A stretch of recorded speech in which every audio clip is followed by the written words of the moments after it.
In the language of this world, Manbwa carries the meaning of white. Since ham is never white, this child's name essentially meant big white thighs. His father must have been a lecherous scoundrel, otherwise how could he let such a young child wander the streets, even daring to impersonate a transmigrator? How about I give you a new name, alright? The young priestess asked gently. How about Manbwa? Okay. The priestess told Manbwa to wait, where he was then took bread and cheese down from the altar. Offerings withdrawn from the god's table could only be eaten by children, it was their exclusive privilege. Go eat in the back room, and from now on don't pretend to be a transmigrator. They are demons, evil people. I understand. Afterward the priestess summoned the priest, and the two of them began to wrap up the corpse. The bounty for killing a transmigrator could cover half a month of the church's expenses.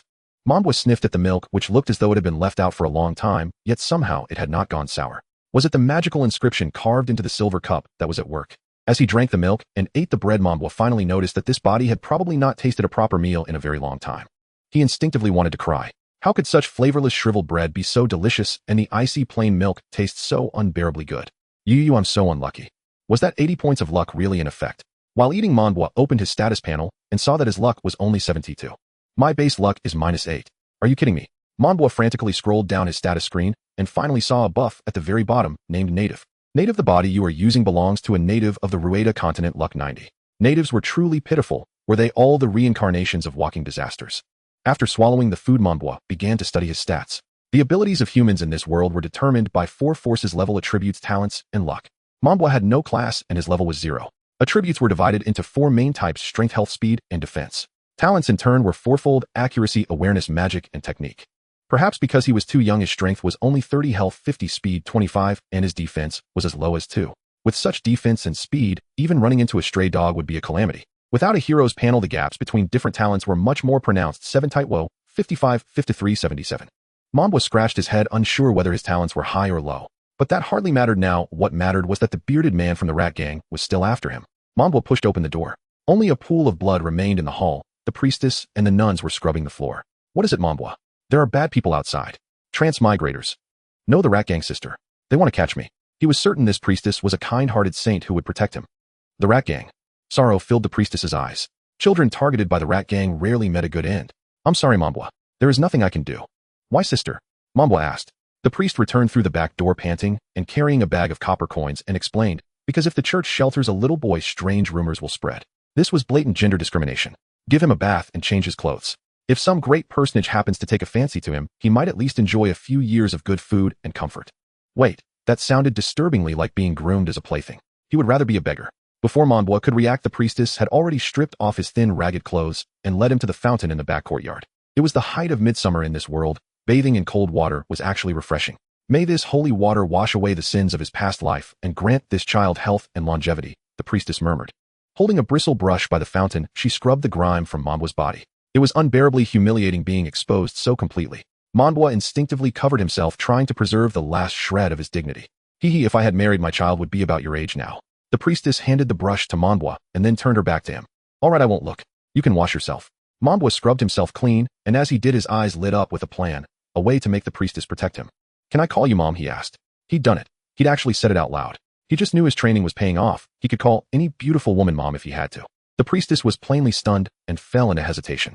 This child was so obedient if the rat gang got their hands on him. You're trying to win sympathy again, aren't you?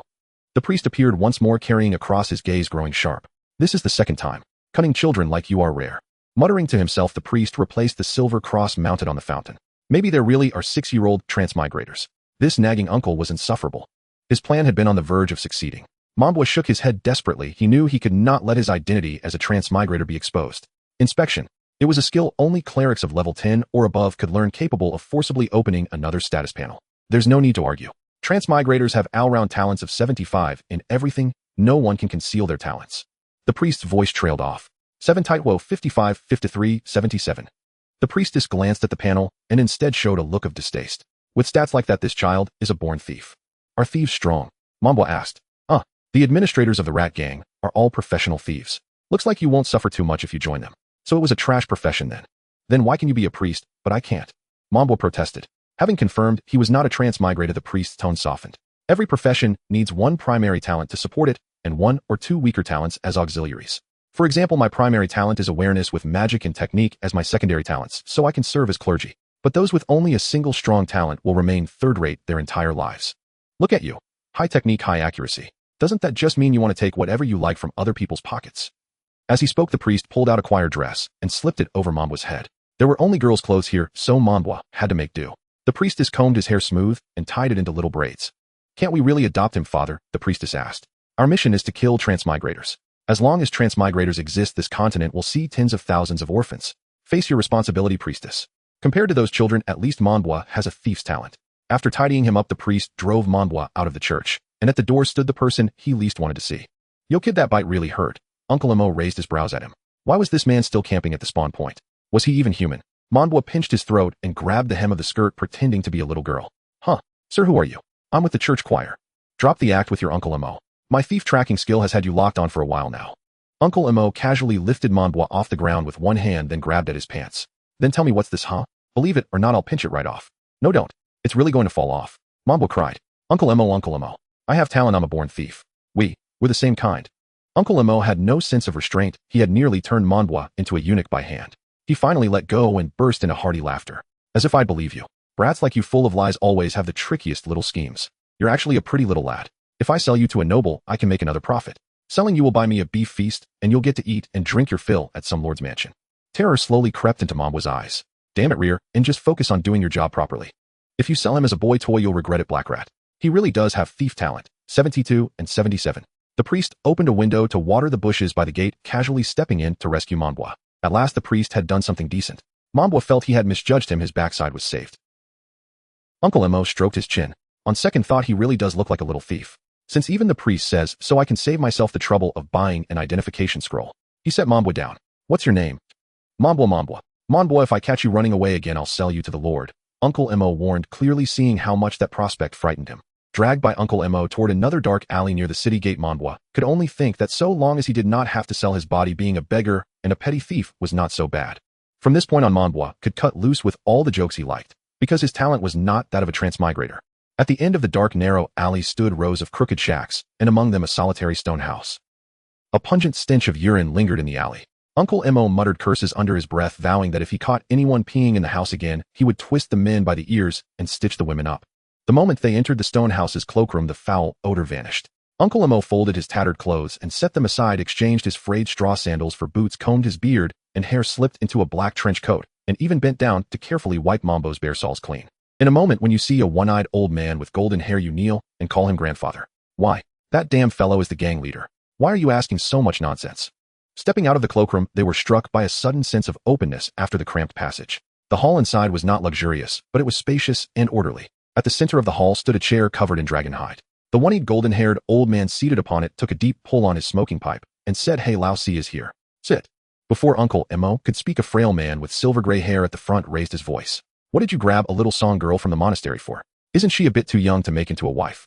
The golden-haired old man on the platform burst into raucous laughter, while the burly red-haired man beside him turned his head away in speechless exasperation, and the white-haired woman, facing them, covered her mouth to hide a soft chuckle. Quit messing around. Uncle Emo yanked up Mambo's skirt. He's a boy. If he's being sold as a male slave, this kid is indeed a treasure. I'll buy him for 100 silver coins, the white-haired woman drawled, stretching lazily. Enough, shue shu in shu chi shu. Let Emo shu finish speaking. The golden-haired elder finally stopped laughing. He knew his youngest had come at this hour only because there was serious business. His talent in accuracy is 72, and in technique 77. In total, he surpasses eldest brother by 15 points and father by 3. He is a prodigy among thieves. At that moment, Uncle Emo secretly kicked Mambo. Understanding at once, Mambo dropped to his knees and called out to the golden-haired elder, grandfather. This kid isn't stupid. Raise him well. Huh. The golden-haired elder tapped his pipe stem, thus establishing a token connection of from that moment on no one else in the rat gang would dare lay a hand on Mambo. Uncle Emo changed back into his ragged clothes and led Mambo out, returning to his own turf. The white-haired one is my younger sister. The gray-haired one is your grandfather's adopted godson. You don't need to bother with him. The red-haired one is my eldest brother. He's already a level 37 archer. Learn well what I teach you. If you truly surpass level 40 as a thief, you can be promoted to assassin and won't have to spend your days stealing chickens and sneaking about. Uncle Emo went on and on. He slipped into the role of master surprisingly quickly, and by the time they returned to the area under his charge, it was already 4 in the afternoon. All right, time to collect the money. By then, more than 20 filthy middle-aged beggars had gathered by the roadside. Each day, every one of you brings in at least 20 copper coins. Otherwise, you'll taste the whip and go without food. You're no exception either, he told Mambo. I'm no exception. Mambo, who had just been feeling secretly relieved, plunged into despair. Of course not. People thrive in hardship and perish in comfort. Where else are you going to practice your thieving skills if not on the streets? Uncle Mo went from beggar to beggar holding out his hand for money. Those without copper coins were whipped by full members of the gang until they spun like tops. Seeing Mambo unable to bear the sight, Uncle Mo chuckled dryly. A beating is a small matter. Under me at least they won't be hauled off by organ traffickers. That's how Shue Shu made his first fortune. My second line of business here is the trade in people, beastmen humans, but never elves. Remember that. The elves are terrifyingly united. The first generation of transmigrated Demon King died under the full counterattack of the entire elf race for insulting them. They reached the deepest part of the base. Mambo had expected a damp, gloomy dungeon, but instead there were brightly lit cubicles, each with its own bath. On the tables lay wholesome food and drink. Inside, men and women in scant yet ornate clothing were mostly practicing dance and song. Some even wore silver jewelry. They lived this well. Do I still have a chance, Uncle Mo? Just focus on being a thief. Weren't you beating your chest like a real man just now? I can also be a tender young lady. Uncle Mo slapped Mambo across the face. Keep running your mouth, and I'll rearrange that face of yours first. That hurts. But this isn't how it goes in the stories, Uncle Mo. Aren't they supposed to be locked in dark dungeons? Clicking his tongue, Uncle Mo sighed. You've no head for business at all. This one a clean rabbit demohuman, still a virgin. Uncle Mo pointed at a rabbit-eared girl stretching her lithe body, silver bells dangling from her ears. She cast them a sidelong glance, her crimson seductive eyes almost pulling Mambo's soul right out of him. She's so beautiful. What good is that? Her family spent their lives growing carrots. After one heavy rain, they had to sell their sons and daughters. An ordinary slave goes for 10 silver coins. But if you clean her up and dress her nicely, put it this way, yesterday a merchant offered 300 silver coins for her. Do you know how much 300 silver coins is worth? You could buy 300,000 loaves of bread from the old man at the gate. A family of 3 could eat for 10 years. But Lord Jack from the west side of the city has offered 400. Mambo snapped back to his senses and nodded. So our usual work is abducting people like them. Won't they come after us for revenge, Uncle Mo? Do you understand the law at all? Uncle Mo punched Mambo, incredulous that a trafficker would suddenly start talking about legality. Uncle Mo could hardly believe that someone in his line of work was worrying about the law. In this city, orphans under 12 with no direct relatives can be adopted unconditionally. She has a father and mother and is 17. We can only wait until she sells herself. Only an idiot like you would tell a stranger you're an orphan in the first place. So it turned out that he had drawn Uncle Mo's attention by claiming to have no parents. Ignoring Mambo's grimace of pain, Uncle Mo turned to the rabbit girl and launched into another of his long-winded speeches. When you get to the Lord's estate, behave yourself and listen. Within 7 days after deducting lodging, adornments, and clothing, the silver coins will be given to your mother. If you really become a pampered lady in Lord Jack's mansion, help keep an eye on him, Uncle Mo said, patting Mambo on the head. I will, Uncle Mo, the rabbit girl replied. For the first time, the rabbit girl looked Mambo straight in the eye. Uncle Mo nodded. Selling this rabbit girl alone would feed them for 3 months. He led Mambo to the innermost room of the dungeon. From today on, this is where you live. Don't chat too much with the others. Rest well today, and think about how you're going to hand over 20 copper coins tomorrow. With that, he tossed Mambo the room key. You're not afraid I'll run away. Do you really want to become a male prostitute? In any case, Uncle Mo's tracking skills were terrifyingly good. Uncle Mo's own room was on the outermost side of the dungeon. The slaves inside were his entire fortune, so he guarded them zealously. Compared with the rabbit girl's quarters, this room was far more humble. 1 bed, 1 chair, 1 table, and a small toilet. On the table sat a cup of hot water, a fist-sized piece of bread, and a small dish of pickled carrots. The bread was the most basic kind, coarse flour baked with bran. Without soaking it in hot water, it was almost impossible to eat. Eating this kind of food and living in this kind of room, Mambo felt his life was utterly ruined. Tomorrow he still had to go out and beg. He could only hope that being a child would stir some pity in people. 1 copper coin here equaled 1 yuan in the real world. Begging 100 or 80 coins in a day shouldn't be impossible. If some kind rich man gave him a silver coin, that would be 1,000 copper coins. No, wait. What if he gave him a gold coin? That would be 1,000,000 copper coins. Wrapped in his thin blanket, Mambo surrendered himself to his fantasies. Living off that single gold coin, he became the youngest tycoon in Blue City, just like in the film about the £1,000,000 note, everyone assuming he was the son of some noble house. Even Lord Jack, who had bought the rabbit girl, treated him with utmost respect, while Uncle Mo stood to the side, trembling and fawning. Before long, Mambo drifted into sleep. Falling asleep on fantasies proved all too effective. It was likely around 6 o'clock when the light in the dungeon turned on. The warm-colored glow was about 20 watts in brightness. Uncle Mo was distributing food, handing out a boiled egg, a piece of bread, an apple, a piece of candy, a cup of milk, and a plate of pickles one by one. So healthy. If we grow into big fat ones, Uncle Mo will be in big trouble. The rabbit-like girl had already packed her belongings and came over to carefully memorize Mambo's face. Uncle Mo had given the rabbit-like family a chance at life. At that time, she was about to sell herself for 5 silver coins to an old bachelor in the city, but Uncle Mo told her she was actually worth much more. The rabbit-like girl was chewing on lemon peel to prevent bad breath, saying, Uncle Mo asked you to help me carry my luggage for 5 copper coins. Can't you carry it yourself? I can't sweat. This is child labor exploitation. How terrible. What if I miss out on the gold coins offered by the rich merchant? Fantasy is ultimately just fantasy. The stable 5 copper coins before him were far more reliable. Mambo gulped down the black bread soaked in hot water and took the 5 copper coins to try to lift the luggage. The luggage was not heavy at all, only a couple of pounds containing a piece of clothing and a blanket. As Mambo walked past Uncle Mo's food cart, he secretly took an apple. Mambo, Uncle Mo suddenly called out to Mambo, who stuffed the apple into the luggage pretending nothing happened. What's wrong, Uncle Mo? Change your clothes. If the church finds out you're stealing and begging in their garments, you'll be sentenced to the gallows. Keep this outfit for church services. Ah, so serious, thank you, Uncle Mo. Uncle Mo tossed him a burlap shirt, which was essentially just a sack with 3 extra openings for people to wear. So uncomfortable. You're such a spoiled brat. Get lost. Mambo endured his discomfort and stepped out. The west side of the city was Uncle Mo's territory, and Lord Jack's house was just across the street, only about a mile away. Earning these 5 copper coins was easy. I've completed a quarter of it. Mambo wandered around the street, approaching anyone decently dressed to beg. At first he couldn't bring himself to speak, but after trying a few times he grew bolder. Unfortunately, no one gave him any money. They either pushed him away with disdain, or if they were kinder, would break off a piece of bread to give him. Damn it, am I not pitiful enough? Mambo choked on his meager lunch, feeling indignant as he faced another old beggar who was singing by the roadside. Gifted with the talent of a bard, he could stir the emotions of others. The bowl in front of him already had dozens of copper coins. Mambo folded the paper bag that held the bread into a small bowl and sneakily approached the bard from behind, trying to ride on the coattails of his song. This time Mambo successfully begged for 3 copper coins. The bard beggar, worn out from singing, sat on the curb counting his money when he noticed Mambo mumbling for help beside him. Fear nearly spilled from the beggar's face. Are you trying to kill me?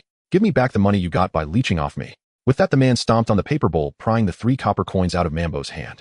Don't rob me. We're all in the same line of work. You don't need these 2 coins. Mambo was utterly defenseless, and all the copper coins in his hand were taken. He rolled on the ground, knocking over the beggar's tattered bowl. Get lost. Get lost. You shameless scoundrel. The bard beggar chased Mambo away as if he were driving away a pig. What a stingy guy. Mambo picked up the flattened paper bowl and moved it aside. The bard beggar hastily gathered the copper coins and broken bowl and fled to another location, having violated the rules of the begging community. Watching the beggar walk away, Mambo lifted his feet, finding 4 copper coins stuck to them. These were the ones he had secretly taken after knocking over the beggar's bowl. Hee, I made a profit. Who told you to bully me? Mambo felt a bit thirsty and suddenly remembered that he had stuffed the apple he took from Uncle Mo into the rabbit-like girl's luggage and hadn't taken it out. Oh no, what a loss. An apple is worth 2 copper coins. Mambo could only rush to a well next to the park to gulp down some water. After noon, if he wanted to beg, he could only go to the commercial street. There were hardly any people here. Mambo dusted himself off, secured the copper coins in the paper bowl, and headed towards the commercial street. There were more beggars on the commercial street. The middle-aged beggars he had seen before were all here, and one was being pinned to the ground and beaten for being caught stealing. It really is safer to beg. Being a thief in a world with magic is too easy to get beaten up. Mambo found a clean spot and had just placed his bowl down when other beggars drove him away. There's someone here. Go away, shoo shoo. Mambo scratched his head, realizing how could such a prime spot not have someone occupying it. But no matter where he went next, he was chased away, and only a spot next to the public restroom was available. Watching the pedestrians avoiding him, he thought begging there would surely yield nothing. Am I being set up by Capital? Don't you know I'm familiar with Uncle Mo? Mambo was hopping mad while the other beggars acted as if they couldn't hear him. Give, give, give, give. A shrill, unpleasant laugh echoed behind him, and he turned to find a silver rat sitting on a dragon cart. What are you laughing at? Don't think you can beg enough to pay your dues. The silver rat commanded the workers to load goods onto the dragon cart. Old Black wants to force you to become a thief. He has already informed everyone in the west side of the city. The people there will not spare you any copper coins. The silver rat flicked a copper coin that landed on Mambo's forehead. He'll give you another one just to make it even. How did you know I had 9 copper coins? This is my magic. I can tell at a glance who has money and who doesn't. The silver rat saw the dragon begin to grunt. It couldn't carry more. Mambo took the coin off his forehead, realizing he had indeed been set up. Damn you, Old Black. In truth, Uncle Mo had wanted to explain things to Mambo, but when Mambo secretly took an apple from him, Uncle Mo was not quite satisfied. Could he not give him a measly apple? The dragon cart rumbled away, and Mambo was left with a mouthful of dirt. He angrily walked to the street, trying to observe if there were any opportunities around. He carefully secured his copper coins. Losing them would be disastrous. There were vendors selling bread, fruits, fabrics, spices, snacks, building materials, and magical items. Finally, a big lady buying vegetables dropped a silver coin that rolled to the center of the street. In an instant, the entire street seemed to freeze, all the beggars fixated on that single silver coin, its reflection shining in their greedy eyes. Mambo's reaction was much quicker than those old folks. He dashed forward in a single leap. His dream was about to come true. Don't even think about snatching it from me. A relatively younger beggar grabbed Mambo's ankle, using him as a springboard to leap towards the silver coin just as his fingers were 1 centimeter away from it, when something unexpected happened. Stealing magic. An old thief reached out his hands towards the silver coin, which began to float into the air, swiftly flying towards the old thief. Vicious dog attacking. The ugly beggar next to the old thief kicked him in the face, interrupting his spell, and opened his mouth wide, intending to swallow the silver coin. Just as the ugly beggar was savoring the metallic taste of the silver coin with his tongue, he suddenly felt a chill behind him followed by a sharp pain in his rear. Wah! Taste my sacred art. The barred beggar who had been performing earlier finally arrived at the scene. In a swift move he executed a technique that forced the ugly beggar to spit out the silver coin into the air. The silver coin spun in the air along with the ugly beggar's saliva, and all the beggars struggled helplessly on the ground. Only Mambo climbed atop those beggars and leapt high. At that moment no one cared about the beggar's saliva being dirty. After all, it was a silver coin. Damn it. No, that should be mine. Let go of it. That's mine, Mambo thought to himself. Cleanse. Disperse. A strong wind blew Mambo and the beggars apart, and the silver coin became clean before falling into a pair of large hands. The beggars looked up to see it was the priest from the church. What are you doing? That silver coin was just about to reach me. Mambo stood up angrily, feeling the priest was acting out of line again. But it hasn't reached you yet, has it? The priest patted the big lady who was still focused on selecting vegetables and handed her the money. The lady hurriedly checked her wallet and then saw the chaotic beggars behind her thanking the priest profusely. Damn it. This guy can't stand to see me do well. When I grow up, he'll skin you alive. Mambo cursed as he walked away.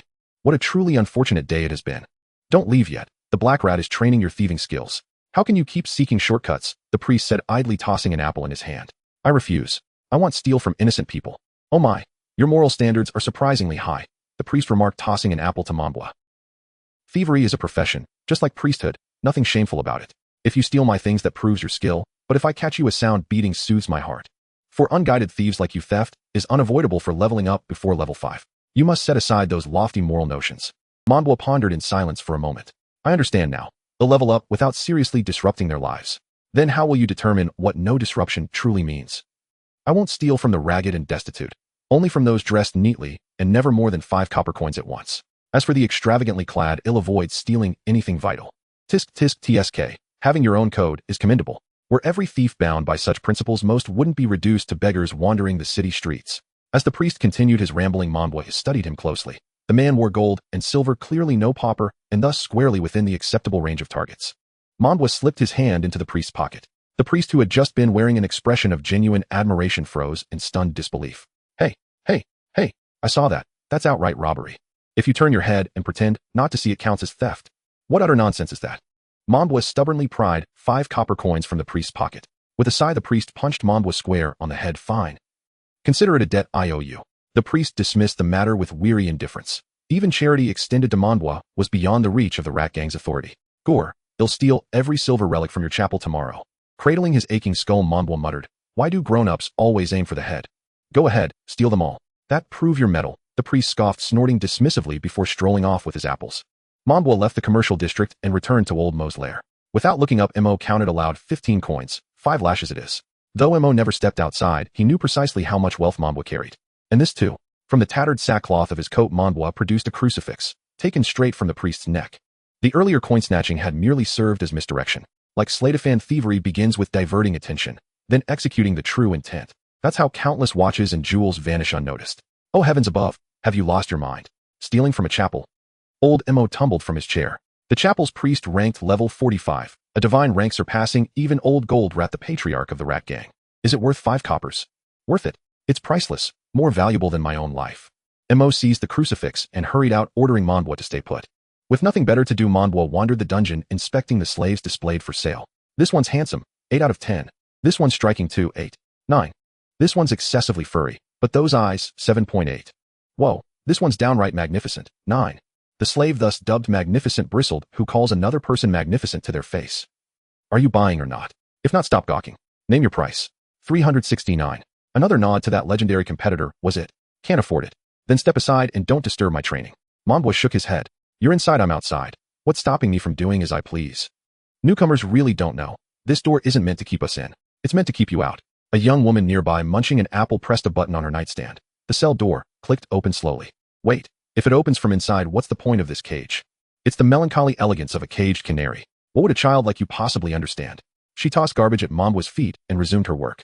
Dispose of that trash, and frankly, I'm unimpressed with your earlier ratings. You're perfect, flawless in fact. Since the door could be opened from within, Mambo decided to show a modicum of courtesy. The young woman nodded curtly and ignored him thereafter, while 369 merely scoffed disdainfully. Coward. Mambo retreated into self-soothing delusion, muttering under his breath, just imagine he's my son scolding me. Just imagine he's my son scolding me.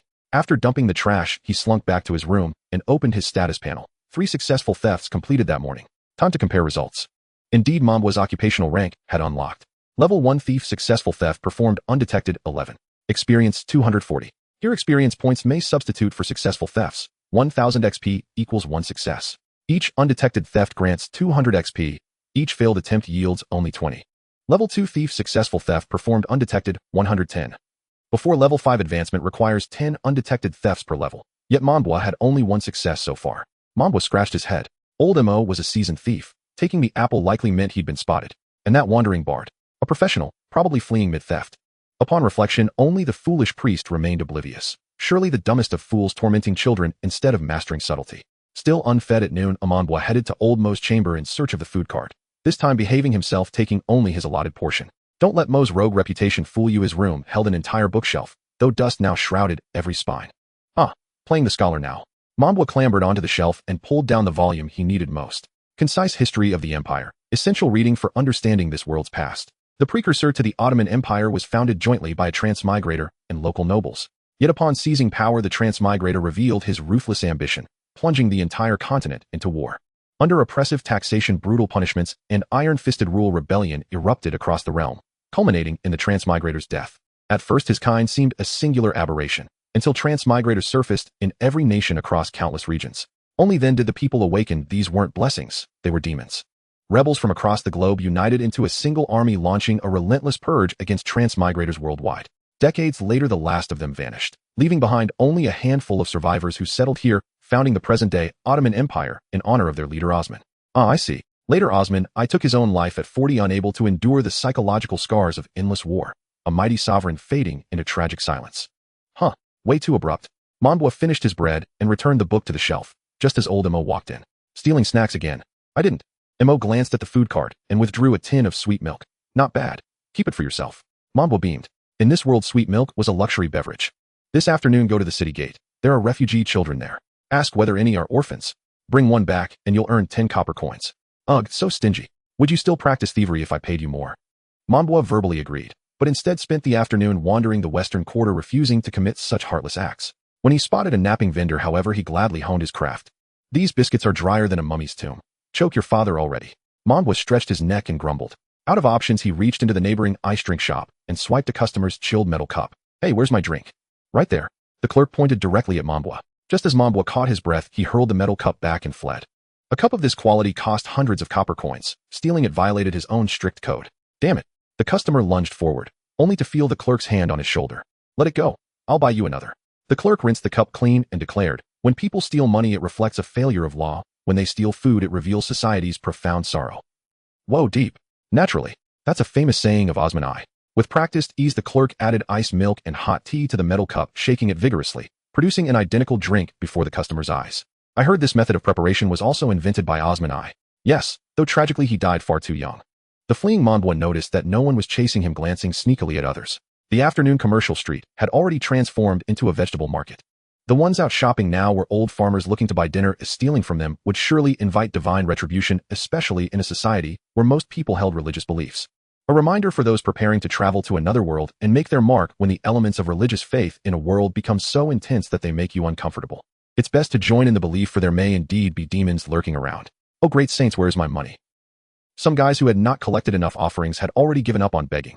They donned their oldest clothes, trying to remain inconspicuous as they weaved through the market. The knife in his left hand sliced through the victim's clothing, creating a slit, while his right hand gently caught the fallen copper coins from the pocket, moving like a flowing stream, as if it were art. Whoa, that's a master. Mambua crouched low, clearly witnessing this exquisite theft. Thief skill finger blade learned. Suddenly Mambua's panel popped up, startling him. It displayed that watching a level max skill of the same profession allowed him to learn this technique due to his exceptional thief talent. Damn, what does it mean to have exceptional thief talent?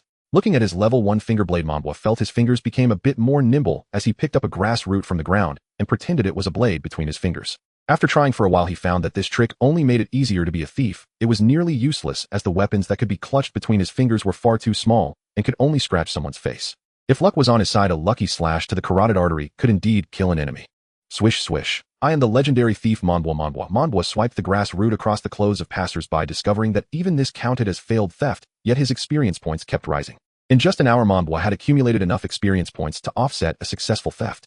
Meanwhile, to the eyes of his peers, this kid possessed a certain aesthetic of lacking intelligence. An old thief lamented, "This kid doesn't even have a blade, just a grass root, swiping around playing with air." The old thief was unaware that Monbois had a high talent. A single failed theft counted as 1/50th of a success, while he himself lacking talent needed to succeed in stealing over 100 times just to reach the first 5 levels. He had relied on sheer perseverance to grind his level up. Looking at his level 15 panel, he considered himself a leader among the MO rat crew. As he passed by Monbois, he tossed a blade, saying, "I made a mistake, my blade fell on the ground." The old thief didn't give Monbois any money, which didn't violate MO Shu's rules. What falls to the ground belongs to everyone. The old thief slowly bent down to pick up the blade, pretending to strain his back. The old thief's exaggerated acting made Monbois unable to hold back. He grinned, picked up the blade, while the old thief sighed dramatically. "Damn. A kid with such quick hands. Nerves. Forget it, he just wants to help me out." Monbois held back his curse, bowed to the old thief, tucked the blade away, and continued to swipe at others with the grass root. "Hey, that thing should be wedged between your fingers." The old thief thought Monbois didn't understand, and gave a live demonstration, resulting in several copper coins from a passerby's pocket ending up in the old thief's hands. "See, this is how you can get things." The old thief was quite pleased, realizing he was teaching, and despite years of thievery, his kindness had not vanished. Monbois ignored the old thief, shaking his head as he continued toward the end of the market. The old thief caught up, grinning with his big yellow teeth, while fiddling with the copper coins. "Don't you want money? Not paying the offering will result in punishment." "I've already paid my offering." Monbois glanced at the church bell tower. It was already late afternoon, the time to pay MO Shu. The old thief chuckled. "Ah, that's wonderful. I can't stand to see kids suffer."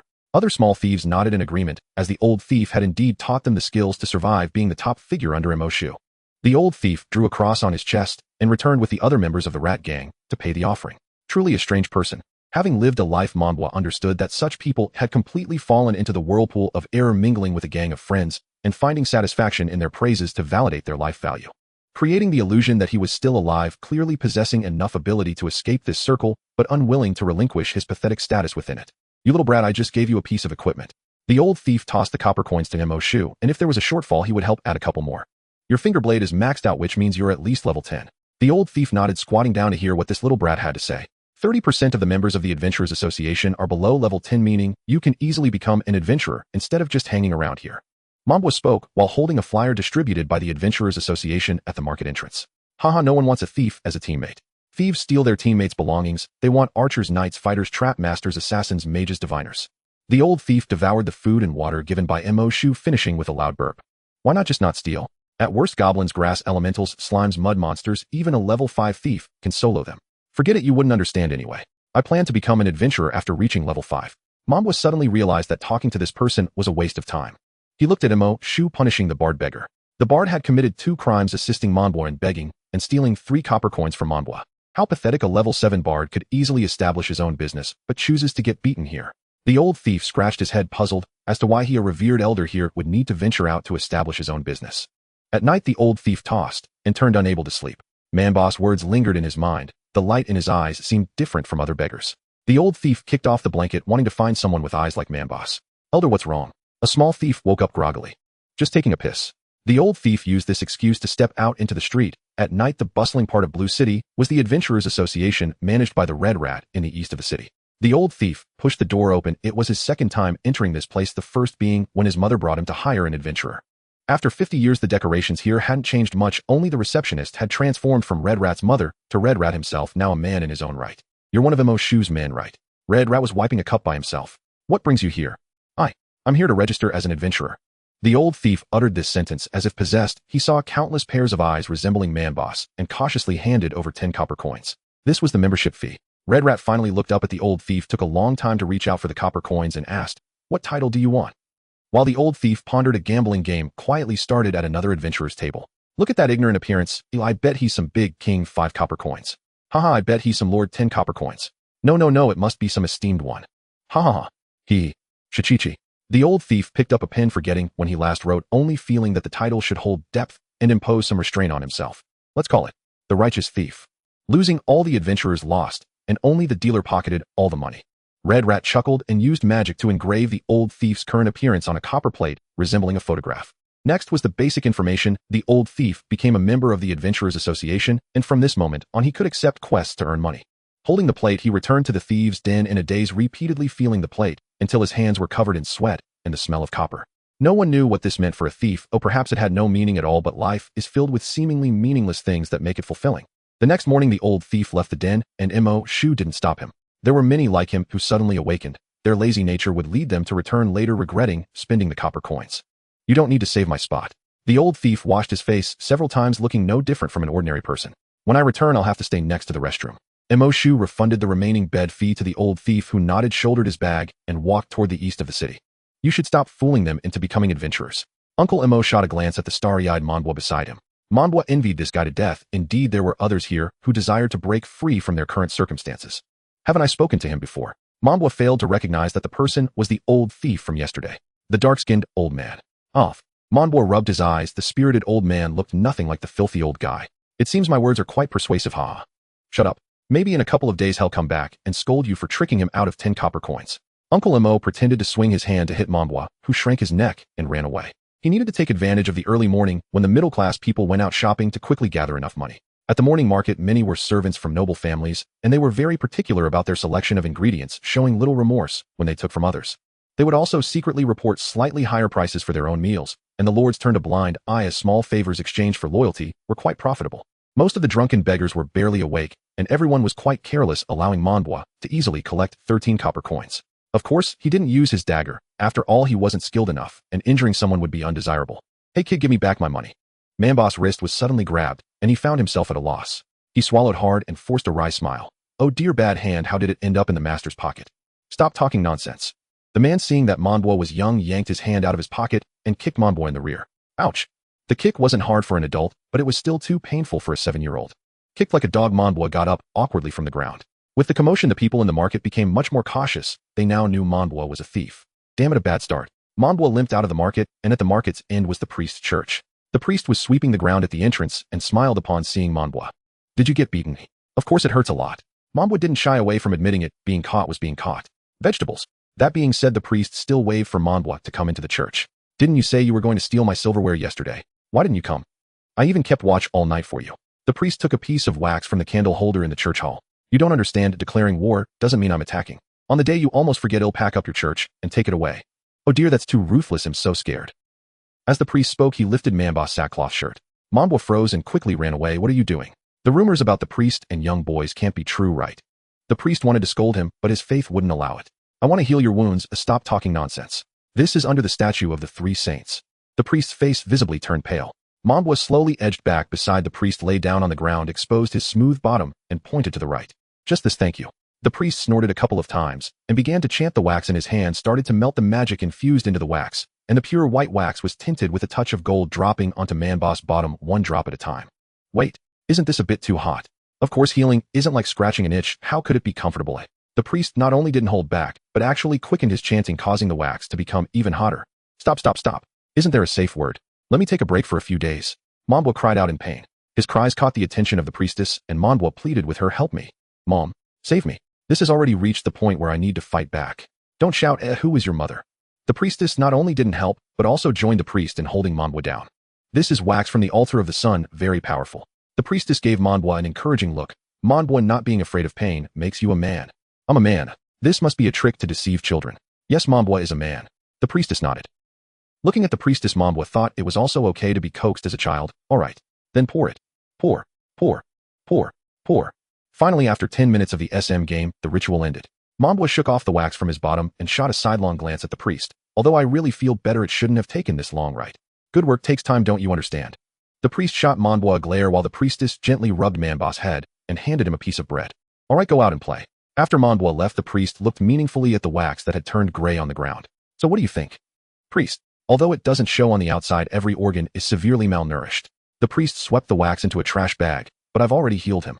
If he doesn't eat well, in a few days he'll be malnourished again. The black rat is also thoughtless. As a single man, he won't take care of a child. The priestess looked worried, kneeling in front of the statue of the 3 saints, hands clasped together, eyes closed in prayer. The 3 saints represent the blessed Son, the loving Mother, and the forgiving Spirit. The sound of the clock grew quieter until the ticking could no longer be heard. The index finger of the mother was illuminated by the morning light, reflecting a flickering light in a corner of the church. The priestess stood up, turned around, and saw another version of herself still praying in front of the statue of the 3 saints, while the priest stood motionless beside her. Following the morning light to the corner in the shining spot was a gold coin. She picked up the coin, which sparkled with dazzling brilliance, and in that instant the church suddenly caught fire. The priestess took a deep breath and suddenly opened her eyes. The clock began to turn again, and she felt something in her palm. Opening her hand revealed the gold coin. Priest. The priestess bowed her head in shame. The moment she saw the coin she wavered, oh, otherwise the church wouldn't have caught fire in a spiritual state. It's all right, you are a born spiritual medium. This is a test, and a blessing from the divine. The priest patted her shoulder and smiled slightly. Go on, you know what you need to do. When I got home at noon, I surprisingly had a nutritious meal, just like those slaves. For me, eh? Mambwa hesitated to take a bite. Today was the day for meat supplements, half a roasted pig knuckle, an orange, a bowl of porridge, and a serving of vegetable salad. Someone gave me a gold coin as she said that as long as you live for a day you'll get the healthiest food. Uncle Mo twirled the coin on his fingertip. This was equivalent to 1 million copper coins. I can buy my own food, oh just give me the gold coin. Mambwa reached out trying to ask Uncle Mo for the coin. Uncle Mo chuckled, stop dreaming, you just practice your thieving skills honestly. The gold coin spun a few times between Uncle Mo's fingers and disappeared. So who is the person giving the money? The customer requested confidentiality. Mambwa pouted, puzzled about who had taken a liking to him. Hopefully it's a pretty little rich lady. It would be best if she wasn't too old, otherwise by the time I grow up she'll be old. If it's a fat old man, then I'm in trouble. Mambwa felt a shiver run down his spine. After finishing his meal, he ran to the commercial street to continue practicing his skills. If his level was high enough he could leave here. At worst he could take on some debt and pay back the gold coin. Who hasn't taken out a loan in their past life? Do working people fear this? This time Mambwa felt even more motivated, but he sensed a sense of urgency chasing him from behind, something that could stab him at any moment. Brother, I'd rather be stabbed in the back by a knife. The sun hung high in the sky, the morning freshness fading away as Mambwa walked along the commercial street, holding grassroots to gain experience points. He would also try to discreetly take a few copper coins if the occasion permitted. After a round, Mambwa gained 500 experience points, but was still 1 copper coin short. Where can I find this last copper coin? By afternoon, the street was filled with rustic farmers purchasing daily necessities. Mambwa slipped his grass roots into their pockets, gaining 20 experience points each time. Mambwa scratched his backside, thinking that if he got punished he could always seek help from the priest for healing, the only downside being that the healing hurt much more than the injuries. Amidst the bustling crowd a gleam caught Manboss eye, nearly causing him to squint.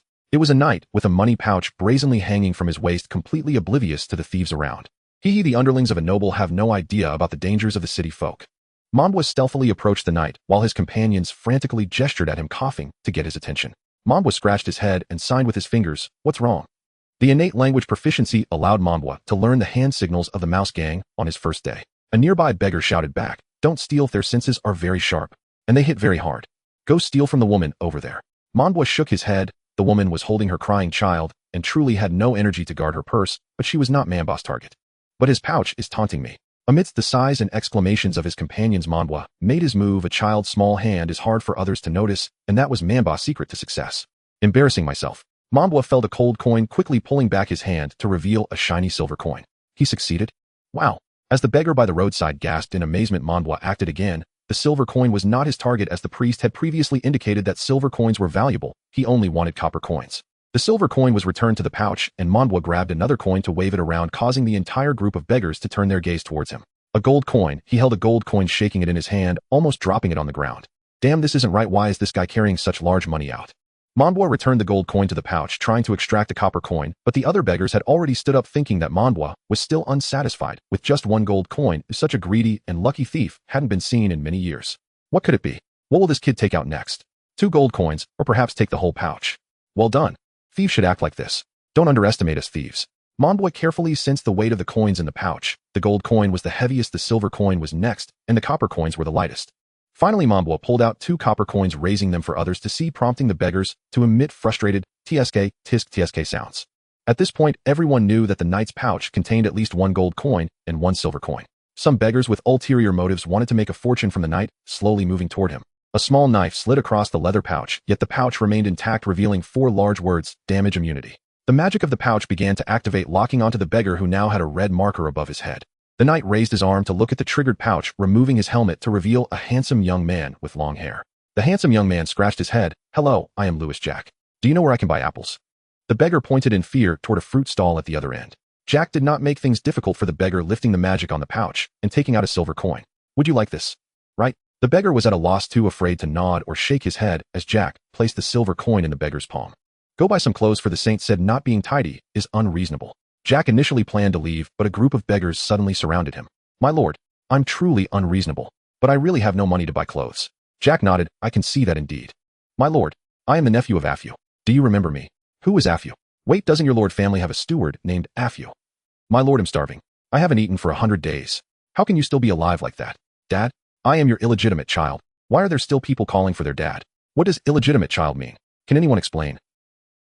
This lord seemed to be a noble young lady raised with extremely strict etiquette education from birth, where vulgar and rural slang were forbidden in their presence. This lord had suffered. Almost all the coins in his pouch had been given away, leaving only 3 gold coins tightly clenched in his hand. These 3 gold coins represented the 3 saints kept as a last resort, significant for faith. Jack removed his armor, revealing a pure, white shirt beneath. Fortunately, I wore an outer garment. It's not considered disrespectful. The armor was subsequently distributed piece by piece, and the beggars were finally satisfied, bowing and retreating while showering him with praises. Some said that if they had a son, they would use Jack's name, making the son acknowledge Jack as a godfather. Where would a lifelong bachelor like you get a son? Others wanted to inscribe Jack's name on their tombstones, declaring him their lifelong benefactor. Some even wanted to cast a bronze statue of Jack beside the 3 saints. Let's skip that. Jack smoothed out his wrinkled clothes, asking the beggars, "So, is there anything inappropriate?" The beggars had no understanding of etiquette, and regardless, they all exclaimed their praise. At that moment, Jack patted his pocket, only to discover that the money had all been given away, leaving him with no coins to buy apples, even though he had saved 2 copper coins. He wanted to borrow some money from those around him, but they were all people he had just given to, and asking for money back was against the rules. At this moment, he noticed Mambois, who was looking at him as if he were an idiot. "Kid, do you have 2 copper coins?" Mambois was speechless, having just stolen 2 copper coins from the owner, and now the owner was asking him for money. Is this reasonable? Mambois snatched an apple from the fruit stall and handed it to Jack. Jack shook his head. "This won't do, you have to give me money. He's my uncle, you can have it. We're relatives." Mambois lied without batting an eye. Jack nodded. "Oh, but you also need to explain to your elders so as not to cause trouble for others. This guy is so tedious." Mambois waved his hand. I know, just go already."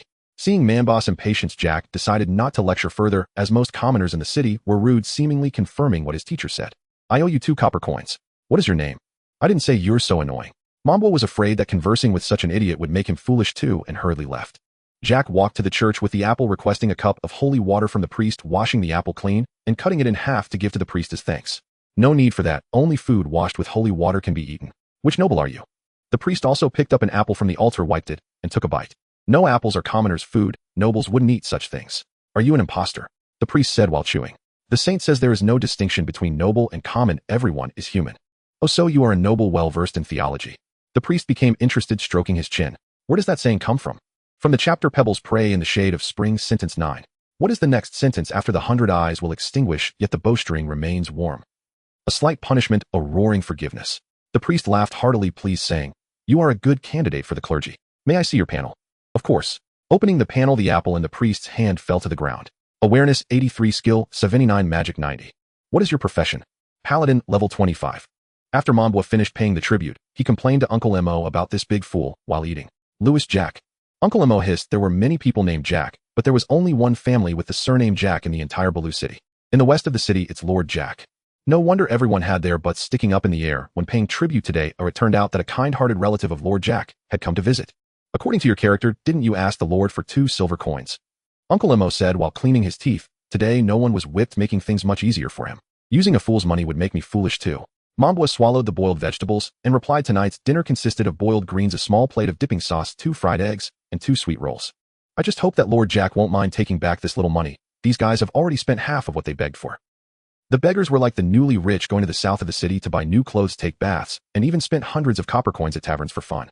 This really annoyed the snow rats in the south of the city. The men under Mo were tarnishing their own tavern's reputation. It was simply disgraceful. The people coming here usually played dice with the girls, drank some wine, who would spend money on a VIP seat just to take advantage of the girls.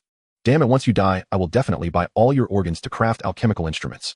The snow rat memorized the faces of these beggars firmly behind the curtain. She even felt that those lawless guys dared to tease her. If they were killed, Mo would be unhappy, but if they weren't, Mo would surely make a big deal small, and a small matter disappear. What a pity. Oh, our group of old bachelors have never seen such a beautiful girl as my sister. Who could resist saying a few flattering words? Then whip them a couple of times, and let it go. "You mother of the girl, I'm already 25. Get them out of my tavern." Finally, after a hard-won cleanliness, the beggars were kicked out before they had enough fun. They were not disheartened and huddled together to discuss going to the east of the city to the Adventurers Association for barbecue and drinks. There they even met a righteous thief. Upon hearing they encountered a kind-hearted noble, he generously gave them a silver coin, feeling distressed that he should have stayed a couple more days. He had worked himself to death just to kill 10 monsters, earning around 50 copper coins by selling monster corpses. "Damn it, brothers, asking for more today, I will treat you." While they were eating, a group of adventurers approached. "I heard you are a thief." "I am the righteous thief," replied. "We just need someone who can pick locks. Each lock pays 5 copper coins, and you can keep 1/10 of the treasures and rewards." The leader of the adventurers pulled out a map of the underground city. The underground city, a multi-layered city filled with magic, undergoes different changes every month, starting from the third layer, with increasing danger the deeper you go. The righteous thief usually dealt with small monsters in the first or second layers. This is the intersection of the sixth layer. The Adventurers Association offers 300 copper coins for the initial exploration price. We went once. The first big door inside has 5 locks. I accept, which means this trip guarantees at least 55 copper coins, and if there are treasures it can be counted separately. Tomorrow morning at 7 right here. Let's make it 7:30. Oh, I can't wake up by then. That night, everyone returned to the thieves' hideout murmuring about the righteous thief's situation. Oh, how glamorous. They even want to respectfully invite him. A little thief said enviously. He can even set conditions. Those little punks don't even look at us, only talking to the old predecessors. If you were capable, you'd go become an adventurer too. If you die someday, no one would even collect your corpse. Look at your physique. If you were caught by a jungle goblin, you wouldn't even be enough to eat. Ha! Chirp, chirp, chirp. Caw, caw, caw. A shoe was suddenly thrown at the face of the laughing thief. Damn it, shut up. If you aren't going to sleep, then get lost. It was Uncle Mo coming out from the dungeon. Their laughter had already reached him there. The beaten thief returned Uncle Mo's shoe side, living under someone else's roof. The next morning, several thieves left the hideout, a few younger ones, but Uncle Mo didn't let them go. Their age and level were no different from being adventurers or sending themselves to death. What did you say to them again? Oh, by the 3 saints, I didn't say anything. I don't even know them. Mambwa complained while having breakfast. When those few can't stand the hardships of being adventurers and come back, I'll make sure to ridicule them thoroughly. Uncle Mo tidied up the vacated beds, directly throwing out the spoiled blankets and pillows. Mambwa finished his meal and prepared to go out to steal, but Uncle Mo stopped him. First, go to church. No, it affects my money-making. 20 copper coins. Fine. Mambwa took off his burlap clothes, cleaned himself, and changed into the choir robe given by the priest. Uncle Mo also changed into a black suit, combed his beard neatly, and slicked back his hair. You think you're a human trafficker and believe in this? Nonsense, I'm not from a different country. If I don't believe in this, what else would I believe in? I can't believe in the dragon god from the east, can I? Attending church requires paying for a seat, which is not expensive, but most families do it at home. Only coming-of-age ceremonies are held in church. Today I heard it's the coming-of-age ceremony for Lord Jack's eldest son in the west of the city. Yes, I heard he even bought a toy for enlightenment that's very beautiful. TSK, TSK, TSK. Several wealthy merchants wanting to connect with Lord Jack painfully bought front-row seats for the church service. Uncle Mo only bought a seat in the middle next to his siblings, while Old Gold Mouse sat in the front row together with those nobles. It seems that the little rabbit really has a chance to become a wealthy lady. Uncle Mo smiled. Oh, the rabbit people are about to live a good life. Mambwa nodded. The church service was quite boring. The priest randomly flipped through a chapter of the Mother's Blessing and began to read. Only a true deity could avoid falling asleep. Just as Mambwa was about to doze off, the main event finally began, and Uncle Mo elbowed Mambwa awake. Lord Jack's son is on stage, or remember his face well. When you grow up, you can connect with him and never worry about food and drink again. Mambwa looked up and saw that this was the fool from the other day. He is the fool who handed out money yesterday. Jack drank his first glass of wine on stage, marking his transition to adulthood. The priest dripped a mixture of cinnabar and wax oil onto the center of Jack's forehead. After 3 drops, it represented the 3 saints, validating everything. Jack gave a classic coming-of-age speech thanking his parents and his country. In the end, he even thanked the rabbit people, which he helped verify the words of the saint that there is no distinction between rich and poor, everyone is human. An apple regarded as a common item by the nobles, described as bitter and ugly fruit, was present in the luggage of the rabbit people. He tried one and then went out to buy one himself. Apples aren't bitter nor ugly. They're very sweet and crispy with a kind of fragrance. Jack's mother fainted at once. The nobles prided themselves on never having eaten an apple, and now her son actually spoke such blasphemous words. You? Get down here. You're embarrassing me. Old Jack was nearly going to crush the chair, pointing at young Master Jack, his finger trembling continuously. Yes, father. Young Master Jack immediately stopped talking and got off the stage. Old Jack pushed young Master Jack out in shame and anger, with a few servants helping Lady Jack follow behind. Mambwa exchanged glances with Uncle Mo. It seems that Hockey Rabbit won't be able to become a wealthy lady. If she survives tonight, it'll be a miracle. Other nobles of Baloo City were gloating until the priest knocked on the table. Disasters are mockery. Evil ghosts still prevail.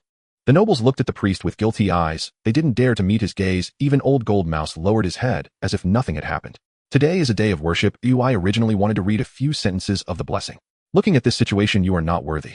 The priest closed the Mother's Blessing and took out the punishment of the Holy Spirit. Some wealthy merchants who came for the first time wanted to escape, but found themselves tightly bound to their seats by golden chains. Those who didn't laugh just now can leave. The others cannot think of leaving. Mambwa didn't laugh. He stood up to leave, but was pulled back by Uncle Mo. Don't go. Oh, I just laugh. You have to accompany me for a while. No, I don't want to waste time here. 50 copper coins. Deal. Other than the Red Mouse, all the other mice helpers were left in the church. Red Mouse said goodbye to Gold Mouse, who also showed an expression similar to Uncle Mo. No wonder they are father and son. Keep your old dad company, okay? The Adventurers Association has matters. I have to go, Dad. Red Mouse refused, and Gold Mouse turned around to see Uncle Mo laughing a couple of times. I knew you were just like me. All right, Dad, hurry up and tighten your skin. The priest saw that most of the people had left and began to recite the punishment. With his priestly bonuses, several nobles who were gloating were sweating profusely. They couldn't make a sound. Their chests felt like being whipped by a red-hot iron. Watching Uncle Mo grimace in pain, while Mambwa couldn't help but laugh. Then he was also pulled into the range of punishment. I really can't take it anymore. Do you know I can't hold it in, and winked at you on purpose? Mambwa said, clutching his chest.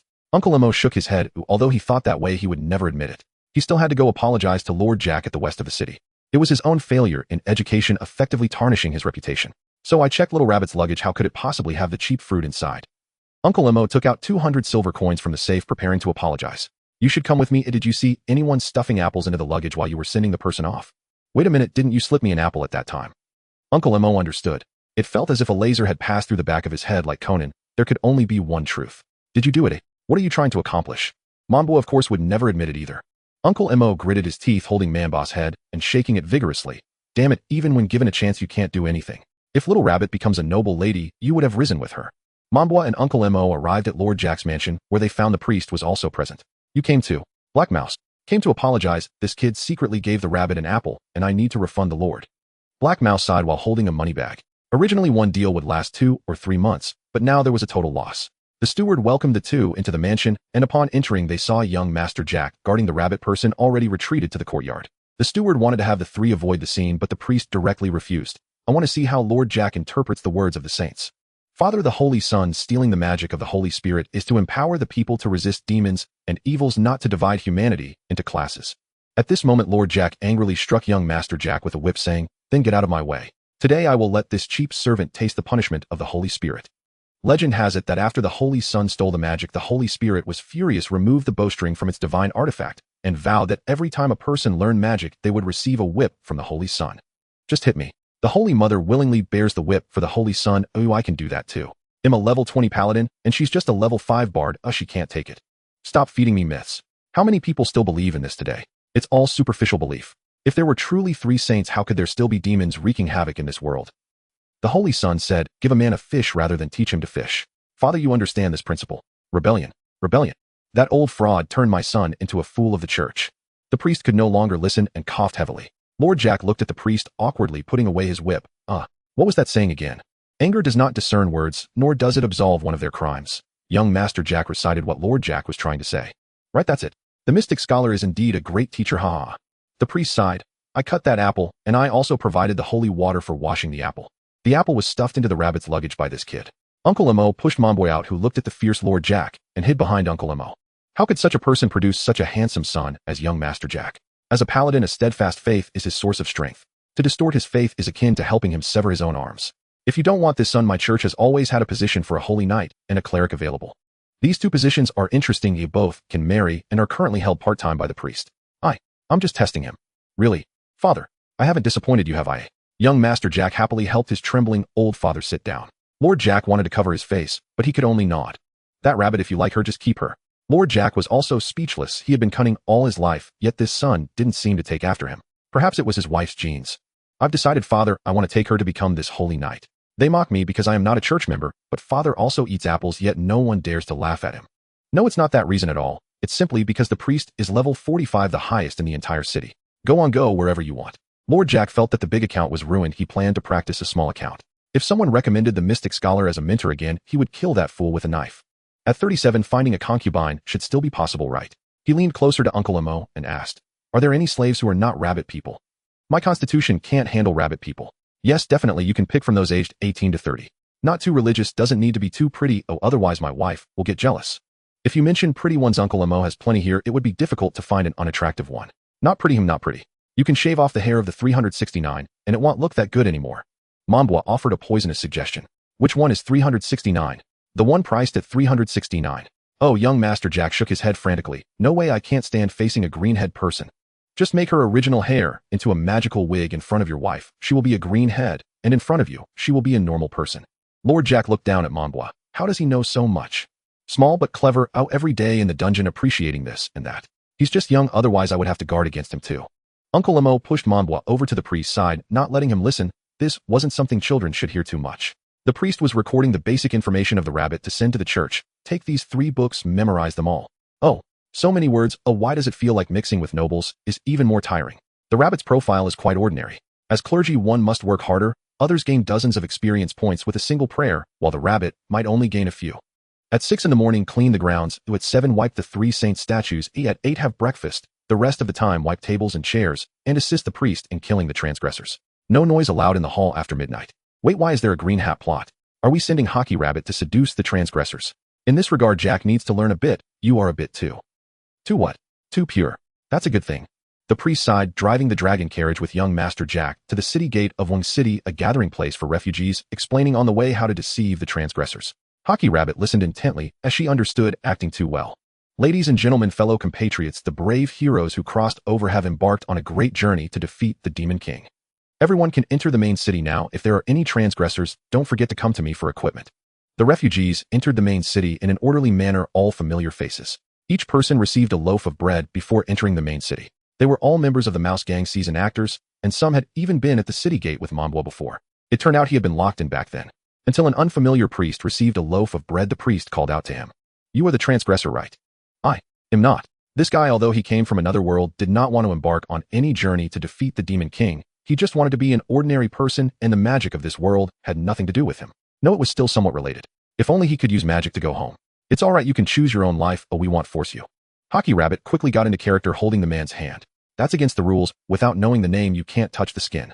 Young Master Jack laid a handkerchief on his hand before pulling Hockey Rabbit's hand away. How did you get into character so quickly too?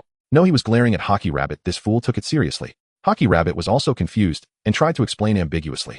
But Jack, the brave ones are different. They are brave. No, the saints' rules cannot be broken. You need to reflect on this. Repent before the statues of the saints. Although I am not a hero, isn't this a bit too strict? The man felt a bit awkward. This handsome guy in front of him was too futile in his thinking. I'm sorry, this is a family matter. Legally, I am her master and have the obligation to correct her behavior, Jack answered stubbornly. What? There are still slaves here. Looking at the transgressor's pupils, shrinking Monbois, and the priest exchanged glances, it seemed the transgressor had truly been deceived. Damn those nobles, if only I were more esteemed than him. Mambo's immersion into the role was truly remarkable, and the phrase better to die than to let a friend die was portrayed vividly by him. The priest looked helplessly at Hockey Rabbit being lectured by Jack. The traveler frowned tightly, wanting to speak, but struggling to adapt to the transition from an ordinary person to someone of status. What happens if one violates the doctrine? This clearly reveals the difference between the locals and the traveler. Everyone knew that the only punishment for violating the doctrine was flogging, from leaf whips to steel whips. The leaf whip, made from a long strip of leaf, produced a loud sound with a light impact, hardly more painful than a gentle slap, serving as a warning. The steel whip, on the other hand, was a tightly linked chain of steel, and a strike could easily break bones and damage tendons with various types, such as bowstrings, riding whips, and rope whips. Getting whipped, as you can see from the marks on young Master's face, was just a result of being punished by his father. Lord Jack did not hold back. A gash several centimeters long opened on young Master Jack's face, still oozing blood. Hockey Rabbit wanted to help young Master Jack wipe away the blood, but Jack stopped her with a handkerchief. No, I won't allow you to touch me until you repent. But you. I have already received my punishment for defying my parents. Oh, once you have faced your punishment, we will still be equal. In Mambo's Trio's eyes, young Master Jack would certainly follow through on his words, but in the eyes of the traveler and his compatriots, it was a different story. Is this a form of PUA? This is complete PUA. Let her go. I admit, I am a traveler. The traveler stepped forward, wanting to pull Hockey Rabbit away, but was firmly held back by Jack. So what if you are a traveler? After finishing his sentence, Jack suddenly remembered that he was here to deal with these travelers. He swallowed his anger and said to Hockey Rabbit, even so, you must return to the church after dinner. I don't believe you would dare not to come back. That statement is so villainous. Moreover, his voice was loud enough for everyone to hear. Compared to geniuses, I truly feel like a mayfly facing the vast sky. Mombo complained to the priest. The priest nodded. What passionate and genuine emotions. Had I not known him, I would have already killed him. Jack feared that he might reveal the entire plan and said to the others, they'll be waiting for you at the church. He hurriedly left. Now the villain filter was heavier. Hockey Rabbit pretended to collapse to the ground. No. Don't. What should we do now? I can help her once, but not for a lifetime. The traveler also felt he had been too impulsive. You can apply for a duel with him now. Wager Hockey Rabbit's allegiance. His arrogant personality will surely lead him to agree. I'm afraid I won't be able to defeat him. That guy seems weak. He clearly indulges too much. Actually, he was just exhausted from being chased by his father. Lord Jack was still a level 30 ranger, albeit a bit out of shape. Why are you helping me? The Jack father and son from the west of the city are considered good people among the nobility. The priest had opened his mouth several times, but couldn't bring himself to accuse them. O saints above. The priest ultimately spoke of the Jack father and son's crimes as unforgivable. Mombo clung to the traveler's leg. I don't want to be a kept boy, brother. The traveler's fist clenched tightly. All right, I will go. Who taught you such nonsense? The priest communicated with Monbwa using the hand signs of the rat gang. It turned out the priest knew this too. Monbwa replied in sign language, "The yellow novels on Uncle Mo's bedroom bookshelf are written like this. You should read less of that." The priest's opinion of the black rat had worsened. The traveler began preparing for the duel with Jack wrapping and unwrapping the bandages on his fists in the Church's lounge. Monbwa sneaked in, "Run away. This is not a place for you." "What? This world will betray travelers. Run away." "Then what about your earlier?" "I was lying to you. Oh, I've been quite happy here." The traveler was puzzled, unable to distinguish who was speaking the truth until Monbwa uttered that strange phrase. "What can I say?" The traveler instinctively replied Monbwa out. When the priest was ready to call the traveler, he had already run away, and seeing the empty lounge, he clicked his tongue. What followed was Hockey Rabbit receiving the punishment of the leaf whip, with the long leaf striking her back without leaving a single mark. Jack knelt before Hockey Rabbit to apologize, realizing he had taken things too seriously. These were all his personal sentiments, and not everyone was a loyal believer. Hockey Rabbit could refuse. "No, young Master Jack is a paladin, and it is only natural for me to obey the teachings of the church." Hockey Rabbit held Jack's hand slightly bowed, and Jack pressed his forehead against hers, whispering, "Just call me Jack. We are equal now as friends."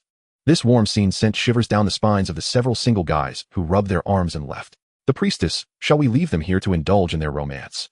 The priest, "Sounds good. The three saints are witnessing the budding of this love." Monbwa, "Love? Perhaps only Miss Rabbit sees it as love. Jack truly treats her as a friend." The priest, "Makes sense." The priestess, "Indeed. Uncle Mo, I agree with that." The three, "Where did you come from?" "I came to see Monbwa after finishing a deal." "Is that strange?" Uncle Mo chuckled as he lifted Monbwa. "I heard the 369 are going to shave their heads, and the whole person has become frizzy." "Haha, what a death sentence. But I heard it was your idea to extract your tendons, peel your skin, and drink your blood." "Who else heard it?" "Apart from hearing you, who else is there?"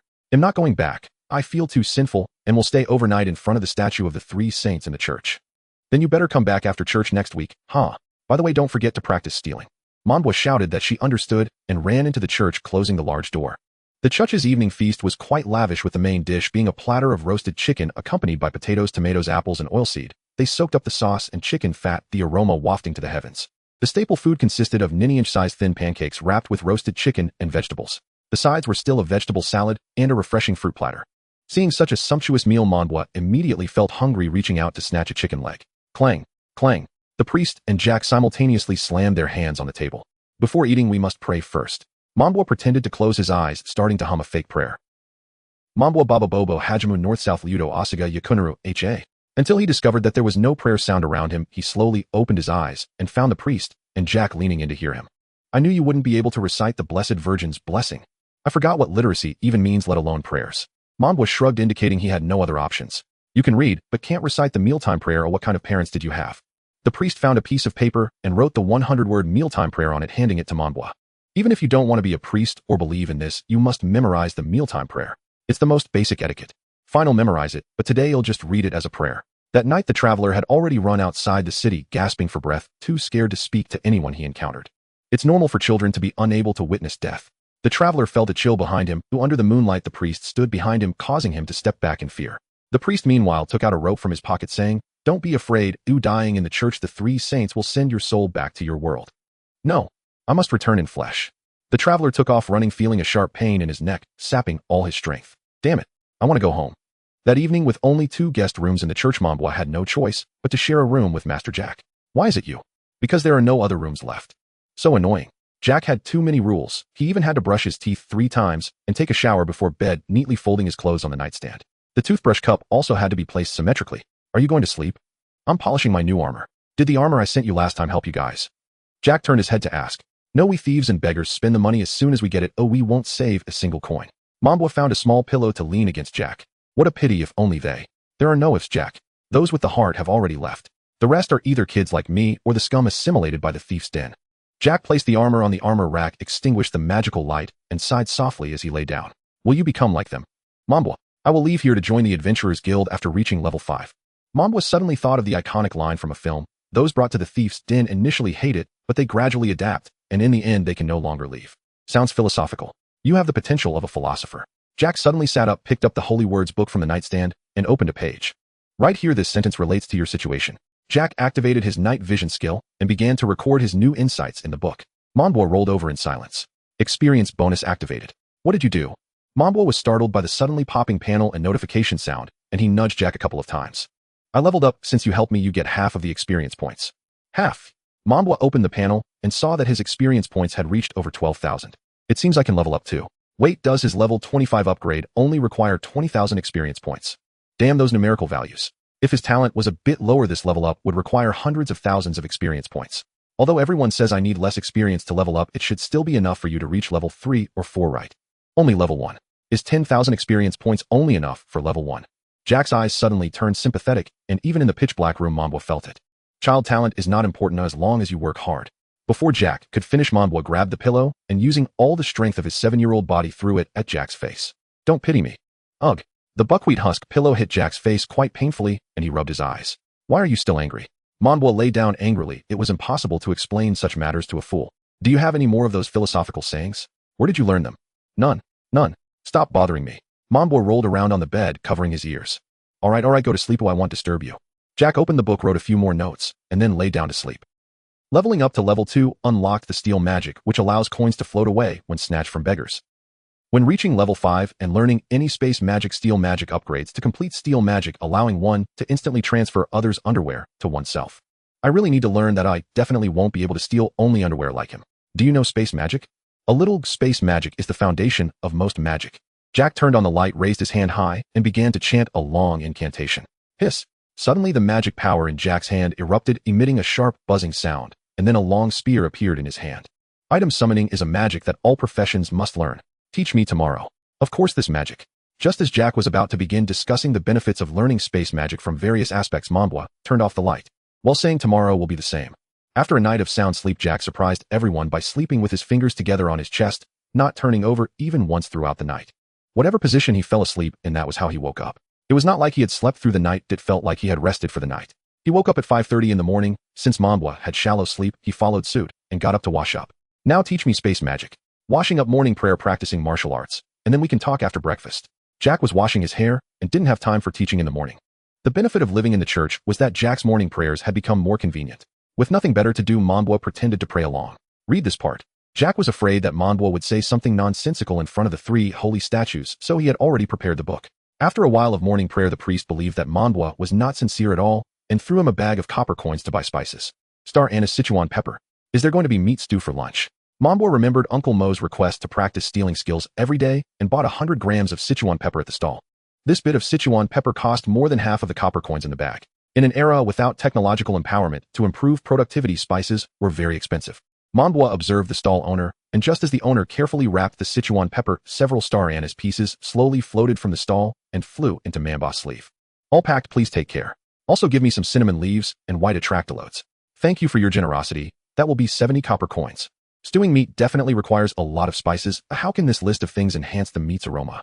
After buying the items, there were still 10 copper coins left in the bag, which Manbo considered as his running fee, happily returning home.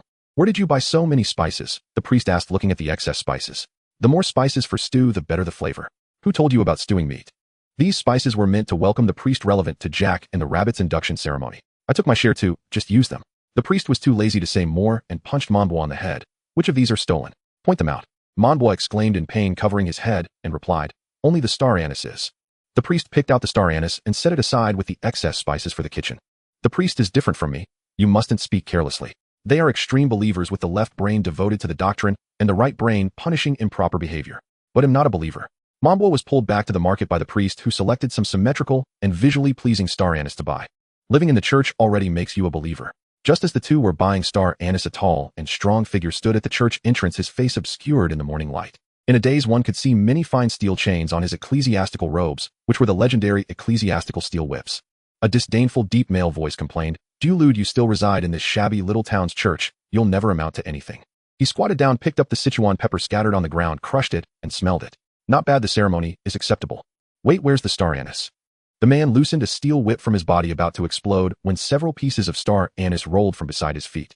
You arrived really early, priest. The priest turned back to look. Priest Dulude was waving at a child in the distance. You barely passed this time. Putting away the steel whip, he stepped over the spices and entered the church. The priest set Manbo down and shot him a fierce glare. You almost caused trouble. The priest also stepped over the spices. Manbo's steps were small, and he could only sprint a few steps to try to jump over, but it felt as if an invisible wall blocked him at the church entrance. A god hurts. Manbo was intercepted in midair and fell down. The priest looked at him in confusion, while the priest's eyes flickered with a golden light before narrowing slightly. Manbo, do you really have no faith in the Three Saints Church? I believe wholeheartedly, truly willing to go through fire and water, O Great One. Manbwa covered his bottom and grinned. Stop talking nonsense. If you had even a bit of faith, the spices wouldn't be blocking you. The priest pushed the Sichuan pepper aside, opening a passage for Manbwa to enter the church. The priest suddenly pushed the priest away, grabbing Manbwa by the neck and lifting him up, both their eyes turning golden. Priest, he is not a believer, just a little beggar from the street. I let him stay for a couple of days because I felt sorry for him.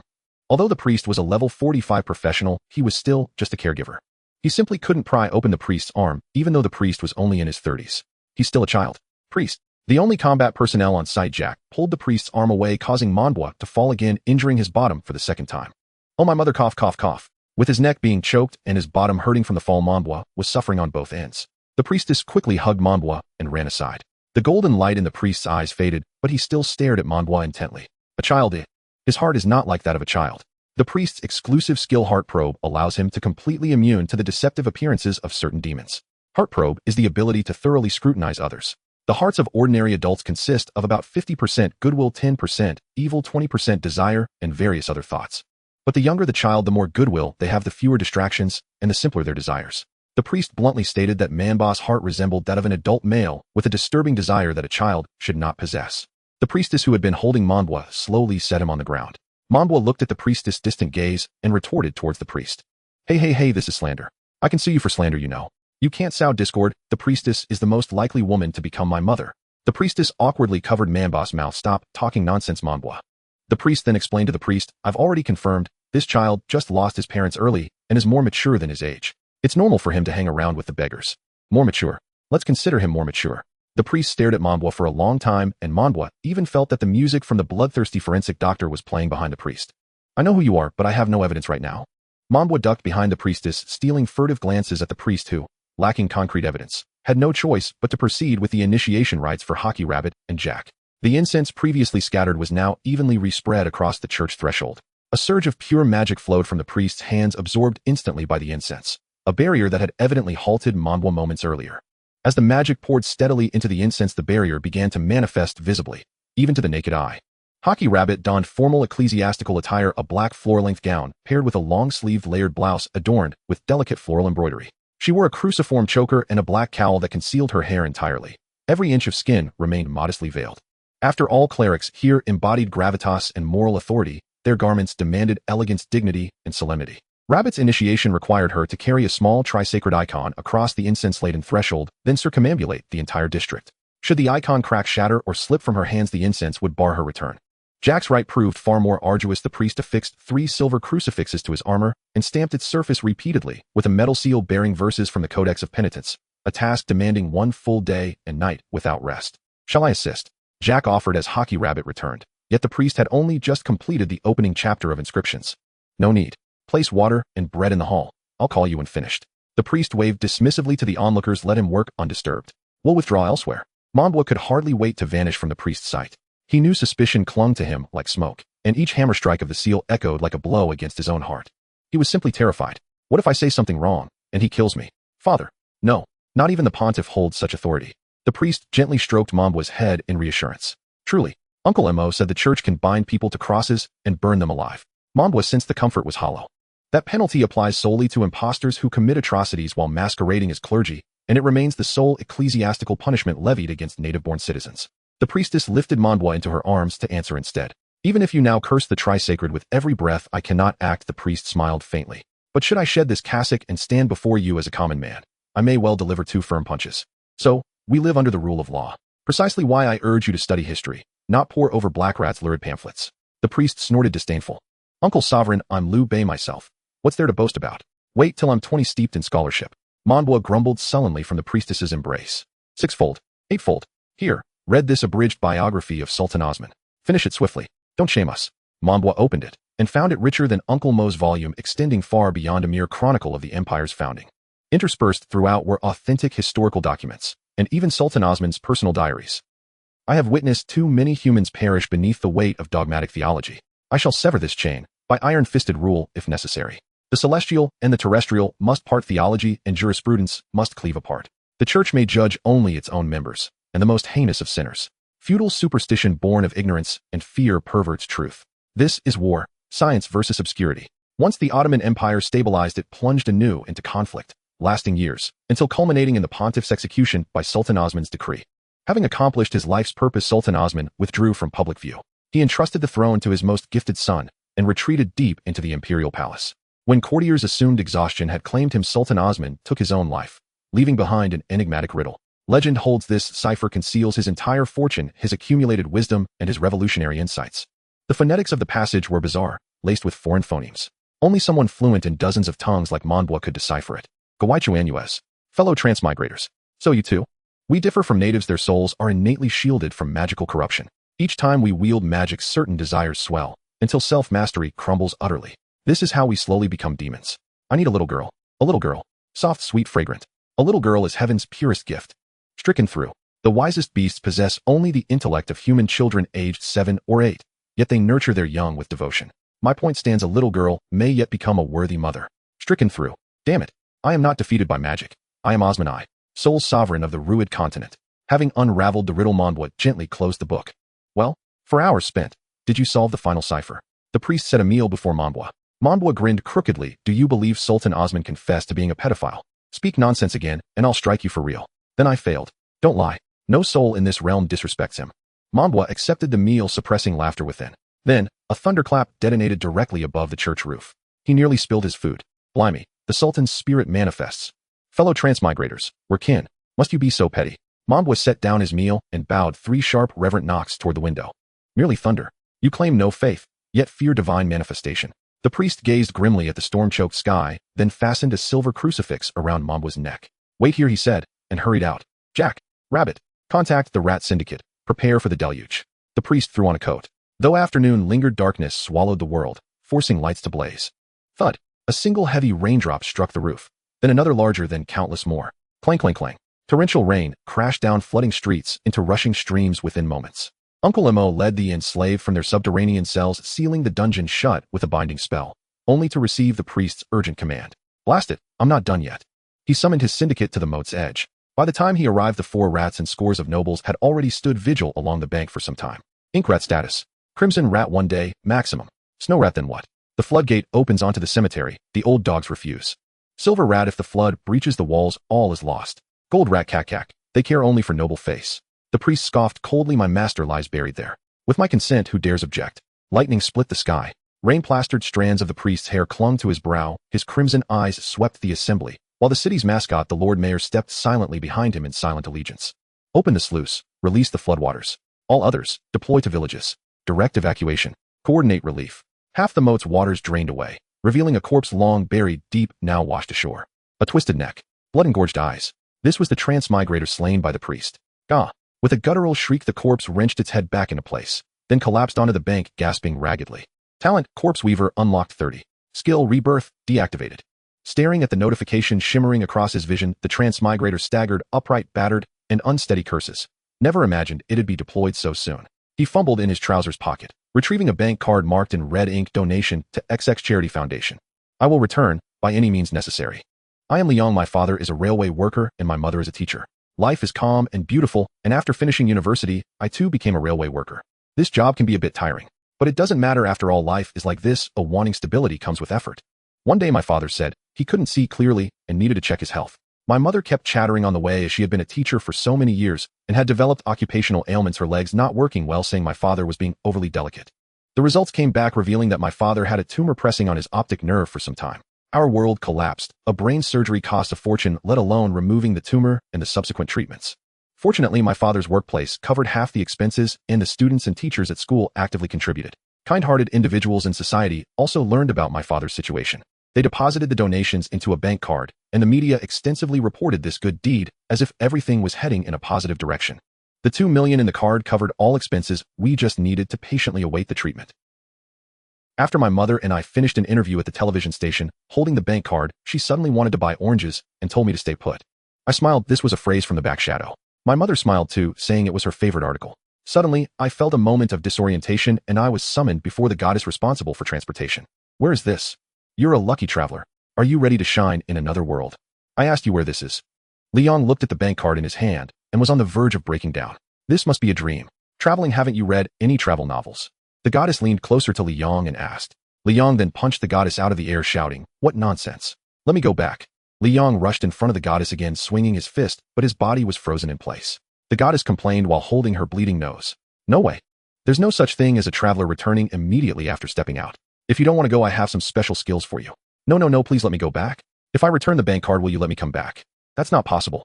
You are a unseen a million lucky person. Bid farewell to your old world and go to the new world to achieve great things." With a wave of her hand, the goddess granted Liang a random skill and transported him to the Reed continent. When he opened his eyes again, a child was shouting that he was a traveler and was going to claim benefits. Liang looked at those benefits with despair, thinking, what's so good about these things? He wanted to turn and leave, but was swept into the city. Inside the city, he felt dazed, eating bread when he had it and drinking dirty water when thirsty. Every night, he dreamed of his mother being tormented by gossip. His son ran away with the money. That was his father's life-saving money. Unfilial son. His mother limped forward to defend, saying, "It's not like that, it's not like that. He was captured by bad people. We don't want the money, just bring back our son." Liang woke up again. He had to return as he had unfinished business. His panel had a skill called Nirvana, which could allow him to resurrect once, removing all negative effects and granting him a random level 30 profession along with its panel. Just as he was preparing to strive for home, he was killed by a priest. Damn it. Liang struck the muddy ground, his memories being shoved into his profession information. Gravekeeper, a profession that uses corpses in combat with the corpses driven by magical cores. Liang watched as the corpses washed ashore and suddenly burst into laughter. This place was full of decaying bodies. "Do you want to play with me again, heavens? Then I'll play along." The black magic spread like a dark mist, enveloping all the corpses. The corpses melted and reshaped, with a tall, emaciated monster appearing before Liang. With hollow black eye sockets and a grin stretching to its ears, it had arms that defied human structure covered in sewn-up needle holes. "Go and kill that priest."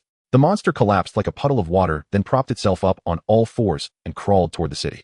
Liang left the city of blue, walking further away. His body had long been dead. Now he was merely a living corpse. Preservation deodorization. Liang digested his profession information and found what he sought at level 100. Unlocking Bottle Demon. The one who releases the Bottle Demon will have all their wishes fulfilled. Great Mom, Dad, wait for me to return. Liang's figure gradually shrank, but a shadow at the church door began to loom larger. "Priest! Priest!" A hoarse voice reached the ears of the priest, who sensed something was off. At that moment, Mambo came down from upstairs, clutching a burning red cross with tongs. "Priest! The cross is on fire, it's burning me." No, the earlier shout had come from outside the door. The priest's pupils shook as he looked up at the three holy statues in the center of the church. The forehead of the bronze statues melted, covering their eyes, and the murals gradually oxidized and fell off. Boom! Lightning struck the church again, knocking down the cross on the roof, and the three books before the holy statues suddenly burst into flames. "Quick, go back upstairs. It's black magic. This overwhelming hatred, whose is it?" Mambo of course obeyed, dropping the cross and rushing upstairs, but suddenly a photo hanging on the wall in the corridor fell, shattering glass all over the ground. When Mambo went downstairs, he was barefoot and couldn't get past. The priest clicked his tongue, lit the oil lamp, and ran over to shield Mambo behind him. "Did you do this? Trying to kill me? You know I suspect you. Isn't this too hasty for a cover-up?" Mambo rolled his eyes at the priest. "Crazy, this thing is clearly coming for me, okay?" Mambo was wearing choir robes while the priest didn't wear his for convenience at work, so the corpse creation mistakenly targeted the wrong person, as it simply distinguished based on clothing to identify clergy members. If the priest hadn't left Mambo a silver cross, Mambo would have been dealt with long ago. Suddenly something yanked at Mambo's ankle, causing him to stumble.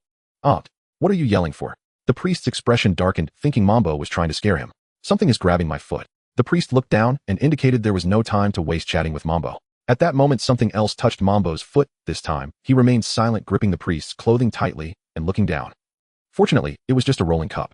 Mambo sighed with relief and kicked the cup into the darkness of the corner. Gurgle, gurgle. This time the priest looked down as well. The cup rolled back from the darkness on its own. "What the hell?" Mambo kicked the cup away with a flying kick. This action seemed to provoke something. Mambo's ankle was tightly gripped, and he was lifted into the air. Help me, priest. I swear it wasn't me." The priest could see things were bad. He grabbed Mambo with one hand and drew out a whip with the other, beginning to chant. As the chant progressed, the monster in the darkness released its grip, and the priest's whip swung empty. Mambo climbed onto the priest's back, refusing to come down. Ha ha ha. Mambo was terrified. The claws of that thing were cold and wet like a corpse dug out of the ground. Thud, thud. Stare. Thud. The piano in the church began to play by itself, particularly hitting the most shrill keys. You have a certain elegance, but you lack piano talent, priest." "It wasn't me." The priest was somewhat speechless at Mambo's self-deception, swinging his whip at the piano. The loud noise from the piano quickly fell silent, which only added to the eeriness. Give it strength, isolate it." The magical radio in the center of the church emitted strange sounds. The priest reached out to grab it, but Mambo stopped him, saying, "Don, I've seen this plot in a novel. What's going to explode in our faces?" Playing tricks." The priest naturally didn't listen, pressing the radio to his ear to listen closely. Give The priest slowly turned up the volume, and the whispering voices gradually became clearer, while Mambo curiously leaned in closer. "Give me that child. Give me. Give me. Give me that child." The priest and Mambo covered their ears while the radio that had crashed to the ground began to scream instead. All the doors and windows instantly shut, and the entire church grew darker. A gust of wind blew through, extinguishing the oil lamp. The priest reached out to relight it, the faint glow illuminating their faces with the flame tilting towards them. Under normal circumstances, as they breathed on this side, the flame should tilt the other way. Moreover, with the doors and windows locked, where did the wind come from? Mambo and the priest turned to look, only to see a twisted, eerie face smiling as it blew the oil lamp out again. What the hell? As Mambo let out a shriek, the priest lashed out with a steel whip, ensnaring the creature lurking in the darkness. Meanwhile, Mambo trembled as he lit the oil lamp. The lamp flared to life. Its sudden glow momentarily blinded both men, while the monster seized the distraction to hurl a rusted grave-digging spade. The priest drew another whip from his robes and blocked the blow with its hilt.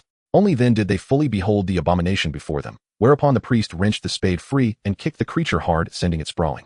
"Luminance!"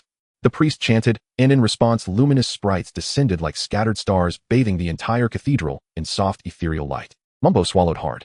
This thing bore an uncanny resemblance to the unknown horror. Could it truly be one of those conceptual entities?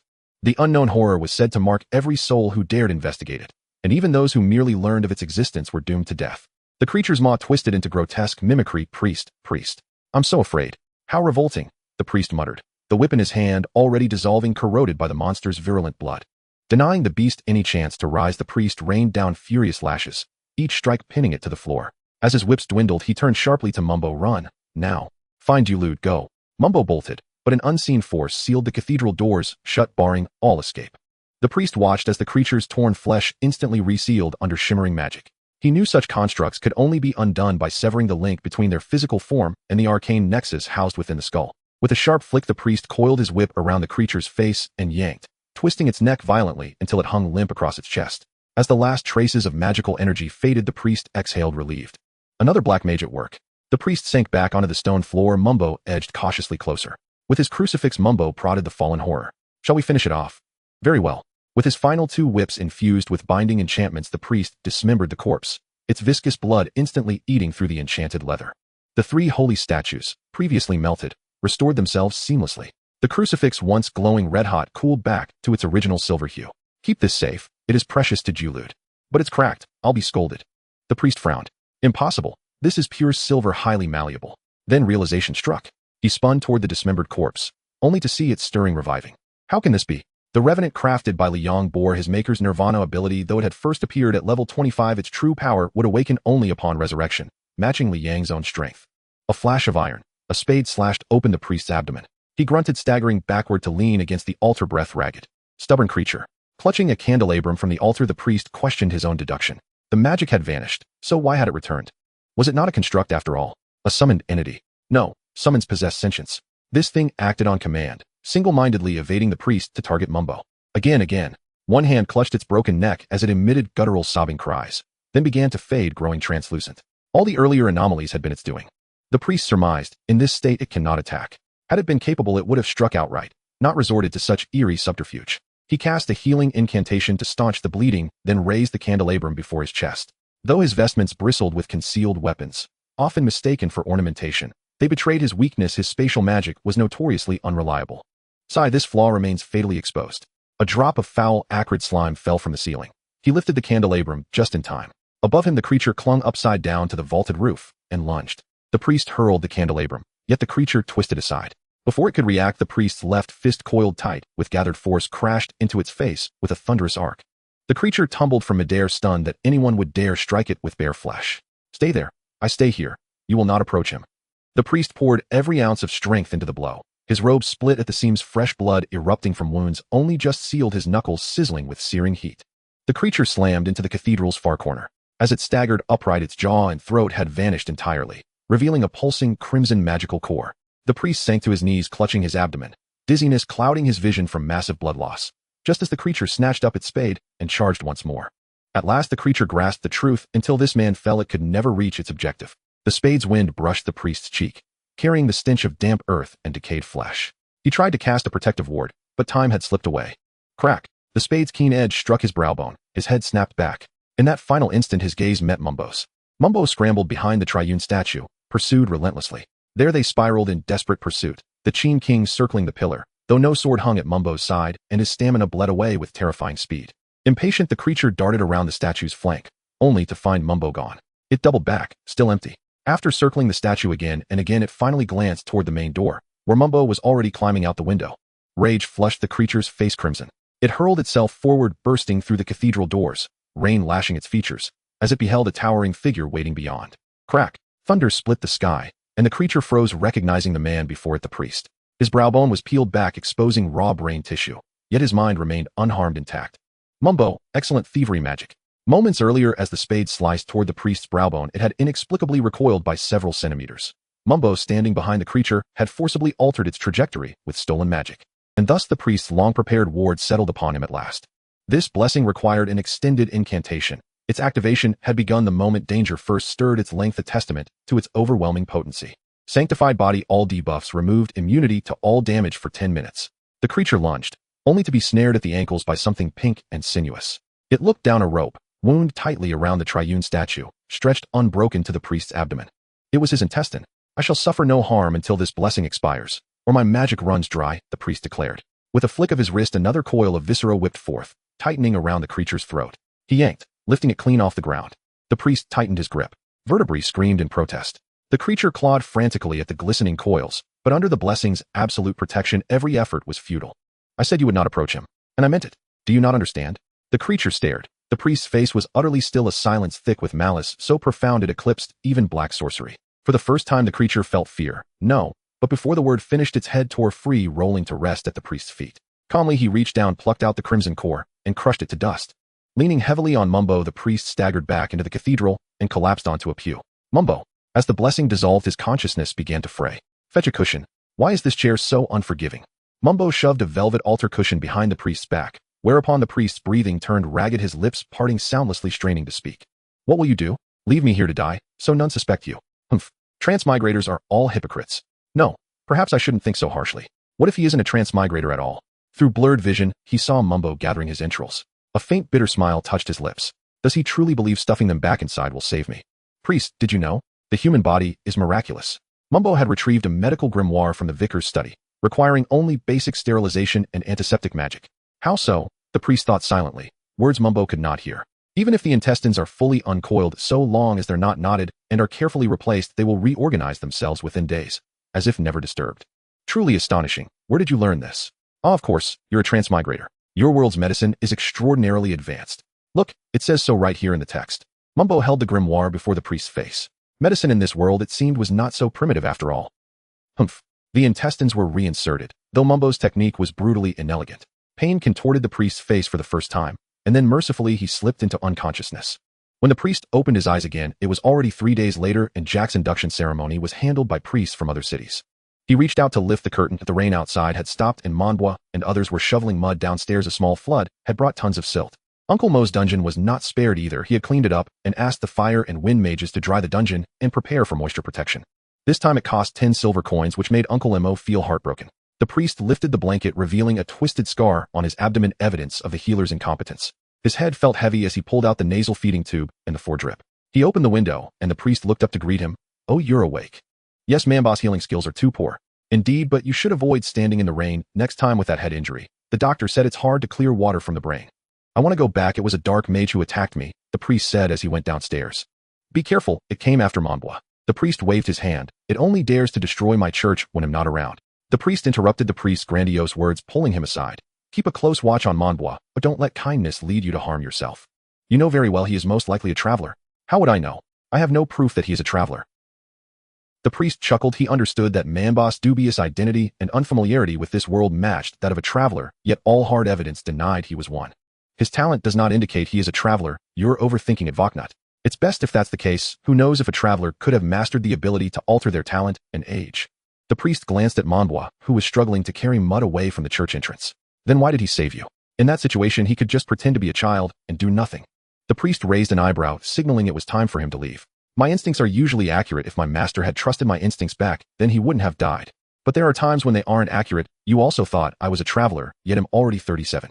A traveler couldn't possibly remain dormant for over 20 years, could they? The priest sent the priest to the teleportation station, and the priest did not retort, but kept insisting that the priest keep a close eye on Monbois. I will take care of your injuries. The priest stepped onto the carriage feeling a daze as a massive energy erupted from the entire platform and the magic teleported the carriage back to his city. As the priest got off the platform, he saw a few idle workers from the Adventurers Guild playing dice beside the station with signs on their backs listing their professional abilities.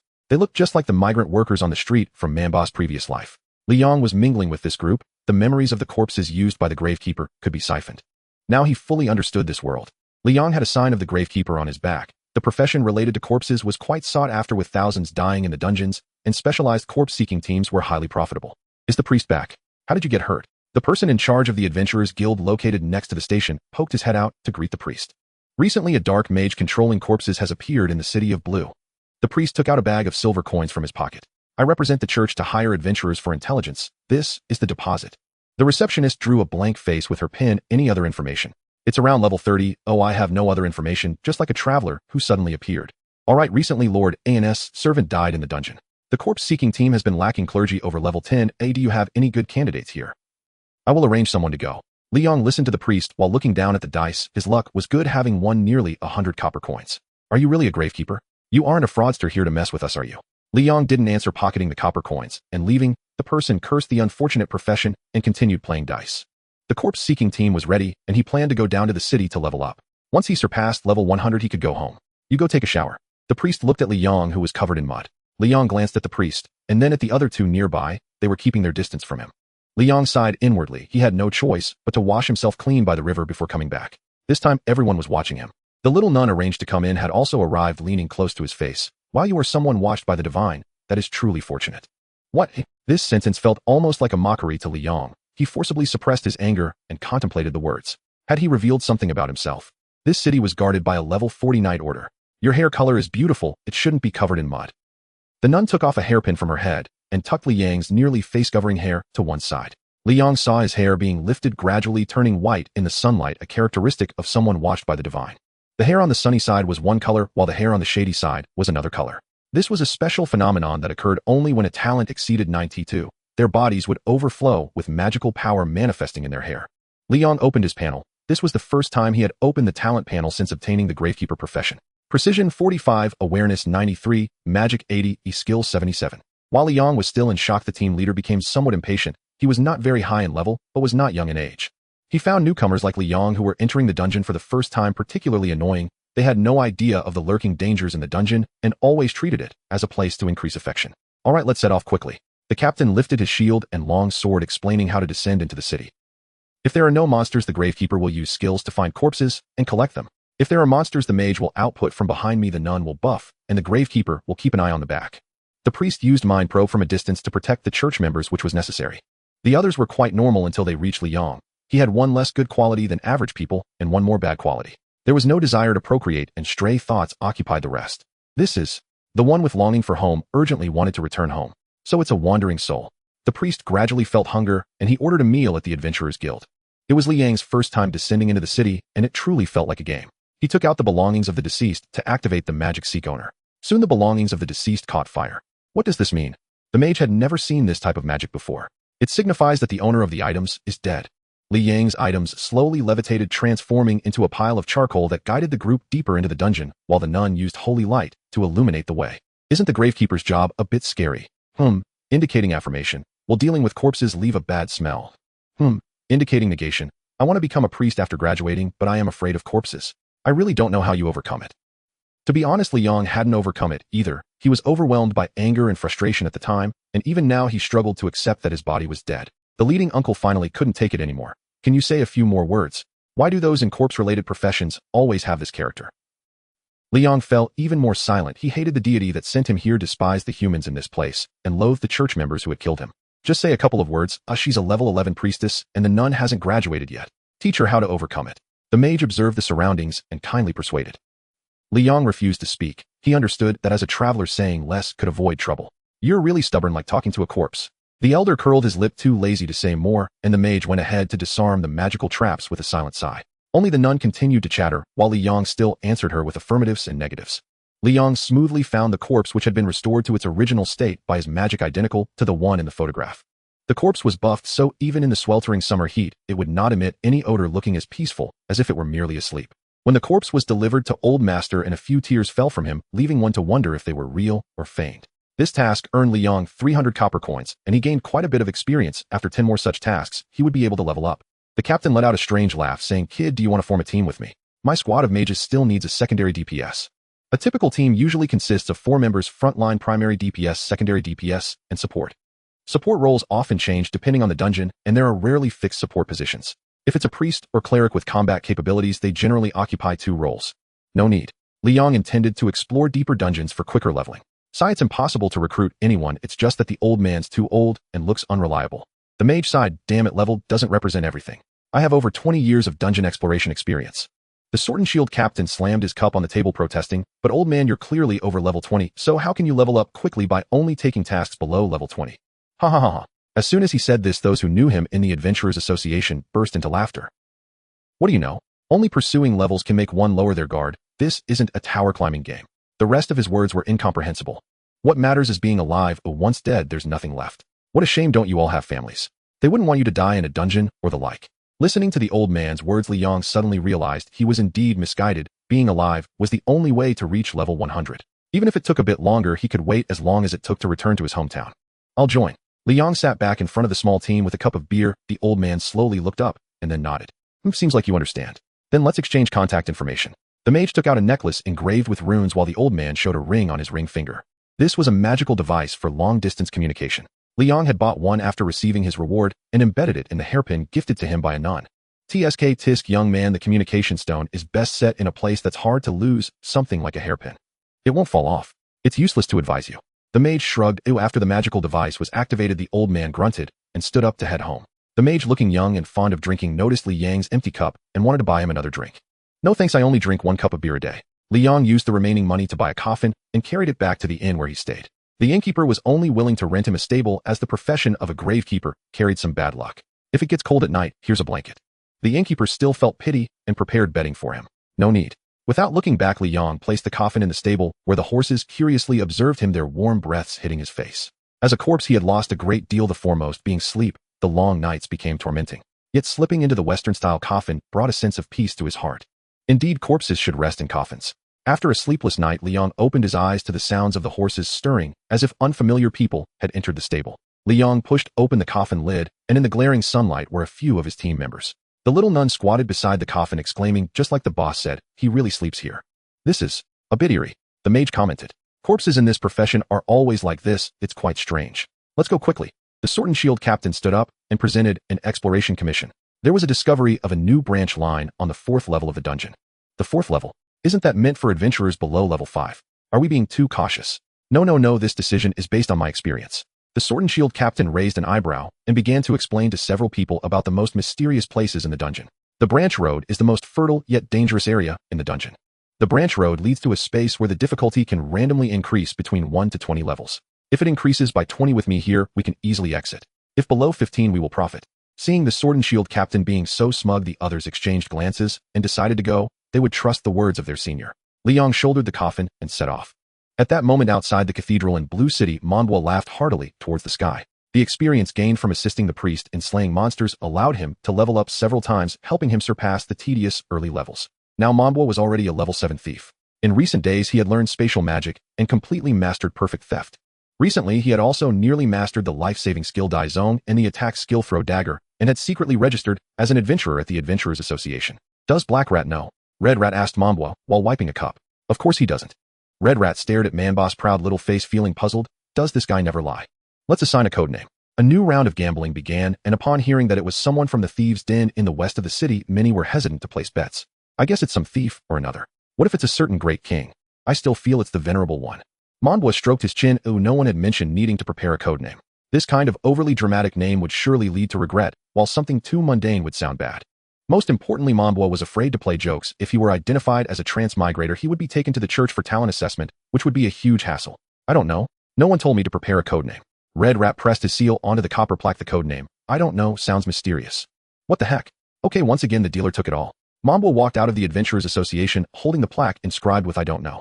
In this world, the language also held an unknown meaning, indeed, enhancing the sense of mystery. Back at the church, Mondwa not only showed off his adventurer proof, but also clamored to go into the dungeon. Stop talking nonsense. That's a place where people die, not a playground for kids. Do you think I can achieve something by just going out every day to be a thief? Father, just wait a bit longer, you're too young. No, I'm already 7 years old. Jack was going into the dungeon with the steward at 5. He's a noble, are you? Damn it, do nobles have any special privileges? What are you saying, you guy? The priest was left speechless by Monbois. This child had clear logic and quick wit. Alright, I'll take you. The priest silently took Monbois to the Adventurers Association, having not been here for a long time. The killer of lost gods has arrived. Red Rat paused his work and looked at the priest. Give this child adventurer proof that is reasonable and legal. No, I'm not here to demand justice. Whether there's a dungeon of 3 to 5 levels, I'll take him to practice. The priest looked speechlessly at Red Rat, thinking, don't call me by that codename. Who did you call the killer of lost gods? Call me a shut up. Your codename is so arrogant. I told you to shut up, Ruil Dorong. Indeed, choosing an overly dramatic codename would lead to regret one day. Is the exploration of the branch road on the 4th level of the dungeon possible? That's it, let's go. The priest didn't want to stay here any longer. Red Rat calling him the killer of lost gods was simply too embarrassing. Your codename is so arrogant. What about the priest? He's called Blood Pain. Something even more dramatic has arrived. You two in your youth, weren't you the notorious duo of bullies? No, he said that this code name would instill fear in the heretics. The priest smirked. Don't make fun of Voknut over this, his temper can be quite volatile. I understand. The priest brought Mambo to the underground city, and another team was also taking on the mission. Such occurrences are quite common. Many teams often take on the same exploration mission simultaneously. At that point, it becomes a race to see who is faster. Damn, the Sour Juju Porridge crew is still chasing me, all of them wielding blades. At this moment, Liang also spotted the priest and Mambo. He felt a twinge of guilt for mistakenly locking onto the wrong person earlier, nearly getting a fellow villager killed. Fortunately, Liang had undergone a significant transformation, and the priest could hardly recognize him. Through the memories he gleaned from those corpses, Liang recognized the priest. Level 45. What? That priest over there, level 45. How do you know? Liang did not respond. Seeing his silence, the others could only roll their eyes. If that's the case, following him will at least keep us safe from monster attacks. The Sword and Shield warrior decided to follow Mambo and pick up some spoils behind him. The monsters initially weren't very strong. Mambo could even reap them at will. While the underground city isn't as terrifying as you described. Mambo twirled his dagger and tucked it back into his sleeve. This is just the foreplay. The priest approached a side path on the map, extended his hand, and chanted to dispel the obstruction of the path. You lead the way. The priest cleared a path for Mambo, who confidently stepped inside. Holy manatee. To his surprise, this was a slippery downhill slope, and Mambo was sent flying while the priest glided down leisurely using the light of holiness. Why the rush? Mambo wanted to say something but changed his words upon hearing the faint laughter from the nearby team. Continue. Mambo looked around. This was a large pool of water with a foul smell of sulfur. Detoxify. The priest couldn't stand it any longer. The smell of rotten eggs here was clearly toxic, yet Mambo was foolishly leaning in to take deep whiffs. Just stop being reckless. Without me, you would have perished here. The priest grabbed Mambo by the collar as a charred yellow slime lunged at them from the pool. The priest took a step back as the yellow slime crashed onto the ground, emitting a horrible screech. A sulfur slime possessing a strong corrosive property and extreme toxicity that differs from ordinary slimes. The priest said to Mambo, these things are documented in books, yet you are completely unaware. Meanwhile, the 4 on the other side activated buffs and squatted by the pool to fish for slimes. The Sword and Shield warrior waved a long cat toy near the pool, causing slimes to bounce out in search of food. Then the mage used a skill to shatter the slimes. Liang was responsible for looting corpses. Gravekeepers had a chance to loot extra materials, while thieves had a chance for additional coins. Look at them, so organized, and you don't even have a team. You are just farming a couple of ordinary slimes next to the underground city. You're in for a scolding. Ooh, just let me down and let me try. Mambo shamelessly pleaded, mumbling about having come this far. Fine. Mambo was set down, and as soon as he landed, he locked eyes with a slime of similar height. A skull tumbled out of the semi-transparent body of the slime, its hollow eye sockets fixated on Mambo. You've been chosen. Toss. Mambo encountered a wild monster. The wild sulfur slime was faster, using tackle first. The effect was outstanding. Mambo was poisoned. Mambo screamed as the creature tackled him, his clothes dissolving instantly, leaving his chest burned red and his skin shriveled. Damn it. Mambo used throw dagger. The reward was minimal. The sulfur slime learned tetanus corrosion. The dagger turned to rust upon touching the slime's surface, and Mambo saw the slime preparing to attack again, turning on his heels to flee. In this world, slimes are almost all top-tier monsters against beings below their level, and if it's a colorful slime, it boasts exceptionally high magic resistance. Mambo was chased by the sulfur slime, weaving around the priest's legs, desperately calling for help. The slime seemed to realize that the priest before it was not to be trifled with, focusing solely on Mambo. Aren't you going to do something? That kid is hurt. I'm letting him learn a lesson. The priest stomped on the slime, picked Mambo up again, and took out a wax block to apply to Mambo's chest. Mambo's wound slowly healed as the priest cradled him in his arms, making Mambo feel like a bird perched on his forearm. Mambo, consider this me acting as your guardian to gain experience. You must understand that this place is indeed very dangerous. Does a top-tier guardian get a reimbursement for injuries? Who is your guardian? The priest ignored his nonsense and took out a slime fishing rod for Mambo to use. The slimes here range around level 20, presenting a bit of a challenge. Mambo then realized the priest was incredibly strong, easily able to lift him, who weighed several dozen pounds, as if he were a bird, while also maintaining a prolonged state of suspension. Liang wondered why Mambo didn't leave the priest's side, and why he wasn't being chased. Could it be? The speculations about the priest and the little boy exploded in Liang's mind, but it turned out that the seemingly kind priest was this type of person. Although he helped me a bit, it didn't seem to be of much use. No, this child shows no intention of concealing his status as a traverser. Even his name is a little pony. Could this be the so-called notion that the most dangerous place is the safest? Or perhaps some kind of cognitive shift? These people can't realize he's a traverser. Liang felt a bit envious, but he had to endure it for now. He couldn't defeat the priest. Alright, there should only be slimes in this pool. Oh, let's check the other side. The Sword and Shield warrior stated that fishing for slimes could be done any time. Completing the exploration mission was the most important thing. The priest also led Mambo to go around the pool. The exploration mission requires a complete record of the terrain and monsters in the entire area. The priest pointed to the edge of the area. Go explore that. It's covered in strange plants. Oh, any vegetation that can grow in such a highly corrosive area must be extremely dangerous. I'm not going. Mambo clung to the priest's arm. He realized that the monsters here were far above his level, not just a few tiers higher. You have to go whether you want to or not. The priest pulled Mambo off his arm and stepped into the thicket of plants. Toss, toss, toss, toss. Mambo encountered a wild grass spirit. Damn, not this plot again. The grass spirit was faster, launching a poison vine attack first. The attack missed. Mambo fled. Damn it. This monster clearly outlevels me. Don't you dare run. Grass spirits are weaker than slimes and mud monsters. Sharp weapons are especially effective against it. Turn back and hit it. The priest called out loudly while watching Mambo flee. Mambo slid and turned back, tossing out 2 daggers. Mambo used throw dagger and attacked twice. The effect was outstanding, significantly reducing the grass spirit's speed and delaying its turn. Mambo's turn came up early. Why isn't it moving? Its hands and feet are broken. How can it move? Seeing the vines on the grass spirit beginning to squirm, Mambo quickly tossed out another dagger. The dagger pierced through the vines and struck the core covered in vines. The wild grass spirit was defeated. Mambo gained 3,000 experience points. Let's head back. Mambo suddenly found the underground city less entertaining. After finishing this mission while return, the priest recorded this patch of grass and continued forward until he met Liang's team. The 2 teams exchanged information, and this area was deemed fully explored. Mr. Priest, how would you rate this area? How did you know I was a priest? The priest was dressed in regular clothes while in the underground city, without any decorations of the clergy. Holy wax, healing the priest's exclusive skill, I know. The Sword and Shield warrior did not betray his teammates.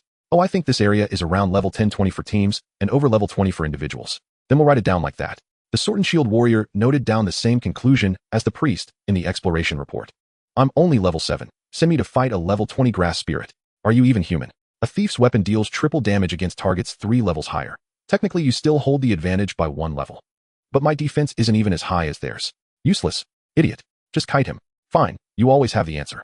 I won't argue with you. Mambo sat perched on father's arm fishing for slimes. With nothing better to do outside, he decided it was wiser to have father escort him. Mambo poked aside the slime's corpse with his stick. Inside its core lay a single copper coin.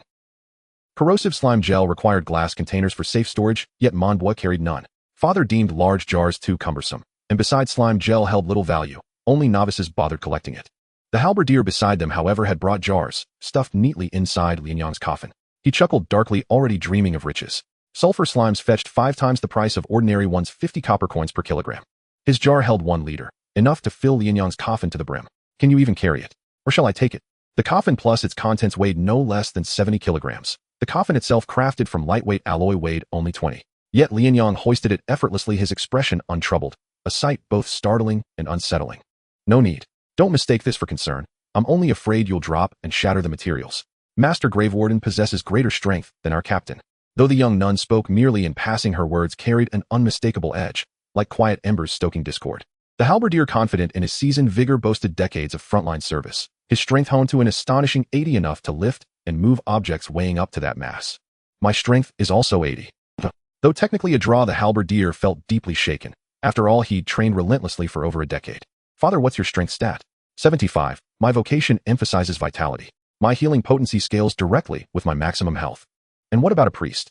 90-something. I haven't checked whether he's improved these past years. Mambo paused thoughtfully. Then perhaps I should train agility instead. Finally, a spark of sense. But for now, your priority is expanding your knowledge. Do you have relevant texts? Lend me too. Where would I even get those? If you wish to learn, you must attend school. I want to go to school. I could arrange admission to the seminary. Wait. I refuse. At the word seminary, Mambo recoiled, instantly hissing like a startled cat. Father's face fell crestfallen. How dare you, a faithless brat, scorn the seminary? I won't become a charlatan priest. Look at Jack. He's been warped into a fool by that so-called mystic scholar. What nonsense. His unwavering faith is a virtue. Father bristled with irritation. Indeed, Monbois was ill-suited for the seminary. He'd surely corrupt its most promising students. After tomorrow's service, we'll petition Black Rat. Perhaps he can place you somewhere more appropriate. It would be nothing more than the slum school in West City. A few days of hardship there would swiftly convince Monbois to settle obediently into seminary life. Should you ever return feigned devotion, even if you must pretend to be a faithful believer. Father shot Monbois a stern glare and fell silent. Monbois rolled his eyes, then grinned. Wasn't arduous scholarship the very hallmark of greatness? He recited aloud, channeling Song Lien's spirit. From childhood, I thirsted for learning. Poverty barred me from owning books, so I borrowed from collectors, transcribed each page by hand, and returned them punctually. In deepest winter, inkstone froze solid. My fingers stiffened, unable to bend. As Monbois muttered verses under his breath, Father ignored him entirely. Only 1 hour remained before supper. After lunch, Monbois submitted his completed assignment and received his first pouch of copper coins, earned lawfully solely by his own hands. He spent the afternoon refining his thievery skills, then eagerly awaited this week's worship service. Monbois wandered the cathedral nave, searching in vain for Uncle Mo, but a tall, short-haired youth stood nearby, eyes fixed intently upon him. Staring much. Don't you recognize me? Your voice sounds familiar. Give me back my hair. I'll kill you. Whoa, 369. Monbois bolted. Behind him, 369 lunged with clawed fingers. No child could outrun a grown woman. She caught him, scratching his face raw. Gaga gaga. Look at my good grandson, scratched like a man caught cheating. Huang Jinshu leaning on Uncle Mo, and Inshu shuffled into the cathedral, cackling with theatrical glee. It wasn't me. It was Riven, Uncle Mo's disciple. His lame pressure was unbearable. Served you right, for scheming such rotten ideas. Uncle Mo knew precisely what had happened. He and 369 exchanged glances the moment they entered. 369 hadn't shaved her head entirely. She kept a long fringe on the right side while the rest was cropped to just over 10 centimeters. After settling Huang Jinshu in his seat, Uncle Mo sat beside Monbois. Didn't you greet your grandfather? Didn't I just? Low emotional intelligence. Never mind that. I've decided I want to go to school, Uncle Mo. School at? Then we'll need to consult Grey Rat. He has connections at the academies. Uncle Mo's expression soured visibly at the thought of speaking with Inshu. Uncle Mo cleared his throat twice and swapped seats with Shueshu. He now sat farthest right. Between them sat Chishu, Shueshu, and Inshu. Inshu and Uncle Mo shared a strained rapport. Shueshu, however, was close with Inshu, for two reasons. First, as Uncle Mo's adopted son, Inshu oversaw a wealthy district, home to affluent merchants, who supplied Shueshu with delicate trinkets. Second, Uncle Mo's advancing age created a generational gap with Shueshu.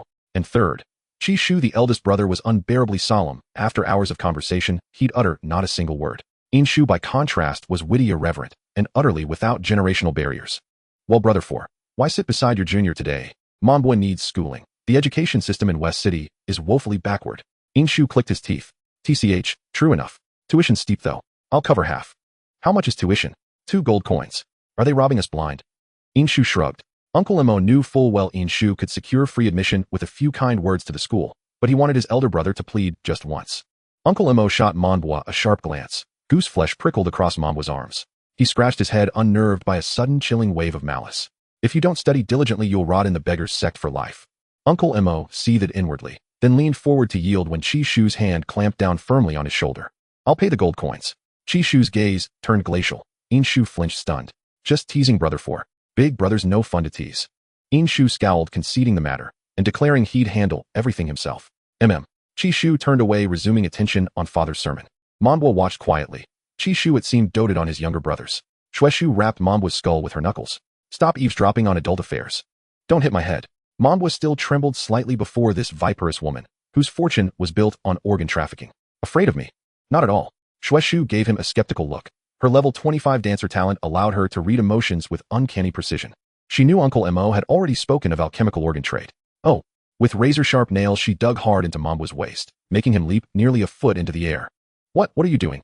Shueshu glanced aside, feigning innocence, then slyly extended her palm. Resting there, vivid and purplish red, was a kidney. Monbois gasped, ripping open his tunic to inspect his flank. Unharmed.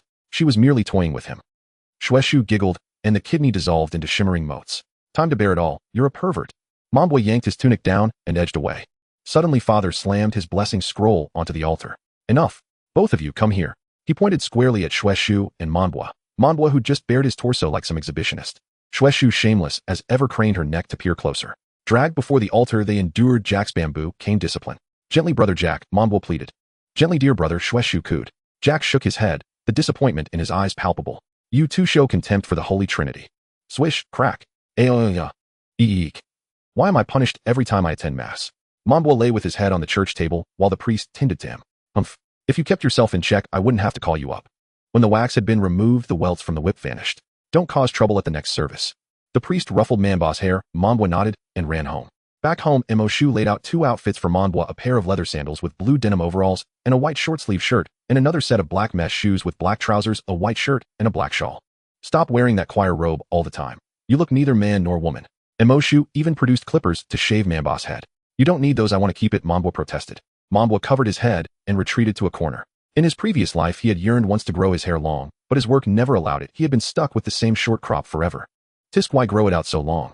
Have you never had a haircut since you were born? Emoshu put away the clippers and began to nag again. The noble school is full of rich children. Wash your hair before you go, don't let them look down on you. And next to the noble school is the Divinity Academy. Keep away from those folk, their heads aren't all there. A little faith in the 3 saints is enough. You needn't keep telling me that I know. Mambwa washed his hair, changed, and then Inshu was waiting at the door. Here, done. Come with me. Inshu carried a backpack white and topped with a layer of slightly stiff fur. He shoved the pack into Mamba's hands. These are your textbooks for class. From today, you start 1st grade. 1st grade? Can I skip a grade? Mambwa asked. Aren't 1st graders all snotty kids? They're the worst. Enough with your nonsense. Emoshu gave Mambwa a tap on the back of the head. Mambwa fell silent, at worst head craft an aloof persona at school. Mostly he simply did not want to be bothered by little brats. Seated atop Yinshu's dragon carriage, Mambwa poked at the earth dragon's hide. It felt much like lizard skin. You can rest at my trading house at noon, as someone will bring you home at night, Inshu said. For once Inshu sounded serious. He drew on his smoking pipe once. There may be some annoying people at school, don't take the bait. It's not worth the trouble. He exhaled a plume of smoke that nearly choked the nearby Mambwa. Fine, I'll put it out. The noble school sat in the northeastern quarter of the northern city, quite a distance from Emoshu's house. About the same distance as the Adventurers Guild. They'll be back in an hour on foot, no need for anyone to pick me up. Mambwa did not want escorts but would allow him to detour to the dungeon and grind slimes for a while.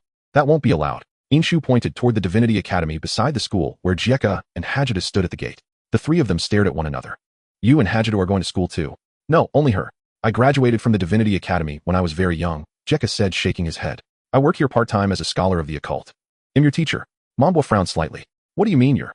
The noble school has 7 theology classes each week. Amiluo, let me go back. Brother Inshu, I don't want to go to school. Call me what you like. I'm your uncle, not your older brother. Inshu gave a single kick that sent Mambwa tumbling into the noble school, then he swung onto the dragon carriage and sped off. Don't leave me. Inshu, how am I supposed to survive without you? Mambwa performed a dramatic chase, tripped, and fell flat. Hajida scooped the rolling child up. Don't dirty your clothes. She produced a handkerchief and wiped the dust from Mamba's face. Jeka laughed and said, You dislike school. It's all right. I hated it when I was a child too. No, I only hated doctrine and superstition. A new era youth should oppose feudal superstition and embrace scientific thought. Reluctantly, Mambwa slung his backpack on and trudged into the 1st grade classroom. They checked the timetable at once: 4 lessons in the morning, 4 in the afternoon. Aside from theology, there were language and arithmetic, plus monster studies and magic. Wait, there's science too, someone asked. Emperor Aosaman taught that magic and science are twin forces sustaining the world. Everyone must understand magic while believing in science. That sounded contradictory. Who had answered him? Mambwa looked up to see a stern middle-aged man with a monocle, wild hair, and a gaunt face. A veritable old patriarch. Return to your seats, students. Mambwa chose a random empty desk. The sensation of being back in school made him uneasy all over again. We'll skip the introductions. I am your science teacher and homeroom. You may call me Professor Sinapu. Which Sinapu is that? Super bad, someone snickered. Now follow me to the playground. Before Mambwa could even take note of his classmates, he was shepherded out toward the playground. In the center of the field, a prismatic slime squirmed inside a specially reinforced cage. Once they all sat down, Professor Sinapu began his lengthy discourse. Centuries ago, science was conflated with alchemy. They called it magic that needs no mana. Emperor Aosaman refuted that term. He believed science revealed the natural framework by which the world operates. You should already know some magic. Now each of you come forward and attack this slime. From left to right, the children unleashed their most powerful spells, yet the shimmering level 40 slime barely reacted. Teacher, we're only level 10. How could we possibly kill it? A student asked. Science levels the inequalities of magic, Sinapu replied. Cover your ears. Sinapu drew a soot-black, short-barreled weapon from his coat and slowly chambered a single bullet. Not good. Did this man really bring a revolver to a class for 1st graders? That caliber could tear several of us apart if fired at close range. Bang. The enormous report of the shot made the children scream, even with hands clamped over their ears. There was almost no smoke. Gunpowder in this world had clearly advanced to a remarkable degree. The terrified children opened their eyes. A neat hole had been blown through the slime's center, the rotating force of the bullet shredded its internal core, and the gelatinous body collapsed and melted away. This is science. And not even precision science, Sinopus said. Science. So powerful. A child murmured awestruck. Mambwa, however, simply hoped the lunatic would refrain from bringing firearms to school again. This was not Aimilika's elementary school after all. We will not dwell on that. Today we study Aosaman's first law. Aosaman's first law? That sounds familiar. Mambwa muttered. The déjà vu he had felt earlier intensified now. All objects remain in their state of motion unless acted upon by an external force. Damn, middle school physics is still chasing me, Mambwa thought. Just now the bullet was the strong external force. Mambwa endured the surreal lecture and finished the first science class, physics in the first half and chemistry in the second. By the third period, Jekka entered in a teacher's robe, and Mambwa almost laughed. Jekka began, as always, with the tale of the saint child who stole demon's power. When Jekka mentioned that the saint child was the world's first professional thief, he shot a look at Mambwa, but Mambwa kept his head bowed, picking at his fingers. Mambwa, I'm here. Your profession is thief. Tell me, who was the first thief in the world? Mambwa tried to lower his head and read, but Jekka stepped forward and closed the book. There are so many thieves in the world, how would I know who the first was? Sit down. Copy chapter 1 of the textbook and give it to me tomorrow. Jekka flipped the book open and pointed to the article about the saint child's theft of demonic power. The other children suddenly found their young handsome teacher far less gentle. Perceptive little ones straightened their posture at once. The tedious theology class felt like a dull knife scraping flesh, leaving Mambwa uncomfortable in his seat. Fortunately, the class lasted only 40 minutes, and enduring it would eventually lead to relief. The last class was the one Mambwa was most curious about: monster studies. During the break, Mambwa finished his punishment notes, eagerly awaiting the monster studies class. It was an elderly woman hunched over and wearing sunglasses, walking unsteadily. Upon seeing this teacher, Mambwa's curiosity waned by half. The teaching style of such an old lady was bound to be dull and uninteresting. Indeed, monster studies was a subject that blended biology and geography. It was a very basic biology course only focused on monsters, and the old woman nearly fell asleep halfway through the lesson. Well, a particularly unique monster is the goblin. They are exclusively female. You'll learn more about this when you study genetics later. Just as she mentioned this, the class bell rang. The old woman quietly packed her things while the children rushed out, bursting through the door. Wait, how can goblins possibly be exclusively female? Do you know about chromosomes? The old woman suddenly said, explaining it would be too difficult for a child like you. When you learn what chromosomes are. Mambwa nodded and replied, I know, it's XX and XY, right? If all goblins were male, the goblins born would inevitably have females, but if they are all female, there's no such issue since they all have XX. Mambwa was shocked. Could the essence of goblins truly be that of a lesbian? How could that be? The absence of a Y chromosome signifies there are no male traits, so there will be no cloning. The essence of goblin reproduction occurs through cloning within another organism. Playing the game. This explains why goblins are exclusively female and not asexual, as cloning requires an egg cell. The old woman coughed. She patted Mambwa on the head. By the way, where did you learn these terms? From my uncle's collection of yellow novels. No matter what was said, it could just be pinned on Uncle Amo. That's quite an enlightening start, but that's probably not a yellow novel. It should be some genetic work. The old woman took out a postcard. If you're interested in these topics. Humph. The old woman held the postcard aloft, but before she could finish her sentence, she stood there and fell asleep. Hey, are you still there? How can you really fall asleep, standing up? Mambwa reached out and took off the old woman's sunglasses, wanting to see if she was truly asleep. Under the sunglasses, the old woman's eyes were indeed tightly shut, but around her eyes were gruesome bite marks as if she had been mauled by a dog. Mambwa silently helped her put the sunglasses back on, taking the postcard, which read Professor of Monster Genetics at the Scientific Research Institute. Nora. Where were we? Nora woke up, adjusting her sunglasses, unable to recall what she had just said. Forget it, I'm so hungry. Nora tucked the teaching tools under her arm and walked towards the door. Mambwa prepared to go to the cafeteria for a meal, only to find that Nora was heading in the same direction. A few students who seemed to be in the same class made strange noises at Mambwa, beckoning him over. What's up? Don't get too close to Teacher Nora, said a girl. Teacher Nora is the mother of goblins. Getting too close will mean you'll give birth to goblins when you grow up. Another proud boy disdainfully said she doesn't deserve to teach nobles at all. Mambwa thought there would be a deeper reason, but it turned out to be mere maliciousness woven from ignorance. Braindead. What does braindead mean? Mambwa replied speechlessly as he got his meal at the cafeteria. The food here was healthier and tastier than what Uncle Emo prepared. Is this the magic of professional chefs? Gulp. Nora's eating sounds were quite loud and very ungraceful. Did you see that? Teacher Nora eats just like a goblin. A few little kids, noticing Mambwa didn't believe what they said, continued to present their evidence. These do not form a correlation. It's a classic error in logic. What is logic? Before they could continue, a shadow stood before them. It was Nora, her face covered in food debris. Gulp. Except for Mambwa, the other kids fled in panic. Nora stood there in silence, and Mambwa guessed she had fallen asleep again. Hey, I'm talking to you. Wake up. Mambwa tugged at Nora's sleeve, and she finally woke up. All right. If you want to go to the Research Institute, it's behind the Noble School. That's the genetics division of the Scientific Research Institute. Nora finished speaking and took out a handkerchief to wipe the food debris from her face. She appeared to have some sort of psychological trauma. She turned and left while the other kids gathered around, chattering about how terrifying Nora was. Monbwa was thoroughly annoyed, absolutely illogical. Complete malicious speculation, and why are you all crowding around me? Because you're quite cute. How annoying. I don't want your compliments, of what I need is for beautiful girls to compliment me. Monbwa quickly finished his meal and got up to run while the other kids exchanged glances, unsure of what had just happened. I still hadn't asked him his name. Maybe he was shy. Monbwa turned around, noticing that the kids hadn't followed, and sighed in relief. The only issue was that he had run in the wrong direction. This was the path leading to the research institute. Gulp. A familiar voice. Nora stood asleep under the scorching sun of midsummer. Monbwa found a stick in the grass beside him and poked Nora's face. He had just grabbed her sleeve, and it was oily, which felt a bit disgusting. Nora woke up and she saw Monbwa chuckling awkwardly. Monbwa was somewhat worried. If you keep walking and sleeping like this, won't you get sunburn on the way? Someone will come to pick me up. Nora pointed to the distance where a girl was running over in a hurry. Mother, how are you? I'm fine, number 7. Nora pointed at Monbwa beside her. This child knows quite a bit about genetics. He's much smarter than you. Just stop teasing me. Number 7 invited Monbwa to sit at the research institute, and of course Monbwa agreed. He had never seen the research institute of this world. Upon returning to the research institute, Nora changed her clothes and instructed the people inside for a moment before taking number 7 and Monbwa on a tour. Do you like slimes? Nora held up a palm-sized slime. This is a genetically edited slime. It weighs only up to 1 kilogram, completely non-toxic, and the colors can be customized. The most important point is that they are herbivorous. Nora placed the small slime on top of Monbwa's head.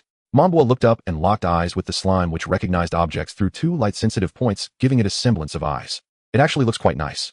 Haha, I loved this the most when I was young. Nora took Monbwa to the goblin lab, explaining goblins in detail. Was that thing originally a fallopian tube? How terrifying. Yes, but you don't need to be afraid now. Goblins only reach level 10 when they mature, and there are no adult goblins in the entire city of Blue. Why? It's because of the mother's viral magic, a virus that specifically targets goblins, transmitted through bodily fluids, limiting goblin development and preventing them from ever reaching level 10. Is it really that powerful? Nora snorted twice. All right, I'll give you the slime. Come by more often. I'm bored to death every day.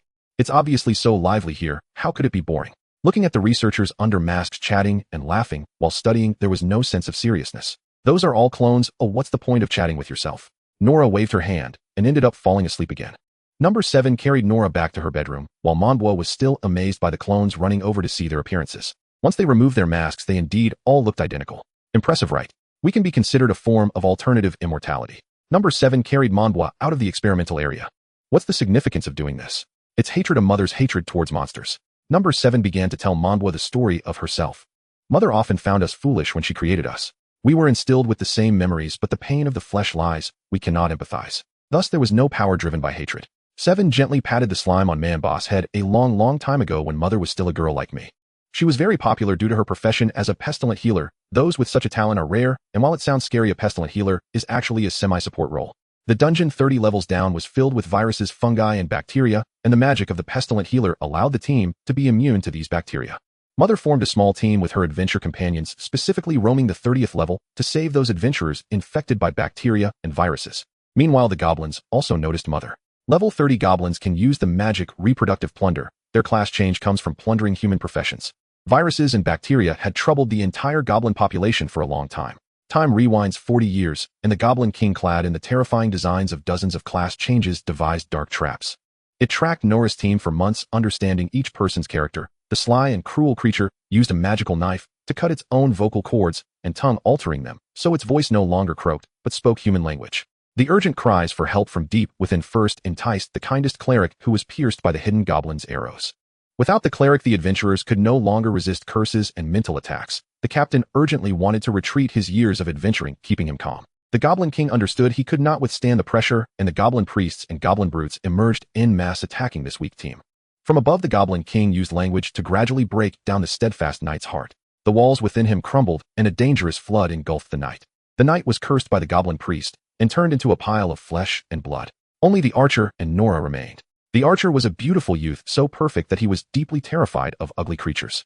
Goblin clerics, the 3 saints, do not bless goblins, but their racial advantage allowed them to seize the power of the 3 saints. The burning of pure power made them so ugly that even goblins could not bear to look. The goblin cleric slowly approached with a twisted cross, causing the archer to feel physiological discomfort. In the moment of vomiting, he was brutally beaten to death by the Goblin King. The remaining Nora was grasped by the Goblin King's hand around her neck, his greedy gaze akin to that of a treasure. Goblins. Prosperity. Eternal. Nora stared at the Goblin King. She did not resist, curse, or scream. A deadly bacterium spread through her body. At first, the goblins only felt itchy skin, but later discovered black spots appearing on their bodies. Coughing blood fever blurred consciousness and chaotic thoughts. In the deep dungeon, Nora bore humiliation, the skills of a pestilent healer predominantly stack and burn blood, unable to kill instantly. But the range is vast. Anthrax plague. Nora slowly raised her head, looking at the chaotic goblin lair. She knew the magic had succeeded. Anthrax even corroded the wooden shackles. With a gentle movement, she broke the decayed binding. Nora walked step by step through the goblin lair with a goblin dagger in hand, the entire lair illuminated by flames, with bizarrely twisting shadows continuously writhing. All the goblins lay on the ground, barely alive, with the most severely affected being the Goblin King. "You, what have you done?" Nora stroked her face torn by goblins. Without speaking, she merely cut open her abdomen in front of the Goblin King, pulling out the goblin offspring and tossing them into the fire pit. "You want my magic? Dream on." Healing magic slowly restored Nora's wounds, but she forever lost the ability to bear children. The Goblin King was filled with hundreds of bacteria and plagues by Nora. The Goblin King's inherent vitality made it unable to live or die. When Nora exited the goblin lair, the other adventurers knew what she had gone through. Rumors and malicious speculations intensified her hatred, nearly burning her out. Nora vowed to make all goblins pay the price. But viruses and bacteria, even fungi, could not target a specific monster until she came across a book on genetics. Genes, the basic factors determining biological form. Unique. Driven by hatred, Nora became a professor of monster genetics. Her research on genes and goblins was unprecedented, and she fully understood the term clone proposed by Emperor Osman. After decades of immersion, she used magical tools to replace her womb and cloned several of herself to assist in researching how to limit goblins. Finally, a genetic defect virus was developed with lethality that could be called the Goblin's AIDS. After being released into the dungeon within just 10 years, nearly all goblins in the dungeon were exterminated, with only a few unintelligent low-level goblins respawning on the upper levels each day. But the time trapped in the goblin lair left her with mental scars, becoming increasingly lethargic with age. Manbwa listened to this story, feeling that Nora was too ruthless. She was truly a hard person. The Goblin King is still alive. He was locked in the lab by Mother before the genetic defect virus was released. Before Mother died, he had to endure her hatred. At this moment, Nora had already awakened her face, not very happy. Why tell the children those things? What hatred? What we did was to prevent others from suffering the same torment as I did. Seven nodded. Yes, we are all for the adventurers. Nora publicly declared this. It not only sounded great, but also secured more funding. She sent Manbwa out of the research institute, stuffing him with a pile of interesting trinkets. Come often. Perhaps having deceived herself for too long after developing that virus, Nora truly devoted herself to popularizing how to prevent harm from monsters. She and her clones worked part-time as monster studies teachers in several schools. Nora no longer despised her clones as foolish. Although the clones shared the same genetic sequence, each moment, minute, and second experienced differently made them not Nora. She let these clones do as they pleased, as she no longer restricted them with the identity of a creator. We have nothing to do. Yeah, we've studied this thing our whole lives, neither leveling up nor stacking attributes. With no other options, she could only leave these individuals behind, finding research topics they liked, conducting research playfully. They are currently attempting to extract the natural resistance of slimes to create magical tools. However, they have been failing continuously.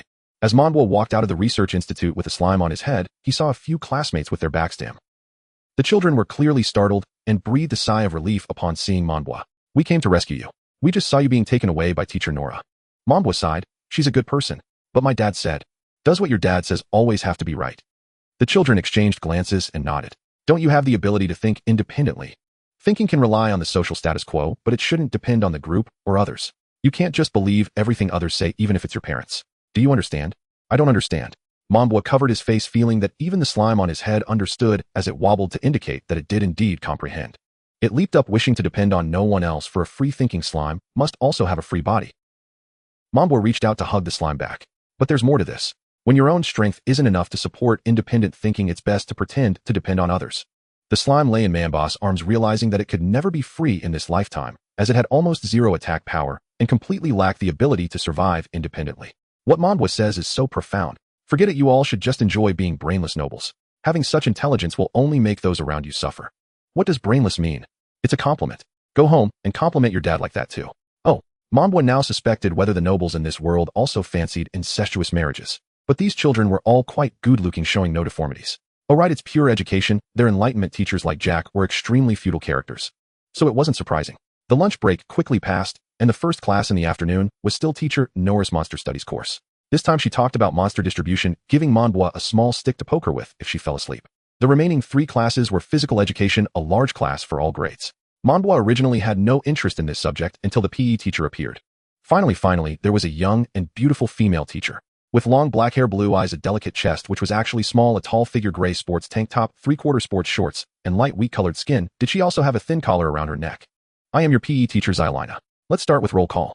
Come up to get your collars. We have those too. Manbwa, am I first? Manbwa received the collar feeling somewhat strange. What's this for, teacher? It monitors your body and movement distance, comes with healing magic to prevent any accidents during class. What do you mean by accidents? Don't worry about that for now. After receiving the collars, everyone put them around their necks, and Zyalina used space magic to bring out a box of wooden weapons. I trust you all know what professions suit you. Now take your own weapons. A group of children took weapons from the box, and a few mischievous ones had already started dueling in the back. Manbwa picked up 2 wooden daggers, thinking, are we really going to fight each other? Alright, the first lesson for adventurers is to run while carrying your own weapons. Even when fleeing, adventurers cannot drop their weapons. For the remaining 2 hours of class, I expect you to run 5 kilometers at any pace. The rest of the time can be for resting. Teacher, how far is 5 kilometers? 13 laps around this playground.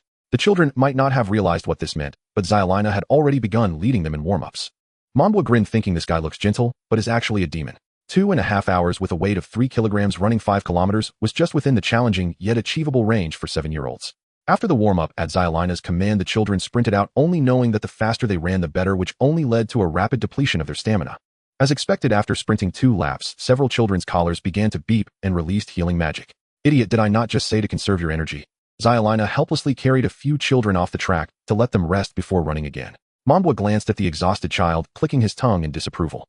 The kids beside him who came to rescue him were also unwilling to fall behind, but upon seeing Manbwa running leisurely, they slowed down. Manbwa often said profound things, so following him could never be a wrong choice. In fact, he was more tired than others because he still had a slime on his head. If he put it down, it would surely be bullied by those kids. AI. Even though Manbwa tried to manage his stamina, not having run for a long time combined with his body having not eaten well for days made it hard for him to keep going. Manbwa felt as if the buildings and track ahead were melting glass, gradually becoming irregular. How many laps have we run? 5 laps, Manbwa. Manbwa didn't say anything further, as running with a slime on his head made his neck ache, plus he had a metal dagger hanging at his waist. Using space magic to fetch things is easy, but acquiring what one desires is difficult. Manbwa had to keep his weapon close at hand for emergencies. Zyalina soon noticed Manbwa, who had a slime on his head. Does this kid really not want to put down his pet, even while running? She caught up to him and removed the slime from his head instantly, making Manbwa feel lighter. Who stole my slime? Manbwa panted and turned around, seeing Zyalina looking a bit awkward. This thing should be faster than you when running. Zyalina placed the slime on the ground, and it began to slowly wriggle. Manbwa slowed down to observe the slime, then looked at Zyalina with a face that clearly said, is the teacher treating me like a fool? Seeing the sluggish slime, Zyalina felt even more embarrassed and in a fit of anger kicked the slime. Manbwa even saw a human-like expression on the slime's face. The slime rolled a couple of times before starting to bounce forward frantically. Let's kill the slime. The slime indeed wasn't slow, and Manbwa resumed his earlier pace to chase after it. The slime's cooling system was not as efficient as human sweat glands. After running for a while, its internal gel overheated and liquefied completely, losing its ability to jump, and could only wriggle into the shade to recover. Teacher, please don't let others hurt my slime.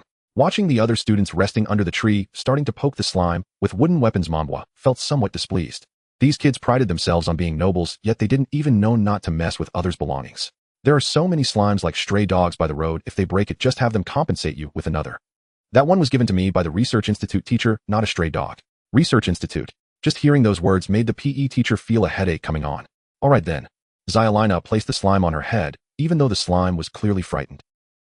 It took Manbwa several attempts to complete the 5 kilometers, yet he still managed to be among the faster ones.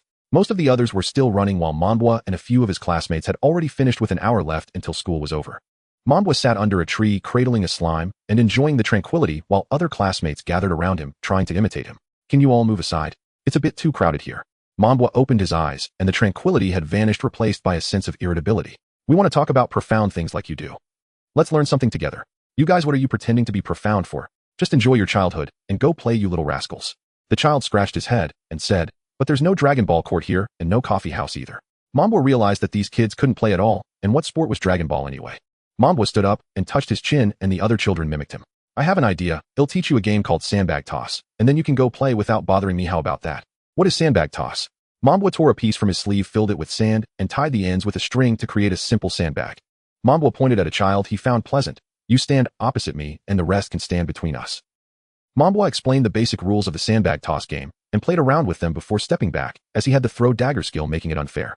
Zyalina also saw this gameplay for the first time. She dismissed the kids who lacked determination and couldn't keep running, then approached Manbwa. Where did you learn this game? In the slums of the West City. Zyalina thought Manbwa was joking and lightly tapped his head with her bow. Have you joined an adventurer team, teacher? Manbwa looked at the bow. No. Are you single, eh? Why do you ask that? I'm single. Great, my team needs a main character. Would you like to join me? Zyalina hissed. What does that have to do with whether I'm single or not? Because I'm the only single one in my team I need.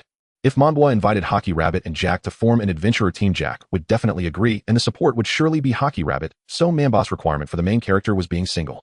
Zyalina interrupted Monbois with a speechless expression, then I refuse. Damn it, failure. Recruiting partners is indeed not that easy. Can you find someone your age? Aren't those classmates good enough? By the time you grow up, you'll be over 30. Zyalina suggested as she sat beside Monbois. Monbois looked at the group of noble girls and saw no promising future in them.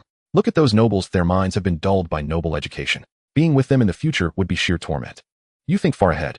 It's written in novels that childhood bonds become stronger in adulthood, especially among those who have experienced adventures together. Or through a master-disciple relationship. Or it could be childhood sweethearts.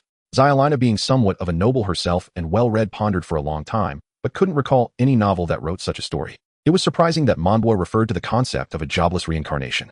This novel can't be an underground book, can it? Underground book refers to those that have not been reviewed and are sold privately, often filled with inappropriate content and can distort one's values. It's not that wild.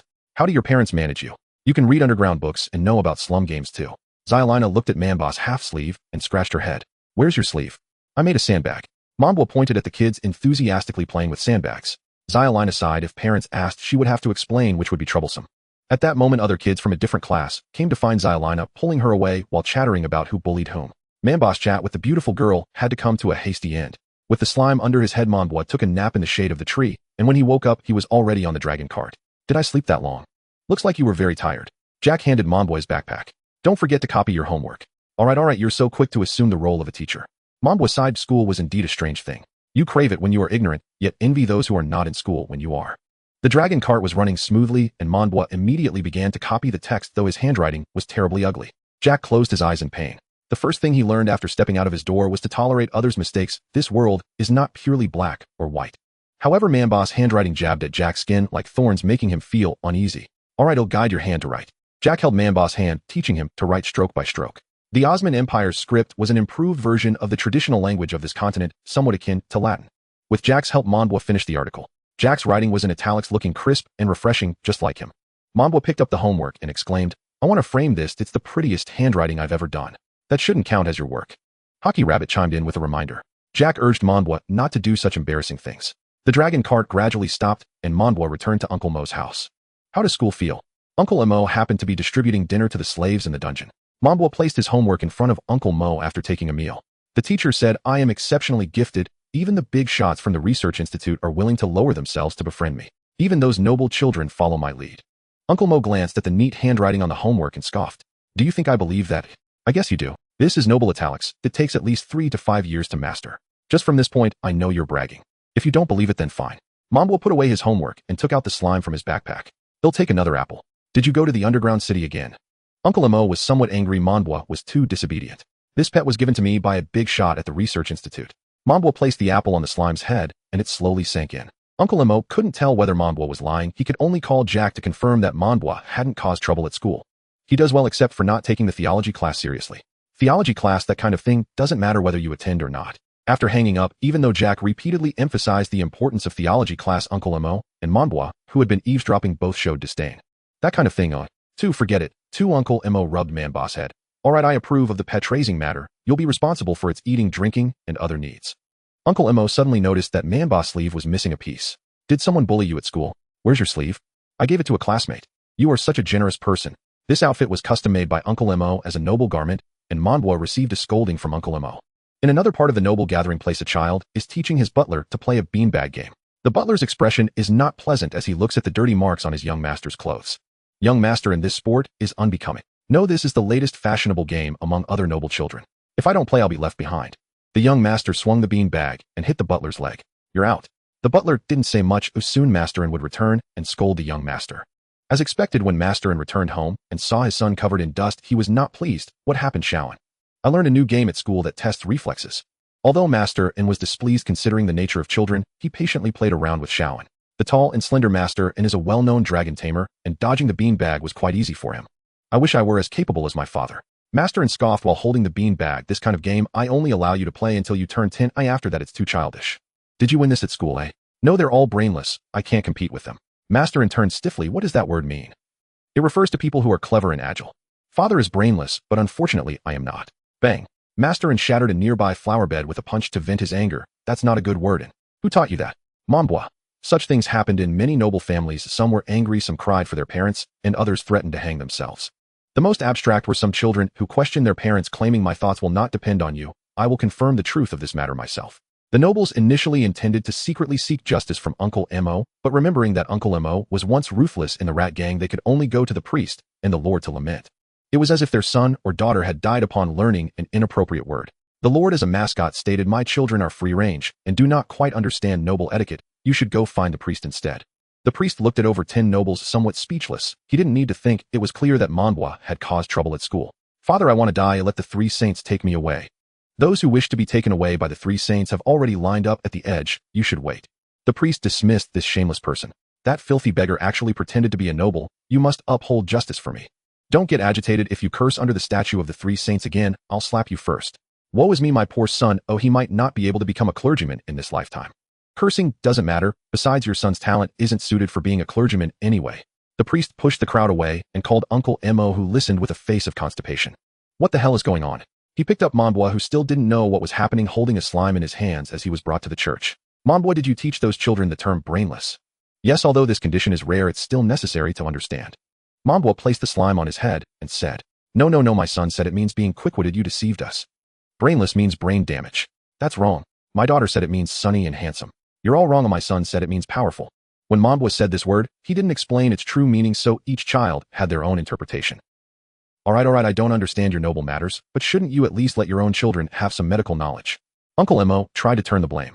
Monbois casually said, "Brainless, is there a problem? As far as I know, some of your noble families indeed gave birth to a few brainless due to intermarriage."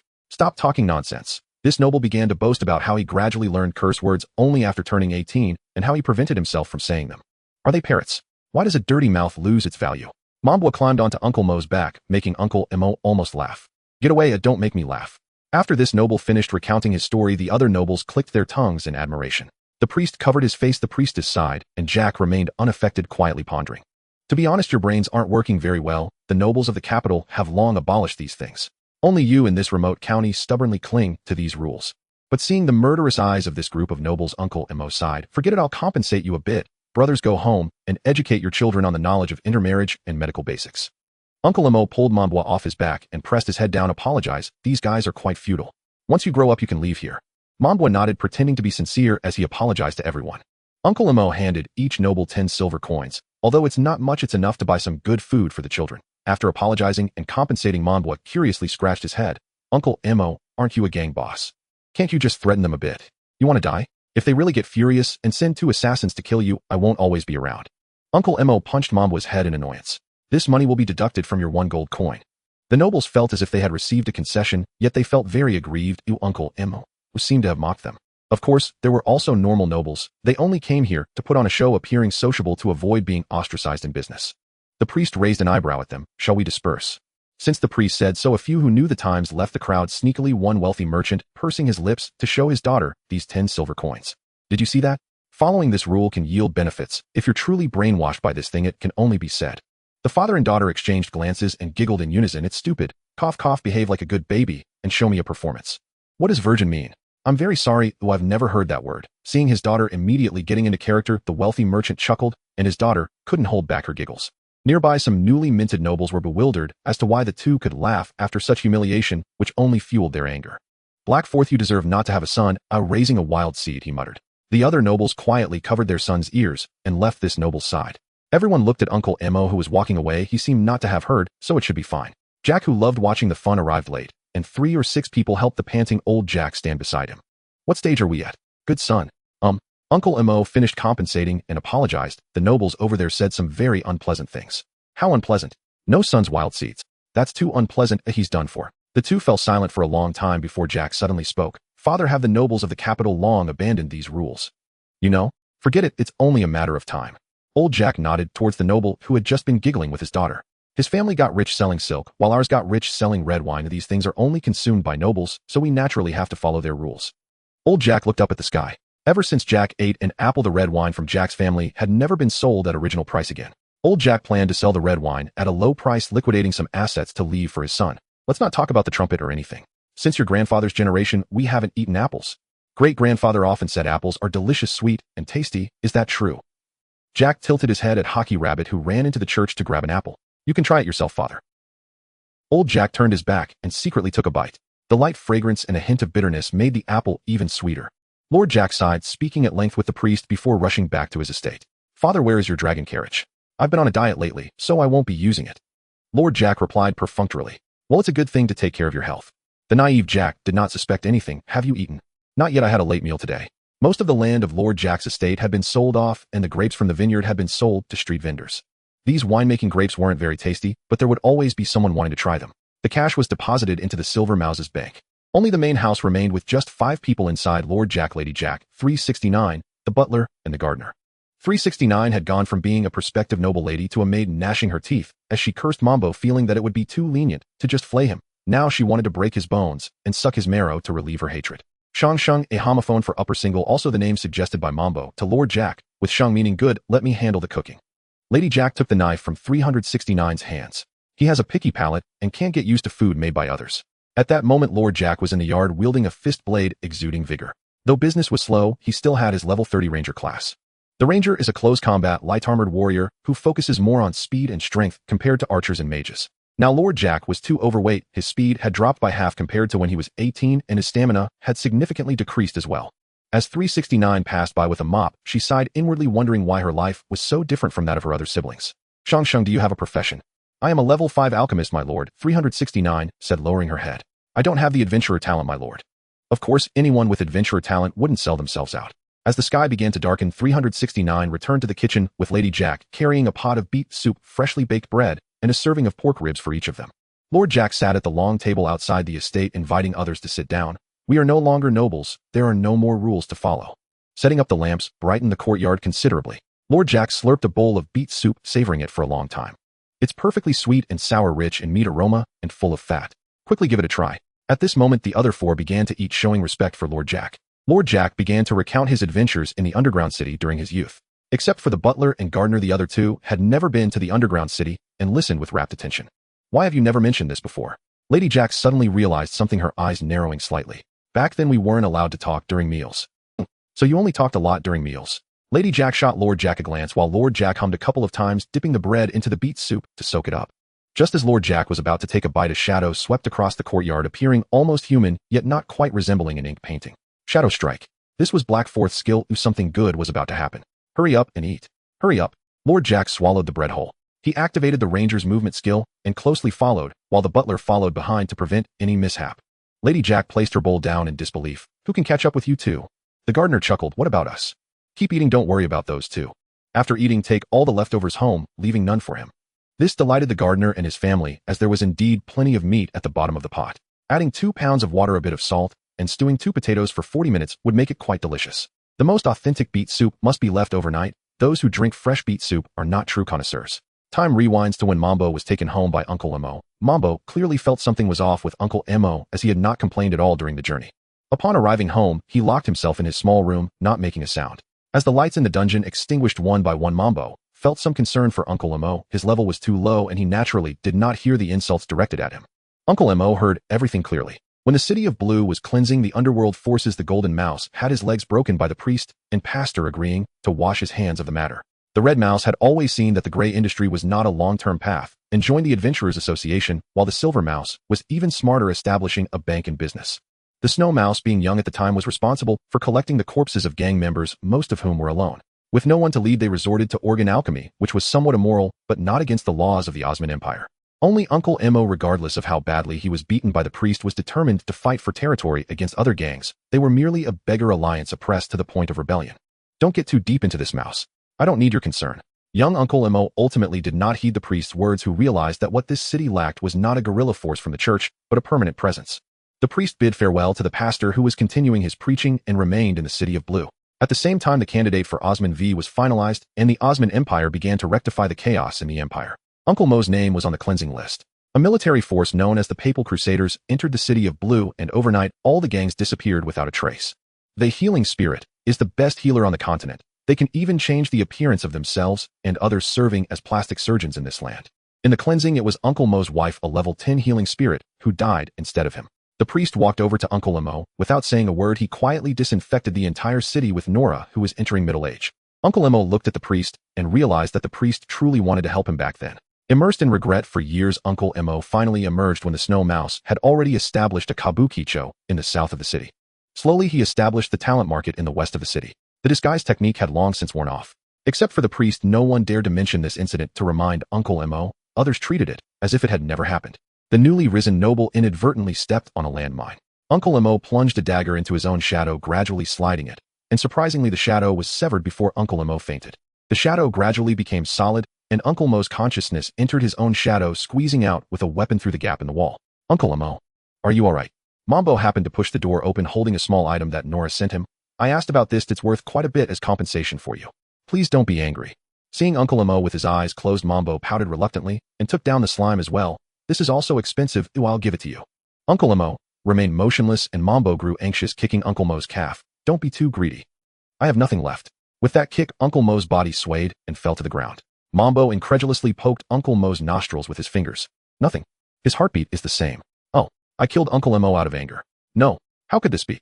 Get up, you guy. Mambo felt a deep sadness. Although this guy was not a good person, he had indeed been exceptionally kind to him. Wah!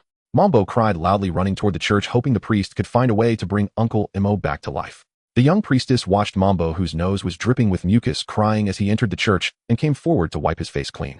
What's wrong, Mambo? Why? Killed Uncle Emo out of anger. Mambo wiped his eyes and said the priest can save him, right? He can definitely do it, right? The priestess was momentarily taken aback, hugging Mambo. I'm sorry, Mambo, we can't. Moreover, the priest just went out. Mambo looked at the three saints statue breaking free from the priestess' arms and knelt on the ground to pray, wishing these deities truly existed. Mambo's slime also chased after him, slumping in front of the three saints statue, bubbling away. That was the slime's language. Please help him. Although I don't know what happened. The priestess did not know what to do and could only sit beside Mambo praying with him. If someone had noticed the sculptures of the three saints, they would see the son suppressing laughter, the mother feeling gratified, and the spirit looking somewhat speechless. Nearly 10 minutes later, the priest looked at the devout Manbwa in astonishment, as such fervent prayers caused Manbwa's experience points to surge dramatically. What is this? Manbwa repeated what he had just said, and the priest clicked his tongue. Then you should hurry back, your Uncle Emo has been resurrected. Manbwa stared at the priest in disbelief. How could this guy be so powerful? Just like that, he resurrected. Manbwa rushed back without having time to express his gratitude while the priest asked what had happened. The priest smiled and explained Uncle Mo's skills. The shadow flicker skill puts the user in a state of simulated death, allowing them to control shadows for activities. While most people would use it for theft, Uncle Emo trained it into an assassination skill. Stumbling back home, Manbwa saw Uncle Emo at the door picking his teeth. Where have you been? Great, you're not dead. What kind of talk is that? Uncle Emo threw a slipper at Manbwa's face. Manbwa approached with the slipper in hand, marveling. The priest is really impressive. He truly resurrected you. Manbwa helped Uncle Emo put on the slipper, and Uncle Emo seemed to understand. An old man was never dead. You must have left your brain in the doghouse while studying. Uncle Emo explained the shadow flicker to Manbwa, who nodded, realizing how embarrassing it had been earlier. Starting today, I won't go out anymore, Uncle Emo. Moi. I've contracted a disease that makes me die if I go out. What? Uncle Emo was perplexed and called the priest to ask what was going on. After listening, Uncle Emo felt somewhat speechless, though mixed with a sense of relief. This kid does understand gratitude. Uncle Emo scratched his rear and brought Manbwa 2 boxes of sweet milk, knowing that such awkward matters would pass after a child's nap. Fortunately, no one cared about this matter, and the next day Manbwa obediently went to school. The only difference from yesterday's schedule was the absence of a monster class and the addition of a theology class, which Manbwa had to pretend to take seriously even if he didn't want to. There are only 28 theology classes in a year, and the remaining courses are switched to general magic knowledge. Theology only allows one to learn the surface of things, Jack said regretfully after class. It's a pity that we can't cultivate strong faith in everyone. The 2 consecutive theology classes left Manbwa dizzy. Jack didn't engage in fun teaching, and even the nobility, who were usually concerned about appearances, were dozing off. After lunch, Manbwa continued to play at the research institute. Although they were all clones, at least they could share some common topics. Nora was napping and Seven was drinking tea at the front desk, while Manbwa complained about the theology class next to her. I don't want to attend this, or that. Why did Manbwa even come to school? No. Seven brewed a cup of tea for Manbwa. 7 parts sugar, please. Manbwa took the teacup and took a sip. I originally thought class would be interesting, even if there were no pretty girls I could make friends, but none of my classmates are compatible with me. Should I clone one for you? It can be ready in 3 days, no? 7 teased, as the combination of magic and science made cloning extremely fast. What kind of talk is that? Are people here like animals to you? Appearance, personality, even memories can be customized, and you can anchor her with your soul. She will be entirely yours.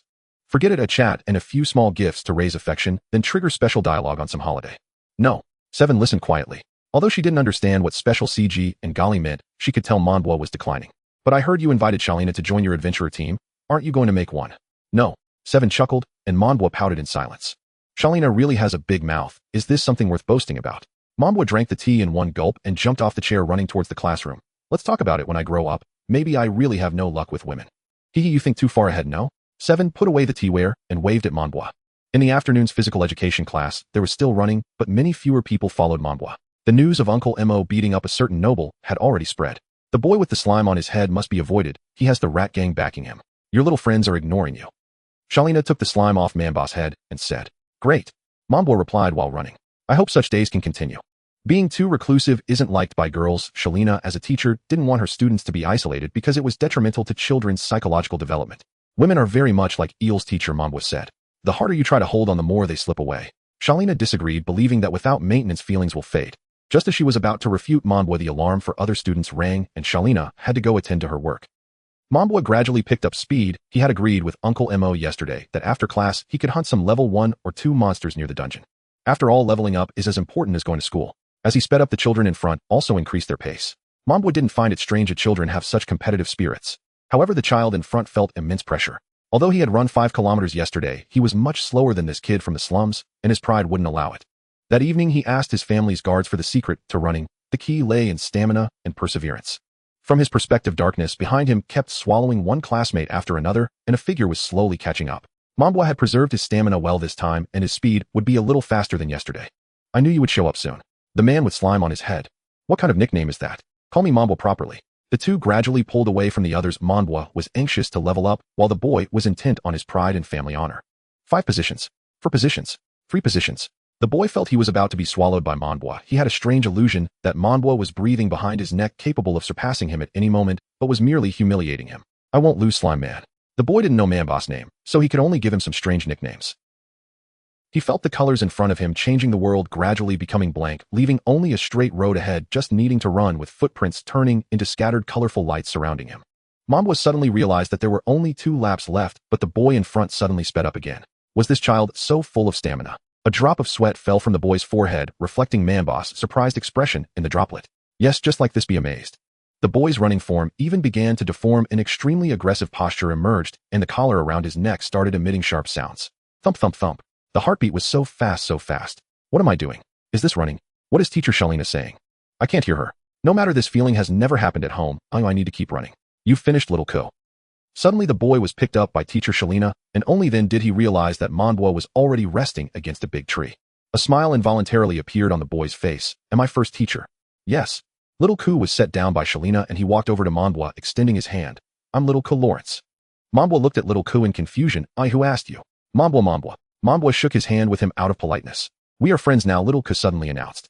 Monbois looked at this strange person in silence for a while. As long as this guy wasn't a brainless noble, being friends was fine. Did you think of me as an enemy? You can never surpass me. Little Ku snorted coldly at Monbois' silence, leaving Monbois in confusion as he walked away. Is he crazy? I haven't even spoken. Who provoked you? Monbois changed into his old burlap outfit after school, binding a dagger to his chest and preparing his leather knee and elbow pads. These were all taught by Nora, and today he was going to put them into practice. As the saying goes, practice is the only criterion for testing truth. His hair was tied back neatly, and he practiced drawing the dagger a few times in front of his chest without feeling any obstruction. The positioning was just right. Goggles were a must, as the dust stirred up by magical creatures could obstruct vision, and losing sight would turn magical creatures from prey into hunters. With this entire setup, Monbois resembled a thief. He placed a slime on his head and spent 10 copper coins to teleport from the teleportation station in Blue City to the underground city station. What Monbois did not know was that Xiaoku had followed him, thinking that Monbois' difference was due to special training. He carried no equipment, because whenever his family trained him to level up, the magical creatures were always brought to him on the brink of death. Over time, he subconsciously believed that magical creatures were always in such a weak state. The overflow of magical energy around the outskirts of the underground city caused the plants here to grow to several months' height overnight, and there were daily tasks of clearing the vegetation. Now it was nearing dusk, and the plants were already taller than Monbois, with grass spirits and mud monsters lurking in the grass. The slime on Monbois' head proved useful. With its unique resonance property and Monbois' fluency in languages, he could understand what the slime was saying. To the left, there's a magical creature 10 slimes away. Monbois threw the dagger, piercing a level 3 goblin in the abdomen. It whimpered and began to flee, with Monbois chasing closely behind. You can't escape. Gagaga. Monbois roared in the goblin's tongue, causing the goblin in front to turn back in terror. Who looks more like a goblin between us? The goblin clutched its abdomen, feeling something flowing out that weakened its body. After a while, the goblin succumbed to blood loss. The difference between magical creatures and humans is that humans survive by pumping blood with their hearts, while magical creatures rely on their magical cores. Mambwa dug out the goblin's magical core and pulled out its canine teeth, which were worth 3 copper coins a pair. He passed through the territories of goblins and grass spirits, arriving at the swamp where slimes and mud monsters respawned. Here he spotted a familiar figure, the righteous thief old man, who was carrying a basket full of dead slimes and dragging dozens of grass spirits behind him. The righteous thief had met a big brother at the Adventurer Association, and the survival principles he shared were incredibly insightful. That person was the captain of the Blade and Shield team from the Leon group. Good haul. The righteous thief initially thought it was one of his peers, but then realized it was Mambwa. What are you doing here? The righteous thief habitually took care of his gang's younger members and tossed 2 grass spirits to Mambwa, who gratefully accepted. The bodies of grass spirits and slimes were quite valuable and served as the primary source of income for hunting. I'm here to level up. I'm already level 7. You level up so quickly, oh, I envy you a bit. The righteous thief sighed. Oh, after 2 weeks of grinding levels, he had only offset 1 instance of theft. At this rate, it would take him nearly a year to level up once. The righteous thief patted Mambwa on the shoulder. He was already quite tired today, but when he looked in the mirror, he saw a glimmer of light in his eyes. Do you regret becoming an adventurer? Mambwa suddenly asked the righteous thief. Being an adventurer is better than being a beggar. More dignified. Living from begging and dependence can never lead to victory. Only a dignified life can make one a winner. The righteous thief smiled, tossed the grass spirits onto his shoulder, and prepared to leave the swamp, letting Mambwa know that some people in the Beggars Guild had no choices while he still had options. To the south, there are fruit trees that attract slimes. The righteous thief helped Mambwa out one last time as he slowly walked out of the swamp. To the south, Mambwa looked towards the setting sun to find the general direction and headed south, with a shadow lurking behind him, appearing and disappearing. So you are an adventurer. Xiaoka made his way through the thorny wild grass, his expensive clothes now tattered, while Mambwa's burlap outfit was thicker and sturdier. Is this why you can run so fast? The feeling of darkness approaching from behind resurfaced in Xiaoka's mind. He turned back, but saw nothing. Xiaoka scratched his head and continued to follow Mambwa as several magical creatures poked their heads out from the grass. A human without a weapon was the best nourishment for magical creatures to level up. After 10 minutes, Mambwa finally found the fruit tree. The fruits on it had overripened and fallen to the ground, becoming the best food for slimes. Slimes of all sizes were wriggling on the ground to eat. The lack of color change in the slimes indicated that the fruit was non-toxic. Mambwa picked one up from the ground and tasted it. It turned out to be a persimmon and was quite delicious. He picked another one for his pet to try, then began hunting slimes while the slime on his head focused on digesting the persimmon, pretending not to see Mambwa hunting its kind. Mambwa's little follower had already lost track of him. After all, Mambwa's mindset was that of an adult, while Xiaoku was a child whose attention span was not concentrated enough, quickly distracted by the surrounding scenery. When he turned back, he could no longer find Mambwa. He wanted to go back, but couldn't find the way. This is why being aware of the unique terrain in the wilderness is essential for survival or leaving markers. Fear gradually filled his body, and the magical creatures approached, following the scent of his fear. Xiaoka picked up a wooden stick from the ground to fend off the magical creatures. Using his magic, he injured a magical creature. He took a few deep breaths. His magic worked. Unfortunately, he should not have let his fear radiate too much. Magical creatures were quite sensitive to the scent of fear, and even the slimes eating persimmons began to gather toward Xiaoko. Mambwa was unaware of what was happening, thinking that the slimes were just full. He packed some slime gel and prepared to head back. At that moment, the righteous thief noticed that the magical creatures were moving towards a certain direction. He hadn't intended to intervene, but thought that if it were Mambwa in trouble, it would be bad. Oh dear, I can't stand to see children suffer. The righteous thief followed the magical creatures toward Xiaoka's direction, and other adventurers around the underground city also noticed this. Boss, the magical creatures went in one direction. Is someone afraid, eh? Is it another newbie? Let's go. Most adventurers put down their tasks and gathered toward Xiaoka's direction. Just as Xiaoka's confidence began to build, he felt the darkness reappear behind him. Turning around, he was bumped into by a slime. Xiaoka swung his stick to knock the slime away. That feeling resurfaced in his mind, as if darkness enveloped him. Looking around, he could barely breathe. The ground was flattened by grass spirits, mud monsters, and slimes, while countless goblins squatted, stood, or hung from the branches of trees. The sun gradually set light, fading bit by bit. The magical creatures waited for Xiaoku to reveal a flaw, while simultaneously applying pressure to gradually break down his mental defenses. As the last glimmer of light disappeared, darkness enveloped the earth, and the eyes of the magical creatures emitted eerie glows in the dark. Meanwhile, Xiaoka's parents and household servants were calling out his name in the streets, and the entire blue city was brightly lit, with the rat gang also hired to search for him. Uncle Emo had a premonition that this matter was definitely related to Mambwa. What happened? Mambwa finally returned home, and Uncle Emo could finally set his mind at ease. Little Kess's eyes gradually adapted to the environment, and he used magic to repel a horde of monsters breaking free from their encirclement. He dared not look back, only pushing forward, but after a few steps he stumbled over the uneven ground. Ouch!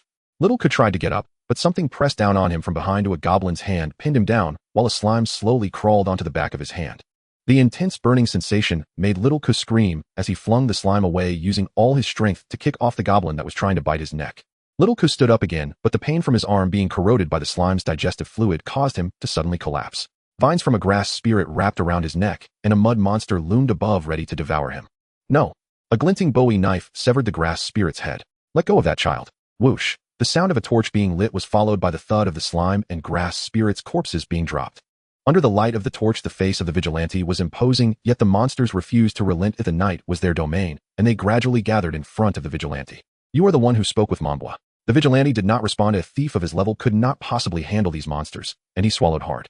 You are about to challenge the vigilante of the Adventurers Association in Blue City. The vigilante slightly bent his body, holding the Bowie knife before him, staring down the monsters. I vow adventurers never abandon their companions.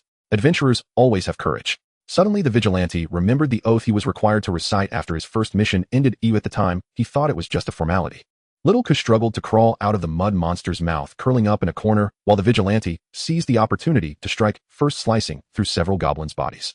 The vigilante spun around, slashing the airborne goblin, while a slime on the ground charged forward, pierced by a dagger thrown by the vigilante's other hand. The grass spirit's vines lashed out at the vigilante, who used the thief's exclusive spell shell removal to deflect the attack with his cloak. Then he plunged into the horde of monsters, knowing that when they attacked him, they would also harm their own kind, thereby increasing his chances of getting hurt. The vigilante's eyes darted rapidly, locking onto the monsters' attacks. To him, these monsters moved in slow motion, and with each strike their attacks were neutralized. At that moment, Little Ku's eyes were filled with astonishment. He felt that this guy was even stronger than the hired help from his family, mainly because he was so impressive. He weaved and darted among the monsters, displaying great prowess. But only the vigilante knew that after a day of hunting, he was nearly out of stamina, and his blade was becoming dull. No matter how powerful an adventurer was, they should not underestimate low-level monsters, for they were endless. Finally, a goblin scratched the vigilante's left eye, causing him to pause in pain. The ground was already filled with the corpses of monsters, and the vigilante raised his knife, the blade now pitted and ineffective as a weapon.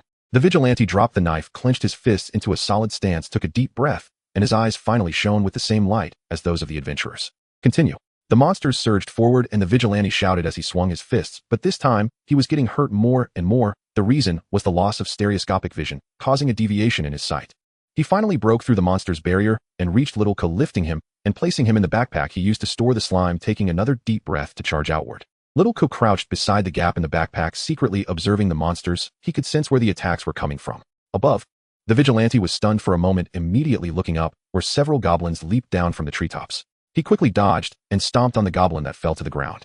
Right behind, sure enough, a slime charged forward, and the vigilante punched it into pieces. To the left, turn back.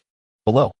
With Little Ku's help, the vigilante's battle began to turn in their favor, yet even so, the vigilante's stamina could not sustain him to push through the horde of monsters. He set down the backpack, using his body as a cover, gradually pushing the backpack forward. Stay quiet, child.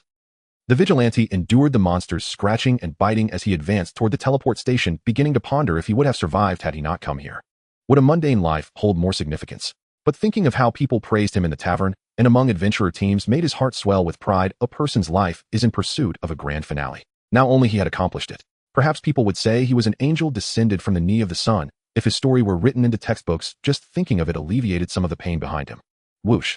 The firelight illuminated the vigilante's face. He looked up to see countless adventurers who had followed the monster's movements to this place. What is that? What? Seeing so many adventurers, the monsters scattered in a panic. The adventurers loudly reprimanded the vigilante, saying he was reckless. Losing the supplies in the backpack was no big deal. What a greedy fellow. The vigilante had no strength to retort, only smiling. It was not until the adventurers helped him up that he saw Little Ku crying in the backpack. It's a child. What the? This is... The adventurers fell silent. They all recognized the vigilante, and in their minds, thieves were greedy, sly, and the least humane profession. They were profit-driven, full of lies. This is young Master Ku from the Lawrence family. Finally, someone recognized Little Ku, and they hurriedly sent him and the vigilante to the church. For such injuries, it was better to go to the priest's church than to a hospital. The vigilante received treatment from the priest, and Little Ku's parents took him back. His injuries were not severe, just some superficial wounds. You are going to be famous now. Uncle Mo heard about the incident and came to the church to visit the vigilante, bringing some fruit and licking his lips. Monbois still did not understand how the two met. The vigilante lay beside the altar under the three saints' statue, his vital signs gradually stabilizing, and he sighed with a bitter smile. Adventurers are still too dangerous, Lord Mo. What? Regretful. Uncle Mo peeled an orange for him and fed him a few pieces. No, now I really need to pay attention to my appearance. The vigilante turned his head and spoke to the reporter from the Blue City Evening News. The morning mist condensed in the eyes of the Virgin's statue, dripping down onto the vigilante's face, and everyone realized that the sky was already dimly bright. Uncle Emo still had to go back to prepare breakfast for his talent market, and Monbois also needed to go back to rest for a while, as there were classes today. The vigilante felt that his body was not as painful anymore. He got up to accept the reporter's interview, while the priest stroked his chin deep in thought.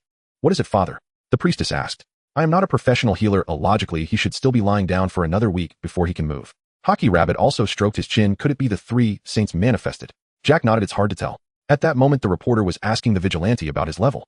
The vigilante opened his panel for the reporter to see. I am only level 15. It's a bit embarrassing to say considering I'm not that young anymore. When did I reach level 25? The reporter looked at the vigilante with a face that said, "Are you suffering from dementia?" The vigilante scratched his head in confusion. Although the righteous thief was well known, he still faced distress due to his lack of money. Yesterday's prey had all slipped away, and today, he had to rely on his old savings for meals. He had borrowed a knife from the blacksmith shop. Had it been before, the shopkeeper would certainly have refused, but today was different. The term righteous thief was his brand. Such contrasting news was the easiest to gain popularity, just like a seemingly pure college girl being an act, or a vocational school producing a math genius, or an old man selling trinkets on the street, actually being a powerful official. The righteous thief returned to the area beside the underground city, still by that fruit tree, which served as his secret base. The fame and sudden rise in status did not change much for him. He still needed to hunt slimes and grass spirits to make a living. "Mr. Righteous Thief, so it's here you are." As he prepared to head home with the slimes and grass spirits on his back, he encountered a person dressed neatly resembling a butler from a prominent family.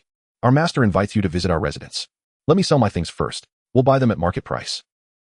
The butler, not wanting to waste time, took the righteous thief back to the Lawrence family's mansion. Young Clark of the Lawrence family had not gone to class. He was terrified of the monsters and could not be persuaded to leave his room by anyone. His abilities had failed. Clark's heart was consumed by darkness. The moment he stepped outside, an alarm would sound behind him.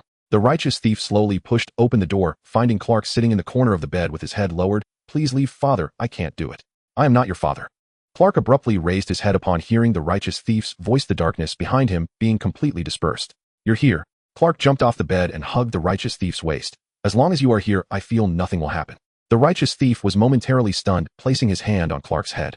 He had become Clark's personal guard, responsible for his safety, yet he did not understand why a thief was now performing the duties of a knight. "I want to be like you when I grow up." "No, I don't wish for you to become me. You should become yourself." The righteous thief spoke the most profound words of his life. "The source of my strength is being myself." The righteous thief helped Clark train his speed. An experienced thief had already reached the limits of an ordinary person's speed, and gradually Clark's speed in physical education class far surpassed that of Mambo. Every morning, sweat appeared on Clark's face. Even before the sun rose, the righteous thief held Mambo in high regard. As a thief, he understood how quickly Mambo's level was increasing. "That kid isn't even taking running seriously, Clark." During physical education class, the righteous thief noticed that Mambo was conserving his stamina for hunting. Clark, awakening from the joy of surpassing Mambo, realized it was true. Although Mambo constantly complained of fatigue, he would recover his breath after just a half-minute rest. Meanwhile, Jack's theology class had also ended. Jack returned to the church to help with odd jobs. After all, the church had many expenses. He needed to venture into the underground city to earn money, which was the daily routine for most clergy. Occasionally, the two would meet around the 10th level of the underground city. Jack told the righteous thief about his faith, and despite never having attended a theology class, the righteous thief listened with great interest. Beside them, Clark, who was leveling up with the righteous thief, was troubled by why they always encountered the strictest teacher in all subjects in the underground city. Clark was a level 5 prophet. Gaining experience from the two was not difficult. The challenge was to stay awake during Jack's lectures. He envied Mambo, who could grind monsters on the outskirts alone. If only he could also be in a position capable of independent combat. Since there were no theology classes, general magical knowledge was still an elective because most nobles had private tutors, and physical education tasks were few, focusing on endurance and strength training every day. This allowed Mambo to have more than half a day of free time. Generally, adventurers only began to form teams after reaching level 10. Jack did not accept Mambo's invitation to team up, as he had his own job. Uncle Emo repeatedly emphasized that Mambo should not take other families' children into the underground city. No matter how Mambo explained that Clark's appearance in the underground city had nothing to do with him, Uncle Emo did not believe him. Since the righteous thief became a guard, the fruit tree was inherited by Mambo. "Did you see that, eh? Clark, his stamina all spent here. We are all children from the slums. No one can level us up, and all level increases come from struggling on the streets." Young Master Jack seems to be at a high level, but in reality his practical experience is too little. He can only gradually adapt within the lower levels of the underground city. Clark watched as Mambo fought against slimes and grass spirits, desperately wanting to grow stronger. Is there a way to quickly become powerful? "Go back and ask the master. I have never left Brew City in my life." The righteous thief patted Clark's head in response. Mambo had just leveled up, but was feeling sore and back pain when he turned around and saw the two sneaking in the grass. "What are you two doing?" Just came to see you." The righteous thief stood up, brushing off the dust from his clothes, while Mambo leaned closer to scrutinize the righteous thief's outfit, making a clicking sound. The righteous thief styled his hair back and wore a suit of merman leather armor, even his boots made from snowman skin. Who could tell he was a thief? This gear isn't cheap, it's quite impressive. The righteous thief chuckled. Hard work pays off, my brother. Has the Lawrence family not found you a wife? There's no need for them to do that. There are quite a few people pursuing me right now. The righteous thief, having been single his whole life, was still not quite used to being pursued. Is there anyone normal? No, I haven't even asked yet. I know what you're thinking. I'm not unfamiliar with you. The righteous thief removed Mambo's hand from Clark's ear. All the noble ladies in Brew City are raised with pure education. Perhaps in slightly larger cities there might be your preferred types. The evil of pure education, those nobles. Even if they are cute, there's no desire to chat with them. Your standards are too high. A mouse can't dream of climbing a phoenix. The righteous thief shook his head, expressing disdain for Mambo's lofty ambitions. The middle class is filled with those completely brainwashed by theology. In comparison, pure education is much better. The righteous thief hissed. It was indeed the case. He considered himself a half-believer, while among the middle-class believers there were not a few who were deranged, making interaction with them quite troublesome, let alone living with them for a lifetime. There are some beggars with decent looks at the bottom. Mice only give birth to mice. Hey, aren't we talking about love? You're being a bit too rational. The views on love between the two were quite different. Mambo believed that marriage should create a better life for both, and if marriage led to a significant decline in quality of life for both, it was a failed marriage. Although the righteous thief was not young, he was an idealist. All he needed was someone loyal to himself and passionate about life. As for looks, being on the same level as himself was sufficient. Xiaoko only heard the latter half. He still did not understand what love was, merely aware that Manbua was speaking some profound words. The three of them headed home, and the righteous thief visited Uncle Emo, who took out a fine bottle of wine he had just purchased with his monthly stipend from the Lawrence family. Uncle Emo, it's me who has come. Old thief, why are you back here again? In the past those friends called me Lord, now the only one who can chat with me is Uncle Emo. The righteous thief did not understand how he had become Lord. He was now separated by a sad barrier from his former associates. Chirp, chirp, chirp. Uncle Emo unceremoniously poured a glass of wine, letting Manbua take Xiaoko to play nearby. I am scared. Xiaoke's back felt cold. The righteous thief laughed heartily. Don't be afraid, I will protect you. You just call my name if you encounter danger. Xiaoko nodded, his body gradually returning to normal. Manbua sighed. Why did the task of caring for the child fall on him? He and Xiaoko exchanged glances. This is good wine, Uncle Emo, take it easy. It's not good wine at all. It's brewed by Lord Jack's family and has already been kicked out of the noble circle. But it's still good wine. No, it's not. Manbua was relatively obedient, leading Xiaoko back to his room, while the sounds of conversation between Uncle Emo and the righteous thief gradually faded. Let me be clear, I don't have much fun here. If you want to play something like horse racing or tea, art, we don't have those. Then isn't your life very boring? Xiaoko sat on the sofa looking around. Moreover, your place is like a dungeon, right? What's wrong with that? Manbua pulled a novel from the bookshelf. It was a serious literary work telling the story of the Eastern Land dragon spirits. Is that the reason you are stronger than other children? You seem so carefree in such harsh conditions. I suppose so. Manbua was drawn into the story of the Eastern Land dragon people, casually responding to Xiaoko. Xiaoko, however, could not adapt to this environment. He felt the dust everywhere, his nose itched, and he could feel the grit scraping in his palm. Damn it, where am I falling short? Was my training room too clean and tidy? Seeing Xiaoko looking uncomfortable, Manbua put down the book, ready to tease him. Want to know our difference? How would I know? Manbua placed his elbow on the table, teaching Xiaoko how to arm wrestle. Of course, Xiaoko would not engage in such crude displays of strength. Don't tell your parents. This is a secret. After they finished arm wrestling with the left hand, then the right, Xiaoko was puzzled why Manbua was stronger than him, even though he trained every day. Of course, my other hand is gripping the table to gain leverage. Otherwise, how could I outmatch you pampered nobles who eat and drink well every day? Please tell me, how did you become so powerful? Aren't we supposed to be enemies? Isn't it forbidden to ask questions if we are enemies? Can't we learn? Manbua suddenly felt this noble lad was different. He had a politician's nature. After some thought, Manbua said, all right, I'll tell you. My secret to strength is doing 100 push-ups every day, 100 sit-ups, 100 squats, and running 10 kilometers. Looking at the dazed Xiaoko, Manbua pointed to his face and said, no matter how tired you are, you have to persist. For you scared. These things can easily be done as long as you put in the effort. Xiaoko wiped the spit that Manbua had sprayed on his face. But I do these things every day. I don't feel anything. I just feel very tired. What? I was joking. Can you really do it? Then it means the time must be long enough. It takes a year. No 10 years to see results. Manbua awkwardly scratched his face. You are only 7 years old. How do you know it takes 10 years? It says so in the book. I see. Before Manbua could continue his nonsense, the righteous thief took Xiaoko away. The righteous thief had not drunk wine. He merely chatted with Uncle Emo, lamenting how life can change in an instant. You haven't been talking nonsense, have you? Uncle Emo was a bit drunk, swaying as he walked. Manbua wondered how someone could get drunk from red wine like this. I told him to exercise more to maintain good health. Then that's good. Uncle Emo staggered back to his room, and Manbua helped tidy up the table, The bottle of 30-degree red wine of about 7 or 800 milliliters was already empty. Drinking wine like water, no wonder you're so drunk. Turning Uncle Mo's position to the side and propping up his back with a pillow, Monbois ensured Uncle Mo wouldn't roll over while sleeping or lying flat. When drunk is very dangerous, as vomiting in the middle of the night could lead to choking. You're quite attentive. A slave in the dungeon had somehow opened the door and sat in a chair, crossing her legs, supporting her face, as if she had been watching for a long time. Well, keep an eye on him, you go to sleep. The slaves in the dungeon quietly stared at Monbois, who knew they would take good care of Uncle Mo, and returned to his room to do homework with peace of mind. Recently, the material taught in school had become difficult, and the problems now were quite bizarre. For example, the last big question of today's homework. Given there are two patients with different genetic diseases of different species, the mother is a rabbithumanoid and the father is a mousebeastman fry.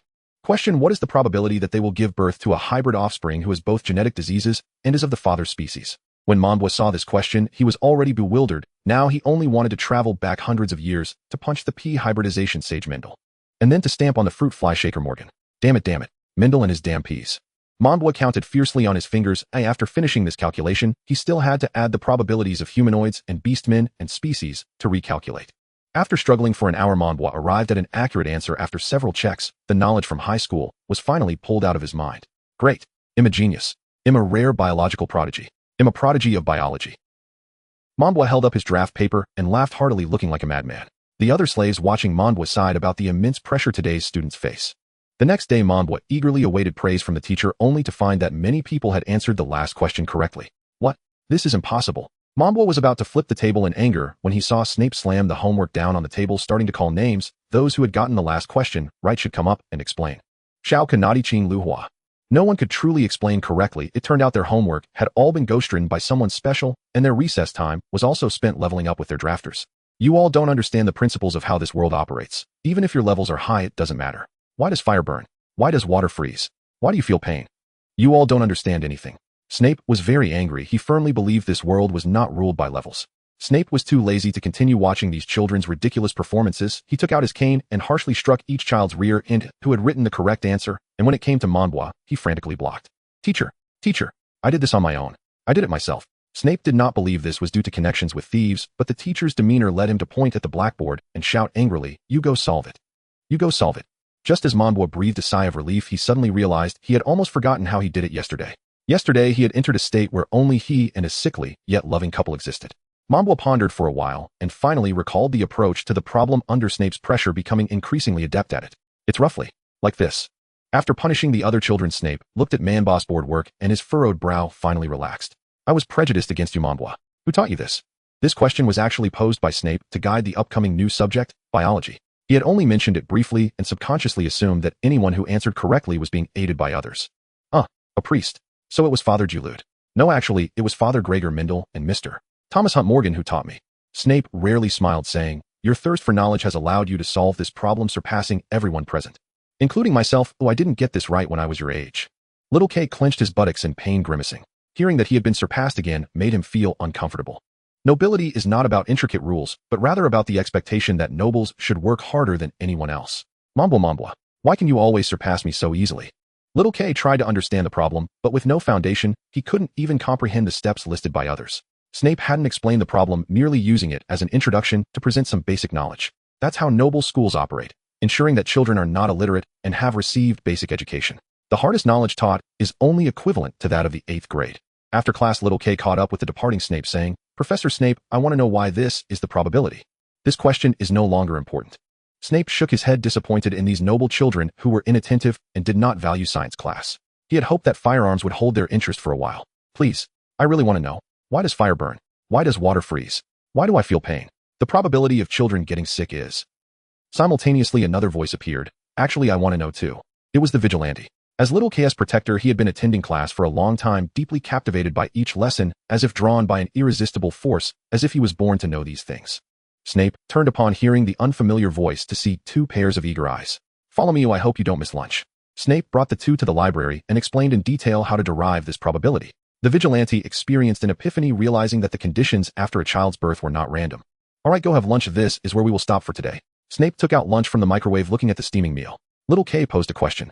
Why can microwaves heat food? Tomorrow I'll explain it to you during lunch. Snape ushered them out of the library. If Little K kept asking, he wouldn't have time for a nap. During lunch, the 2 continued discussing why microwaves could heat food. It must be magic, some kind of invisible flame magic. Who knows? I heard there are scientific devices in the capital that are faster than dragons. Mambwa sat beside, wondering if that scientific device was an airplane.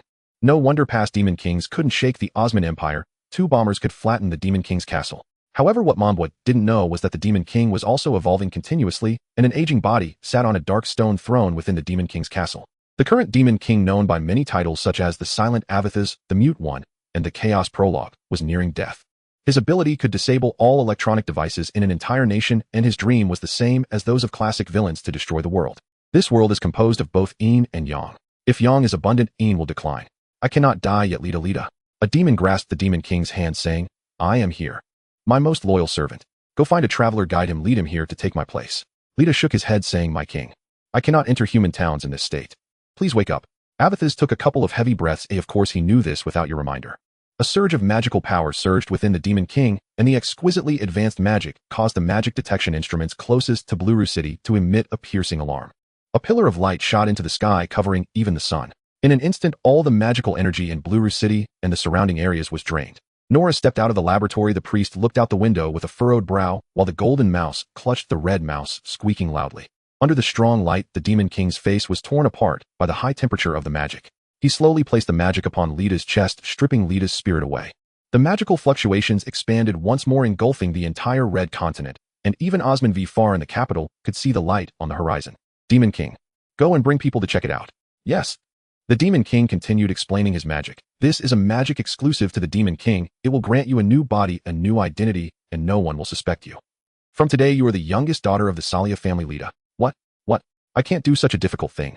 The Demon King cast the spell, and Lita's spirit was sent to the Salia family in Bluru City. Flesh and blood appeared out of thin air, forming a petite body. Miss Lita, why haven't you gone to school? A maid suddenly noticed Lita. Off. Where are your clothes? In Bluru City, just stepping off the magic circle, Lita's information was inscribed into reality, transforming her from a despised aberrant demon into a lovely girl. I'm so beautiful. Lita was born in the Demon King's castle, constantly eroded by dark magic, once a terrifying creature with sharp teeth, now a fair-skinned, beautiful girl with blue eyes. Yes, Miss Lita is the most beautiful. The maid flattered her, and suddenly a text titled Zhoujia's poem on advising King Qi appeared in Lita's mind. This was the memory of the Demon King, which entered Lita's body along with the magic. Even the pinnacle of magical ability was transferred into Lita as she reached out towards the window, wanting to test her own power. Wind. A simple thought caused a storm to erupt from Lita's palm, blowing off the entire roof of the villa. Crack. The maid was so startled that she fell to the ground. Where did our roof go? Lita's jaw almost dropped to the ground. Do I really need to find the Demon King? What difference is there between me and the Demon King? There's a huge difference, Lita. You're not ruthless enough. Even among humans, you are a kind-hearted person. How ridiculous, a demon being called kind. Avathas had not completely perished. Lita still needed his guidance. She snorted twice, plopped down on the ground, and began to cry. She looked just like an ordinary child.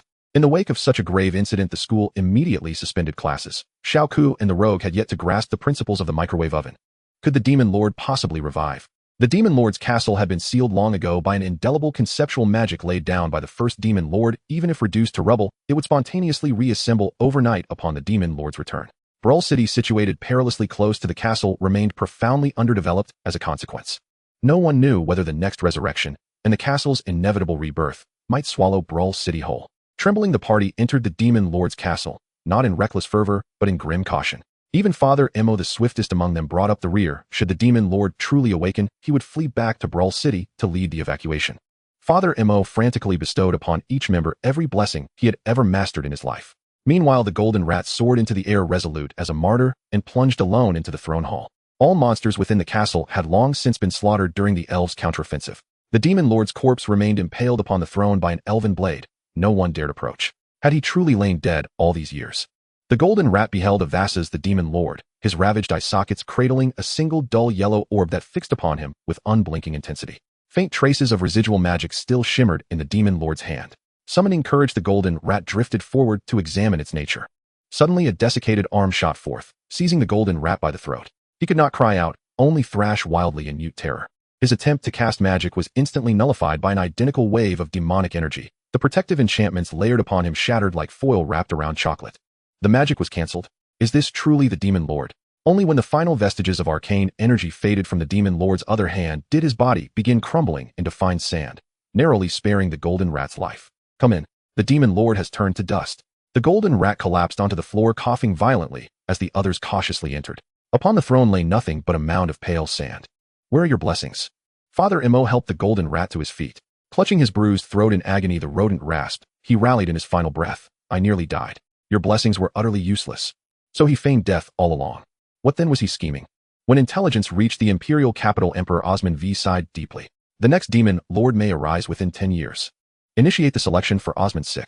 The Senate obeyed the sovereign's decree. The royal prophet, an oracle of the imperial house, issued a new prophecy among 5 noble lineages bearing specific surnames. One adolescent boy would ascend as the next Osman emperor. In secret, the empire would subject 5 eligible youths to rigorous trials. Only after 5 years would the victor be formally declared. The remaining candidates would undergo 5 additional years of tutelage and practical governance before the final selection of Osman VI. Master Prophet, our realm holds no family bearing that surname. Could you have erred? Osman V's selection observers had already scraped their scalps raw. They combed every census record across the continent, yet found not a single individual bearing that name. He stands here, and another chosen one stands here too. The aged prophet sighed and pointed toward Brull City. Grateful, the 2 observers departed for Brull City to locate first the candidate named Xiao Klaus. What was the other one called again? What was it? Mambo Mambo. Mambo Mambo. Born Hajimambo, mother unknown, father unknown. Former beggar, now adopted by Manager Mo of the Rodent Mutual Aid Guild. This has to be a transmigrator. A figure conjured from thin air, so little background, so abruptly appearing. Another examiner patted his shoulder. Calm yourself. He's barely a child, and his talents bear no trace of transmigration. The local cathedral had also conducted its own assessment, rating him as unusually precocious. Upon arriving in Brull City, one observer assumed the guise of Mambo's distant relative, Lutoa Mambo, and would observe his conduct daily to assess his suitability as a candidate. The other presented credentials from the capital's House of Lawrence, entering the Lawrence residence as an official imperial examiner. The House of Lawrence stands as a pillar of the Osman Empire, its legacy forged alongside the great emperor himself, embodying wisdom and integrity. The examiner casually bit into an apple. Do you measure up to that standard? Xiaoka's father opened his mouth several times, yet uttered nothing, merely drifting with the tide, unwilling to appear anomalous in others' eyes. A profound disgrace to the House of Lawrence. And why is the boy's personal guard a thief? The examiner clicked his tongue disapprovingly. What sort of man do you intend to raise him to be, To brawl in alleys like a street thug? The rogue had heard such barbs countless times. Praise unsettled him, yet criticism eased his bones. He stretched luxuriously, twisting his waist. No, that's not true. Mr. Rogue understands courtesy far better than you. It's you who flouts all decorum. Xiaoka loathed this examiner who stormed in to berate his father and slander his benefactor. My classmates say the moral climate of individuals, or entire regions, is not born of inherent wickedness but forged by necessity. Only thus can they survive. You judge others through ignorance and prejudice. If this is how the ancestral house conducts itself, decline is merely a matter of time. Xiaoka's father clapped a hand over his son's mouth, lest he further provoke the examiner. The examiner's gaze grew glacial. Slowly, deliberately, he drew a long sword from his back. The rogue stepped before Xiaoku and his parents, drawing a dagger from his sleeve, and deeming noble attire ill-suited for a beggar's combat, tore it away entirely. The examiner had long heard tales of the rogue's exploits, and now seeing the scars etched across his body, confirmed their truth. Each bore the gnawing, corrosive marks of monstrous fangs. Clang! The long sword cleaved the table in two, splitting the apple cleanly. The examiner offered the untouched half to Lord Lawrence. I've long known the rogue's name. You've raised your child well. Consider this trial passed. Xiaoka's father collapsed onto the sofa with a thud. His heart could not withstand such terror. Lacking any adventurer's aptitude, he relied solely on wit and the prestige of the Lawrence name to conduct business. Father, please eat the apple. You eat it. I need a moment to recover. The examiner introduced himself. I am your Lawrence. From today onward, I shall reside here, to observe your conduct. You're staying? Xiaoka's father gasped. Such pressure was unbearable. Elsewhere, Mambo studied the examiner before him intently. Lutua smiled warmly, youthful, radiant, certain this precocious child would readily accept her as his aunt even without prior acquaintance. No, father. I assure you she is no aunt of mine. She is an impostor. At the moment of his reincarnation, the goddess had already revealed to Mambo that he would share blood ties with no one in this world. This aunt clearly harbored ulterior motives. My real aunt was torn apart by mud beasts. My mother told me herself. Her skull was crushed inward. Mambo lied, and the lie became his sharpest weapon against Lutua. Father Mo and Manager Mo had initially rejoiced at Mambo gaining kin, until his words struck them like ice, turning their expressions grave and stern. Manager Mo drew a dagger from his calf wrap. Father Mo wrenched the gilded bronze crucifix from the church's central pillar. Had that truly been his weapon all along? Though we know not your intent, depart. Now. Father Mo leveled the crucifix before him. Manager Mo shook his head. No, Julud. She may be a monster emerged from the demon lord's castle. Better to slay her outright. Lutua's hand drifted toward the small of her back. As tension crackled like lightning, she cried out, wait. I have proof. This is our Mondwa family genealogy. Fortunately, Lutawa had anticipated this scenario and forged the document before departure. The forgery extended even to the National Library. Only those overseeing the royal selection knew of it. No matter where one searched or who raised doubts, Lutawa would become Mondwa's aunt. Without question. What a... Mondwa leapt up in disbelief. The three of them dropped to the floor and scrutinized the genealogy with meticulous care. Though Mondwa's direct ancestors remained obscure, the record clearly stated that his forebear was the husband of Osman the Great's youngest daughter. That youngest daughter of Osman the Great was notorious for her many husbands and died before turning 30, succumbing to excess. If I were this beautiful, I'd have died of syphilis long ago, a young man once commented while scrolling through his phone, vanishing without a trace that very day. Whoa, I've transmigrated, whoa. I'm utterly adorable. And she upheld her vow without compromise, embodying perfect unity of knowledge and action. Fortunately, Mondwa remained unaware of these truths, though otherwise he'd never have accepted such an ancestor. Yet Mo Shu and the priest exchanged a glance and nodded in unison. Indeed, it's undeniable. This child carries the bloodline of the little princess. Mondwa's premature maturity now had an explanation. It wasn't mere idleness. It was inherited. Look here. From the Moon Princess's husband onward, their firstborn son was Lord Chung, Ho Lane Mondwa, Elaine's third son. Nas's aunt began reciting the genealogy. Mondwa suddenly felt like Liu Bei, while a eunuch beside Emperor Xian meticulously verified the imperial lineage. Wait, only a few centuries. How can there be so many generations? Mondwa's head spun. Lutawa too preferred to avoid scrutiny. She'd deliberately chosen obscure figures who died young and faded from memory, lest the forgery unravel. Our family has always been famed for beauty and tragedy. Our average lifespan falls short of 35. Lutawa inwardly spat thrice. She intended to live another century.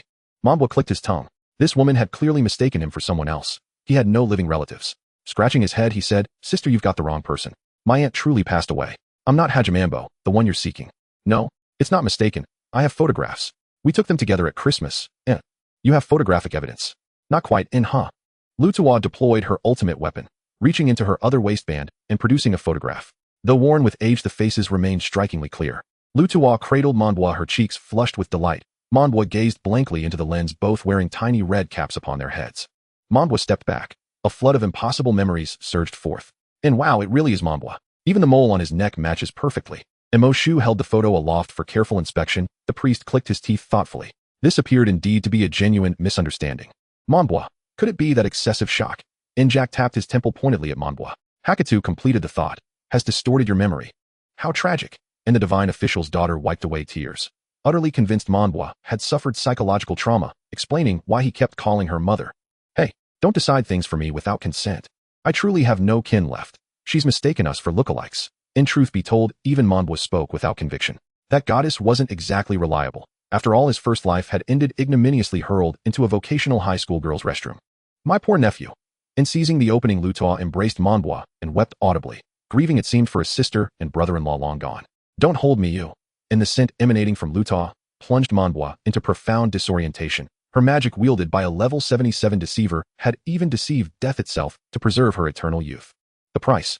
Her body would forever repeat that single day. Though memory endured, emotion withered away, leaving her incapable of love. Auntie. Mondwa's face rested against Lutawa's shoulder, his pupils unfocused, tears slipping silently down his cheeks. Don't cry, Mondwa. You're no longer alone. Mondwa remained silent. Something slipped from his mind, yet leaning against Lutawa felt profoundly comforting. He chose not to think further, simply let go. Mo Shu prepared a room for Lutawa. Seeing Mondwa's mute stillness, he assumed the boy simply wished not to part from kin, and left him to adjust in peace. The spell required 5 hours to fully overwrite cognition, during which Mondwa would resemble a patient deprived of frontal lobe function, vacant and unresponsive. Auntie, I want Auntie. And here I am. And Lutawa rarely resorted to this magic. Mondwa proved exceptionally difficult to deceive. Childless herself, she now bore the burden of caring for one. Mondwa mumbled indistinctly while nibbling Lutawa's sleeve. With a sigh, she laid him gently on the bed, cast a slumber charm, and went to wash clothes. Within the dream, phantom memories flickered before Mondwa's eyes. Clutching his head, he groaned skyward. Whose memories are these? He frantically retraced his past, repeatedly, obsessively, excising every incongruous fragment. Mother didn't buy me a birthday gift, but bought one for my brother. We argued. That's right, it's a childhood memory from my past life. And later Annie gave me a toy car to make up for it. Auntie was always kinder. And no, wait. Who is this? Father took us to the amusement park. There was even traffic that day. When bored, Auntie played TV dramas for us on her phone. Hold on. How could that drama depict Osman the Great battling a demon sovereign? Assaulted by these impossible recollections, Mondwa found reality dissolving, truth and fiction blurring beyond distinction. So Auntie is also a transmigrator. She arrived here with me adventuring side by side. Auntie is simply the best. In reality, Monbois unconsciously clung to Luta. She lay sideways on the bed unbothered by his embrace and poked his cheek with a mischievous grin. Little one, surrender to your elder sister's sweetest dream. Monbois' breathing steadied until two images flashed across his mind, the first transmigrator decapitated by the divine official's daughter and another female transmigrator both lying dead. Their severed fingers pointed accusingly at Monbois. He's a transmigrator too. Why spare him? Why? And it's unjust. Their mouths gaped grotesquely wide, eyeballs oozed from empty sockets. Then shrieked their cries, piercing even through Monbois' clenched hands over his ears. He dreamed of terror, no aunt present. He fled wildly as priest and divine official's daughter twisted into monstrous visages intent on his death. He flailed his arms wildly, screaming, I'm not a transmigrator. His arm was torn from its socket by the priest. The divine official's daughter demanded he return her parents and fiancé. With a final scream, Monbois jolted awake, shuddering violently. His arm lay pinned beneath Luta, numb and tingling. Sighing, he withdrew it quietly. Darkness enveloped the room. Fear crept in. He edged closer, nestling deeper into Luta's warmth. In his memory, no misfortune ever befell him when Annie was near. She fulfilled every reasonable wish without fail. Monbois' heartbeat slowed, the nightmare's dread receded. Just as sleep beckoned again, he lifted his head. A subtle unease stirred within him, a faint doubt. Human connection inevitably breeds friction. Even lovers suffer sorrow when hearts fail to align completely. So, why in his memory did Auntie and he always share only joy? Monbois couldn't sleep. In his memories, his aunt was a perfect woman, which itself was a contradiction. Was this also a test for the transmigrator? What should I do? Go along with it? Or tell the priest directly? What if he is the one they are looking for? Monbois fell into a state of distrust, feeling he could only fight alone. He first labeled all memories related to his aunt as untrustworthy. If no one mentions these things, then there's no need to talk about them. I should observe this woman for a while. Hidden memories resurfaced in his mind, revealing that he had no relatives in this world. Monbois' memories had actually been tampered with. If this woman is merely longing for a substitute for her nephew, that would be best. If not, I can only hide the fact that I know about this and gradually develop until I have the means to resist. Monbois shifted his body slightly. After being single for so many years in his past life, he was still not quite accustomed to sharing a bed. Side the tasks have increased again: level up, hide my identity, and pretend to be a nephew. Monbois organized his main tasks, and before long his eyelids began to feel heavy, leading him to fall asleep again.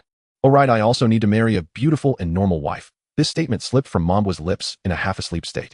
At midnight, Luta's body refreshed, and she needed to fall back asleep hearing Monbois' words. With a sigh, Luta thought, why is my target for surveillance such a useless little lecher? I want to witness a Prince Charming grow up. That would be interesting. Monbois currently had a negative score on Luta's scoreboard. Is there anyone in the world who has risen from a slum to become a national leader? There are, but how many? In 5 years, Luta would be able to return to the capital for a long vacation. 5 years isn't much for her, but unfortunately enduring this small, inconvenient town with backward technology was quite torturous. I want to go home and play computer games. I want games. Lost in thought, Luta also fell asleep. Before long, she turned over, pressing Monbois' arm beneath her heavy body, and he awoke in a panic in his dreams. The nightmare continued with his arm teetering on his shoulder, only the muscles still connected. No way. Again, Monbois screamed and began to run. He realized this time he couldn't wake up no matter what. Even with all his strength, he could only open his eyes in this world. Is this an illusion? Let me out. Out. Go. Monbois' cries drifted away in the dream until Uncle Mo turned on the dungeon lights the next morning, waking him up. Monbois sat up in bed with his completely numb arm while Luta had already started breakfast, asking why he wasn't eating. Can't you go ahead? I need to wake my mind. By the time Monbois recovered, he was already late for school. Uncle Mo finished breakfast and went out to direct the beggars in their work. The anomalies in Demon King City had caused many nobles to flee further inland. The nobles needed porters, and all the beggars from the rat gang had work to do. I heard the city next door doesn't have so many rules. Aren't you going? Jack, a wealthy silk merchant, brought his daughter to deliver goods. These nobles didn't forget to buy a couple of nice outfits, even while fleeing. The teleportation station was damaged by the residual magic of the Demon King and is still under repair, while taking the dragon cart to the nearest city takes a week. So why aren't you leaving? My son works for the church. He has his responsibilities. Lord Jack served as a laborer at the dragon cart station, thinking that wallowing in bankruptcy was cowardice. Starting anew was what made a man. Me? I don't believe the Demon King will resurrect. Those people are just overreacting. By the way, is that Lilith or Sarah? The one with 2 sharp tips in her hair is Lilith. Her magic sickness acted up again yesterday, and the roof was blown off. She wanted to see the priest for treatment. However, doctors who can treat magic sickness are few and far between. The priest learned a bit about magic sickness while studying at the seminary, and now he was directing traffic at the dragon cart station. The priest stood at the dragon cart station sign, shouting loudly, "Hey you, from the Xia family. If you cut in line again, I'll punch your land dragon to death." Lord Xia pretended to cough twice and quietly returned to the line. The land dragon wondered, "Why are you killing me?" Lord Jack and Lord Salia exchanged glances and shrugged. Looks like he doesn't have much time. At this time, someone called Jack to work. Lord Jack was also top-notch in the labor industry and very popular. In these past 2 days he had already lost 7 or 8 pounds, and even his appearance was less fierce. Not until noon after school did the priest finally have time to treat Lilith. The pathology of magic sickness is roughly that it manifests when a child possesses the magic generation of an adult. Their magic power doubles each year until they burst. Moreover, the treatment price is exorbitant. The priest could only alleviate it, and how many years one can live depends on fate. Lilith sighed inwardly. This was not magic sickness at all, but simply the Demon King's magic power which modern machines couldn't quantify, mistakenly thought to be magic sickness. Dad, I'm fine, let's go home. Magical creatures are inherently afraid of clergy. This is called property restraint. Your daughter is quite well behaved. She wouldn't be pretending, would she? No, she's much more innocent than her sister. Lord Salia patted Lilith's head. At home he spoiled Lilith more, but when going out he liked to bring Sarah. Both of them were quite mature in their thoughts and showed no signs of jealousy. The priest examined Lilith's magic power, still unfathomable. His magic entering Lilith's body was like ink entering the East Sea. It's still the same. I'll give her a layer of protection. If it flares up again, come find me. However, with this level it's best to undergo surgery soon. The priest's expression was serious. No one could survive in this condition, yet Lilith had. She was a child blessed by the 3 saints. Worry crept onto Lord Salia's brow as he forced a smile. Since Lilith says she's fine, she will definitely be fine. Alright, let's finish our meal and go to school. In the afternoon during physical education class, only 4 people remained in the entire grade: Xiao, Kumambwa, Lilith, and Sarah. The other nobles had already taken their children to escape. Xiaolina, seeing these 4 children, simply organized them into a class. Mambwa had never met Lilith, but he felt as if they knew each other. It was a familiar feeling. His sister Sarah, however, often met with him. Lilith also looked at Mambwa, feeling pleased with herself, thinking it was her charm that captivated this boy. Mambwa was still pondering who Lilith resembled when Xiaoka interrupted, urging him to race. Recently, the underground city has banned level 10 and below from entering, so save your energy. Let's compete in a full-speed running race. After a month of training, his running distance had increased from 5 kilometers to 7 kilometers, and Mambwa's body had become very healthy, reaching level 8. That works. The normal kid next to Mambwa, Xiaoku, was 1, but his personality was too much like Mike's, while Mambwa did not resemble Kakashi. This time Xiaoka couldn't outrun Mambwa. He saw the distance between himself and Mambwa was only slight, yet he couldn't catch up. Behind him were Sarah and Lilith running leisurely. Sarah was the healing spirit and Lilith was the mage. Boys are so stupid, sister. Sarah complained while running, and Lilith shook her head. We should guide them since we are smarter than they are. We shouldn't criticize them behind their backs. Okay. Sarah was of course just being perfunctory to Lilith. The Demon King's voice in Lilith's mind was speechless, thinking, is this really what a magical creature would say? After finishing his run, Xiaoku collapsed beside the track. Mambwa sat beside him, speechless. Why are you competing with me? As a professional thief, my speed naturally improves faster than yours. Must seers always conform to the cliché of frailty and ill health? I disagree. Seers can certainly engage in combat. Ize handed Xiaoku a towel to wipe his face. Physical education class now forbade early dismissal, and with only 4 students present, they couldn't play sack toss. So Xiaoku produced a game favored by nobles. Mage Chess, a 2-player tabletop strategy game. Mambwa of course knew nothing about it. Xiaoku won several rounds, but quickly found it dull. Yet Mambwa soon discovered its charm and insisted on playing again with Xiaoku, while Shada and Lita watched nearby amused. The Demon King shouldn't have moved downward. He's already pinned by the knight. My knight is blocking the path. He can't advance. Mambwa instinctively retorted, only for Xiaoku's mage to immediately capture his knight. This misstep indirectly led to Mambwa's defeat. You're terrible at chess. Mambwa looked up at Lita, eager to prove himself with another round. But from this angle, seeing her standing there with hands clasped behind her back and a gentle smile, he finally recognized where that uncanny familiarity came from. Shea. How could she possibly resemble Shea so closely? Even those 2 strange pointed tufts of hair are an exact replica. Well, then you play. Mambwa shook off the bizarre thought and offered Lita his seat. The Demon King residing within Lita adored chess, and with just a few effortless moves she defeated Xiaoku. Irritated, Xiaoku challenged her again. He suffered a crushing loss, and Mambwa barked beside him. Too weak. Your swordsman should have turned back to protect the emperor. If you're so good, why don't you try? Xiaoku scoffed, refusing to argue with someone who couldn't even beat himself, and stepped aside. Mambwa fared even worse, making blunder after blunder. Thus the 2 engaged Lita in successive matches until school ended, leaving them with a record of 100 losses and 0 wins. Lita sighed, lamenting how much time had been wasted. She still needed to locate candidates for the Demon King. Though the Demon King had assured her there was no rush, as balance in the world remained intact, for now. Mambwa walked alone toward the city's western district, idly slithering alongside a slime. Since Lita and Shada lived in the west, it was conveniently on his way. All along the path, Mambwa kept glancing unconsciously at Lita. Could she too be a transmigrator? Had she deliberately dressed like this? Was this some kind of fellow countryman meeting fellow countryman recognition? Though this may sound rather impolite, Mambwa decided at last to test the waters. Anyone capable of concealing their transmigration identity must possess extraordinary methods. Go ahead and ask, Lita replied, inwardly heart fluttering with delight. In her past life as a monster, she'd endured nothing but hardship. Yet she'd done nothing wrong and no one had ever truly understood her. Still people instinctively sought to harm her. Now, however, they responded to her with fierce protectiveness, or like this boy before her with desire. What bliss! Are you a monster? Manbwa struggled to name Shea's true nature. Within this world, only monsters bore such resemblance to her. Huh. Shada shoved Manbwa lightly, annoyed. My sister merely suffers from a magical ailment, not some monstrous aberration. Manbwa staggered back a step and waved his hands apologetically. No. I mean, in my homeland there's a legend when a girl's hair grows with such pointed tufts. At that moment, Lita frantically summoned the Demon King in her mind. Demon King, help. I've been exposed. What do I do? Stay calm, Lita. No one suspects you. Trust my magic. Avasa's groaned, head pounding. Why on earth had this child suddenly said that? In my homeland, there lived a man afflicted with a strange malady. Ordinary humans appeared monstrous to his eyes, while monsters appeared perfectly human. One day, he found a flesh and blood monster.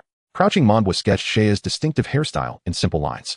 Shada crouched beside him. The shape truly did resemble her sister's. Avasa's had transmigrated to a century ago in 2008, when the song of Shea had only begun circulating among a tiny obscure circle.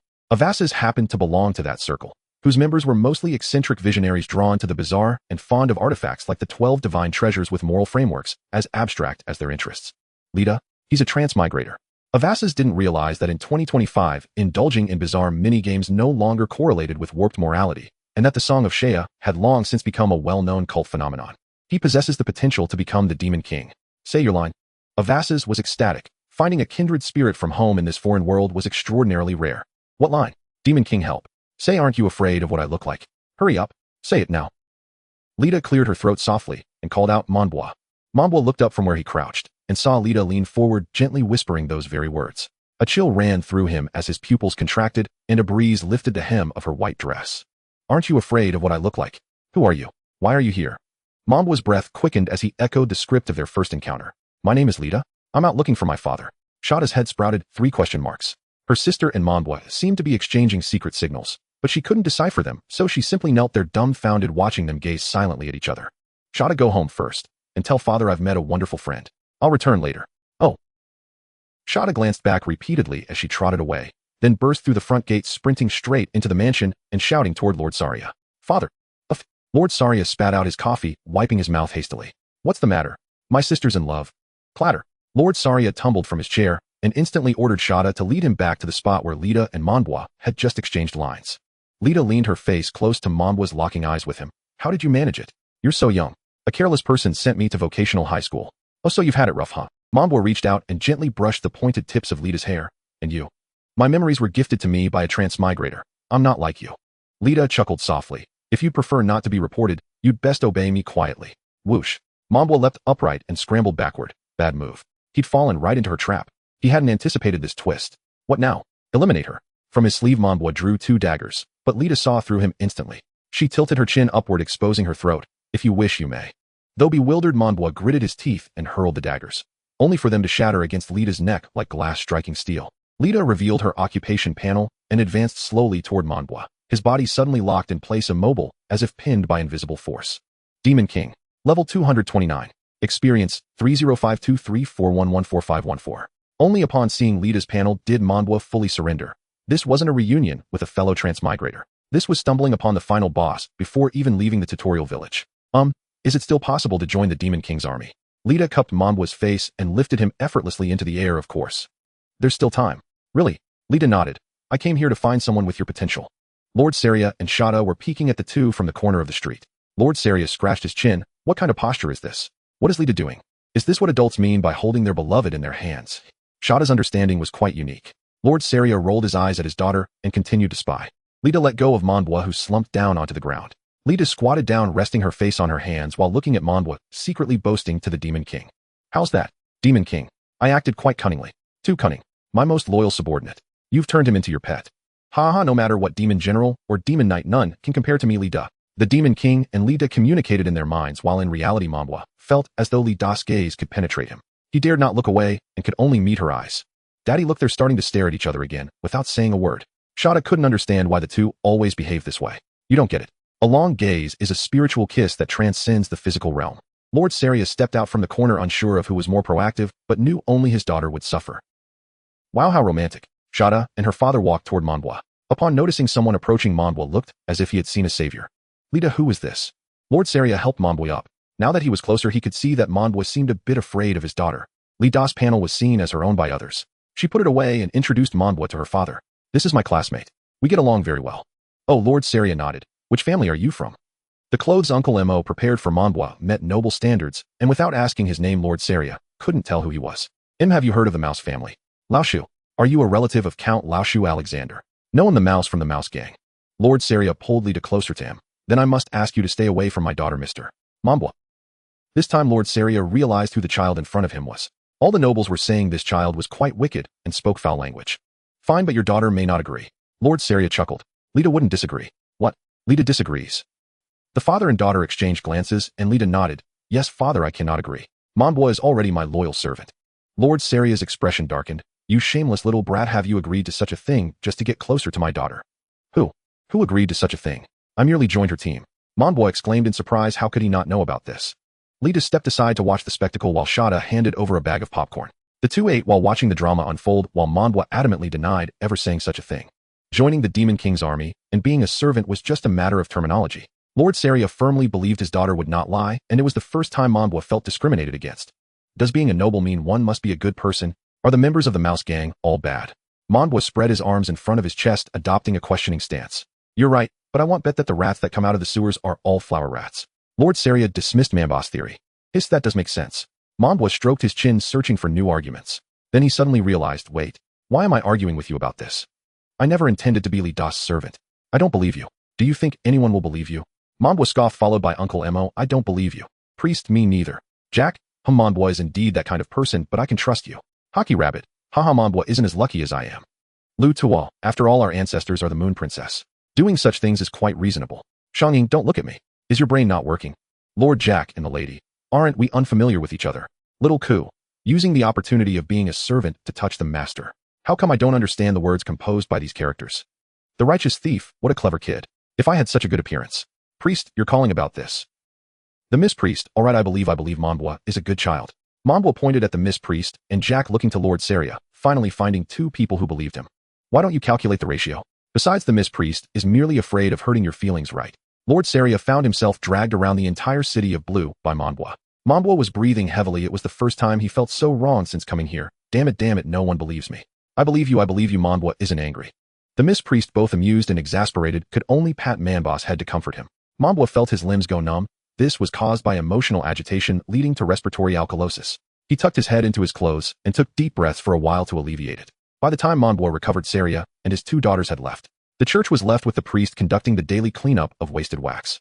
Manbwa snorted and ran to the Mouse Gang's dungeon. Lu Tuo was distributing dinner to the slaves along with Uncle Mo. In his room, Manbwa propped up a pillow against the wall and beat it violently to vent his frustration. Damn it, when I grow up, I will rule Blue City. No, I will rule the world. I will make the Miss Priest the queen, and then tear down all the toilets in Blue City. The surrounding slaves seemingly paid no attention, yet their daily entertainment was to listen to Manbwa talking to himself. Why tear down the toilets? A few nearby slaves were responsible for relaying with sign language, while those further away thought there had been a miscommunication. I want those who don't trust me to be toilets. Go eat shit, eat shit. Eat shit. Damn it. So vicious. I'm eating. What is this guy saying? No wonder he was raised by Uncle Mo. Uncle Mo saw the sign language and frowned. What does it mean that my adopted child would turn out like this? Had he always been like this? Lu Tuo deducted another point from Manbwa in her heart. If Manbwa became Osmond VI, it would be a disaster for the entire empire. This kid has too much potential for tyranny. He's irritable and petty. After tiring himself out from hitting, Manbwa sat on the bed panting just as his meal arrived. Uncle Mo grimly placed the food on Manbwa's table, then gave him a punch on the head. Damn it, when I grow up I won't think about repaying you, Uncle Mo, but you're considering making me a toilet. Manbwa covered his head and shouted, who told you not to believe me? Do you have any trust in your own child? Who knows what you think? Maybe kissing the top of her foot is a reward in your eyes. If this were online, Manbwa might be treated like a deity with everyone vying for him, but this is reality. That's not it. Manbwa chased Uncle Mo away, transforming his anger into hunger, while also indicating that he would never sleep in Lu Tuo's room again. First, to prevent himself from talking in his sleep. Second, this time Lu Tuo did not trust him, leaving behind a bad memory, indirectly proving that Lu Tuo's memory was undoubtedly false. Manbwa lay on the bed feeling wronged after finishing his meal. Shauka returned home and asked his father what Manbwa's words meant. Lord Lawrence realized that his child had reached an age where he needed some understanding of such matters. He explained to Shauka about life and desires, what sex truly is, and how to face it properly rather than indulge in it. Shauka finally understood why Manbwa had such an expression. He realized that not trusting him immediately, even a thief, deserves someone to trust him unconditionally. My existence is to prove that even a thief can possess integrity. Xiao Ke looked at the righteous thief. A wave of indescribable guilt surged within him. He picked up a pen and wrote a letter to Manbua, hoping the righteous thief would deliver it before Manbua fell asleep. With respectful greetings, Your Excellency Manbua, this is I Xiao Ke Lawrence. My dear friend, with the most humble heart, I bow to you, offering my sincerest respect. May this humble request reach you before you rest in noble tranquility. May your days be peaceful and harmonious, and may virtue be your crown. What I pen here is not mere words, but a testament of long-standing trust and goodwill. When you are tormented by the emptiness of the world, please allow me to be your unwavering beacon. Manbua held the envelope and glanced at the righteous thief. What is wrong with Xiao Ke? He feels guilty for not trusting you immediately, the righteous thief replied. Manbua repeatedly examined the letter, feeling as if even the ancient elves had been summoned with greetings. It felt as if the drink in his hands had transformed into red wine. Should I reply? The righteous thief nodded. Manbua questioned further. He was not capable of writing such an elegant letter.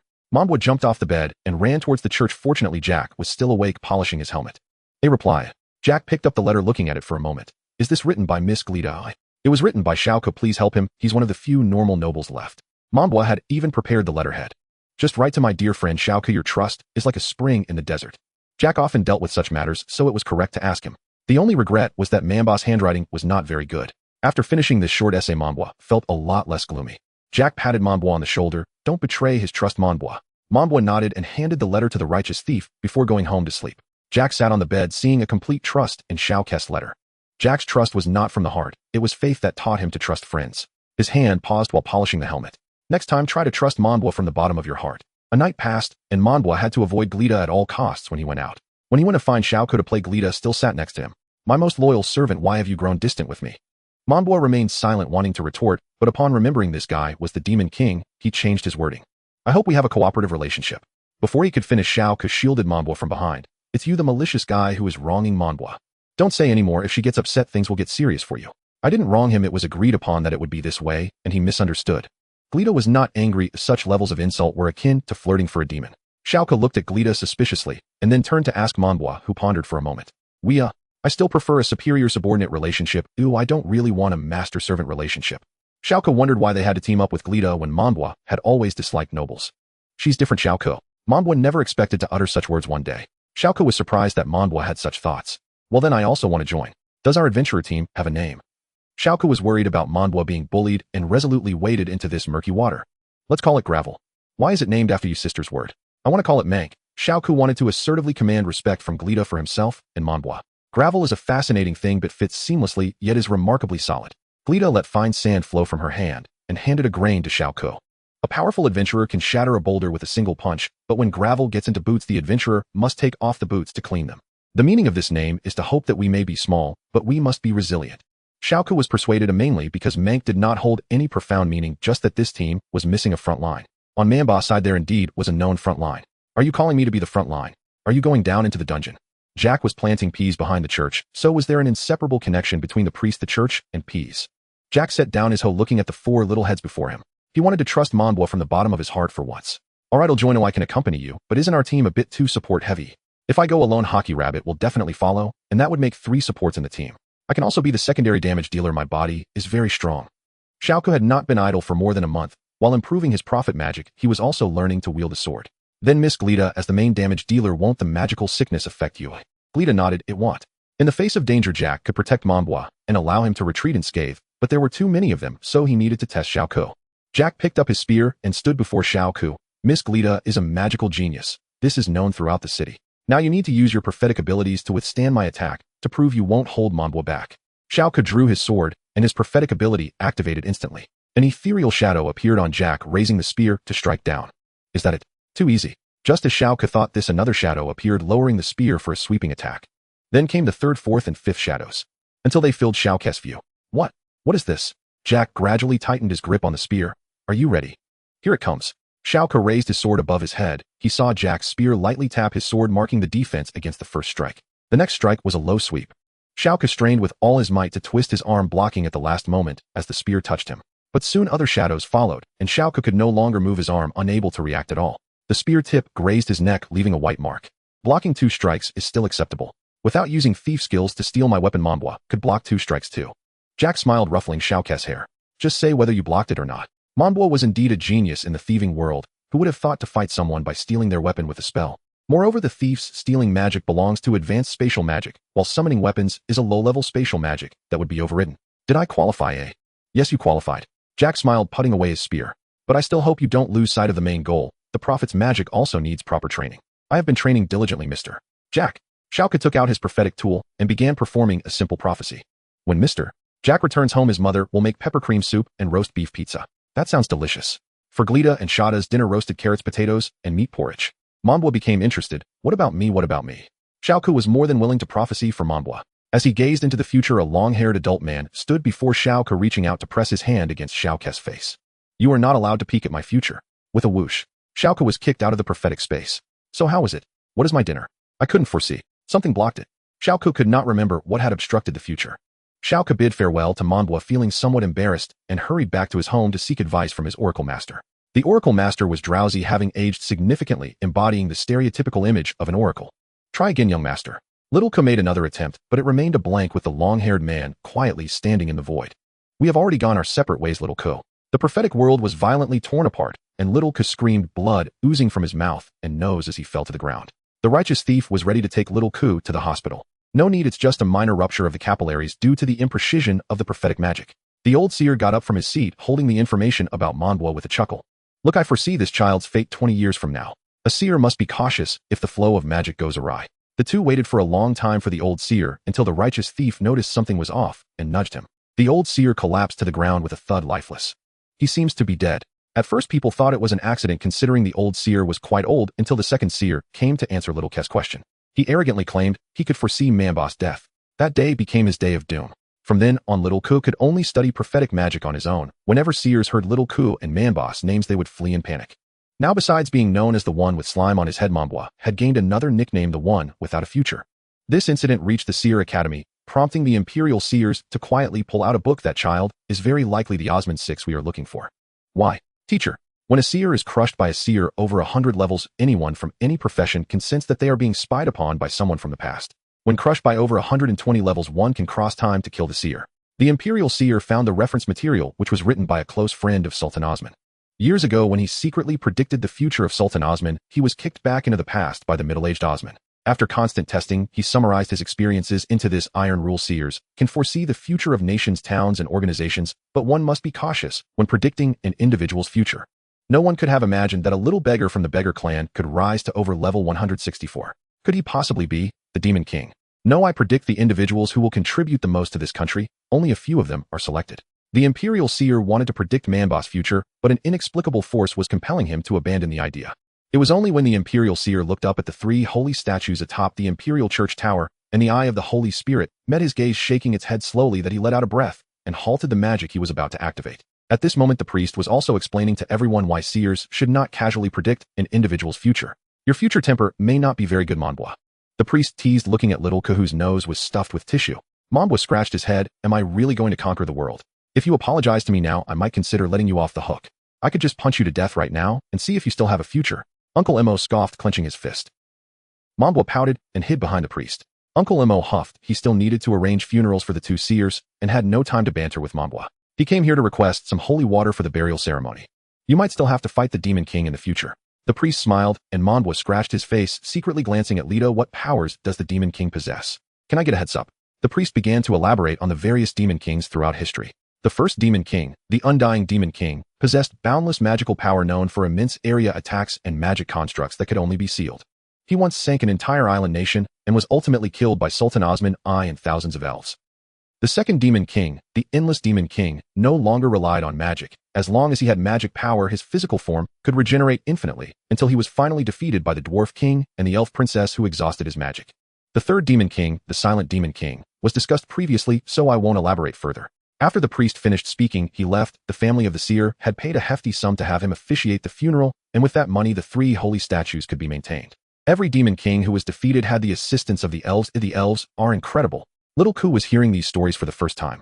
They hold grudges. The first Demon King stole their princess, and every time a new Demon King appeared, they intervened. Leto whispered to Manbua. I'm impressed. Manbua replied somewhat speechlessly. Did they really have the right to complain about stealing someone's princess? Shada had heard some rumors, but I heard that princess willingly got together with the first Demon King. Is that true? Where did you hear that? Soon the original discussion on how to defeat the Demon King turned into a gossip session about the Demon King with all sorts of bizarre tales. For instance, the second Demon King was obsessed with fortune-telling, and the current Demon King was a master of magic chess in his youth who had been prophesied to be killed by elves. He had the audacity to go to the elf territory to seek peace only to be mistaken for declaring war, which sparked the conflict. Manbo's face stiffened as he smiled wryly at Lita, saying, "Do you believe it?" "I certainly don't know how could there be." "It's true," Lita replied with a forced smile. Shada finally revealed her true nature, beginning to tell the story of the current Demon King, who was also known as the Awkward One for having too many embarrassing moments in his life. In Lita's mind, Evases was rolling around holding its head shouting, "Get out of here. Lita, kill this guy. Stop talking about that. Shut up. Damn it." Lita comforted the Demon King, saying, "Demon King, don't dwell on the past. It's all behind you now." The Demon King cut off his hearing and sat silently in Lita's mental space. Who was born to become a Demon King? Damn it, I'm just a clumsy guy who accidentally crossed into the underground city, accidentally got adopted by the second Demon King, and mistakenly walked down the path of the Demon King. And why does my life have so many spectators? Monbois grimaced, wondering if Lita would secretly kill Shada tonight. "Keep your distance from these two." Monbois pulled Little Ku, who still wanted to listen, away. "Why are we leaving? I still want to hear more. If you listen any longer, I'll have to give you a grave next year on this day. Let's go build sandcastles by the river." "What do you mean by building sandcastles? Come on, just do it." "Children should play with the things children are meant to play with, not eavesdrop on adult gossip. That's just rude." The two were playing by a small river beside Bruce City, digging sand. This type of game was only played by Monbois with Xiao Ku. Monbois and Xiao Ku were recreating Bruce City, with Xiao Ku responsible for the church part, but piling up a statue of the three saints with sand was still too difficult. He inserted 5 wooden sticks at the church entrance. The tall one is Father, the short one is Monbois, the thick one is Mr. Jack, and the 2 thin ones are Miss Priestess and Miss Rabbit. "Haha, have you found the joy of building sandcastles?" Monbois rinsed his palms in the river water and planted the cross he wore on his chest atop the church. "Now it looks right. It's almost identical." Xiao Ku exclaimed, looking at the cross and the makeshift statue of the 3 saints made from 3 stones by Monbois. They played until evening before deciding to go home. Xiao Ku washed his hands clean to prevent his father from discovering their trip to the riverside. "Hey, race your cross, Monbois." Xiao Ku pulled the cross made of sand from the church, resulting in the entire sandcastle collapsing and burying the wooden sticks. Crash! A bolt of lightning struck across the river. The sky suddenly turned pitch black and raindrops fell on Xiao Ku's forehead as they both covered their heads and ran home, making the wet clothes from playing in the water easily explainable. Drenched like drowned rats, Monbois was thrown into the bath by Uncle Mo, who scolded him for getting his expensive clothes wet. On the other side, Xiao Ku's parents were simply concerned about whether he was uncomfortable, hoping he wouldn't catch a cold.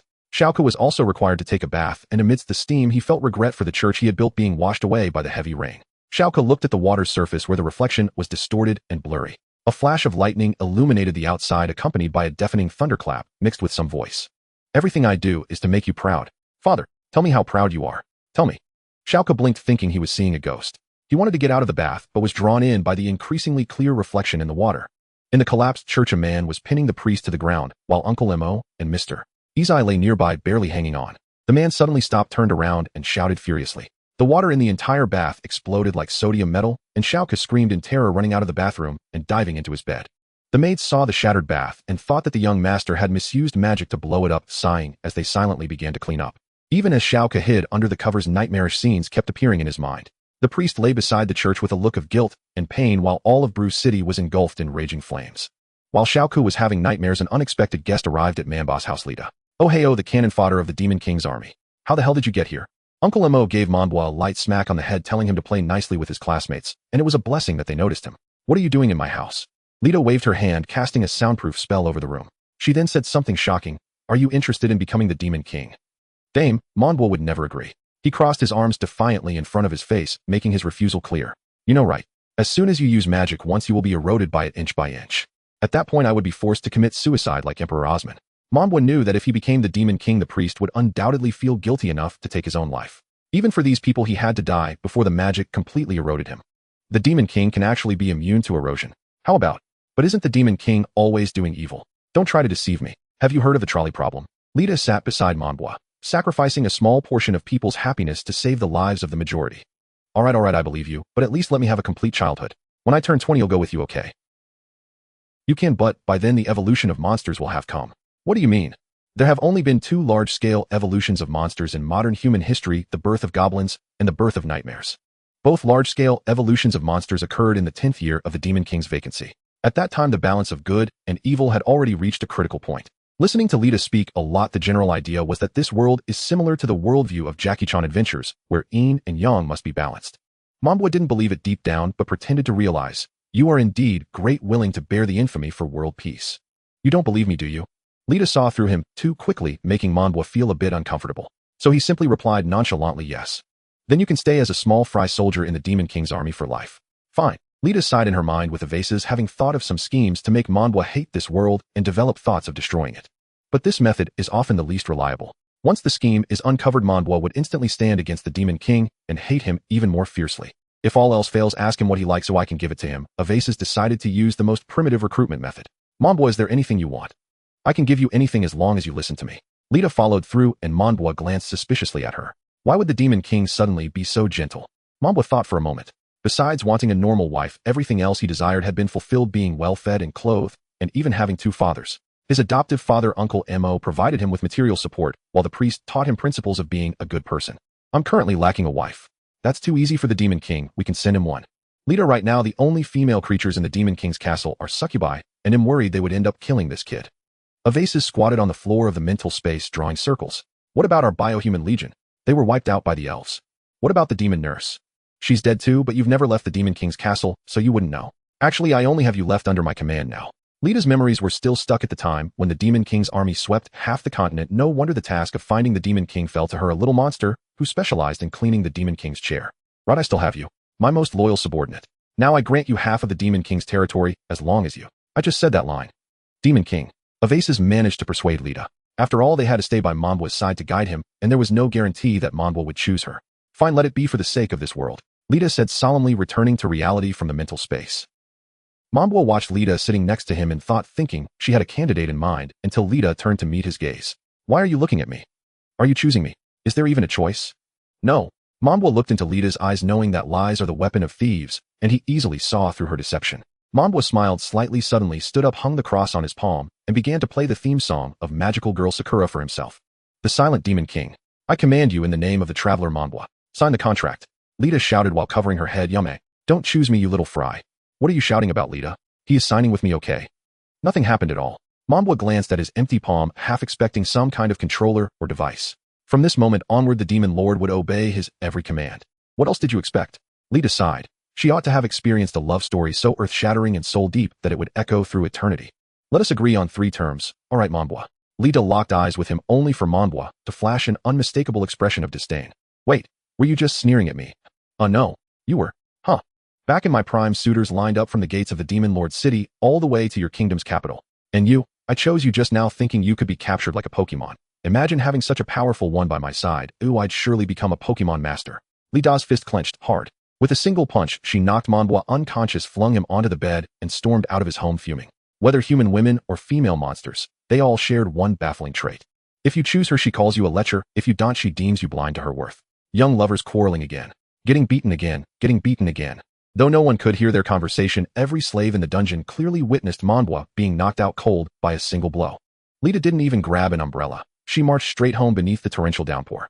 Emoshu watched her go, puzzled by her demeanor. Descending the stairs, he found Mambwa already asleep, lights off. TCH. Mambwa's sharp tongue is all he's got. Doesn't even know you shouldn't fall asleep on a date. Emoshu stroked his chin, wondering whether his old tricks for wooing women still held sway, and resolved to teach Mambwa a few moves tomorrow morning. Oh dear. How does one broach teaching a boy the art of courtship? As Emoshu returned to the front desk, he pondered how best to begin with a gentle lead-in, or subtle roundabout hints. The next day, Mambwa had no memory of when he'd fallen asleep. Only the vague impression that the Demon Lord had been furious. Had she cast some kind of hypnotic spell? Mambwa examined his body thoroughly, ensuring nothing strange had been done to him, like inscribing Excalibur of Oath and Victory onto his lower abdomen. Legend claimed it was an invisible blade. He searched his entire body. No odd marks, no traces. Meanwhile, Emoshu stood silently at the doorway, watching naked Mambwa strike exaggerated poses before the mirror. Looks like I won't need to teach him how to court women after all. He must have been dumped and gone utterly mad. Emoshu set breakfast on the table and slipped away unnoticed. Mambwa pulled on his trousers and discovered the meal waiting for him. When did Uncle Mo arrive? Mambwa asked the slave seated across from him. The slave mimicked Mambwa's pose. Around the time you struck that pose. That was just the beginning. And when did he leave? After watching the whole performance. Mambwa dressed quickly, and before stepping out the door refused even to meet Emoshu's gaze. Mambwa, Emoshu called out, halting him. Go apologize properly to Lita. It's not so hard. I understand. So Mambwa dutifully went to apologize. After all, comparing someone to a Pokemon was rather offensive. He hadn't expected a Demon Lord to be so petty. Perhaps having ruled for too long, she'd simply forgotten how to take a joke. Knocking on the Salia family's gate, the butler recognized him instantly, the penniless upstart desperate to climb the social ladder, and slammed the door shut, ruffling Manbua's hair with the gust. Well, what brings you here to see my sister voluntarily today? Shada leaned over the attic windowsill, teasing. I've come to apologize, Manbua declared. Shada turned to her sister. He says he's here to apologize. Then what? Lita lay in bed, asking lazily, that's it? Yes, that's it. She scratched her head. Was Manbua mocking her? Did he think she was that easy to fool? The girl at the window, her hair shifting from one sharp point to two, leaned halfway out of the attic. Don't you have anything else to say? Huh. Oh right. I'm truly sorry. That's all. Shada yanked Lita back inside and slammed the window shut. Sister, the man you picked. Shada twirled a finger beside her temple, then rephrased, he's a born loner, doomed to walk life's path alone. No, he's simply never learned how to soothe someone's heart. Shall we find someone else? No, I need his unique talent. Lita descended from the attic, Shada trailing behind, muttering under her breath. What kind of talent could possibly be so compelling? I can't see it at all. Lita opened the door. I forgive you. Promotion granted. You're now a rear admiral among the Demon Lord's rank-and-file troops. Is that title impressive? Slightly better than cannon fodder. Ugh. Shada circled Manbua, cackling. Minnow. A minnow bullied by his own elder sister. She didn't grasp its meaning, but mimicking it was delightfully fun. That infuriating little brat. Once he defeated the Demon Lord, he'd make her pay dearly. Manbua's mouth twisted into a deep, sullen frown. It was time to level up. Even if the Demon Lord stood at over 200 levels, he would strive to surpass her. His future self hovered near that legendary number. The teleportation station's repairs succeeded flawlessly. Manbua gathered the members of Gravel and prepared to accept an expedition quest into a dungeon. Arriving at the Adventurers Guild, Chi Shu produced a 5-layer quest to eradicate grass spirits. Be cautious entering dungeons lately. The Demon Lord's magic has scrambled their layer structures. He may have fled into one. No, he's already appeared before me. Many adventurers have lost their way in side passages lately. Avoid them whenever possible. Manbua accepted the quest. Will steer clear of side passages entirely. I'm the most cautious person alive. The party consisted of 7 members: Manbua, Xiaoku, Ize, the Gravel sisters, Jack, and Hakuto. A 7-person party, rare indeed. Though experience and coin would be thinly divided, such a formation offered unmatched safety. Foolish Demon Lord, don't you realize you'd expose yourself if you level me up directly? Progress must be steady. Surely you understand the wisdom of growing strong in secret. Lita slowed her pace slightly beside Manbua, whispering, You idiot, don't you want me to rush you through the dungeon's upper floors? In just 2 days you'd break past level 40 and undergo your class advancement. Manbua pouted. He did dream of being power-leveled by the Demon Lord deep within the dungeon, but such exposure would brand him an interloper and cost him his head. As they descended the staircase toward the 4th floor, Jack called back to Manbua and Lida, who had fallen behind. We're nearly at the 5th floor, ready your weapons. Ize studied the map. Once we descend, turn left then right. Beyond a cliff lies the eradication zone.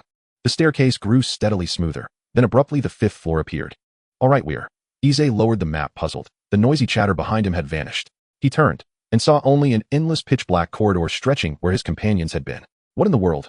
Fortunately, every dungeon bore stone steels at regular intervals, etched with maps left by prior explorers. Ize lit a lighter and squinted at the nearest steel. Its upper left corner was shattered, yet faintly legible: Layer 15.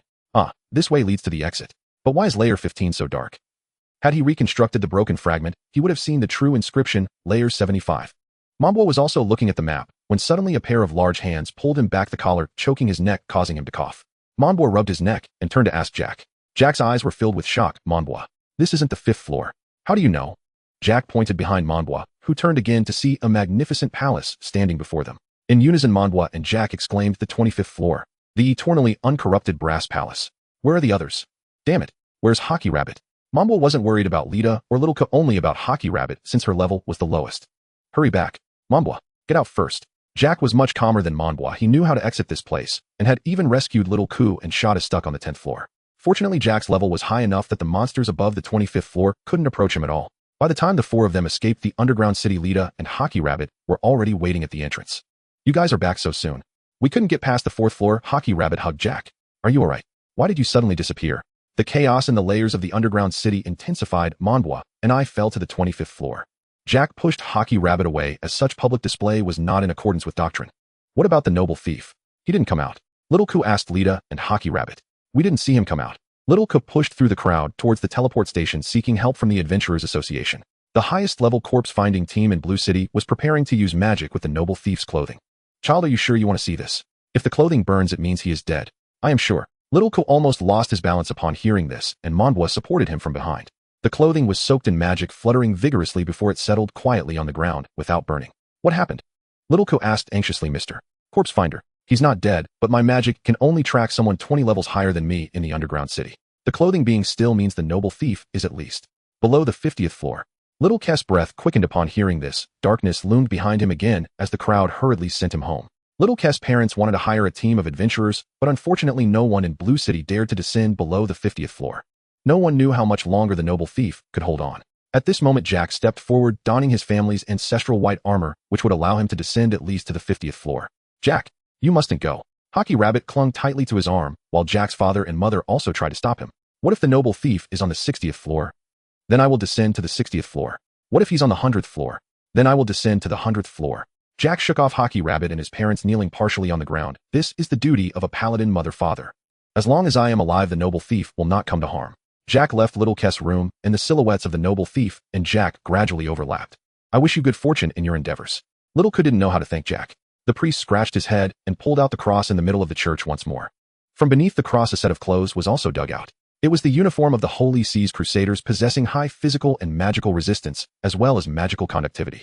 Hey, Priest Jack. Are you guys crazy? He's just a thief. Monboy certainly didn't want the two of them to go down. It was far too dangerous. Don't forget, Monboy, you were a thief before. The priest didn't say anything further and entered the teleport station with Jack. The two of them directly descended to the 50th floor that day.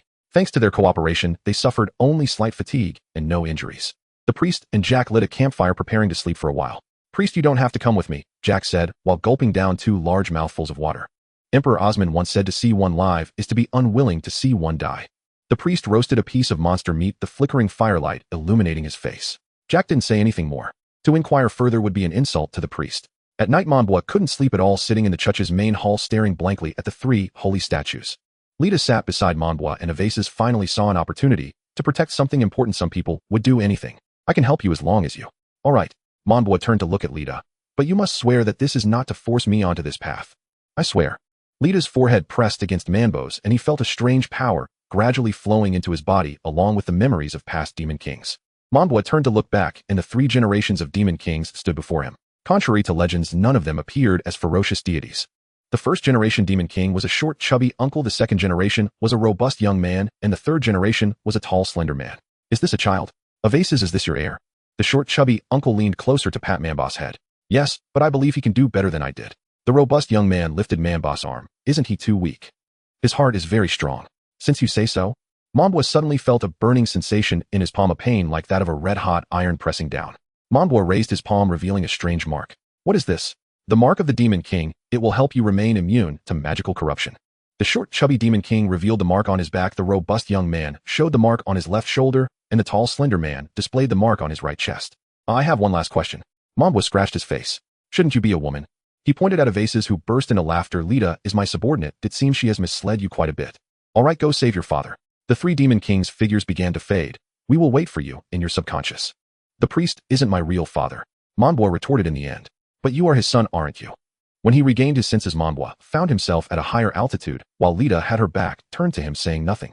Huh, Lita, you tricked me. Monboy shook Lita. You're not a demon king at all. Lita covered her face and shouted, you're not wearing any clothes. Pervert. Evasas lay sideways in the mental space watching Lita's joke, and Monboy also discovered that his clothes had become tattered. Moreover, his body had become quite robust. Damn, did you guys give me hormones? Monboy casually borrowed a set of clothes from the priest to wear temporarily and complained. I just temporarily lent you the power of the Demon King, but lasts for only 1 hour. Hurry and save someone. Lita sighed, reminding Monboy of the main task.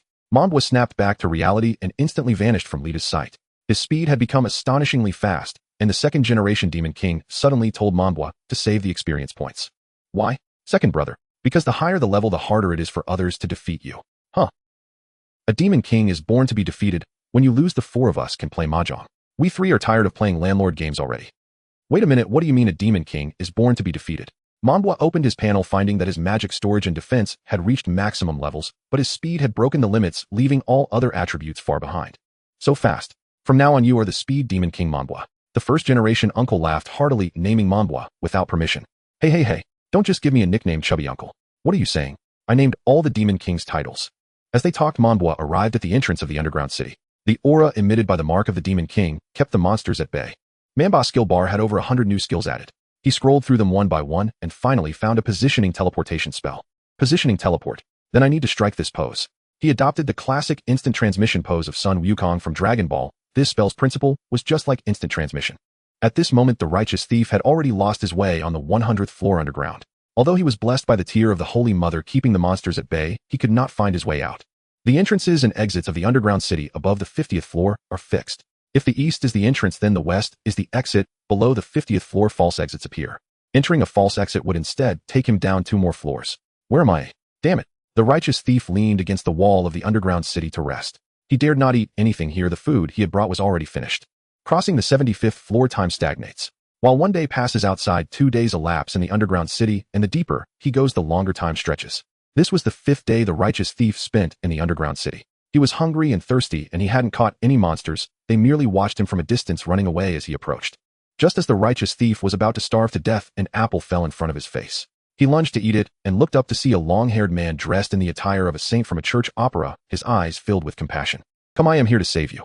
The righteous thief dropped half of the apple on the ground, dazedly following the man in front of him, who took out a pendant of the 3 saints. He compared the statue of the saint held before him with the man, noting the same facial features, hair, gaze, and attire. What the hell? The saint has manifested.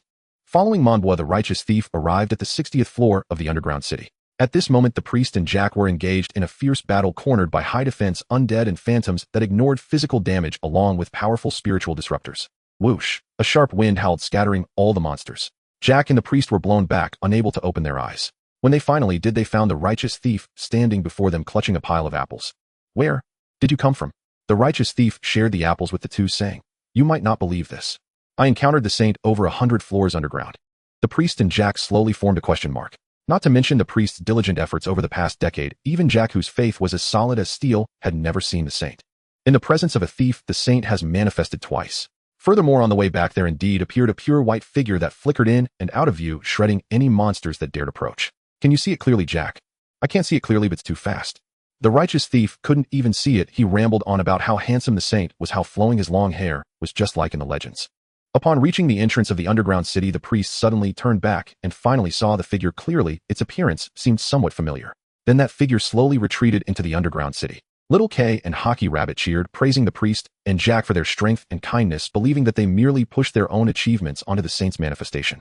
They treated the righteous thief with more respect. A level 20-something guy had endured hardships in a 100-floor underground city, and his story of perseverance and indomitable will to break free spread among the crowd. "No, I didn't encounter anything. Those monsters didn't even get close to me." The righteous thief attempted to clarify at the Adventurers Association. "Did you see that? The monsters on the 100th floor don't even deserve to approach him." "What the hell? Wait, that way of exclaiming. You are a transmigrator." "What a... Kill him. Kill him." The casual exclamation about being a transmigrator completely disrupted the righteous thief's clarification plan. The crowd brought that person to the church, and the priest confirmed that indeed he was a transmigrator. "Wait, we are friends. Don't you remember the past? You dare mention the past? What else do you have to say?" That person pointed at him, who had a talent score of 75 with tears in his eyes. The transmigrator slowly lowered his head. I have nothing more to say, just act quickly. Hang him." Monbois couldn't hold back and shouted the line from below. The transmigrator suddenly looked up, searching for the one who shouted the line, filled with rage. "We are all from the same village. If you don't save me, that's fine, but why are you shouting lines from below? Are you even human?" He opened his mouth to point out that Monbois was leading him to his doom, but the suddenly tightened noose prevented him from continuing to speak. "Wait." His cervical spine could not withstand the burden, and snapped. The transmigrator's body swayed slowly in the wind, while Monbois slipped back to the church, feeling a chill as the transmigrator's lifeless gaze bore into him. The priest sat under the statue of the 3 saints, complaining. He thought it unfair that the 3 saints always manifested for the righteous thief. He wanted to see the 3 saints too. The priest sighed while holding the book of holy words. Monbois looked up at the statue of the 3 saints, only to see it silently turn its head away, not wanting to engage with the priest. In the end, perhaps the Holy Spirit could no longer tolerate the priest's grumbling. Its hand slowly cracked, and half of the palm struck the priest's head, knocking him dizzy. This hit actually made the priest a bit more alert. Why should he be envious of the righteous thief? The statue of the 3 saints had fallen into such disrepair, and he hadn't even thought of repairing it. What right did he have to meet the 3 saints? "Sigh, I really am getting old. Even my fervor has faded." The priest opened the safe beneath the statue of the 3 saints, and took out a bag of silver coins, preparing to find a dwarf in the city to repair the church. Meanwhile, Monbois attempted to open the safe after the priest left. "You are going to become a demon king. Can you stop doing such embarrassing things?" the stout uncle said, speechless. "Look closely, this is a bug exploit." Monbois painstakingly opened the safe, took out a gold coin, then put it back. On the surface, it seemed he had done nothing, but the panel indicated he had successfully committed a theft. Opening a safe is considerably more challenging than stealing money from a wallet, and the experience gained was exponentially higher. This 1 gold coin grants 12,000 experience points. Everyone the more money a thief steals, the more experience they gain. I advise you to shut up. Your father is here. I have no father. Wait a minute. The priest stood behind Monbois with a group of dwarves. The leading dwarf took a deep puff of a cigar and slowly exhaled onto Mambo's neck. Do you need us to help you deal with him, priest? The dwarf tightened the leather grip of his hammer, producing a creaking sound. No need, this is a family matter. Monbois was dragged out by the priest while the dwarves set up boilers and scaffolding amid Mambo's cries. The priest attempted to kick Monbois, but he skillfully dodged, causing the priest to nearly slip and fall. Ouch! You dodged pretty fast. Yes, I dodged quickly. In the past, Monbois would have certainly been unable to dodge, even after previous training. His speed had increased from 25 to 50. Monbois opened the panel, and the priest only pretended to be angry. He was more concerned about how much Mambo's speed had increased. Other attributes had grown by single digits. Speed. 175. This was already a speed characteristic close to that of a fully grown and nearing a professional thief, enhanced by the mark of the Demon King, based on level growth. According to Mambo's current level, it had increased about 1.5 times. Where did you learn that new technique? Do you believe me if I say the three saints manifested? Monbois looked up at the priest with an awkward smile. In this world, any good fortune could simply be attributed to the three saints. This time the priest was genuinely a bit angry. Could even someone like Monbois, who was practically a heretic, receive the three saints' favor? It's so unfair. Monbois struggled helplessly as the priest rapidly rubbed his scalp with a clenched fist. You little rascal. Looks like I'll have to bring out my true skills. Croak. You're bullying a child. Monbois cried, pinned to the ground. Sensing someone approaching, the priest yanked Monbois upright, brushed dust from his clothes and turned, only to see Xiaoko, his parents, and the righteous bandit. What's wrong? Young Master Xiaoko looks unwell. Since the monster attack, he's been plagued by nightmares. He dares not even fall asleep anymore. Xiaoko's mother described his symptoms. He was somewhat better when I was around. Oh. The righteous bandit sighed, blaming himself for failing to protect the boy. The priest furrowed his brow and gently lifted Xiaoko's upper eyelid with his thumb. Within it, magical energy flowed unnaturally. Xiaoko squirmed, scratching at the corner of his eye in discomfort. Is it a demon, father? No, it's likely a mediumistic phenomenon. The priestess experienced something similar as a child. For many, such abilities fade with age. Even when they persist, adults learn to govern them consciously. If you don't object, Xiaoko may sleep at the cathedral. The Tri-Saint statues possess an innate suppressive power over mediumship. Setting Xiaoko's eyelid back into place, the priest watched as the boy blinked slowly. May I sleep now? Will I dream no more? Sleep, child. The Holy Mother shall guard your dreams. The priestess, having just executed a dimensional trespasser, tenderly stroked Xiaoko's head. Oh my, Xiaoko's crown is quite sharp. A single strand of hair pricked the priestess's palm, drawing light laughter from all present. Beneath the Tri-Saint statues, Xiaoko slept peacefully. Truly, the priest was a pillar of reliability. The priestess reached to stroke Monbois' head again, then froze. Monbois' eyes rolled white, his mouth stretched taut, fingers rigidly pointing westward. Father, Monbois. She whirled, and saw her own body frozen mid-motion, still plucking that stray hair from her palm. Some unseen force had thrust her into a trance-like mediumistic state. The priest and others mirrored her eyes, blank and upturned mouths, distended fingers locked in unison toward the western district, shrouded now in an inky, suffocating mist. What is happening? The priestess strained to return to her body, but the Holy Spirit within the Tri-Saint statues descended, barring her path. Must I go? The Holy Spirit nodded solemnly, then gradually resumed its original posture, offering no further sign or guidance. Guided by those spectral figures, the priestess passed through the mist and arrived at Lord Jack's manor in the western district. 2 fresh mounds of earth stood before the gate. She approached cautiously, straining to read the inscriptions. Brillon City, tomb of Crumb Jack. Brillon City, tomb of Lena Jack. Lord Jack's parents. Interred no more than a week ago, judging by the soil's dampness and texture. The priestess glimpsed 2 legs and jerked her gaze upward in alarm. Lady Jack, her neck snapped. Ooh, Lord Jack, Hollowed and broken, nearly departed on the same day. Dirt choked their nostrils and mouths, yet both pointed resolutely toward their own home. Is this the place? Has something happened here? They nodded. From their empty, dirt-filled sockets, clods of earth spilled forth like tears. Following their decayed, bluish hands, the priestess pushed open the door. White funeral drapes hung heavy in the hall. Jack sat motionless, head bowed, his thoughts flooding her mind unbidden. Why must everyone leave me? Monbois, why did you strike the priest? Why? Why won't the Tri-Saints aid me? Can't you see it? Can't you see my life? Jack, eat something, please. A voice pierced Jack's reverie. Miss Rabbit held a bowl to his lips. His eyes flickered, then settled upon her face. Please, if you finish it, I'll reward you. Let's be together. What nonsense. Do you feel no grief for my parents' deaths? You lewd, foolish rabbit. What nonsense. My father bought you, fed you, clothed you. Now he's dead, and you mourn him not. Jack erupted, hurling the bowl aside and shoving Miss Rabbit to the floor. Grief and fury warred in Jack's eyes. You. Miss Rabbit knelt, trembling, gathering the scattered food. It's all right. Jack, if you're unhappy, we can wait. I'll wait for you. I'll always wait. Jack's mouth gaped wide. The vile, faith-shattering word trembled on his tongue, ready to erupt. From behind, Lord and Lady Jack propelled the priestess forward. Just as the Tri-Saint statues blazed with light, their stone eyes snapping open to fix upon her, as if declaring, now is the moment. Jack! A gale force wind shattered the front door, hurling Jack backward. His body slammed onto the courtyard stones beneath the eaves. Some words once spoken cannot be reclaimed. The soft wind-carried voice filled the hall once more. Jack searched frantically, until his gaze fell upon the radiant statue of the Holy Mother. Is it you, the Holy Mother?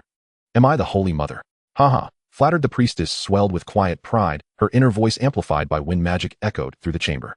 Oomph. Lord Jack struck her squarely. She coughed, then met his gaze firmly. Anger is no weapon to wound those you love. Lady Jack nodded. Together they stepped before Jack, where he knelt cradling Hockey Rabbit, weeping uncontrollably.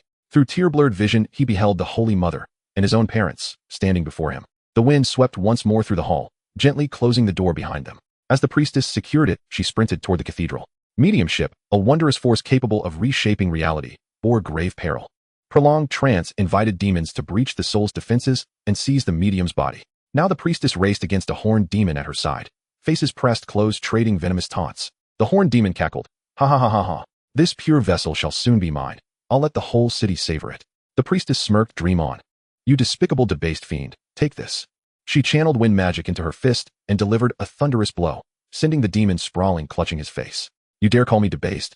Race? Fine race. But you don't strike back during a race. The priestess leaned against her own body, arching a brow.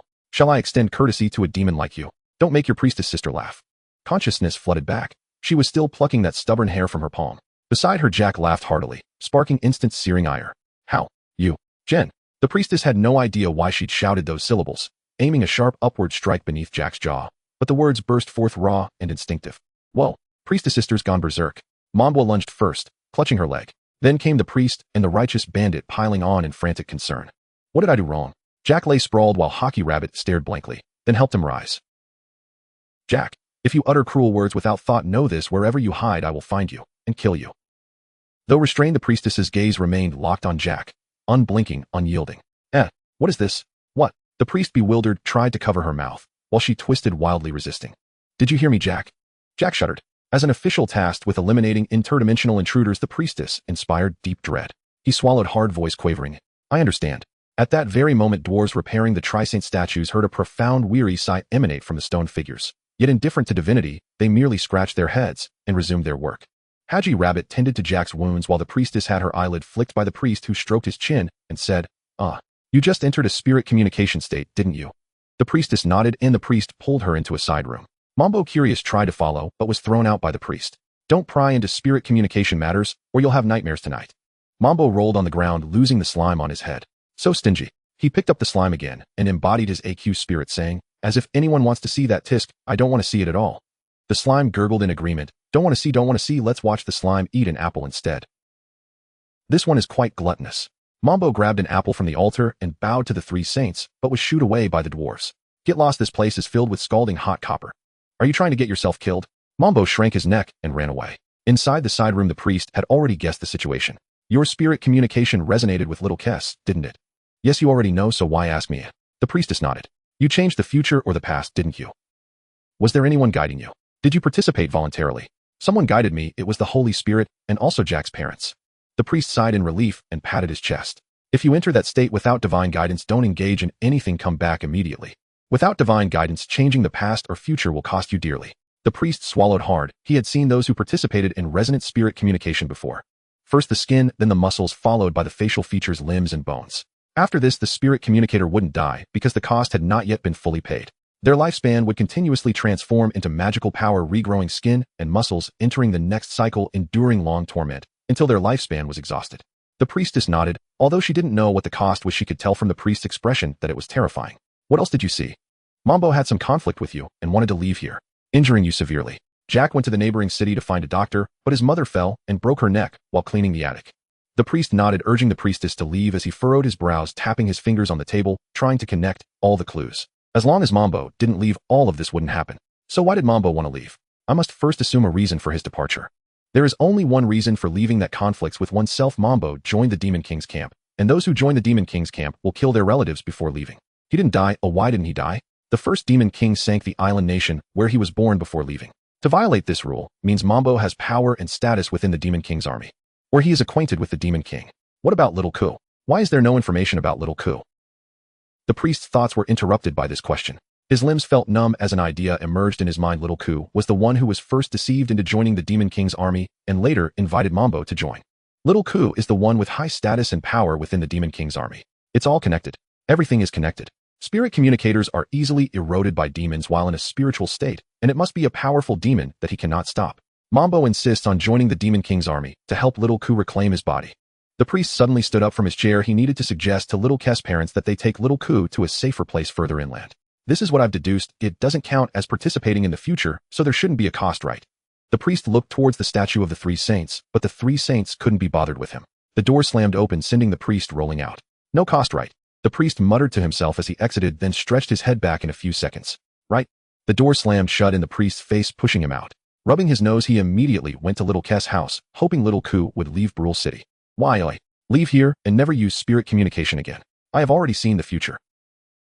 The nearby examiner was left in a fog. Could it be that this little priest from such a remote place really had some ability? Little Ku's parents were pulled aside to listen to the priest's predictions about the future. Although it's just a guess, better safe than sorry. Where can we go, Father Priest? To the vice capital, that is the hometown of Osman V, and the entire land is blessed by the three saints where no demon dares to tread.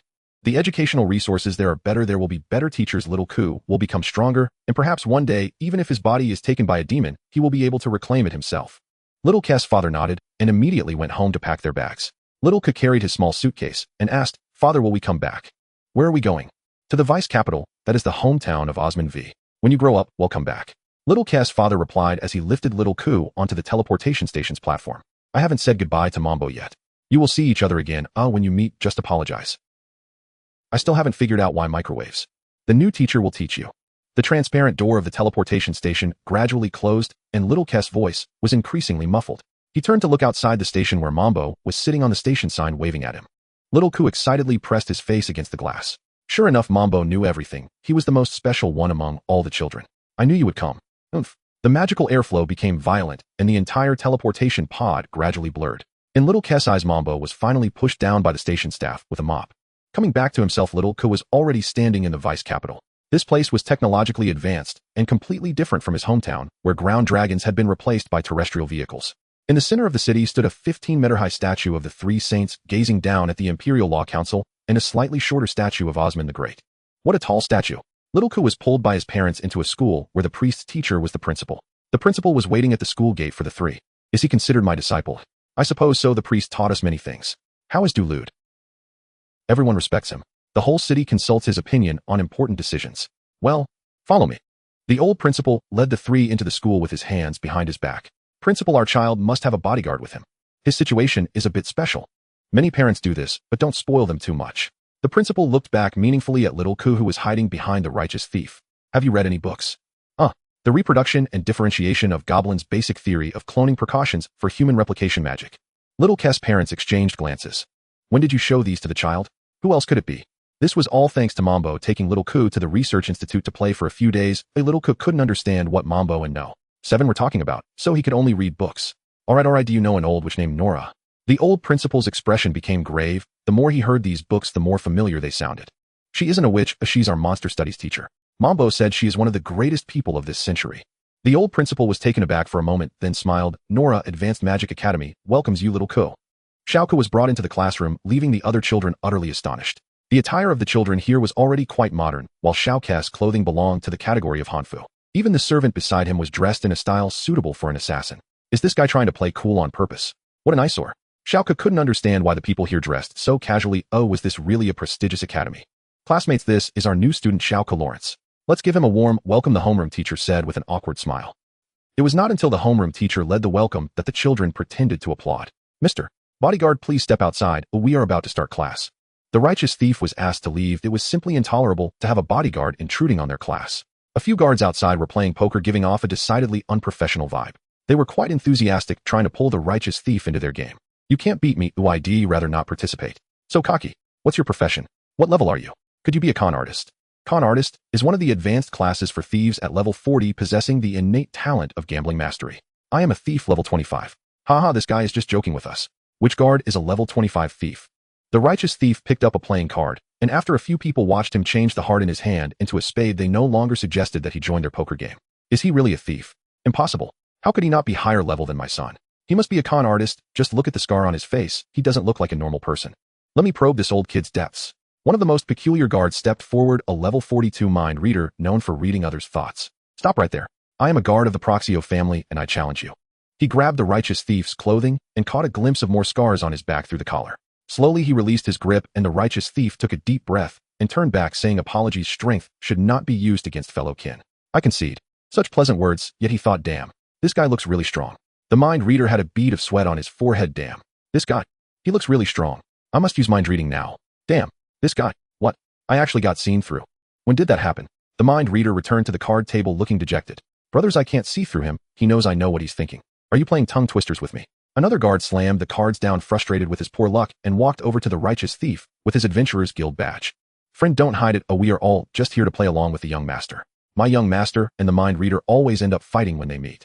We just act along. Rest assured, no one dares to bully you while I'm here. He swung his Adventurer's Guild badge, which recorded the deepest level he had reached, level 72. The righteous thief saw it and felt even more anxious. What kind of monsters were these people? Young Master Jack and the priest could barely manage to go down to level 60. Can I really protect the young master under these people? Alright, if you don't mind me taking advantage, just call me Brother Jia. Now let Brother Jia see your Adventurer's badge. The righteous thief felt too embarrassed to flaunt that he accidentally entered level 100. If he spoke of it, he would definitely be looked down upon. Don't be greedy, Brother Jia.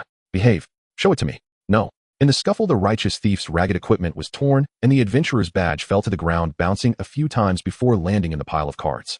Which idiot put their Adventurer's badge as a bet? Everyone at the card table burst into laughter. As one of them picked up the badge, their hand trembled, revealing the glaring engraving. Dungeon Exploration 100. Jia attempted to hang the torn clothing back on the righteous thief, while also putting the badge back around his neck. Oh dear, in this cold weather you should wear more clothes. Jia said awkwardly with a strange line, while the righteous thief looked up at the sun. Is autumn really that cold in the south? Have you started talking nonsense? This level was accidentally entered when the dungeon was chaotic. I was saved by someone. Don't look at me like that. I believe you. We believe you too. You really don't believe me, do you? It feels terrible to be strung up like this, hey? Before the righteous thief could explain, everyone put away their poker cards. The young masters immediately took a break, and a few of them pretended to be at odds with each other, huffing. Old Jia, we're going home. The new guy is just a bumpkin, hasn't played any games, and only knows how to throw sandbags. What a loser. Mr. Righteous Thief, I think I understand why Mambo always likes to avoid us now. They are all brain dead. Xiaoka picked up Mambo's cursing catchphrase, but it was overheard by the young master beside old Jia. Do you dare to insult me? The young master bared his teeth, urging old Jia to teach Xiaoka's follower a lesson, while old Jia frantically signaled to the righteous thief. Acting, friend. Don't forget to act. Alright, it's acting, huh? Old Jia's exaggerated performance made even Xiaoko unable to watch, but the other young masters were excitedly shouting beside him. Damn, my ultimate gem flashing bomb Cyclone Fist is actually ineffective against you. Old Jia shouted. What kind of move is that?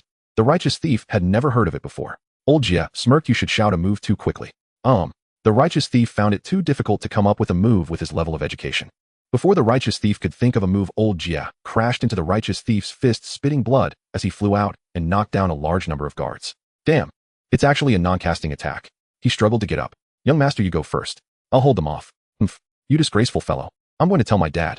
The young master stomped angrily, leaving a harsh word before running away. The righteous thief scratched his head. Xiaoka, they really are a bit brain dead. I'm also starting to miss Mambo a bit. Sigh.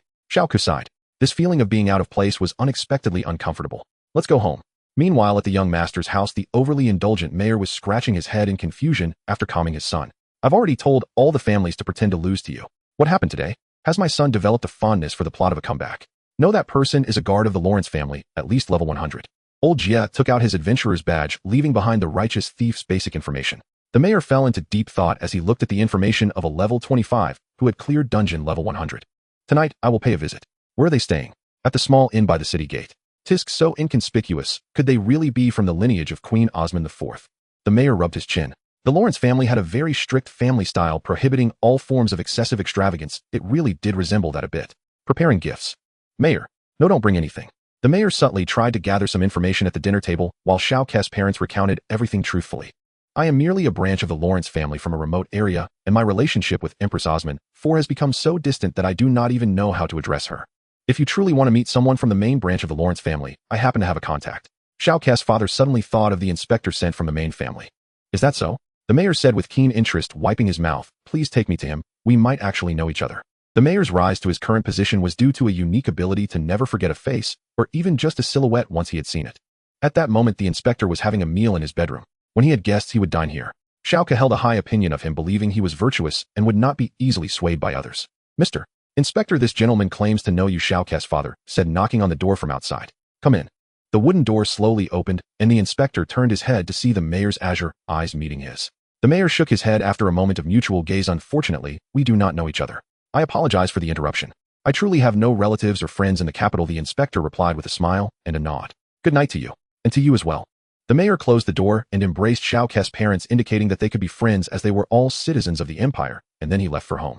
Xiao Ke's parents were astonished and saw the mayor off a considerable distance. The big city is truly different. Even influential people are very amiable. That's why this place is blessed by the three saints. The mayor returned to his vehicle while Lao Jie continued to inquire about how he fared. You did really well. Lao Jie, brother Lao Jie. The mayor began to babble, calling Lao Jie his brother, loosening his tie and taking off his coat as if those items were suffocating him. Mr. Mayor, what is going on? What happened? They have an executioner hidden in their household. The mayor emphasized once more the Lawrence family's executioner. I have seen him. The executioner who has executed the most monsters, traitors, and heretics in history. That was during the mayor's first visit to the royal capital to attend the wedding of Osman, for where this blue-eyed man had patted his head and his uncle had narrated the story of this person.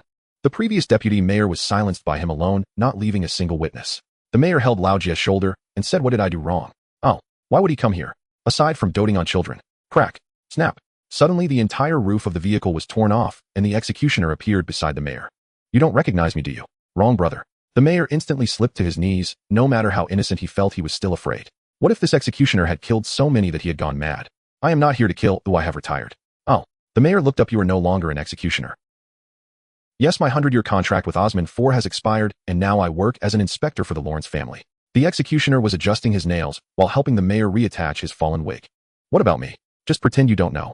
The executioner vanished, leaving a gold coin on the seat, half as a hush money, half for car repairs. The mayor could only complain inwardly about how stingy this person was. He took off his wig and used it as a fan. Fortunately, I am clean. What about you, Lao Jie? I don't even have a home. I wouldn't leave anything behind doing that kind of work. Oh, why bother? That's true. The mayor readjusted his wig, asking Lao Jie to drive him home. You're not young anymore. Do you have anyone you like? I can help you make a match. Yes, that maid Farina. You really do have someone. What did you ask? The mayor's convertible gradually drove away. Xiao Ke was writing a letter to Mambo where everyone's levels were so high that even a random passerby was at least level 30. The teachers were gentle, but the classes were rather dull, and the classmates were somewhat hard to get along with. When Mambo received the letter, he looked constipated. Why doesn't Xiao Ke just call? Who knows? Isn't this more poetic? The priest was mopping the floor. With only 3 students left in the noble school, classes were directly suspended, and Mambo had nothing to do all day. When will the chaos in the dungeon end? I want to level up so badly. Mambo lay on the freshly cleaned church floor looking at the repaired statue of the 3 saints, complaining. Just after he finished complaining, a rat entered the church holding a sheepskin map. The rat seldom interacted with the priest, who quickly put down his mop and walked over. Father, the path for the Demon King's trial has been updated. The rat handed over the sheepskin, explaining that every time the Demon King regained a certain distance, this route would restart. Oh, is Blue Rock City the starting point again? The priest looked at the map, his gaze gradually wandering over it. This time the trial route nearly circled the entire kingdom before entering the Demon King's castle. This trial is a magic created by Emperor Osman, designed to allow adventurers to level up steadily and prevent them from dying directly upon encountering the Demon King due to luck. However, this is actually a mechanism created by the second-generation Demon King, limiting the number of challengers to the Demon King at one time. After departing from the novice village, they receive a dungeon clearance mark for 10 levels to enter the next town, until the party gains the strength to defeat the Demon King. This is great. Blue Rock City can again serve as a novice village and conduct some business. This time we will primarily focus on baths and hot springs. Father, please pay close attention. The old Demon King's castle is a prerequisite. Only by passing this checkpoint can one challenge the Demon King. The Demon King's castle is Blue Rock City. The priest was taken aback, meaning the new Demon King would appear in Blue Rock City. He glanced behind at Mambo, who was trying to see the map. Blue Rock City must have people left behind. The novice village needs guides for the heroes, but Mambo cannot stay. The priest who originally wanted to stop Mambo from leaving now urged him to go. As expected, the future has been altered by me, but at what cost? The entire Blue Rock City. The priest squatted down and patted Mambo's head. Mambo, have you always wanted to level up? Yes. Then would you like to become a hero? Hero? That's more like it. That's more like it. That's more like it. To travel to another world means to become a hero. The chubby uncle, deep in his thoughts, punched Mambo. You are the Demon King. Get a grip on reality, will you? Right? After being reminded by the original Demon King, Mambo hugged the priest's leg. I don't want to become a hero. I can't bear to leave you and Uncle Amo. Hey, after you finish this journey, come back to see us. It's not far from the Demon King's castle. The priest smiled. Mambo was already a level 10 big kid. He should have his own adventurer team. Mambo still wanted to say something, but the church was now crowded with people. The priest comforted Mambo to go home and explained the current situation of Blue Rock City to the remaining people. Once someone passes the prerequisite checkpoint, Blue Rock City will be swallowed by the Demon King's castle. Everyone hurry and evacuate. But there will be no one in the novice village to guide the heroes. The clergy will stay. The rat gang will also remain. The priest and Uncle Mo's synergy was still intact. The old man who wanted to buy Mambo's bakery in the first chapter scoffed, "What good are you guys alone? Without bread, we will starve." I want to stay. Perhaps it was a sudden impulse, or perhaps a desire to contribute to defeating the Demon King. Most of the residents chose to stay in Blue Rock City. Nora sat deep in the research institute looking at the sheepskin paper with a sigh. She was already too old and decided to stay here. Create a biomechanical person imprint all my knowledge, know the knowledge of the entire empire into her. She will be of great help to Mambo. Okay, and then? No. 7 recorded Nora's words. Huh. Don't fall asleep at such a critical moment. In the early morning, Mambo was awakened by the noise, and as he stepped out of the dungeon, he found that the entire city of Blue was overcrowded with traveling merchants, adventurers, and workers blocking the main road. Where do all these people come from? Damn it, do they not understand the value of a novice village? Uncle Emo was also unable to squeeze his way out today. He needed to lead the mouse gang and the dwarves to expand Blue. So did you gather your hero team? With Jack, Lita, and Hockey Rabbit, isn't that enough? Jack will stay here to guide the hero team. He won't be coming. Uncle Emo was suddenly swept away by the crowd, leaving behind this statement. What am I supposed to do?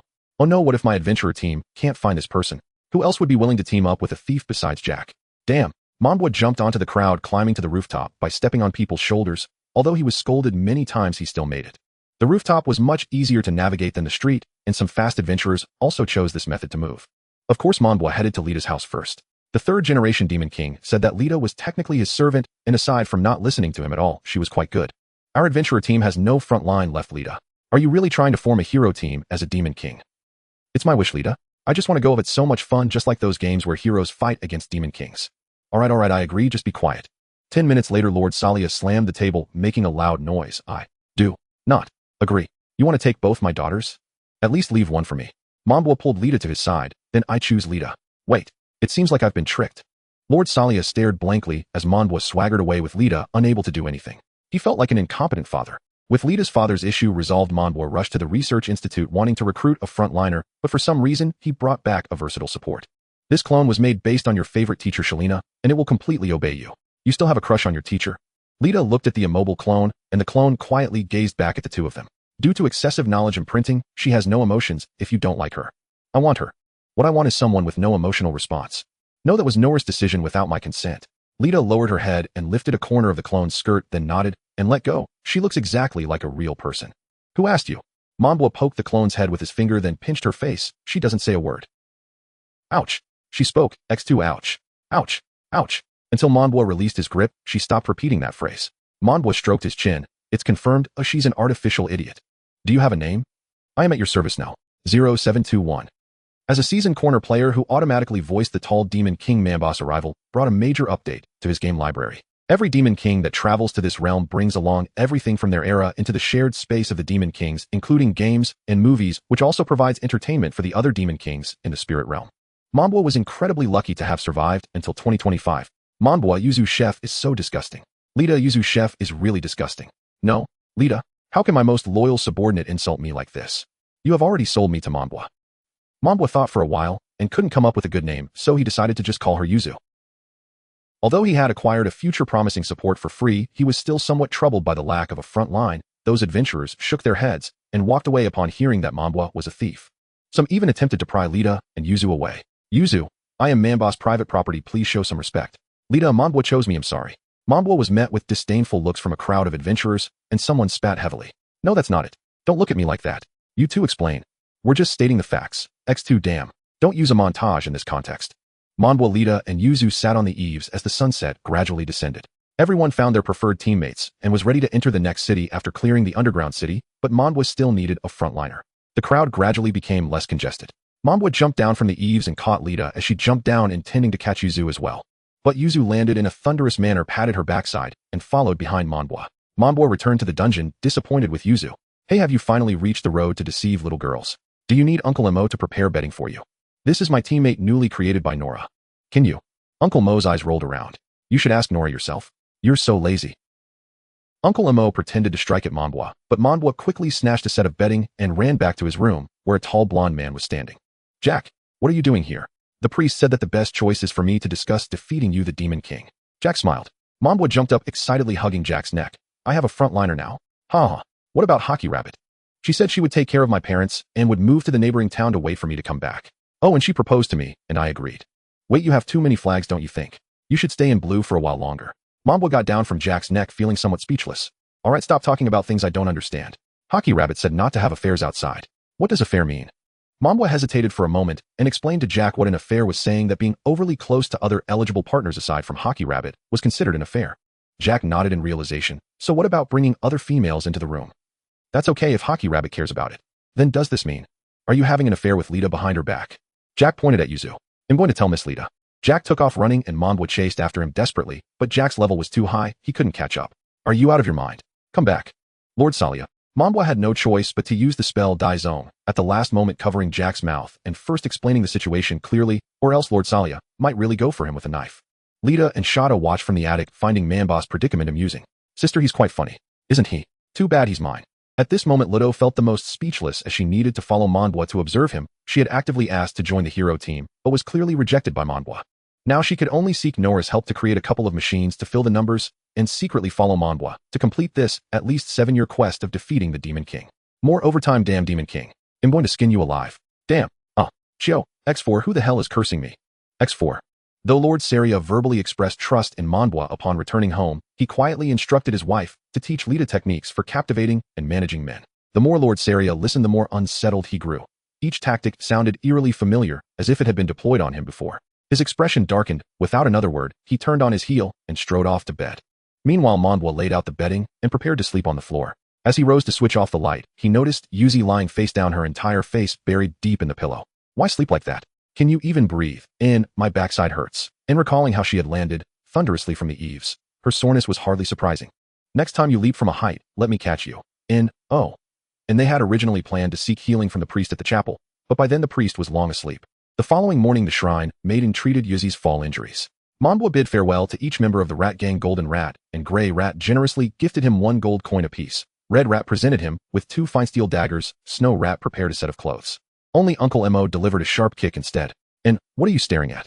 I've got nothing for you. Go ahead and pick yourself a pretty slave if you like. Never mind. They're too low-ranked, they'd only be dead weight. Mambwa rubbed his sore backside and declined. After a moment's thought, Uncle Mo handed him his personal cookbook. I'm something of a master chef. Don't forget to eat well. And elsewhere, Jack bade farewell to Hockey Rabbit, while the rat gang beggars gathered around them, jeering playfully. Kiss, kiss, kiss. And Jack merely embraced Hockey Rabbit and departed amid a chorus of disdainful tsk sounds from the crowd. From afar, the priest watched the crowd cheer on the gravel heroes as they embarked upon their adventure. His heart swelled with quiet satisfaction. At last they were truly gone. Mambwa was no hero. He feared death and his talents were unremarkable. By the time he reached halfway, the Demon King would likely already be vanquished, and Little Ku might even have mastered his spirit channeling abilities by then. And the priest wiped away non-existent tears, returned to the chapel to polish its silverware, and reached blindly toward the altar, grasping only empty air. He rubbed his eyes in disbelief. Every piece of silver in the chapel had vanished. He threw his head back and roared into the heavens. Who dares? How utterly audacious. It is I, the legendary thief Mambwa. Priest, as I promised, I shall steal every last item from your chapel. And beneath the note, a crude, grotesque doodle of an earthworm biting its own tail. You little scoundrel. In fuming, the priest flung open the safe behind the triptych of saints, intending to purchase new silverware, only to find the money gone too, replaced by another note. Looks like the priest's broke now. Your treasure hunt clue lies in the drawing on the first note. And the priest stared speechless at the hideous worm once more. The shrine maiden discovered the theft as well and joined the priest in scrutinizing the doodle. Could Mambwa have buried it? Surely not. A sudden spark lit her eyes. She scratched her cheek and mused. Could this be an Ouroboros? Perhaps it is. And the priest narrowed his gaze. It truly did resemble one. And so, the ending circles back to where the story began. And together they retraced their steps to the place of Mambwa's first encounter, a long bench near a sunlit window. Found it. And indeed, tucked behind the bench lay the stolen silverware and the missing coins, neatly wrapped. Wordlessly, the priest polished the silver until it gleamed, then restored it to the altar. Within the first hour of Mambwa's departure, the priest rang his phone. Have you nothing better to do, Mambwa? Wasn't my riddle clever? It looks like a scribble. We're about to descend into the dungeon. Anything else you'd say? My second father. Remember the monsters on floor 10. Don't fall for their tricks. Understood. Mambwa ended the call and began changing gear. The bustling marketplace teemed with vendors. Most numerous among them were temporary fitting rooms. 5 copper coins for 10 minutes. Yuzi attempted to change clothes right there on the spot. Mambwa opted to pay for a private fitting room. The small village built and sustained by the dungeon economy had flourished into a thriving settlement.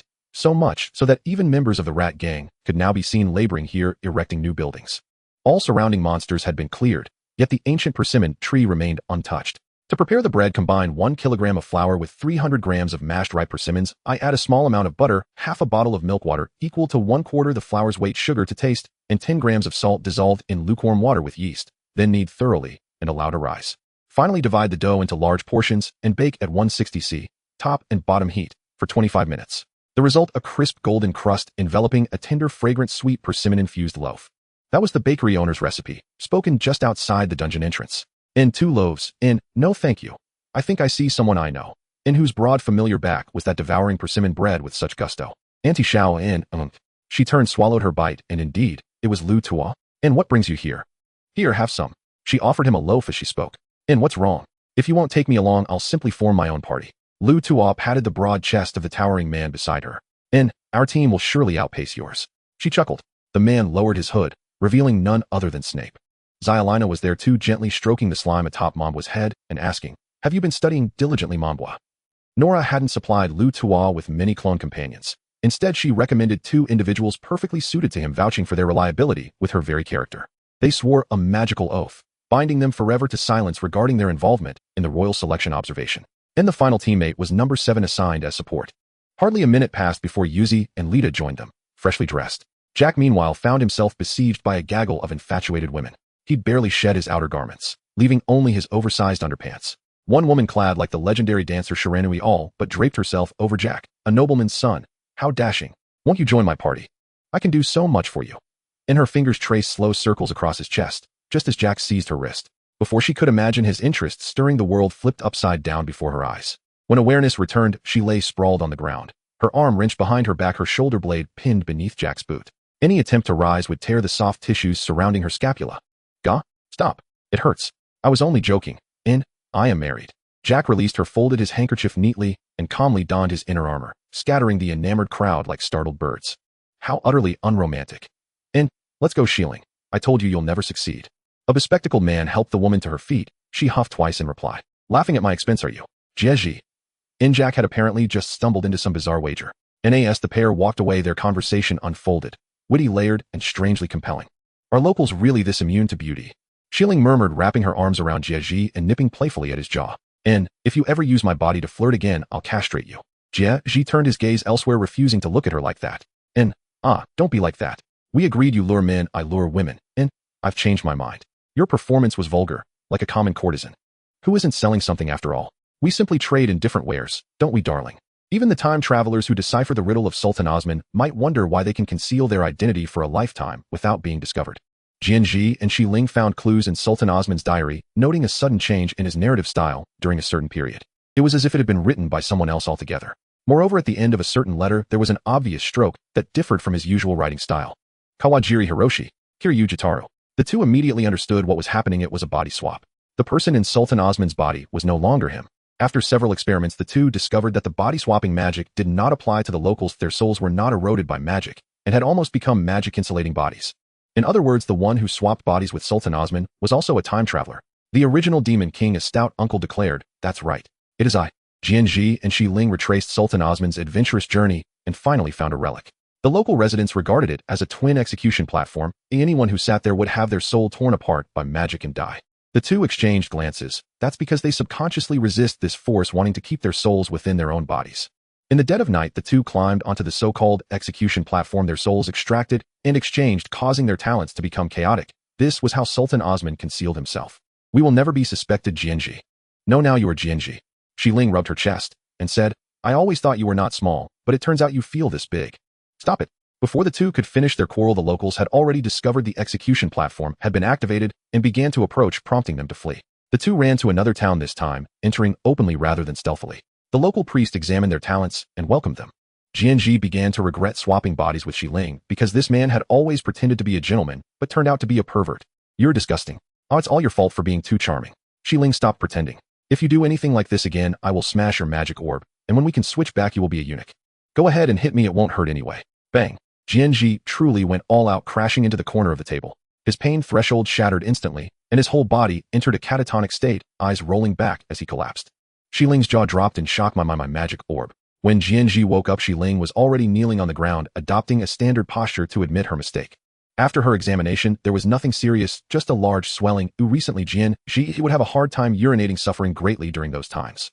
Back to the main topic. Jack donned his armor and met with Mambo while Shalina was teasing Mambo, pinching the face of a grapefruit. This is me, right? Mambo. No. Yes, I did it just like you did when you were a child.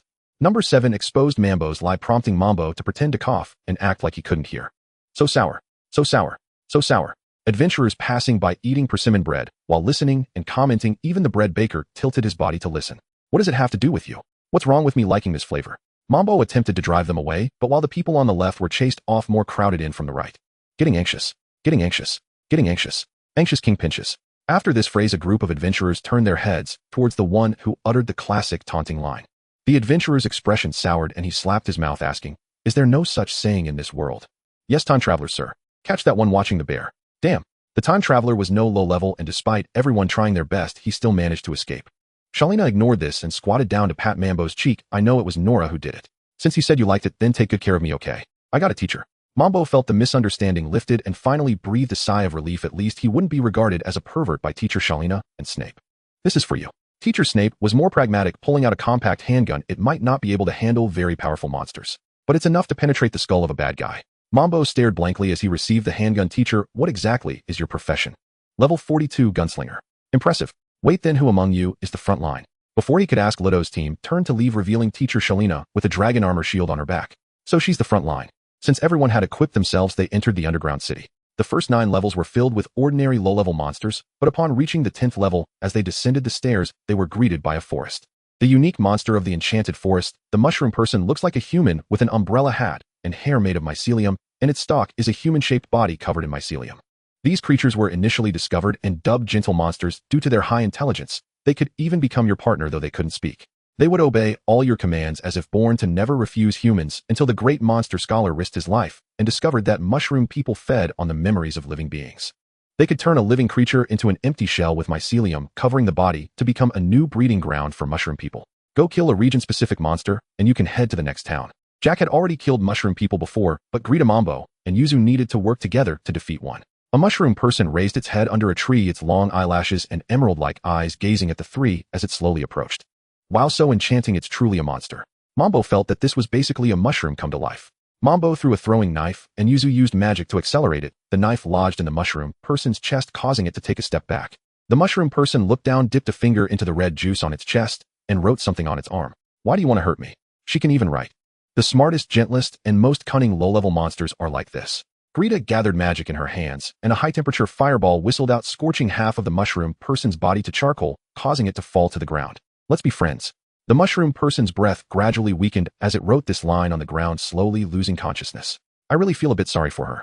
Mambo squatted next to the mushroom person's corpse, digging out the magic crystal from under the umbrella hat. Though he was just saying it. "If you really pity her, just look at that adventurer next to her." Greta pointed to a frail adventurer following the mushroom person. The adventurer had a dazed expression, and the mycelium in the mushroom person's hair had already grown into his eye sockets, being led deeper into the forest. The adventurer staggered with every 2 steps, ultimately forgetting how to walk, collapsing straight to the ground, as the mushroom person gently embraced him, wrapping them both in mycelium, turning them into a cocoon like a mummy. "All right, stop looking. He's long gone." Jack turned his head and covered Mambo and Greta's eyes, leading everyone toward the next town. As Mambo and the others departed, a familiar figure descended deeper. The squad of the Blading Shield Warrior and Liang. Liang slay only 2 monsters on floor 20, do nothing else. The Blading Shield Warrior cleaved down the encroaching mushroom men. Liang looked up at the seasoned warrior. "Why, overhunting monsters on floor 20 causes them to fuse together." The Blading Shield Warrior kicked open the door to floor 11, revealing once again the labyrinthine expanse of an ordinary dungeon. Every 5 floors, the dungeon unfolds a unique zone. Floor 15, the subterranean library, a repository holding all knowledge in the world. Yet the more desperately one seeks a particular truth, the more elusive that book becomes. Countless scholars have spent lifetimes trapped within its halls, never laying eyes upon the very wisdom they yearn to grasp. "Would you like to read a book, Liang?" The mage longed for 2, but Liang slowly shook his head. The library stretched vast and silent. Using magic to advance would only loop them back to the entrance. So the party walked quietly toward its distant end. "Look over there, Liang. Another coffin bearer, just like you." "A gravekeeper too?" asked the young nun in the group. "I recognize him. He's the swiftest hero." His team reached the 4th town in a single day. At those words, the truth behind the coffin became clear. They had advanced too swiftly, fallen to dungeon monsters, and perished deep within the dark. You go ahead. I have something to attend to. Li Yong gazed at that hero whose plight mirrored his own. Yet Li Yong still clung to a fragile hope to return and save his family. The Beheading shield warrior nodded, and the others continued toward the library's farthest reaches. Li Yong approached the hero. Give it up. This place is a trap. You will never find the spell you seek. These books exist only to ensnare you, then devour you. No, there must be a resurrection spell. You wouldn't understand. The adventurer did not lift his gaze, tossed the book aside, and seized another to resume his frantic reading. No such magic exists in this world. Can you not face reality? His hand slipped, the book tumbled to the floor. A foul stench rose from his body. As he reached for it, the reek burned his eyes. Your companions have already begun to rot. Preservation, deodorization, restoration. The stench gradually faded. The adventurer had long grasped the truth. He simply refused to accept it. How could beings of such strength fall so ignobly? What is your profession? A gravekeeper. Then can you help me send them home? I am wealthy. I will teach you the spell to carry them home. Li Yong placed his palm upon the adventurer's hand. The man felt the unnatural chill of Li Yang's skin and lifted his eyes to meet his gaze. Though his pupils shimmered with light, their depths held only stillness, cold, hollow, lifeless. Before him stood not a living man, but a corpse. Corpse manipulation, a universal black art, a profanation of the dead. The spell coalesced in the adventurer's palm, and instantly he mastered it. From within the coffin, his fallen comrades pushed aside the lid and rose slowly as if reborn. Can you teach me the resurrection spell too? That is a gravekeeper exclusive art. You cannot wield it. Li Yong rose and turned to rejoin his party. After clearing floor 20, let us go no further, Li Yong told the Beheading shield warrior. Agreed. Why? If you're injured, I can heal you, the nun asked, puzzled. Their levels were high. Pushing onward to floor 40 was well within reach. That very reasoning doomed another squad, nearly wiped out. We must proceed with greater prudence. Li Yong met the nun's gaze. In his heart, hatred now burned solely against the priest. Beings of this other world are still human. They form bonds with you, care for you. And precisely because of that, Li Yong bore responsibility toward them. Floor 20 opened onto a marshy grassland teeming with stone golems sprouting mudlimbs. Their offensive power was negligible, the Beheading shield warrior casually claimed too. Many adventurers here hunted the so-called stone fiends. When the stone fiend's mud turns purple, flee, else they begin merging. And if it turns black, we all die here. The nun cast buffs upon the Beheading shield warrior and the mage. Li Yong restrained the stone fiends with magic. The warrior shattered one, the mage obliterated another, thus securing passage through floor 20 for all. At that very moment, another squad, and another, and yet another. Countless teams struck down the stone fiends almost simultaneously. Suddenly, the stone fiends in the marsh went berserk. Their mudlimbs flushed violet, colliding and fusing into a single towering mound of stone and sludge. We've gone too far, run. The Beheading shield warrior wheeled his team about and fled. Other adventurers scattered as the colossal violet-limbed stone fiend gave chase. Damn it, who caused this? Lu Tuo's squad had just arrived to harvest mud-rich in gunpowder ingredients for Snape's ammunition. Seeing the gargantuan violet stone fiend, he sighed. As the behemoth loomed to swallow an adventurer whole, a single bullet struck its maw and detonated with thunderous force. The creature crumpled. Snape holstered his revolver, magic-infused ammunition. Kid, all right, get going. We'll handle this. Number 7 helped the fallen adventurer rise with a gentle smile. Which squad are you from? Incredible. Oh right, we haven't even declared our title yet. Meanwhile, the survivor who had narrowly escaped annihilation now stood above ground, 3 corpses in tow. Through corpse manipulation, he accessed the lingering memories of his fallen comrades and learned they had truly wished for him to live. They bore no blame for his flight. In their final moments, their hearts yearned only for home. Corpses could not pass through the teleportation gate, so the adventurer carried his comrades silently toward home. Along the way, many sought him out, begging for the secret to descending the dungeon so swiftly. Chasing such hollow glory only endangers those you hold dear. Walk steadily, step by step. Are you really the swiftest hero? Could they be imposters? Let's go, onward to floor 30. The adventurer reached to stop them, but his magic faltered, sending his controlled allies staggering, so he relented. Tens of thousands of adventurers had died within the dungeon, chasing ever deeper floors and ephemeral fame. The tragedy of the swiftest hero would repeat itself endlessly. The adventurer embraced his captain's corpse and willed the captain's arms to enfold him in return. Then slowly the armored knight and the cleric joined the embrace. No, I will never let this happen again. Half a year later, before the threshold of floor 30, stood an adventurer commanding 3 puppets. To enter, one must first defeat them. Should one fail, he would rebuke the challenger for treating comrades' lives so lightly. Gradually, more such figures appeared, known as the Dungeon Guardians. They stood watch at floor 30, 40, 50, and all the way to the gates of the Demon Lord Citadel. Some misunderstood them, while others revered them. But only one undeniable truth spoke of their worth. Year after year, the number of deaths within the dungeon plummeted, steadily, irrevocably. At that moment, Monbois began to head toward the next town. The Road of the Demon King tests the courage of the hero team, where the teleportation station can only be used upon entering the underground city. Travel between cities must be done on foot or by transportation. Are you out of your mind, second-generation Demon King? Monbwa couldn't afford any transportation. Renting a dragon for a year costs 400 silver coins, and with only 2 gold coins he had no choice but to opt for the slow-moving lizard wyvern cart. Jack used his money to upgrade his weapons and equipment. Yuzu put on a piece of clothing and went out to adventure, while Lita only had a few gold coins, which were all the funds of Lord Saria for their activities. What? You ask why there are no horses? Because in this world horses have evolved into monsters. They have completely become carnivorous and cannot be tamed. This feels like we are truly going to hunt the Demon King. The second-generation Demon King laughed heartily. So how does it feel?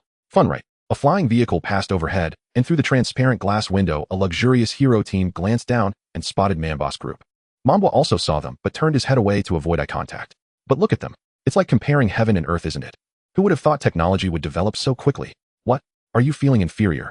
Jack patted Monbwa on the shoulder. Don't pay attention to those things or just treat it as a scenic trip, okay? Don't avoid their gaze or look back bravely. Monbwa waved his hand. No, I advise you not to look either.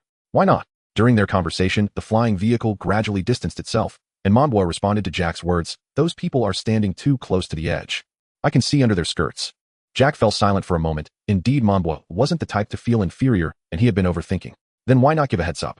That would be too awkward, wouldn't it? Monbwa pouted. Besides, those people clearly look like nobles from near the royal capital. They might be unreasonable and could chop us up. What then? Surely not. Jack rubbed his chin, still feeling that a reminder would be better. Lita chimed in. So what color did you see? White. Did you not see it clearly? Lita took the slime off Manboss' head. The journey had indeed been a bit dull, and the slime became a toy to entertain everyone. Grabbing a piece of bread, he tossed it, and the slime bounced over to eat it.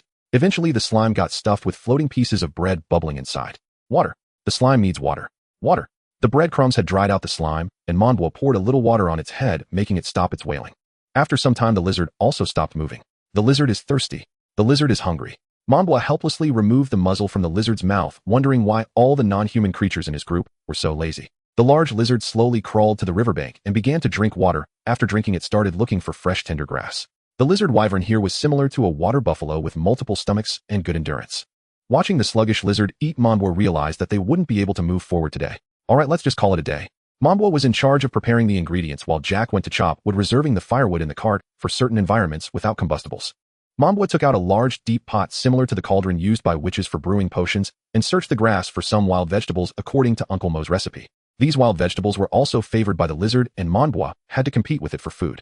The human and the beast started to jostle for the food, while Yuzu obeyed the order and went to pick mushrooms. Lita was responsible for washing the dishes and setting up the tent. Only after the lizard was full could Monbwa freely gather wild vegetables. By the time he returned, Jack had already started the fire, and the water in the pot was boiling. He poured the boiling water into the kettle, dried the bottom of the pot, added a little vegetable oil, threw in some wild onions to release a fragrant aroma, then added water along with chopped mushrooms and other wild vegetables. After boiling for another 10 minutes, he added MSG salt and a pinch of pepper. A pot of mushroom and wild vegetable soup was ready. It's a pity we can't bring any meat, sigh. Monbwa dipped the bread into the hot soup, lamenting how nice it would be if there was meat. There are many monster meats that can be eaten. Let's look for 2 tomorrow. Jack replied after taking a sip of the soup, praising Manboss' cooking as quite delicious. Tell me about it. I'm afraid I won't be able to accept it. It's better to ask about monster meat in advance. Goblin, the meat is very tough and not tasty with little fat. Then let's find something else. I can't eat that kind of thing. How about magic fish? Those are quite common in the rivers. Magic fish are categorized similarly to modern fish, but they are tainted by magic and can be aggressive.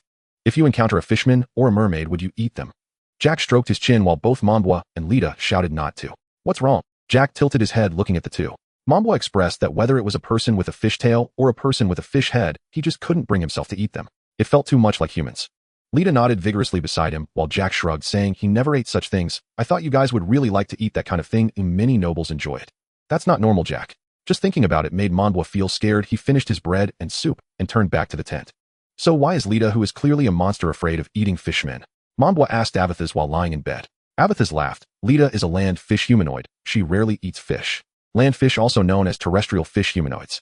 Avithas showed Monbwa what Lita looked like originally, and Monbwa leaned in closer for a better look. Her red eyes were snake-like, with completely black pupils, her skin covered in green scales and golden patterns, her ears replaced by 2 sharp horns, and she had a head of white hair. Give her wrist a hard twist. Monbwa twisted it firmly, and a sharp spike slowly extended from her wrist, resembling the claws of a feline. Lita looked so cool. Monbwa opened her mouth. Even her teeth were sharp. As her mouth opened, her gills automatically flared open, making Monbwa feel awestruck. High-level monsters are practically humanoid weapons.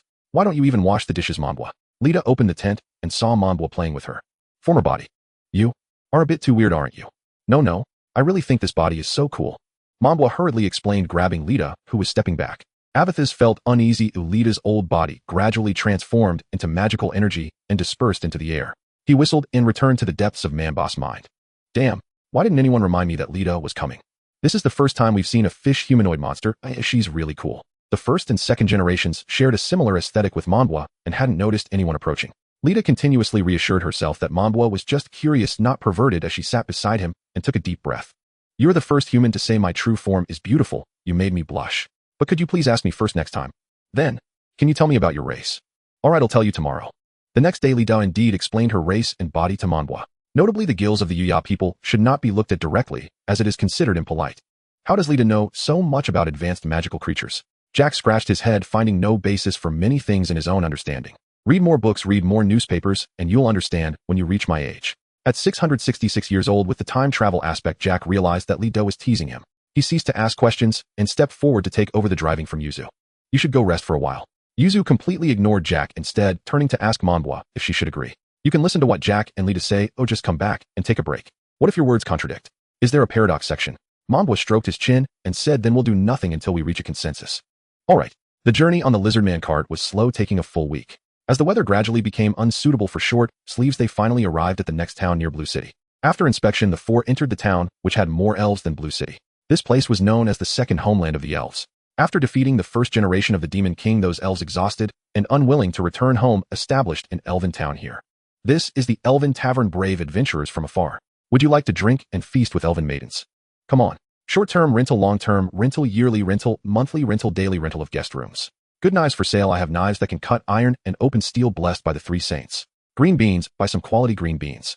Mambwa and Jack exchanged glances. The market is right at the city gate. It's so noisy, we must not rent a house here.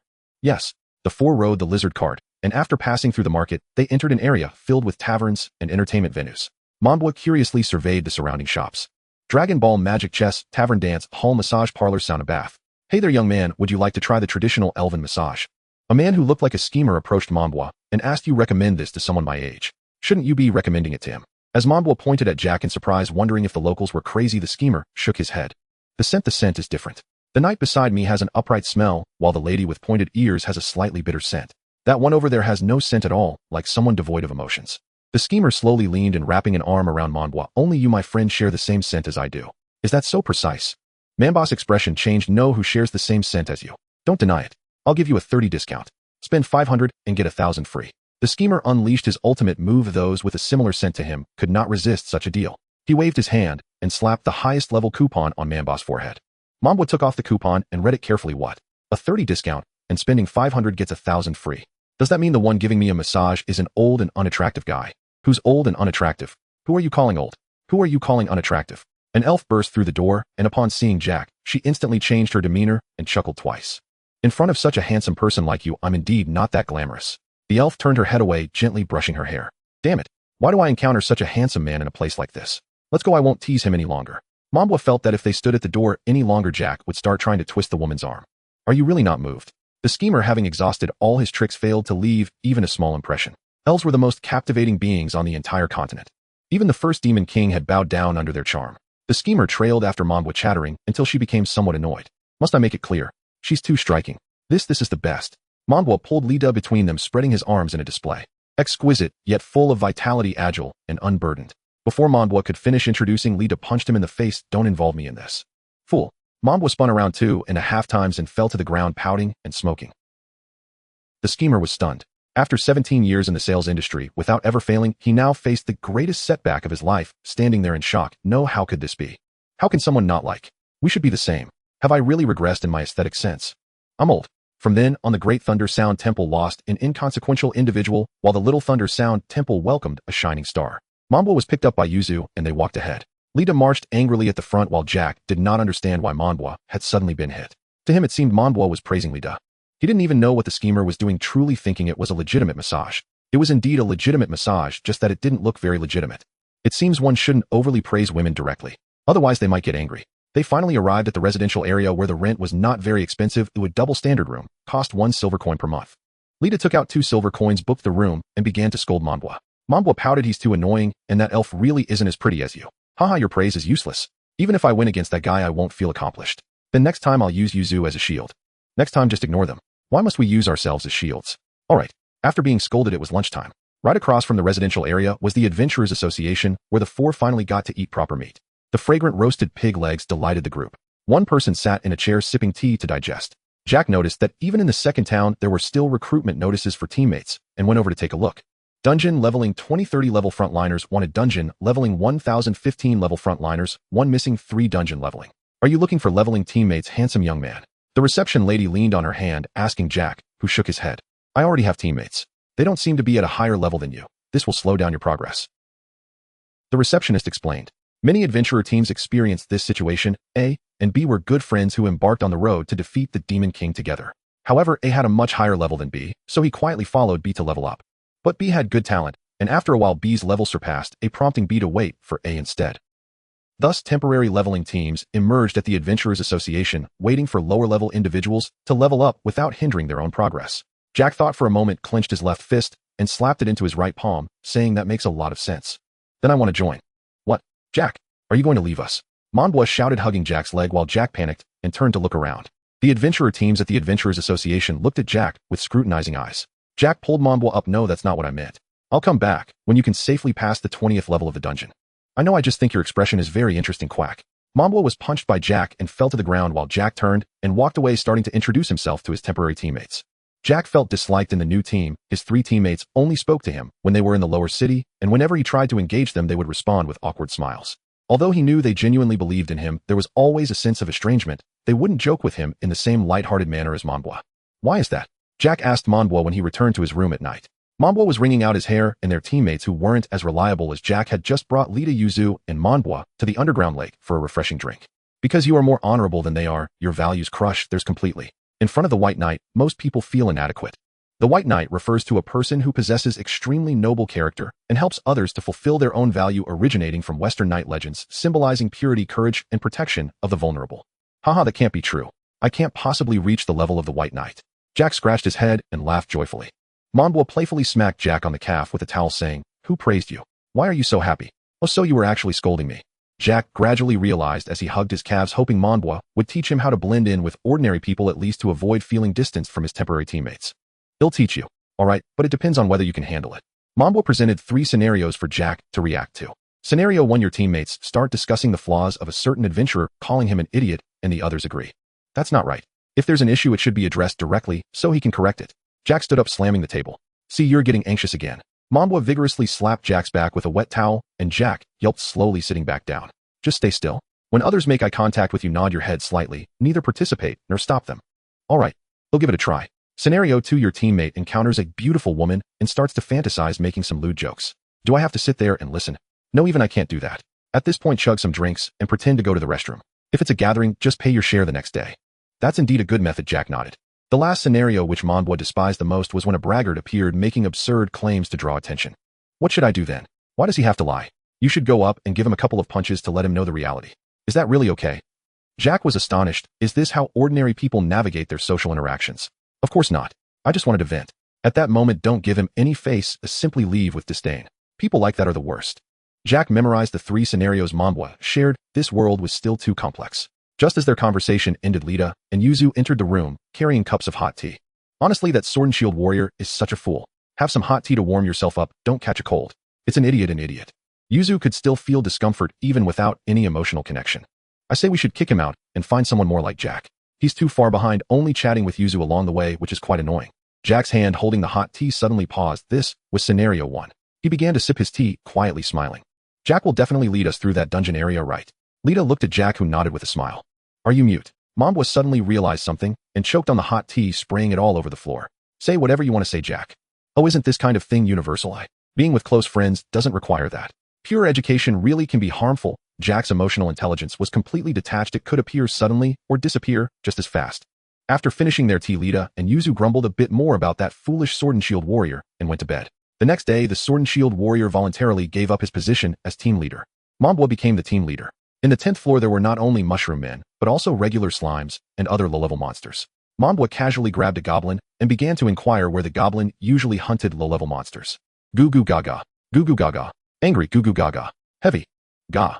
The goblin was in despair. Why could a human talk to him, and with such precise pronunciation? Could it be a goblin disguised as a human? It seems our team leader has gone mad, Miss Lita. The Sword and Shield warrior stepped back in fear. It's fine. That's his superpower. Just wait patiently. To be honest, I don't believe you. Lead the way for me. The goblin's expression darkened. The route he mentioned was to the Mushroom Men's lair, and this guy was being overly cautious. Monbwa tied a rope around the goblin, forcing him to lead the way. The goblin had no choice but to obediently guide them to a swamp. This is where we hunt mud monsters. See, I wasn't lying. The goblin had secretly altered the route, otherwise he would truly be dead.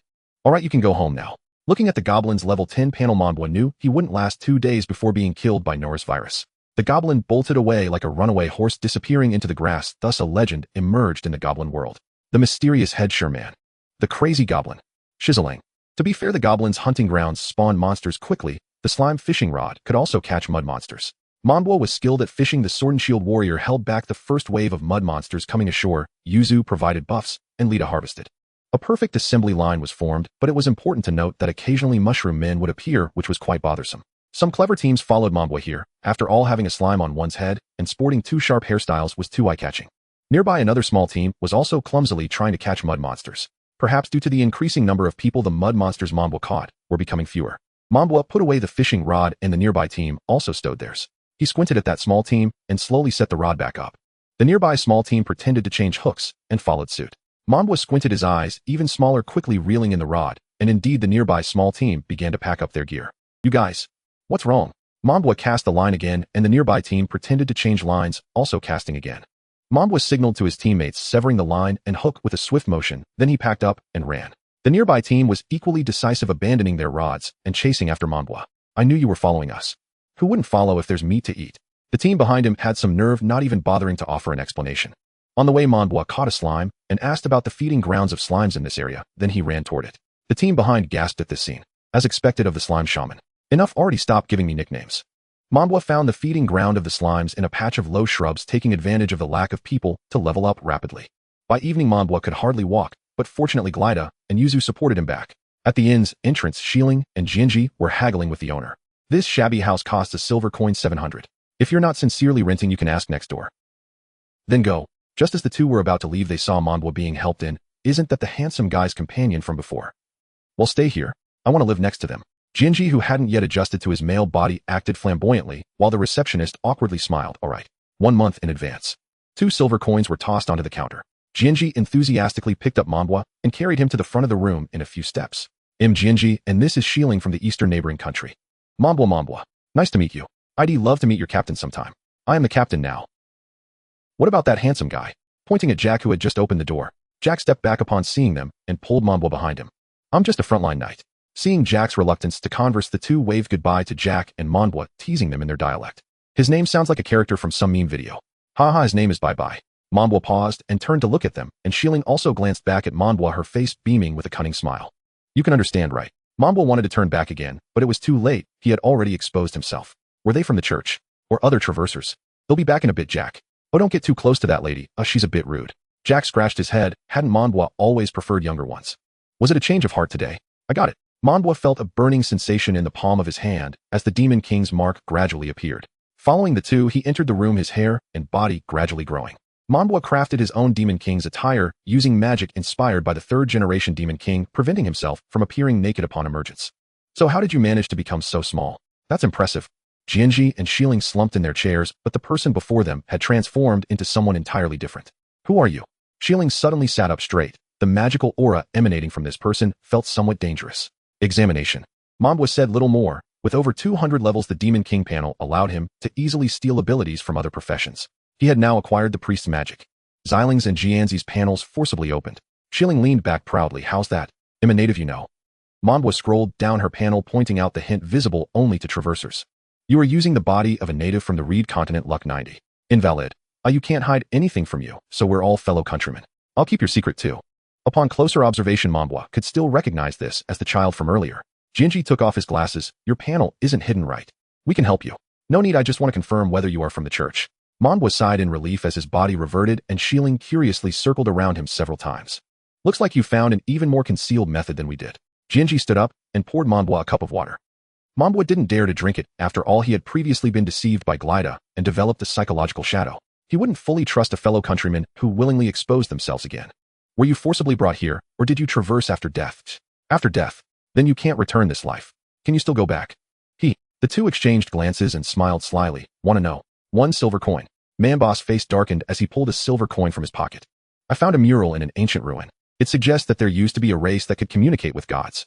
They could walk among humans using the power of the gods, powerful yet gentle. Upon discovering the rare wild traversers in this world, they used divine power to send them back to their original world. After observing, they found that souls of those who died here could only reincarnate locally, while those who came alive could return in the second after traversing. Until a deity discovered that traversers' souls were destined to be eroded, she stole the source of pain and sealed the other gods actively, using spatial rifts to capture people from other worlds, as the traversers' pain and the pain they caused would continually amplify her power. That race could no longer communicate with other gods and refused to use the power of pain, gradually declining until they were almost reduced to being sold as subhumans. So how do you know all this? Manbo scratched his head. Because we traversed to that place, we were sold here. 6. Your mother. We nearly got killed by that slave trader. Good thing we ran fast. So you know that traversers' souls will be eroded. Of course, isn't that from Osman's notes? As long as you can understand Russian, Japanese, Chinese, and English, you can decipher it right. Jianji and Xiling were originally university students in the Russian and Japanese language departments.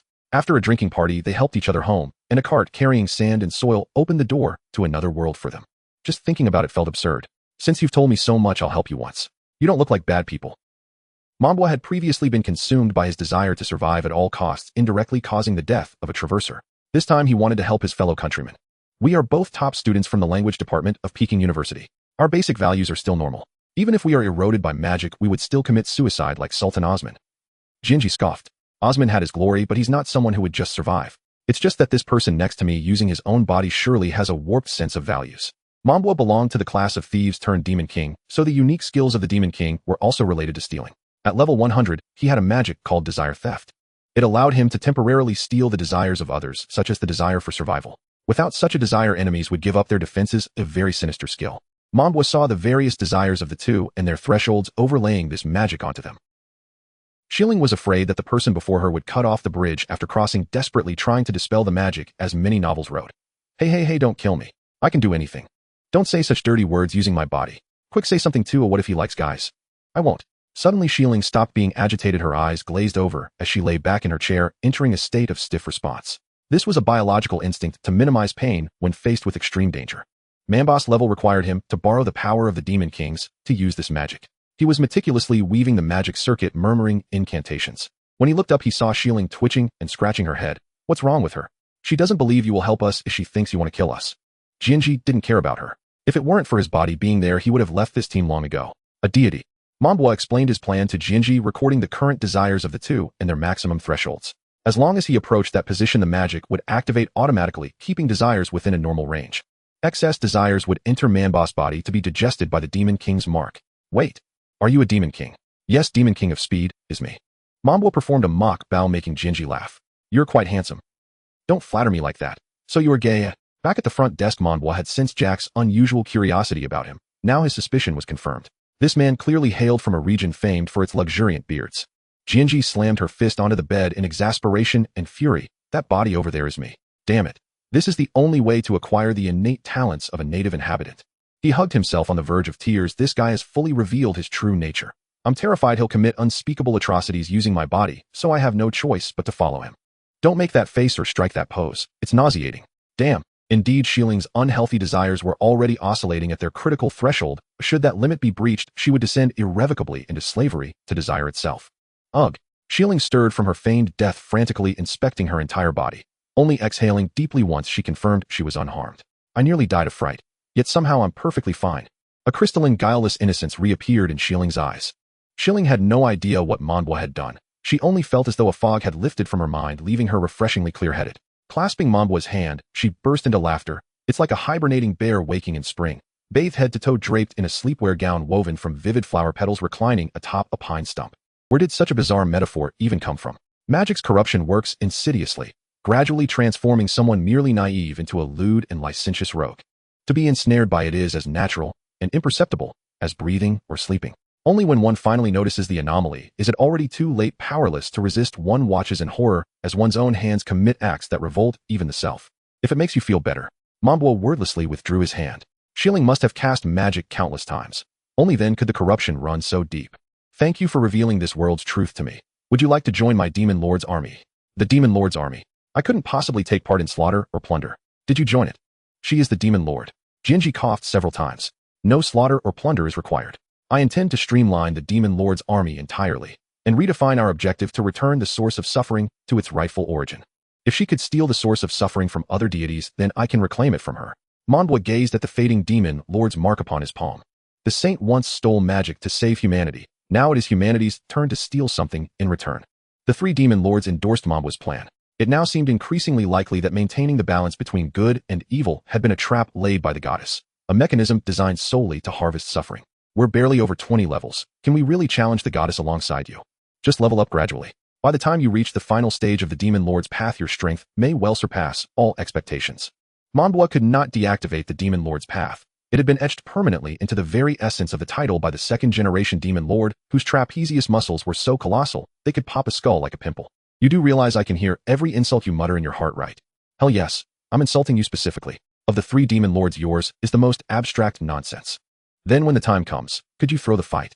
Stage a performance, so I can emerge as the triumphant hero. Schilling pleaded, gripping Manbwa's shoulders. Othman I seized all the glory. Surely I'm no less worthy. No, absolutely not. Having you defeat me would be utterly humiliating. 4. Who said that? Who's speaking? Schilling spun around startled. She'd just heard 3 distinct voices. Let me enlighten you. To reach the final city, you must first confront and overcome the lingering essences of 3 demon lords. Only then may you challenge me. What are they truly? The immortal demon lord, the infinite demon lord, and the silent demon lord? This is a raid instance, limited to 3 teams, each assigned to a different demon lord. The first generation's weakness lies in close quarters combat. The second generation succumbs to attrition warfare. The third generation possesses no discernible weakness, but boasts overwhelming overall power. Please, don't call me that. I'm merely slightly weaker than my predecessors. Avasis collapsed to his knees sobbing. The middle-aged man and the burly warrior gently patted his shoulders. We understand. Being the least distinctive and least dangerous demon lord was never your fault. Would you all just shut up? I see. Then what is your weakness? I don't know, not yet. Manbwa shrugged nonchalantly. Jinji narrowed her eyes. Are you deliberately withholding it from us? Who knows? By then I'll likely be far stronger. Please, stop getting stronger. Thank you. Manbwa never revealed he was still only in his teens in terms of level. Waving dismissively, he asked, enough of that. How long have you two been here? We arrived in 2023, exactly 1 year ago. I came in 2025. Let me tell you about the latest developments over these past 2 years. So the goddess plucked people from random eras, or was time flowing differently here? Jinji and Schilling grew quietly homesick as they listened, rapt to Manbwa recounting events from beyond 2023. Manbwa chatted warmly with his 2 fellow transmigrants, until Jack, fearing something had gone awry, knocked on the door. He eyed Schilling suspiciously. Above her head floated a faint quizzical question mark. Stay back. I won't hesitate to get violent. Jack recoiled slightly, especially after hearing from the front desk that Manbwa had checked in specifically for him. Schilling slid her chair backward. Fine. Jack yanked Manbwa away, retreating step by step out the door, then hurried back to his room, locked it firmly, and proceeded to bathe with Manbwa, scrubbing each other's backs with practiced ease. Do you really need to bathe 2 or 3 times a day?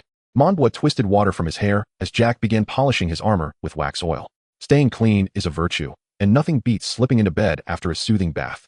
The perspective slowly recedes, rising through the clouds, soaring ever higher, until it reaches the divine prison where gods of all realms, Eastern dragon deities, the triune saints and deities of countless races and nations, are bound fast by thorny vines. The slightest movement tightens the thorns further. From the center of a translucent glass vase, the thorn roots unfurl. Each facet, each glint of reflected light, a shard of agonizing memory. This is the physical embodiment of the source of suffering. Suffering has plunged the gods into slumber. Only the triune saints remain partially awake, their divine natures, courage, forgiveness, and compassion, granting them innate resistance to pain. Beyond the sealed realm, the goddess relentlessly summons adventurer after adventurer, no matter how unwilling they are. Merely whispering, in another world you'll wed. A silver-haired elven maiden erases all memory of their former lives, luring them across dimensions with willing hearts. Wonderful. Is there really a silver-haired elven beauty? Absolutely. Hurry. Embark upon your grand adventure. Smiling serenely, the goddess ushered yet another transmigrant onto the continent of Red. He materialized abruptly within a female elven bathhouse, and by days and stood condemned upon the execution platform. Any last words, you lecherous interloper? May I see yours? Please. No. I'm begging you. The transmigrant insisted he hadn't seen enough. The elf nervously tugged her skirt lower, terrified that lifting her arms might expose her, and then swung her blade. He perished with quiet regret and profound contentment. Even the goddess failed to harvest suffering from this death. She spat contemptuously, pathetic fool, spit, and summoned another transmigrant. The next morning, Manbwa dressed quickly and with her left hand the duo of Shi Ling and her friend went out to find their team, while on her right was Lita, who upon closer inspection was accompanied by her aunt. What a coincidence we all rent in the same area, my little Manbua, Lita said with a smile, pinching Manba's cheek. Manbua helplessly endured this situation. Was this woman following her too closely? Besides bumping into her on the road, she seemed to appear everywhere else. It's still unclear what the situation is now. And we are heading to the underground city. Stop playing around. That's impressive. What level is everyone now? Jack removed his helmet, level 29, almost reaching level 30. When did this happen? So fast. Jack had previously descended to the 50th level with the priest, where even killing a few high-level monsters could yield an experience boost. Lita casually fabricated a level. Wait, Yuzu is at such a high level. The initial level of Norak clones is half of Norris. Yuzu, aware of the gazes of others, realized she should explain herself. Then why are you leveling up with us? You should be grinding with others. You didn't say. Manba's leveling party had a new support member, a somewhat clumsy nun who needed a lot of guidance from Manbua and Lita. Compared to the temporary frontline, she was relatively normal. In contrast, Yuzu had joined Li Yang's team, where the nun was only in her teens in terms of level and was grinding with other temporary teams. Few were unafraid of Li Yang's identity as a gravekeeper, yet this seemingly dazed young girl agreed. In stereotypical views, such pretty young girls were typically flowers of the team, purely a burden. The Sword and Shield uncle rudely poked Yuzu's face with his finger. Can you show us some of your auxiliary magic? Yuzu glanced at the Sword and Shield uncle, recalling Manba's words, if others ask you to use a skill, and you feel safe, use it. If not, don't. Just ensure you can return safely. Healing, detoxification, pest control, acceleration, awakening. Yuzu demonstrated all the general auxiliary skills she knew along with some exclusive skills from Epidemic Healer. A plethora of magic surged forth from her. Alright. Stop now, you're qualified. The Sword and Shield uncle, fearing Yuzu would exhaust all her mana, hurriedly led everyone into the 20th layer of the underground city. The Sword and Shield uncle whispered to the mage beside him. These two might really be related by blood. How come they only say after chatting for so long? The mage stroked his chin. It really is possible. Liang thought Yuzu was great because she was quiet and her skills were proficient and calm. Having such support was truly a blessing for any team. Most importantly, she wouldn't ask too many questions. I wonder how the inquisitive little nun is doing in her new team. Did she meet any good people? Calcification. Li Yang's thoughts wandered too far, and when a stone demon approached without notice, Yuzu cast magic to kill it. Thank you. No need to thank me. The mage chuckled, putting his arm around Li Yang's shoulder. What are you thinking? Missing home. It's only been a few days. No, the nun is quite foolish. Could she be deceived? Who would dare? I didn't know you had such thoughts. The Sword and Shield uncle, struggling to pull his leg out of the mud, retorted. Is there any magic that can help me walk better? Oh. Floating. Yuzu used magic once again, allowing the entire team to walk easily on the surface of the swamp. You have the skill? Why didn't you use it earlier? You didn't say. It seems just like Liang. It's confirmed they do have a blood relation. The mage picked up a stone demon swimming in the mud to observe. The mud tentacles were a fresh white, indicating that the number of stone demons was quite safe. The level of stone demons here is too low. They must be killed until their tentacles turn yellow to yield more experience points. We came too early. Who knew there would be so few people this morning? The Sword and Shield uncle chopped through stone demons one after another. Only when the population of stone demons drops below 70% will they turn yellow. Below level 50, they begin to merge into purple, and below level 30, all stone demons will fully merge, transforming into a toxic sludge giant demon. An hour later, the four collapsed on a flat boulder by a lake, their clothes soaked in mud, while the mage cast spells to dry their clothes, and the others set up a charcoal fire to start barbecuing.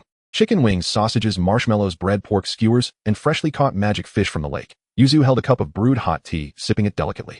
Liang and the Sword and Shield uncle played the role of grill masters when he suddenly thought of something. Hey Yuzu, you don't have a method to quickly kill groups of stone demons, do you? I do. Then please show us quickly. The uncle flipped the skewers over, knowing that this new support was definitely not ordinary. This girl is more mysterious than you, the Sword and Shield uncle whispered to Liang. I really want to see how she quickly kills stone demons. Here it goes. She's starting to chant. The Sword and Shield uncle stretched his neck to look under the stone while Liang was nearly pinned down by him, pushing against his chest with both hands, complaining. Can you not squeeze me? Yuzu's chant concluded, and a glimmering drool flowed from her mouth, dripping onto the stone demon's head. The stone demon struggled to escape Yuzu's embrace, and she wiped her mouth, climbing back onto the boulder. How come you're standing there asleep, drooling all over the place? That's a virus, my magic. Upon hearing this, the Sword and Shield uncle swallowed hard. You don't need to return the cup you drank tea from, it's yours. Thank you. Yuzu quite liked this simple clay cup. The Sword and Shield uncle was truly generous. When does your magic start to take effect? Liang was more concerned about when they could start leveling up. After lunch. Should be about that. Yuzu set down her cup and looked into the distance as she felt her magic beginning to spread, sensing that her magical power was continuously diminishing as a small group of stone demons had already been infected. The mage, having dried his clothes, was incredibly thirsty. He picked up the water on the small table and drank it all in one go, then set the cup down with everyone staring at him. What's wrong? It's as if there's poison in that cup of water. The Sword and Shield uncle nodded. The mage's face turned pale. He felt his body stiffening. Am I going to die? The Sword and Shield uncle and Liang looked at Yuzu in unison and asked, so will you really die, eh? No, but you will have diarrhea. Just as the mage breathed a sigh of relief, he felt a sharp pain in his abdomen covering his backside as he ran towards the downwind direction. The mage went to the toilet 5 times in an hour, unable to match the power of Yuzu's magic. Just as he finally had a moment of peace, he was suddenly scolded. The wind has changed. Mage, move aside. How can that be? The wind direction in the dungeon is fixed. The mage realized something and looked towards the stone demon beside him. The demon's tentacles had turned purple and were rushing towards the depths of the swamp. The mage quickly pulled up his pants and ran back to the stone. Yuzu had set up a deodorizing spell. Several people were happily eating when the mage, while fastening his belt, anxiously asked Yuzu, how many stone demons have your magic killed? 500, or perhaps more. Yuzu looked at her experience points, realizing she could level up twice. Stop. The color of the stone demons is already off. There were quite a few players leveling up at noon, and Yuzu's plague magic was also taking effect instantly, having the population of the stone demons. A lucky adventurer happened to kill a stone demon that had not yet completed its fusion, and the experience from dozens of stone demons made him level up instantly. Ha ha ha, I knew I could level up faster than in a party. He left the dungeon contentedly, and the other adventurers began to retreat in an orderly manner. No one noticed that after the fusion body died, the color of the stone demon's tentacles gradually deepened. Quick, let's go. Don't use that magic next time. The knife shield warrior uncle picked up the mage and tucked him under his arm before jumping off the stone. Liang Yang opened the coffin and gestured for Yuzu to come in. Are you afraid? If you come in here. Yuzu said nothing, silently lay down and closed the lid. Yuzu and the mage were too slow. Even with the aid of support magic, they could barely keep up with the full-speed knife shield warrior and Liang Yang. Thus, the support magic was fully given to Liang Yang and the knife shield warrior. Alright, the fastest team to escape the dungeon is about to begin a new round of flight. The knife shield warrior uncle jumped off the stone while the mage covered his hat to prevent it from being blown away.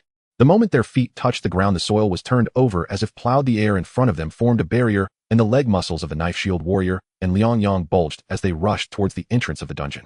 Oh, so fast. It was the first time the mage saw the knife shield warrior run with all his might, curling up in fear. Good thing you said that. If a woman said it, I would be very upset.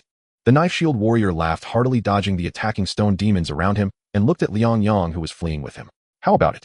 Running is quite fun, right? When I was little, I wanted to change my profession to raider, but unfortunately my panel is that of a knife shield warrior. When running, you shouldn't talk so much, uncle. After running for a while, the two gradually slowed down. Yuzu poked her head out of the coffin. Why aren't you running anymore? Are you tired? The black stone demons.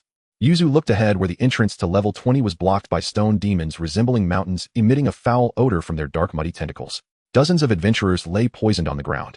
Other stone demons were still swimming towards this side, and after a while the fusion would be completed. Help us dispel the poison, Yuzu, can you do it? Liang Yang set down the coffin, pressed his hands against the ground, and the dead stone demons were assembled into a creature that was neither human nor demon. The mage said, no matter how many times I see this. The knife shield warrior said, it's always unsettling to see his way of fighting. The two were shot a sideways glance by Liang Yang and immediately prepared for battle obediently. Fortify shield, giant strength. The knife shield warrior uncle cast several exclusive buffs on himself, while the mage hid behind him to cast a firewall to prevent more stone demons from fusing with the giant stone demon. The tentacles of the giant stone demon began to boil, and a pair of hollow black eyes opened on the surface of its rocky body. The fusion was interrupted, and it awakened early, swinging its thick tentacles to attack the nearest knife shield warrior. The shield buff was instantly broken and Liang Yang's corpse creation, and the mage took the opportunity to attack the giant stone demon from behind. Fireballs exploded on the giant stone demon, one of its eye sockets collapsed, and the corpse creation climbed onto the giant stone demon's body to bite. The giant stone demon looked confused as to why this creature was unaffected by its poison, swinging its tentacles to try to throw it off. The corpse creation opened its mouth wide, biting through the mucus on the tentacle, and its entire body dove into the stone demon's tentacles, causing the giant stone demon a great deal of pain as it activated its second skill. Toxic scalding steam. The body temperature of the giant stone demon rose rapidly. The corpse creation was thoroughly cooked in the tentacle, and a massive cloud of poisonous steam erupted from the giant stone demon's body. The knife shield warrior used magic to enlarge his shield several times and planted it into the ground, bracing his shoulder firmly against the shield to protect the few members of the team. Cool down. The scorching shield became cool thanks to Yuzu's assistance. Liang Yang also began to create new corpse creations. The mage started to charge for his ultimate move, while Yuzu cast all available buffs on everyone. Steam filled the entire 20th level. Every adventurer lying on the ground was protected by Yuzu's magic as the giant stone demon broke through the fog and collided with the knife shield warrior's shield. The shield shattered, and the knife shield warrior was sent flying. The mage frantically searched for a new place to charge his ultimate move, while a tentacle swept in from the side. Liang Yang's first corpse creation finally revived, continuing to bite and move deeper into the stone demon's body. The stone demon writhed in pain, its tentacles curling up. Taking the opportunity, the mage ran to the knife-shield warrior's side, while Yuzu picked up a fragment of the giant stone demon's tentacle and chewed on it. That thing shouldn't be eaten. The knife-shield warrior struggled to get up. He didn't know how many ribs were broken, but fortunately with Yuzu's buff, he was still alive. The second corpse creation began to circle around the giant stone demon. Just as the giant stone demon crushed that corpse creation within its body, it saw another one swinging its tentacles angrily to smash it. Yuzu spat out a blob of black slime and handed it to the mage. The mage looked at it in disgust. What is this? So gross. This is a virus targeting the giant stone demon. Yuzu forcibly stuffed the blob into the mage's hand. Please mix it with your ultimate move and inject it into the giant stone demon's body. This is a Bowtai's chewed wine. If it's not poisonous, I'd be willing to pay 5 silver coins for it. Yes, this world has such things. The knife-shield warrior looked at Yuzu, who was eager to try, with a serious expression. If you really sell it, just pretend I didn't say anything. Throwing away the broken shield, the knife-shield warrior charged at the giant stone demon again, taking advantage of the giant stone demon dismembering Liang Yang's second corpse creation to leap towards it. Giant stone demon, look at me. The giant stone demon actually understood and turned to look. The knife-shield warrior uncle plunged his long knife directly into the giant stone demon's eye. The giant stone demon swung its head, but the knife-shield warrior held onto the sword hilt tightly, refusing to let go until the giant stone demon slapped its tentacles against its own face, forcing the uncle to release his grip, rolling and tumbling down from the giant stone demon's body. The second corpse creation followed suit and revived, continuing forward through the hole dug by the previous one in the tentacle. The giant stone demon thought, is this never-ending? Is this all you can do? How much longer? The shield and sword warrior had lost his weapon, and the violent movements earlier had exacerbated his injuries, rendering him completely incapable of fighting. Yuzi began to heal the shield and sword warrior, while Li Yang took this opportunity to animate another corpse. The stone demon was infuriated at the sight of a creature that was neither human nor stone. It roared and began to roll its rocky body to crush the animated corpse. Li Yang narrowly escaped the debris and quickly jumped away. Unfortunately, the coffin left behind was crushed to bits. To be honest, he had quite liked that coffin. The red cotton lining was very comfortable and had excellent soundproofing. He would never find a coffin as perfect as that one. Ready. But the stone demon kept rolling and I couldn't aim. Being a level 20-something mage was still too immature. There was no choice but for Yuzi to cast several buffs on himself and try to attract the stone demon's attention. Calcify. One of the stone demon's tentacles was calcified, causing it to recoil in pain. It looked at the instigator and swung its tentacle down towards Yuzi. Li Yang was too far away and had no long-range spells, so he could only try to run towards Yuzi. Yuzi, the light of all things. A dazzling beam of light gathered and shot forth from the tip of the mage's wand, along with Yuzi's magic, vaporizing half of the stone demon's tentacle. The black slime that covered the surface of the beam crept into the stone demon's severed hand. Li Yang tackled Yuzi to the ground, avoiding the falling half of the tentacle, questioning Yuzi why he would do something so dangerous. My mother said my teammates are reliable people, and I should trust my teammates, Yuzi replied from the ground. Li Yang was momentarily stunned then. Your teammates are really lucky. Stop chatting. The stone demon is not dead. The shield and sword warrior received some basic healing and snatched a sword and shield from the unconscious adventurer before rushing back to the two. The mage, exhausted from casting spells, was gasping for breath and could no longer use his overheating wand, which he dropped on the ground to cool down. When will your virus take effect? 10 minutes. We're going to be wiped out. The shield and sword warrior interrupted Yuzi, who could only continue buffing himself. I meant 10 seconds. That's amazing, you're my brother from now on. The shield and sword warrior sighed in relief, while Li Yang helped Yuzi up, who pointed his hands and charged towards the approaching stone demon. The shield and sword warrior had no strength left to run, so he raised his shield in front of him, hoping Yuzi wasn't exaggerating. Li Yang decided to trust Yuzi just as he did. The stone demon was getting closer and closer, its grotesque, twisted face becoming clearer, every crevice and bulge reflecting in the shield and sword warrior's eyes. The entire world faded to white, leaving only the shield and sword warrior and the stone demon. Sweat poured down his face as he used the loudest voice he could muster to shout, "Brother Yuzi." Okay. A third figure appeared in the blank world. It was Yuzi behind him. Then the stone demon's body began to swell unnaturally and fell to the ground, its massive form rolling due to inertia and lightly colliding with the shield and sword warrior's shield.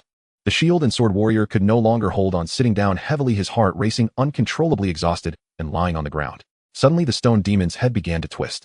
The shield and sword warrior grabbed Yuzi and began to flee. As the fastest escape artist of the team, he truly couldn't hold on any longer.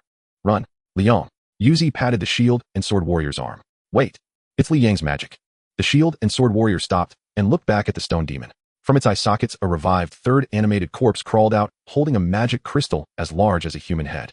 Watching the animated corpse covered in black sludge and crushed to pieces only to be revived, the shield and sword warrior and the mage made another evaluation. The shield and sword warrior said, "Your magic is beyond creepy now." The mage replied, "It's already in the realm of horror. Can you two shut up?" After being set down, Yuzi first healed the shield and sword warrior, then treated the poisoned adventurers. Everyone looked at the gigantic stone demon's corpse, still unsure of what had happened. Ugh, my head hurts. This one could be considered mild poisoning. First, let's get the fake hair and the heart doctor to work. This one was seriously poisoned. The thoughts in his head were completely different from what he said. The shield and sword warrior looked at the adventurer, who was grateful, yet speaking nonsense, and scratched his head. What the hell is he saying? Can someone translate? He should be thanking us, right? The mage guessed while stroking his chin. The man nodded, quickly pointing at the stone demon, and began mumbling again. Died in the dungeon, drinking. You are my little brother. Can you write? Who can understand what you're saying? The shield and sword warrior helplessly covered his face. Did you defeat this? Yes. Was it intense? Very intense. Are you a team? Us. We are the Steady Heroes team. I'll remember, and when we meet again, I will repay you. After receiving thanks from the adventurers and refusing several invitations for drinks, the four left the dungeon exhausted. This time they indeed leveled up significantly. The stone demon was a level 40 monster, and defeating it gave extra experience points. Yuzi leveled up 4.5 times while the others leveled up 2.5 times. Along the way, the shield and sword warrior clutched his ribs, groaning in pain. He had felt nothing during the adrenaline rush earlier, but now the pain made it impossible for him to walk. Quick, call for an ambulance. That's really exaggerated. I'll just contact the coffin shop. The mage supported the shield and sword warrior, while Li Yang helped from the other side, as the three headed towards the hospital. The professional doctor found that the shield and sword warrior had 3 broken ribs, a crack in his lumbar vertebrae, multiple soft tissue strains, and signs of a fracture in his left radius. Someone has already treated your injuries. The fractures have been reset. Just lie in bed for 2 months, and you'll be fine. If you want professional magical treatment, it will cost 30 silver coins. Hiss. The shield and sword warrior winced, and looked at the two. Can I borrow some money? After a while, the two returned with the cash, teasing the shield and sword warrior. You broke loser, don't go drinking at the Adventurers Guild anymore. And you're not allowed to go for elven massages either. The shield and sword warrior lay on the bed feeling hopeless without alcohol, and elves, what's the meaning of my life? Just focus on making money, and we'll talk about repayment later. The mage patted the shield and sword warrior's chest, causing him intense pain. He was about to curse when he saw the dozen silver coins on his chest, and held back. I don't have much money, just these. Li Yang took out a silver coin and 326 copper coins from his pocket. You can keep it. It's still something. The shield and sword warrior sighed. He had intended to save this money to marry the elf from the massage parlor next door, but now that goal seemed further away than ever. Damn, you must wait for me. Yuzu returned to the inn with a gray and muddy face, while Mambwa and the other two had already boiled the soup and were preparing ingredients for a hot pot meal. Tomorrow is the day when the underground dungeon refreshes its routes, and Mambwa planned to reward himself with a good meal as an excuse. Yuzu was covered in dried mud, looking like a clay warrior that had come to life. I encountered a stone demon. Yuzu walked into the bathroom without another word while Mambwa blinked. A stone demon. Is there another kind of monster called a stone demon? There's only that type, at least a level 40 monster. Jack shook his head and replied as Mambwa put down the ingredients and rushed toward the bathroom. Hey, are you okay? How could your team leader be so irresponsible as to take you to such a dangerous place? The stone demon occasionally respawned deeper in the maze, and Mambwa instinctively thought Yuzu had gone to a deeper level. Mambwa had already promised Shalina to take responsibility for Yuzu. If Yuzu were to die, both teacher Nora and number 7 would be disappointed in him. What's your team leader's name? Tell me, I really need to have a word with them. Mambwa pushed open the bathroom door, and Yuzu, half undressed, turned to look at him. That's not the case. It was a fusion of the stone demons on the 20th floor. I see. Did you get hurt? No. Mambwa slowly closed the bathroom door and patted his chest. Seriously, who would be so foolish as to slaughter stone demons and cause them to fuse? Fortunately, Yuzu is fine. The water in the pot gradually boiled, and Mambwa added scallions and ginger as the base, finishing up the preparations. A pair of romantically involved travelers smelled the aroma and knocked on the door. The two squeezed in, carrying a fish and a jug of wine. Wow, it's hot pot, I knew it. Shieling directly sat down next to Jack, who shifted his chair. Jiaoji offered an awkward smile. You don't mind, do you? Jack wanted to refuse, but it was against etiquette, so he could only nod and poured the chopped monster meat into the pot. As the monster meat entered the pot, a fragrant aroma wafted out, causing the adjacent Ludo to twitch his nose. It's the meat of the horned pig, very fatty. Indeed, just the smell alone makes me feel like I'm going to gain weight. I've decided I'm going to the other side to mooch some food. Ludo stood up to leave when Snape stopped her. That's really embarrassing. What's embarrassing about it? I'm Mambwa's aunt. What's wrong with me eating his food? Thick-skinned, gluttonous cat. Rude. Ludo began rolling on the ground. I want to eat. I want to eat horned pig. I don't want to eat bread dipped in miso soup anymore. Originally, the food budget was ample, but now it was divided among 4 people. Ludo hadn't had a proper meat meal in a long time, and she had no savings herself. With your level being so high and your salary so good, how could you have no savings? I already bought merchandise from the Sword Saint. Case closed. Truly a remarkable person. Purely deserved. So what should I do? The only things that interest me are eating, sleeping, and chasing after Sword Saint's footsteps. Ludo's interests were still tied to the time she used death deception. Snape showed a puzzled expression. Isn't it the Sword Saint Charit? Number 7 looked shocked. The Sword Saint Ong. Isn't he 97 this year? Shalina had a face of realization, as if saying, so you like old guys. Ludo pouted. In my eyes, he still looks like he's 17. In the end, the three couldn't resist Ludo's pleas and went downstairs to buy a large bucket of chilled grape juice as admission to this hot pot dinner. Yuzu had no other clothes, but fortunately Monbwa still had his choir outfit. Yuzu looked much better in it than Monbwa, as he inherently had a sense of purity. "Oh, Monbwa really has good taste. Ew, I didn't know I was so suited to be a clergyman," Shalina said, putting down the wooden bucket. She then plopped down next to Yuzu and said to Monbwa on the other side, "Just to be clear, it was your aunt who was craving. I'm just here to accompany her. Please give me some vegetables, thank you. The horned pig meat is very delicious. Don't you want to try it?" Ludo, the one with the biggest face, had already stuffed her mouth with horned pig meat. "No thanks, I've already had a meal today, and I don't want to be a fat and clumsy frontline fighter." Shalina was still gnawing on that radish while Monbwa prepared some greens for her. "Teacher, what's your occupation?" "I'm a level 30 fighter, can't you tell?" "I can't tell." Shalina lifted her leg and shook it. With a bit of force, the muscle in her thigh bulged like stone, clearly defined. "How could you not tell? Feel this muscle? Oh, it's not something those delicate folks can have." Monbwa leaned in and knocked on it with his fist. "It's really hard, very impressive." Shalina laughed heartily, relaxing her muscle, and it returned to its soft state. Monbwa squeezed it. "It's soft again, so magical. Is this what muscle is? And I have abs. As a boy, you must build muscle to attract girls, especially a girl like Lita, who clearly loves moderately built handsome guys." Lita spat out her noodles through her nose, wondering where this guy got his sixth sense. Truly spot on. "Really?" Monbwa didn't notice Lita's oddity and was still leaning over Yuzu's legs to study Shalina's abs. "All right, you're making my stomach itch. Oh, let's just eat. I'm starting to dig in." Shalina poked Manboss' head with her finger and pushed him back. The broth, which had already simmered with horned pig meat, floated a layer of fat. At this moment, the cooked vegetables mixed with the aromas of fat and other ingredients were even more enticing than the other meats. The most authoritative taste of a clear soup hot pot is right here. Meanwhile, a cup of slightly fermented grape juice with an alcohol content similar to sweet rice wine had no alcohol taste at all, sweet and refreshing, truly delightful. Everyone clinked glasses until it was completely dark outside. Monbwa, Lita, and number 7 cleaned up the dishes and trash, while Snape and Jack happily chatted about theology and science. Shalina held Yuzu, and Yuzu held the slime as they watched the slime bubble and play. Ludo lay on the ground, digesting her food, only wanting to sleep. Shilling drank more than half of the wine. She brought feeling a bit tipsy, swaying as she walked, and Jiaoji held her, preparing to leave. "You know what? I absolutely did not pursue you because of your talent, but because you are the type that is particularly suitable for marriage." Okay, you've said that many times already. What talent? What talent does Jiaoji have?" Ludo picked up on the keywords and was about to say something lewd when Snape pressed down on her head. "No one wants to hear your thoughts on women's happiness in their later years here. A bunch of kids who don't understand anything." Only Monbwa and Jiaoji exchanged helpless glances, knowing what Shilling meant. "Let's prohibit her from drinking in the future. She's saying things like this now. Right? So annoying." Jiaoji dragged Shilling back to the room and tossed her onto the bed. Shilling grunted a few times and soon fell into a deep sleep. The next day, Monbwa learned about the entire process of the giant stone demon appearing and being defeated at the Adventurers Association. It turns out that Yuzu's team saved so many adventurers, although he didn't understand why everyone called Yuzu Brother Yuzu. Here, Captain," the little nun ran over and Monbwa waved his hand. There were so many people at the Adventurers Association today. On this day, every month the dungeon undergoes a terrain refresh, rendering previous maps obsolete and landmarks need to be replaced. Every registered adventurer team online must accept the task to explore the dungeon. The front desk of the Adventurers Association was busy and frantic, distributing new tasks. Manboss' leveling team was assigned to explore the 6th floor. We are already at over level 10. We're not newbies anymore. I think we can." "I don't think you can." "Next team." Monbwa was pushed out, and the front row excitedly ran up. "Where are we assigned?" "The captain will definitely take us to a more thrilling place, right?" "The 6th floor." "The 6th floor, huh?" The front row's eyes lost their luster, filled with doubt towards Monbwa. "The captain has always been very cautious. It can't be intentional." "No, it's because of safety concerns from the front desk." Monbwa found an excuse and led the team towards the dungeon. The first 5 floors of the dungeon remained unchanged. Monbwa had memorized the route. Passing through the 5th floor to reach the 6th floor was completely different from yesterday. Here the landscape transformed from a grassland to a sun-blocking forest. Is it really a rainforest? Monbwa opened the dungeon guide to check information about the rainforest. Rainforest is a common ecological environment in dungeons, highly dangerous with treacherous terrain and harsh conditions, and the monsters in the rainforest are more perilous compared to other environments. For instance, the rainforest catfish that now aimed to swallow the nun. "Monbwa, save me. Damn it. Can a catfish grow this big?" Monbwa pulled the nun out from the catfish's mouth, and everyone punched and kicked the catfish, which had also caught a mud shrimp, until it breathed its last. The guide mentioned that the meat of the rainforest catfish is very fishy, so Monbwa abandoned the idea of eating fish.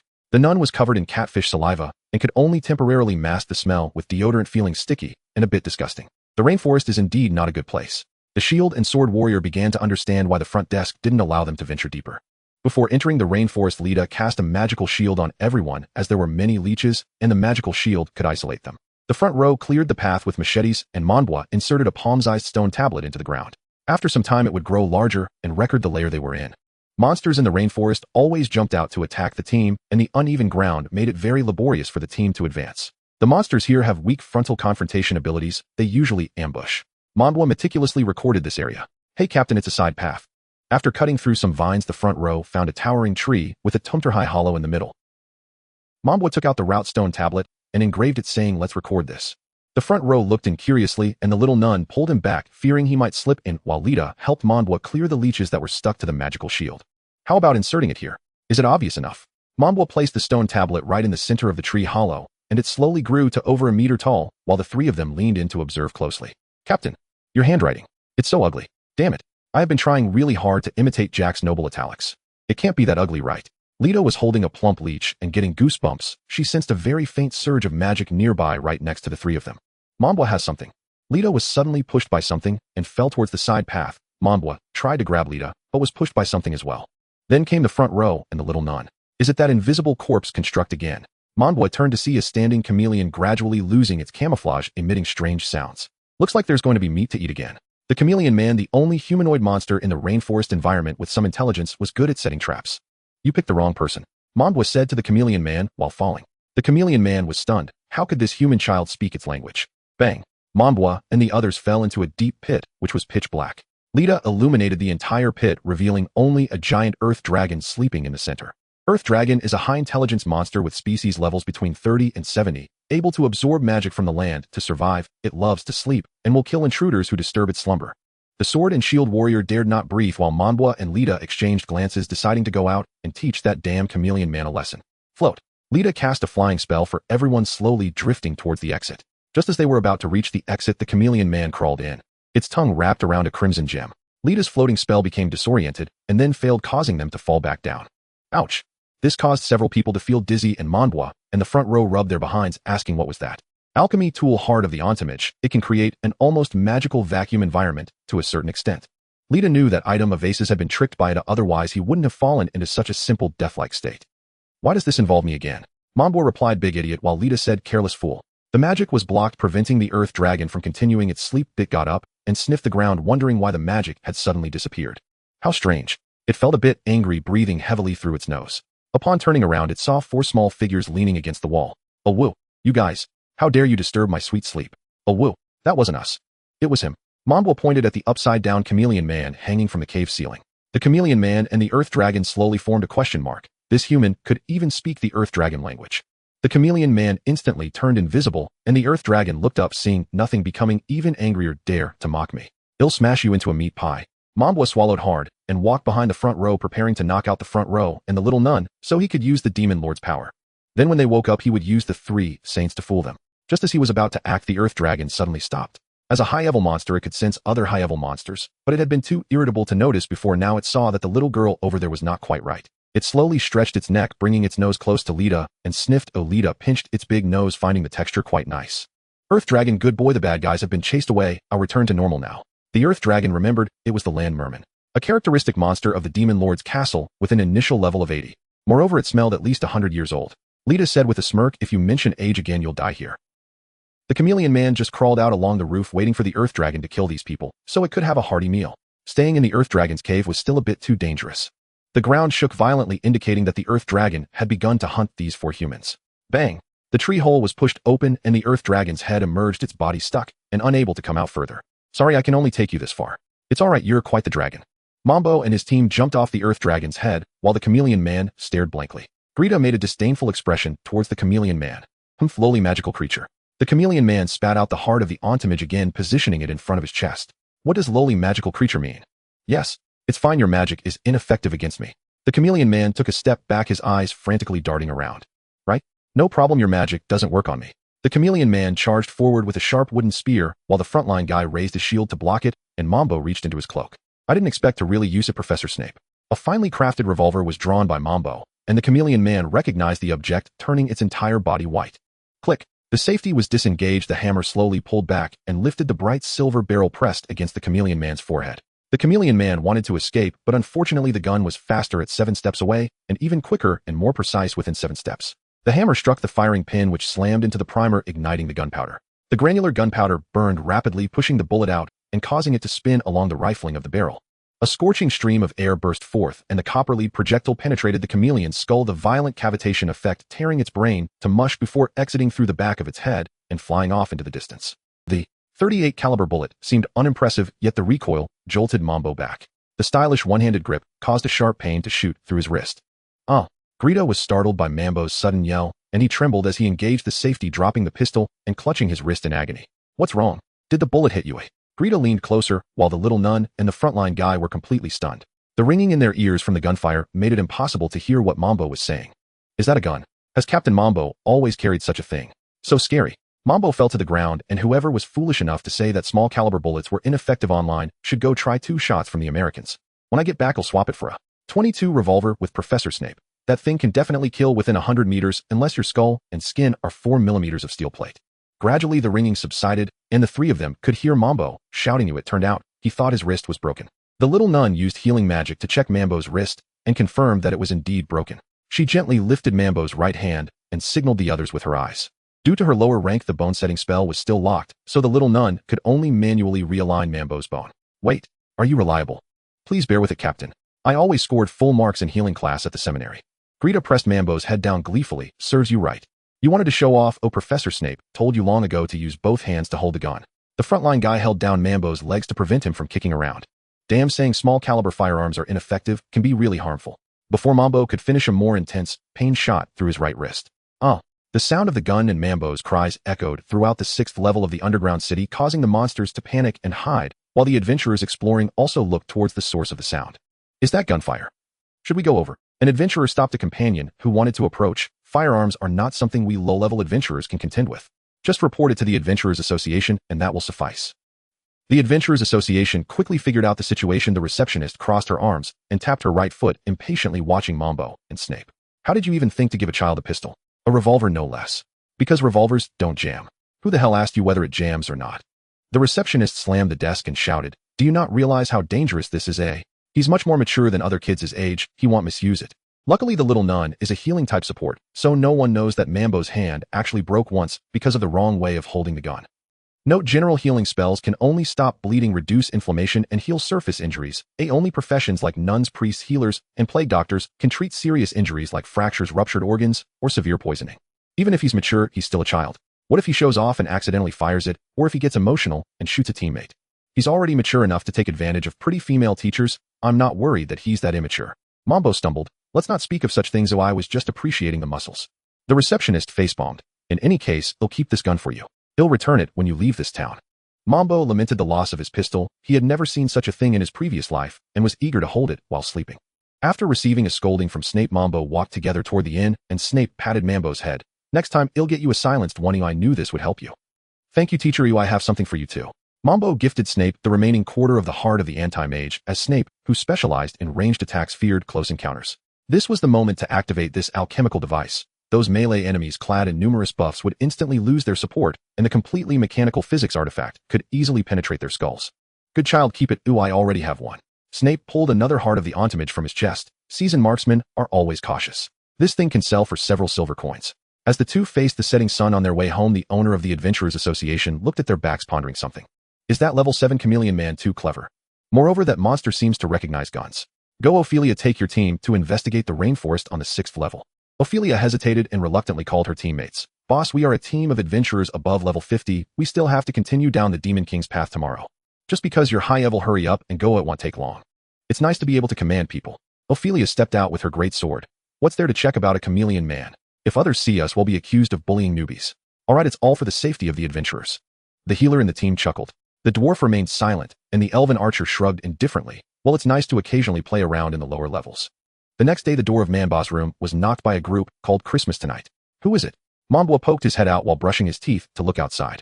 It was a fairy big sister dressed as if she were not wearing anything, along with a somewhat effeminate human man. Wrong place. We didn't call for that kind of service. Just as Mambo was about to close the door, Ophelia roughly pulled it open. You little brat. I dress this way because I fear the heat and need to be more agile. Don't misunderstand. The fairy used magic to produce her bow and arrows. Ophelia snorted. Are your parents home, little brother? Jack finished brushing his teeth and walked to the door. Come in, are you friends of Manbois? Christmas Tonight explained why they had come. They hoped that Manbois could take them back to the Earth Dragon Cave, and the fact that Manbois could speak monster language had already been revealed by that following team. Don't ask how he learned it. It's a natural skill blessed by the three saints favored by the gods. Mambas' explanations were varied, and the adventurers were speculating how he managed to do it. After all, an adventurer with the title of unknown sounded quite mysterious. We went to the 6th floor last night, and all the chameleon people on that floor disappeared, or they are hiding from us. This kid is proficient in monster language. Please help us ask other monsters. A healer in the team requested with a smile. Jack glanced at Monbois and thought for a moment. Is this a request from the Adventurers Association? It counts. How about 3 silver coins? Deal, brother. Monbois temporarily joined the Christmas Tonight team, which was an established strong team. After understanding everyone's levels and reputations, Jack agreed to let Monbois go. I am Reindeer. The dwarf was the calmest in the team. Monbois shook hands with him. Unknown Monbois. Our names are long. Just call us by our code names. The fairy big sister bent down. Silent Night. Slay Ophelia, just call me by my name. Ophelia nodded at Monbois, and finally, it was the healer. I am Gift. You are a gift. Monbois was somewhat speechless. What kind of girl takes such a title? Christmas gifts are for good kids, so someone like you can pass. Ophelia picked up Monbois and jumped out of the window. The other team members followed closely. Downstairs was their vehicle. The dwarf landed on the dragon's neck, while the others landed steadily on the dragon's back in the carriage. What a big earth dragon. Are you blind? I'm a red dragon. Monbois was suddenly scolded, and then saw the dragon slowly unfold its wings and fly up into the sky. So impressive. Monbois watched the scenery outside the carriage as the town slowly shrank. Is this what it feels like to fly? Having never flown in a plane in his past life, Monbois considered today a trial run. The author has also never flown, or in fact many young people have never flown. What did the red dragon say just now? Can you understand it? Silent Night asked as she put away her bow and arrows, somewhat doubtfully wondering if Monbois could understand monster language. These days nobles can do anything to promote their children. Those shameless ones even dare to say their child was born with a dragon by their side. Is that a species? Besides, dragons are oviparous, right? Can we have some biological common sense? Monbois pouted. He just scolded me, but it was quite unpleasant. Everyone burst into laughter upon hearing this. Even the dwarf chuckled and patted the red dragon's head. The red dragon flew quickly, and Monbois couldn't understand why they had to take the dragon to the teleportation station, so he asked directly. Ophelia replied, What teleportation station? We fly directly to the underground city. We'll arrive in the morning. We never crowd the teleportation cabins. Monbois felt that these few people had some issues. They insisted on wasting a whole morning on something that could be done in less than 10 minutes. Don't look at me with that dumbfounded expression. This suggestion was always theirs. Reindeer was sensitive to gazes. Even with his back to Monbois, he felt something unusual. Ophelia is the great-granddaughter of the sacred sword saint, a super noble, you know. The healer explained, and Ophelia acted like an agitated cat upon hearing it. No. Shut up, it's not like that. I really like commoners who I adore them. Such rumors would lead the sacred sword saint to show Ophelia what it meant for an aging sword saint to rely not on speed, but on years of battlefield experience. It's just that there are too many of those people, and the strange smells from the underground city are overwhelming. I can't stand the mixture of those odors. I won't speak carelessly. So who is Silent Night? My fiancée. Don't worry about lifespan issues, as she is a half-elf and possesses the lifespan of a human elf. This is a result of human and elf marriage. Have you studied biology? Do you know about Osmond the Great's pea experiment? After hearing this, Silent Night turned into a large pea, and Mambas' eyes yellow and wrinkled. Don't mention such headache-inducing things. Apart from theology, I detest biology the most. Monbois covered his ears, refusing to listen to Ophelia's ramblings. Silent Night chuckled, taking out a few bowls of food from a nearby box. Let's eat this for lunch, since we've mentioned peas. Black pepper creamhorn pork stew with pea cheese rice. After igniting the charcoal stove, it can be eaten once cooked. The red dragon, being a creature of the volcano, is not afraid of charcoal fire at all. Before long, a fragrant aroma wafted out. Those who enjoy a crispy taste can roast it a while longer, while those who prefer it softer can take their bowls out to eat. The dwarf walked back from the driver's seat with a bowl of rice. We can already see the underground city. There are 10 more minutes. Hurry up and eat. Upon hearing this, everyone quickened their eating pace. The red dragon's flying height also gradually lowered, and adventurers outside the underground city looked up at the red dragon circling in the sky. The red dragon landed slowly, and everyone put on their gear. Silent Night wore a bit of light armor, which was less revealing. Reindeer was covered in fine steel armor, showing only his eyes, holding a hammer and shield. Gift changed into a magic robe, which could enhance casting speed. After trying it a few times, it felt good. Ophelia was still in her original armor, but with an extra long sword hanging at her waist. Don't you have any equipment, Monbois? Monbois pressed his lips together, indicating that what he was wearing was his equipment. None of it was alchemical gear, just plain, ordinary thief equipment.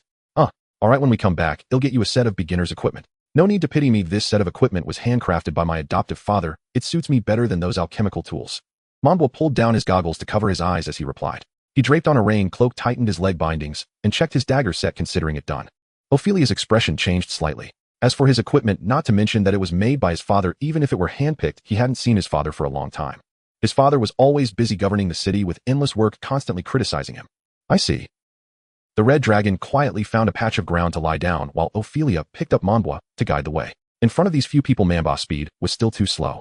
After a night passed, the plants in the underground city changed significantly. Mambwa pondered for a long time before finally locating the tree hole, and the five of them entered together to wake the Earth Dragon once more. Oh whoa, it's me, the Earth Dragon. It's me. Damn, what do you want again? Mambwa asked the Earth Dragon about the chameleon people. The Earth Dragon scratched its head, realizing that it wasn't humans who had been provoking it all along, it was those sneaky creatures causing trouble. No wonder no matter where it moved, humans would always intrude. Chameleon people. I have some recollection of them.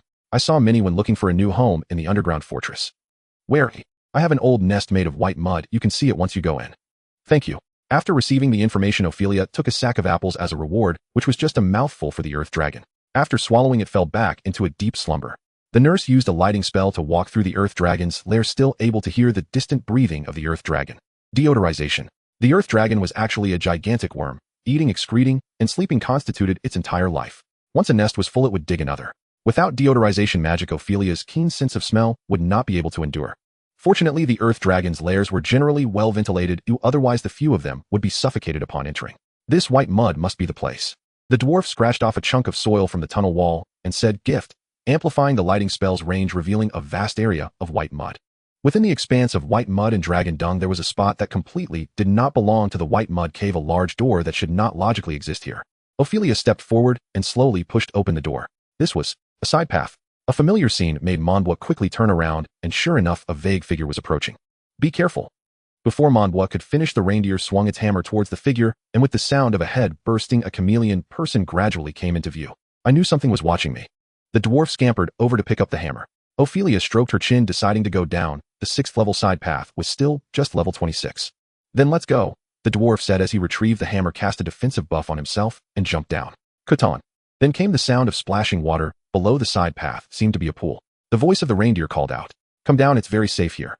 Ophelia and the others jumped down together. The side path led to a massive lake, and in the center of the lake was a mansion where many chameleon people could be seen from afar. Chameleon people's eyesight was poor, only able to see objects within 300 meters, completely unaware of the 5 people who had just splashed into the water. Chameleon person A, what was that sound? Chameleon person B, maybe it was a fish jumping into the water. Chameleon person C, it would be great if there was human meat to eat tonight. After reaching the shore, the group dared not speak loudly. Mambwa attempted to communicate with the other for using thief sign language. Ophelia, Silent Night, and Gift looked at each other, scratching their heads in confusion. Did you cramp up? Don't you understand? This is thief sign language used throughout the Empire. Who would specifically learn that? The reindeer slowly raised its hand while the other 3 had expressions of, how come we never knew about this? Living long means learning more isn't a bad thing, the reindeer gestured. So I, Mambwa and Gift, will go east. Reindeer and Silent Night will go west. You two communicate in sign language. As the team leader, Ophelia decided to first take a simple observation of the entire island's perimeter. Mambwa and the reindeer raised their right hands, thumbs up in front of their faces, then nodded. What does that mean? It means I agree, the plan is good. Not too far away, speak properly to me, you two. Ophelia helplessly rubbed her forehead. The reindeer had finally found someone with similar interests, always possessing skills that contradicted the stereotypical image of his race. The two teams began exploring the island. The island itself was made of a massive black rock. The dwarf knocked off a piece with his hammer. It looked like basalt, indicating that the side path might connect to a crustal fracture, though it had long since cooled and closed. Ophelia shrugged. Her focus was not on the ground, but on that mansion. The entire design of the mansion and its practical courtyard structure was from a style popular in the last 15 years. This was not something that should exist in an underground city, but rather something man-made. The foundation was also made of hard rock. Mambwa used sign language to relay information back to the reindeer. He was well versed in geography, but truly could not discern any information about the mansion. Someone living inside must be a human or a creature that understands humans extremely well. Ophelia made her judgment. Moreover, they are extremely intelligent. Chameleon people are light-sensitive. Prolonged exposure to darkness can lead to malnutrition. For them to willingly hide underground. Silent Night also made her judgment. No wonder they were an established, strong team. The combination of each individual's expertise was a perfect adventure manual. Let's go in and take a look. The two teams gradually circled around the mansion and gathered at the back door. Based on Ophelia's experience, such mansions and courtyard styles usually have blind spots once the higher guards are dealt with, making them easy to attack, but hard to defend. Silent Night drew a few arrows silently, taking out the chameleon people positioned high up. Then, by pressing against the wall, they ensured no one would notice them approaching. Only when they reached the 2 chameleon guards behind the back door did they realize someone was approaching. Gah! Before they could speak, Ophelia beheaded one with a single stroke, then attempted to push open the back door. To their surprise, the back door was locked, and the 2 guards had no keys in their pockets. They had no choice but to attempt a forceful breach. What sound is that? What are you two doing? A chameleon person's voice echoed from inside the door. The 4 outside looked at Mambwa, who understood the cue. He coughed, and emitted a sound similar to that of the chameleon people. Brother, I'm feeling terrible. Oh, it's so cold outside. Let me in to warm up. As a cold-blooded creature using the excuse of needing warmth was simply seamless. All right, just don't let the captain find out. I'll stand in for you for a bit. He slowly opened the lock. Look at how frozen my brother is. Even his voice has changed. Upon opening the door, they saw 2 corpses on the floor and 5 humans exuding a dangerous aura gaped. They even changed species and numbers from the freezing. A strong survival instinct made him try to perceive the people in front of him as chameleon people. Unfortunately, he failed. Then he was pinned to the wall by an arrow from Silent Night, losing his life. Let's go. The main hall should be on the 2nd floor to the right. The group crouched low, trying to make no sound as they moved towards the staircase. As the 5 individuals cautiously ascended the spiral staircase, the dwarf looked up, sensing many gazes stimulating him. The 4 of them raised their heads, spotting numerous chameleon-like beings crawling across the ceiling, their eyes spinning rapidly. They see us. Ophelia clicked her tongue, pushing Mambo back for protection, while Reindeer quickly activated a buff, and Silent Night fully drew her bowstring. Whoosh! The arrows flew from the bowstring, piercing through the heads of several chameleon beings, provoking the ones on the ceiling. These chameleons were different. Their levels had reached the highest tier of the branch. They howled as they fell from the ceiling, heading straight for the 5 on the staircase. Why are there so many high-level chameleons here? Ophelia drew her sword, slashing through the monsters while guiding the team to retreat. The chameleon's claws clashed against Reindeer's shield, producing a sound of metallic strikes. The dwarf looked in astonishment at the chameleon's hands, which were clad in metal gauntlets. Could the monsters have developed the ability to forge? Arrow rain. Silent Night began to cast a magical skill, duplicating an arrow through magic, urgently aiding the group. This wave of chameleons suffered heavy casualties, and Ophelia's skill finished charging as her sword began to glow red-hot, igniting into flames. A single swing of the fiery blade ignited the ground, causing the chameleons to start retreating, fearful of these invaders. Welcome, welcome, esteemed guests from afar. The innermost room on the 2nd floor opened, and a lavishly dressed chameleon being walked out, clapping his hands. He resembled a human with chameleon-like features. What brings you to my humble abode, Oi? A gruesome scar ran across its throat, a remnant of magical carving that altered its vocal cords. A talking low-level monster. Mambo realized how it was done and the way it spoke and appeared. Examination. Mambo seized the priest's skill again, forcibly opening the chameleon skill panel, revealing all talents to be at 75. Everyone was stunned. Oh, was this a monster possessed by a transgressor? Surprised, aren't you? When I first arrived, I was just like you. Fortunately, my mind is sharper than theirs. You can call me Hemero. Here is a gift for you, please accept it. Hemero produced a ruby the size of a goose egg from his pocket, which was indeed the heart of the Ontimich. In an instant, the magical energy across the island was repelled, extinguishing the sword in Ophelia's hand, making Silent Night's rain of arrows unusable and lowering the dwarf's defenses back to baseline. All right, continue. Seeing the humans devoid of magic, the chameleon screeched and charged again. Ophelia exchanged glances with the others and leaped to the 2nd floor. The others understood the cue. Reindeer shouted and collided with the chameleon, while Silent Night hastened her shooting, taking down the chameleon that aimed to stop Ophelia. Mambo stood in front of the healer, wanting to contribute and at least protect the team's healer. However, the healer pulled Mambo behind her, shedding her mage robe on the ground and quickly bandaging her fists. You're a fighting healer. This is what the captain always taught us. Magic is merely support. Only physical strength is the hard truth. A punch landed on the face of a chameleon that attempted to sneak into the backline, instantly shattering its nose and sending it flying. Under the cover of her teammates, Ophelia approached Hemero. Hemero reached to his waist, producing a revolver larger than Mambo's caliber. Sorry, human, I am the gunslinger. Ophelia's pupils constricted as she raised her sword defensively. The bullet struck the sword, bending it, and due to the angle, the bullet veered downwards, killing a chameleon below. That one was unfortunate, wasn't it? Hemero raised an eyebrow at Ophelia. Ophelia had yet to recover from her earlier panic. The immense force nearly made her lose grip on her sword. That was one of your kind. No, no, no. There are no others like me in this world. Have you heard of any other monster transgressors besides myself? Hemero aimed at Ophelia again. Whether you're a native or a monster, you're all nourishment for my leveling up. Bang! The bullet shot out again. Ophelia dared not withstand it, only dodging at the instant she saw his finger move. The speed of the bullet was beyond what a human could evade, especially at this distance. Ophelia was hit in the calf, stumbling and falling to the ground. This sight made Silent Night below feel a sharp pang in her heart. At the same time, a chameleon swiftly crawled along the ground, breaking through Reindeer's defenses, its claws aimed directly at Silent Night. Throw dagger. A steel dagger shot toward the chameleon. Mambo finally found his purpose, but unfortunately the skill level was too low, allowing the chameleon to swat it away. Though it was but a moment, it was enough for Silent Night to react. She drew an arrow from her quiver and thrust it straight into the chameleon's eye, then kicked it away. People often stereotype archers as delicate. Remember that Guan Yu started as a horse archer and no one thought him weak, right? With her injured calf, Ophelia stood up and shouted at the several below, "Don't get distracted. Focus on your tasks. You should take care of yourself first." Hemero fired 3 shots in quick succession. Ophelia tried to dodge, but the pain in her calf hindered her strength, leaving her to watch as the 3 bullets flew toward her. Bullets have a certain probability of missing their targets. Hemiro's bullets flew toward Ophelia's underarm, ear, and neck before disappearing into the darkness. What? Hemiro looked at his handgun in confusion. He was confident in his marksmanship, and he slapped the gun twice before reaming at Ophelia. Ophelia still held her bent sword staring at him. Being watched like this made even Hemiro a bit uneasy. He hesitated not and fired again, emptying the gun of all its bullets. Fifth shot, sixth shot, seventh shot, still wildly off target. This time they at least hit Ophelia, as she had already charged up to him. Even if he didn't want to hit, it was difficult. Shoulder, arm, ear, at such close range, the trajectory of the 3 bullets was no longer a matter of marksmanship, but luck. This guy in front of him was favored by good fortune. Hemiro retreated to evade Ophelia's blade, while reloading. Multitasking left him solidly struck by a blade. Perhaps due to the sword's earlier bend, the blade snapped against Hemiro's shoulder, and a smile returned to his face. Luck is on my side now, human. You can't dodge at this distance. The dark barrel of the gun was pointed at Ophelia. Realizing the danger, Ophelia exerted all her strength to lean back narrowly, avoiding the bullet aimed at her head.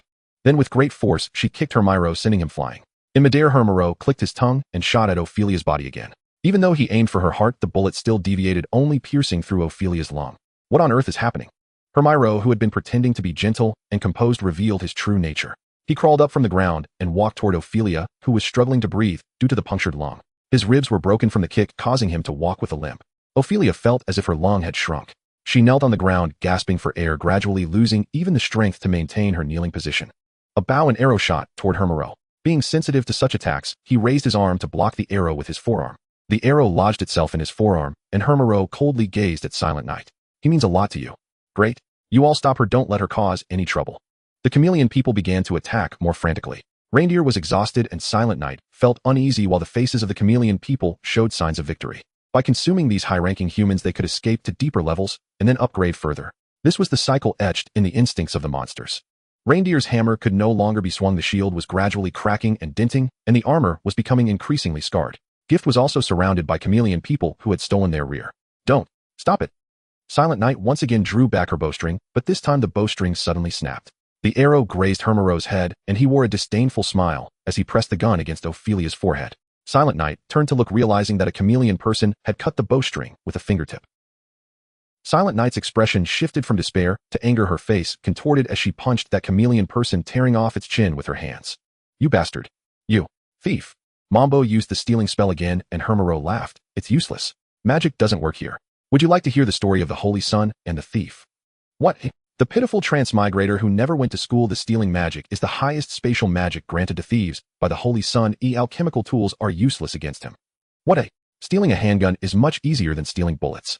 Hemiro looked at his hand. The revolver was already in Mambo's possession. Holding the gun with both hands, Mambo aimed at Hemiro, but he was not a professional gunman, and the bullet missed entirely, causing him to fall to the ground from the recoil. Ha, even if you got it, it would be useless with that accuracy. Hemiro stopped mocking, as after the gunshot his perspective became strange. The whole room seemed tilted, and his subordinates looked at him with peculiar expressions. What's wrong? He couldn't speak until he saw Ophelia, who had stood up and was cutting off the head of a chameleon person with a broken sword. So that's what happened to my head. After swinging that blow, Ophelia immediately collapsed from exhaustion. She had lost too much blood, and her face turned pale. Mambo fired a shot into the air and threatened in the chameleon language, "Who wants to taste this?" The chameleon people gradually retreated, their leaderless group vanishing without a trace. Silent Night ran tearfully toward Ophelia, and Gift activated Heart of the Entombage to begin healing Ophelia. As Ophelia was being healed, the pain caused her face to contort. This was a severe injury, and the healing was incredibly painful, comparable to having a tooth pulled without anesthesia. Once the healing was finished, Ophelia's face was even paler than before, looking as if she was about to die from the pain. Silent Night helped him up and said a lot of mushy things. Without you, I wouldn't be able to live. Let's go home. Living a shameless life is quite nice. Ophelia, speechless, pinched her mouth. This was all my plan. As long as I don't die, Gift can bring me back, can't he? What kind of plan is that? A plan revolving around Mambo's stealing magic. At that moment, while the small team was exploring separately, Ophelia deduced the enemy's fighting style based on intelligence. Since there were chameleon people who knew about guns, it meant the enemy had firearms, and there should be a mineral vein for Heart of the Entombage here. The enemy also possessed this. The key point of the plan was whether Mambo's stealing magic could curve the bullets. 2 hours earlier, Mambo had a look that said, "Do you look down on me? If you say stealing bullets in flight is impossible, then curving them is still easy. Do you understand what it means to be the most talented thief in Blue City? Alright, just avoid my vital points. He'll definitely get close to me if he keeps missing, and when I can deliver a killing blow, you just steal his gun. He'll pretend to be bleeding too much. You need to keep an eye on me all the time. Can I trust you, Mambo?" Ophelia pressed on Mambo's shoulder and said. Mambo was also infected by his emotions. "Yes. Please trust me. Brother, brother, brother, brother, brother." Listening to Gift perfectly replicating the word brother Mambo and Ophelia felt a bit awkward. Silent Night wiped her tears. Why didn't you tell me? Am I the only one who didn't know? Reindeer raised his hand again. He didn't know either. Alright, it has nothing to do with you. Don't ruin the atmosphere. Gift pulled Reindeer and Mambo away. I told you wouldn't agree. Silent Night pressed her face against Ophelia's chest in silence. This combat method she indeed wouldn't agree to. She couldn't trust a child she had just met. How could you entrust your life to a child you just met? Luckily Mambo is reliable. Don't do this next time. I promise you, but I still have to say my relationship with Mambo belongs to the romance of men. You wouldn't understand. Romance. You scare me to death. Nearby Reindeer and Gift found the mineral vein with Mambo, and the few of them dug a bit to pocket. Mambo, holding the revolver, asked how to deal with it. Just keep it secretly. This piece of junk is poorly made. I'm afraid it will explode. Moreover, if taken back and discovered, it would be confiscated. Looking at the uneven gun body, Mambo asked Reindeer to smash it into scrap metal with a hammer and throw it into the depths of the mine. After the few of them finished exploring the residence, the emotional scenes had already played out. When everyone rode the red dragon back to the town, it was already late at night. During the battle, Mambo had been staring at Ophelia, nearly blinding himself. You guys report the situation here. The child needs to rest. Ophelia waved his hand. All right, hurry back. As if we aren't tired. Reindeer complained, twisting his sore neck, while Gift stretched and yawned. Silent Night then lifted Mambo and kissed him on the forehead. Thank you for taking care of my husband. Mambo touched the drool on his forehead and shrugged. It's nothing. Silent Night smiled, put Mambo down, and left with the others. Mambo prepared to return to the inn for a deep sleep. The raw material for the heart of the enemy mage is known as the Red Demon Stone, and it can only be alchemically synthesized with 100 parts of the Red Demon Stone and 1 part of a biological heart, with the probability of success increasing the closer it is to a human heart. The success rate for a human heart is about 7%. Despite such odds, countless merchants flock to it, occupying the lair of the Earth Dragon and forcing it to crawl above ground to bask in the sun. At first, people were somewhat afraid of the Earth Dragon, a race with the highest defense among dragons, capable of rolling to send most people to their graves. The Earth Dragon simply lay quietly at the cave entrance, and ever since it encountered and survived the presence of Lida, it felt every day would be better than the last. Even its temper had completely changed. Good morning, the miner greeted the Earth Dragon. Huh. The Earth Dragon yawned, hiding its head under its forelimbs. The miners regarded it as a good luck charm, believing that touching the Earth Dragon before entering the mine would ensure that the mine wouldn't collapse. Some adventurers stood around the miners, defeating the chameleon people while earning money as bodyguards. Why are the chameleon people here so foolish? Standing there to be killed. It seems Christmas night doesn't deserve those honors. Even such monsters can force them into that state. A level 40 adventurer followed the immobile chameleon people to a mine. There was a mound of earth clearly excavated and then buried. Some cunning miners would hide high-quality gems to sneak them out. Hadn't he just stumbled upon one?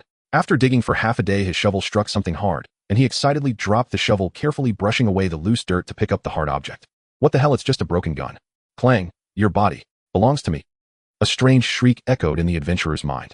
He turned to look back and found himself in a mental space, his will being torn apart by a monster. It hurts. What kind of monster are you? The adventurer wanted to use magic, but in the mental space, such things couldn't be used. He could only rely on his physical attributes for the most primitive struggle. The monster stepped on his head, tearing with all its might until the adventurer's body was ripped apart, and his will slowly dissipated in the mental space. Hermero successfully took over. His true form was not a monster, but this gun, which had previously served as a hammer, sword, and knife, only to realize that a gun was the most useful. A level 40 gunslinger. Not bad at all. The adventurer's original profession was overwritten, and his talents gradually changed into what was known as a hero's panel. After savoring the adventurer's memories, he chuckled for a moment, realizing that this fellow was both arrogant and lacking in charm. Pretending to be such a person was truly disgusting. So what exactly is inside that little brat's body? Hermero's original plan also went awry. He intended to kill Ophelia to provoke Silent Night, and then pretend to be defeated by Silent Night. In that state of unease, the power of will would weaken, and his weapon would certainly be taken from her.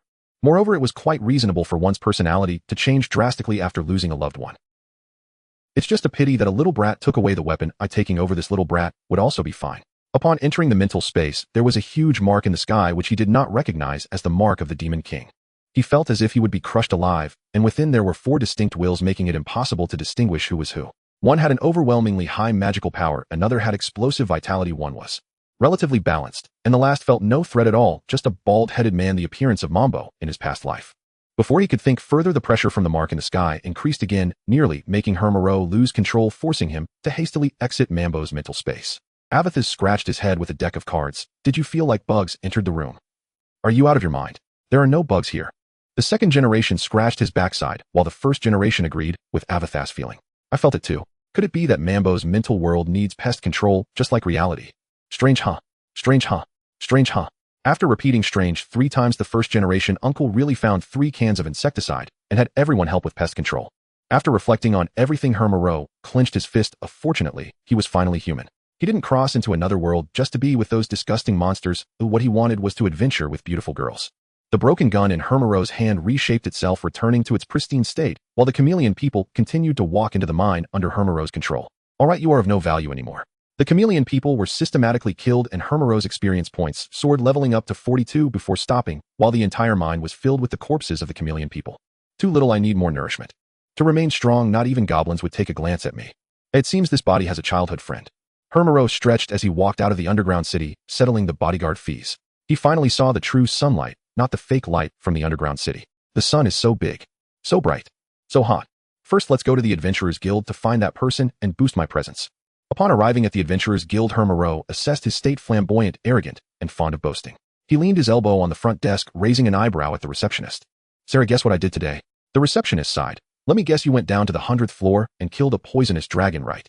Damn it. That's the story I was going to tell tomorrow. I killed exactly 300 chameleon people in the 6th level branch. Oh, impressive. I'll reward you with a cup of milk tea.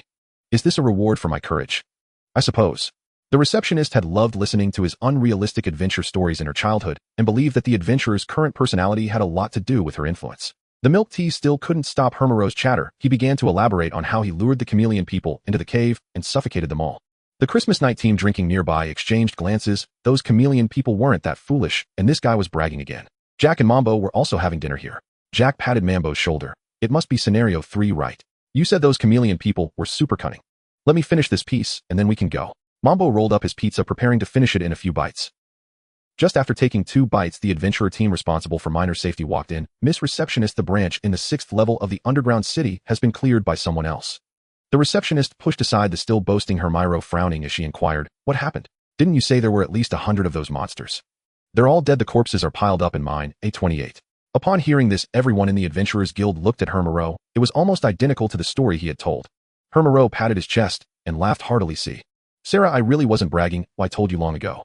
Jack slowly sat down, realizing he had judged by appearances. He felt guilty for himself, and the Christmas night team scratched their heads in confusion, wondering if the intelligence of the entire species had declined after that Transmigrator monster died. Mambo took a sip of grape juice and swallowed the pizza that had been stuck in his throat. This guy really wasn't exaggerating, but perhaps he was a bit too pleased with himself. Now it was Jack's turn to doubt whether Mambo had inflated the difficulty of the battle. What kind of look is that? Nothing. It's nothing. Jack picked up his beer and walked toward Christmas Eve, where Ophelia was trying to sneak a drink. His injury still lingered, and he needed to slowly nurture it with magic to fully recover. Taking advantage of the moment during Christmas Eve to go to the restroom, he planned to secretly have a drink, but Jack suddenly sat down beside him, startling him so much that he sprayed out all the drink. What do you mean by that? I want to try. No, who are you? Jack. Ophelia. What is it? Please go ahead. Seeing Jack's courteous demeanor, Ophelia felt too embarrassed to chase him away.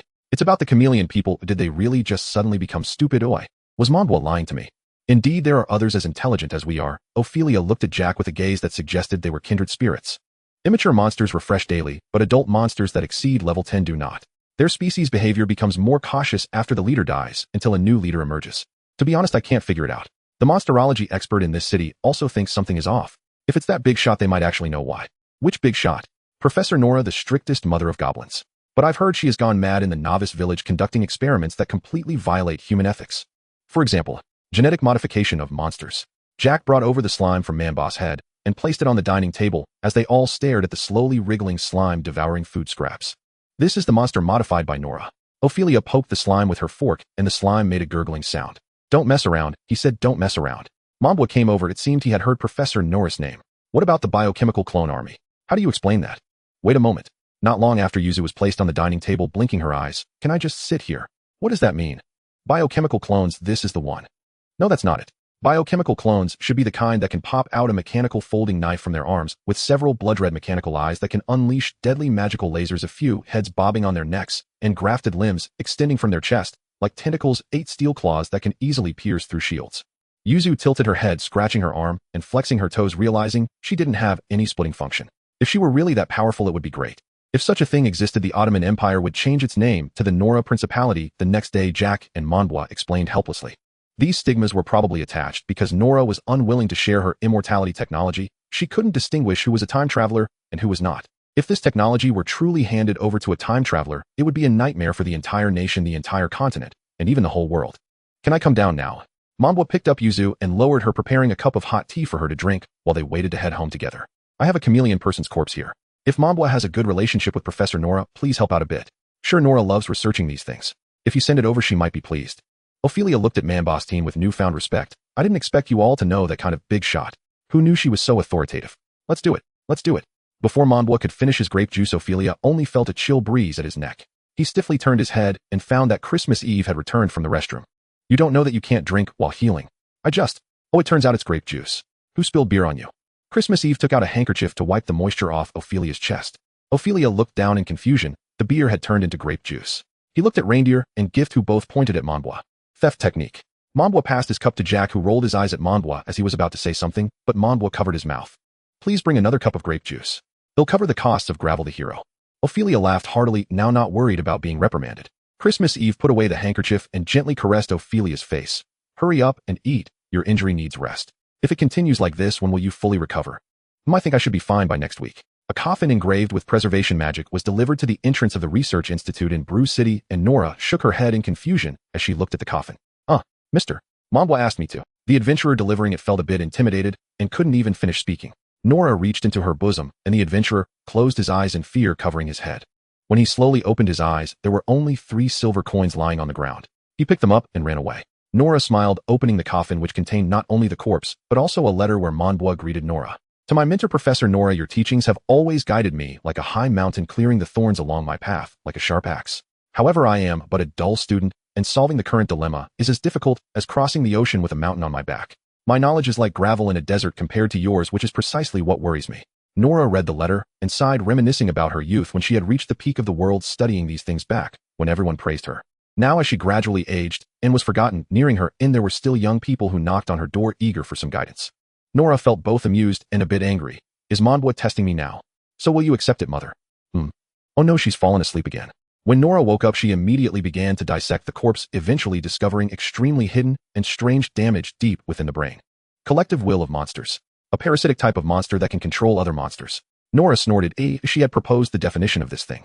Send my book Theories and Dangers of Monster will collective transmission and the answers back to Manbwa. Okay. When Manbwa received the package, he felt like he was going to fall apart. He could understand every word inside and he knew what each picture depicted, but together it was like reading a celestial script. Nora requested Manbwa to write a reflection after reading it, which she would review after they defeated the Demon King. Manbwa, after holding it for half the night, could only understand the first sentence. My talents are shallow. If there are any errors, please point them out for discussion. A unique humility and caution of scientific researchers. Manbwa simply handed the book and answers to Christmas Eve, who specialized in monster studies, hoping she could explain it in simpler terms. This is so amazing. I see. Christmas Eve felt as if she had been infused with power, sensing a great opportunity beckoning to her. Professor Nora said that the chameleon people are controlled by the will of the magical beasts, and as long as we destroy the disguised body, it should be fine. Most of them are weapons. By the way, how did you handle that gun? I had Rudolph smash it and then bury it. That should have destroyed it completely. Hemeral, who was bragging nearby, was suddenly drenched in cold sweat. In this world, there was someone who knew their mechanism so well that they had even written a book about it. Fortunately, as a transmigrator, I can infect not just magical beasts, but also humans, though the number I can control has been reduced to just 1. Sarah, I'm preparing to walk the path of the Demon King. Do you want to join me? I've completed my job change. The receptionist shook her head. No, I still have work. My parents need my support. All right. Hemeral smacked his lips. Unlike Li Yong, as the most unique transmigrator on the continent, he should have easily garnered the favor of others, just like those protagonists in novels. These natives should be his vassals. Hemeral decided to find the front row first, hoping Sarah would seriously consider it, because he really needed her. In a dark alley, Hemeral summoned 3 magical beasts from the underground city, using summoning arts, forcibly incorporating them into his collection. You 3 go to 111, Redwine Street, and kill the people there. The 3 magical beasts tilted their heads, and a small part of Hemeral's memories was shared with them, vaguely targeting a green wooden door. They slowly crawled onto the roof, quickly moving towards the locked position within the blind spots of residents and adventurers. Who is it? Have some decency. How can you climb on the roof? A resident watching television angrily slammed open the window, annoyed by the sounds of footsteps above. Then he saw a goblin, a mushroom person, and a giant frog staring at him from the roof, and he gulped, slowly closing the window. Don't mind him, just focus on my task. The magical beasts turned back in unison and rushed towards the target point. Hey, is this the Adventurers Association? 3 magical beasts passed over my roof. They're not birds. They are a giant frog, a goblin, and a mushroom person. What do you mean by going to the hospital for a mental check? I'm not crazy. Hurry up. This task was entrusted to Mambo and Jack, who happened to be at the Adventurers Association. 50 copper coins. That's too little, right? Maybe it's a mentally ill person. How could there be such magical beasts in the city? Just take a look and come back. Alright, keep in touch. Since they had nothing to do, Mambo and Jack went to the place to report, and that resident led them up to the roof. This is it. Look, there are traces of slime, and here are some mycelium. Jack and Mambo exchanged glances. This guy really wasn't crazy. There are indeed magical beasts around receptionist. We're preparing to handle this. Thank you for your hard work. By the time Mambo and Jack caught up with the magical beasts, they had already been captured by other adventurers, and people gathered to discuss why there were suddenly magical beasts on the streets. Receptionist, the magical beasts have been caught on Red Wine Street. That's good. About Red Wine Street. Please go to 111, that's my house. Mambo and Jack bought some fruits and went to 111, knocking on the door for a long time without a response, but the sound of the television came from inside. Jack felt something was off and kicked the door open. The elderly couple was sitting on the sofa in the living room, leaning against each other, breathless. Jack pressed the communication stone and explained the situation to the receptionist. Your father and mother have passed away. The communication stone in the receptionist's hand fell to the ground and shattered into several pieces, each fragment reflecting the memories of Sarah and her parents. She rushed out of her workstation and ran home. When Sarah returned home, she couldn't cry, merely standing there in a daze. It was not until Jack said a word of condolence that she finally snapped back to reality and ran to her parents' side, crouching down to check on them. The elderly couple looked peaceful, as if they were merely in a deep, ordinary sleep and could wake up with a gentle shake. Dad, Mom. Gently touching them, the couple's bodies gradually slumped down, and Sarah could no longer hold back her sobs. Mambo could only pat her back in comfort. The elderly couple lived a good life with you and went to heaven to enjoy their blessings. This was what the neighbors said to him and his brother after their parents passed away, and now he repeated it. The receptionist had never heard such words. She hugged Mambo, starting to cry loudly. Thank you. Thank you. At the door, Hemerald, thinking it was about time, pretended to stroll by, only to find someone already comforting Sarah. Damn, it should be me here. He rushed into the house to ask what was going on and cleaned up all the remnants of the magical beasts, beginning to comfort Sarah. Don't be sad, I can be your family too. Sarah, thank you, please let me be alone for a bit. Sarah's emotions stabilized slightly as she asked the three to leave the room, quietly preparing for her parents' funeral. Hemerald felt a surge of anger towards Mambo. Only the first person to comfort a girl would be remembered and have the most effect, and now someone had beaten him to it. So foolish. Go help Miss Sarah's parents prepare for their funeral. We are outsiders, you are not. Mambo shook his head at Hemerald, expressing concern for his way of handling things. Hemerald was even angrier, snorting coldly, I don't need you to teach me. Although Mambo was right, Hemerald felt uneasy following Mambo's suggestions and worked busily for a week, leaving him sore and tired. Fortunately, all this was worth it. Sarah no longer looked at him with a foolish expression, and without the excuse of taking care of her parents, maybe she could join him in defeating the Demon King. But now was not the time. Bringing it up now would be too abrupt and would negate everything he had done before. Mambo said they went to enjoy their blessings in heaven. Do you think that's true? The receptionist knelt at the tombstone and asked Hemerald, whose expression darkened as he cleaned the tombstone. At such a time, don't mention that guy. He rinsed the cloth in water and nodded. They definitely. Well, you look awful. What's wrong? I am afraid of losing you, just like uncle and aunt.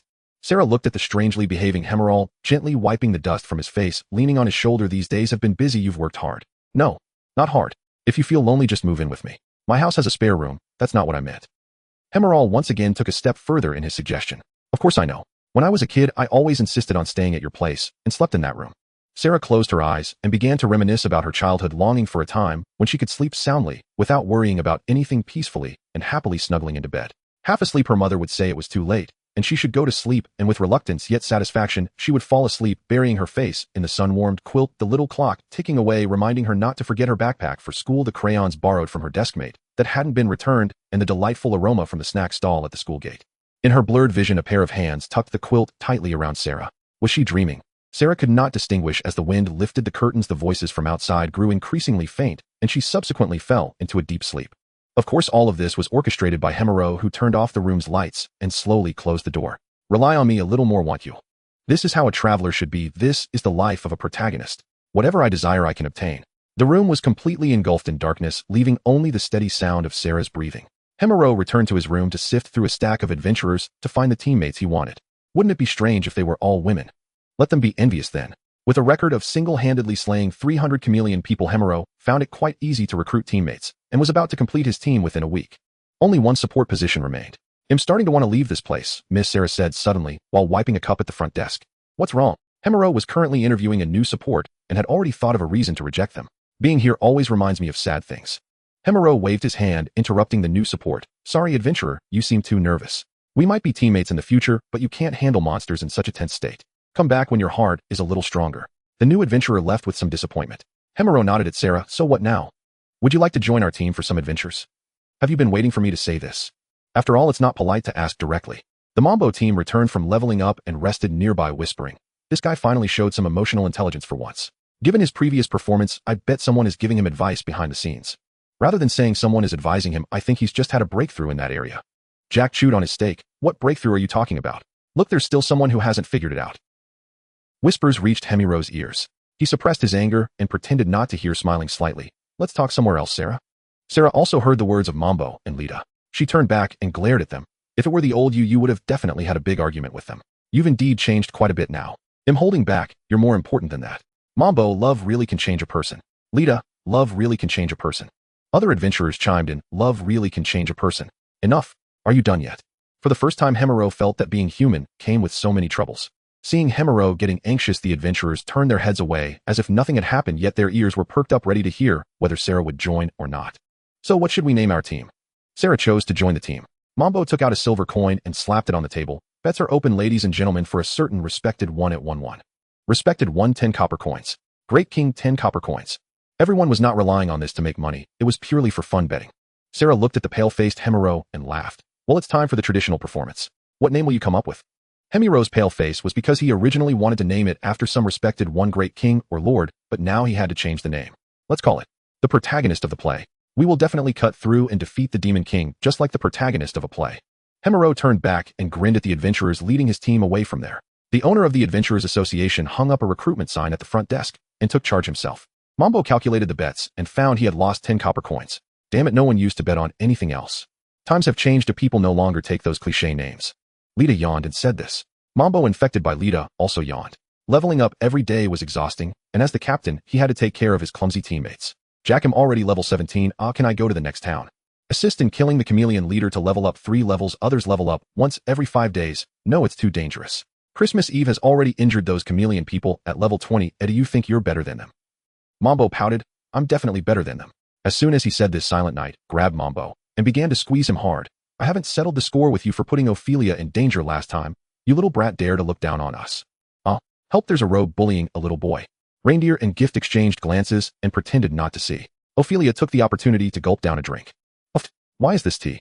Yuzu scratched his head, perplexed as to why his hot tea turned into fruit wine. Ophelia, if you don't keep an eye on your wife as long as I'm around, don't think you can drink secretly. What?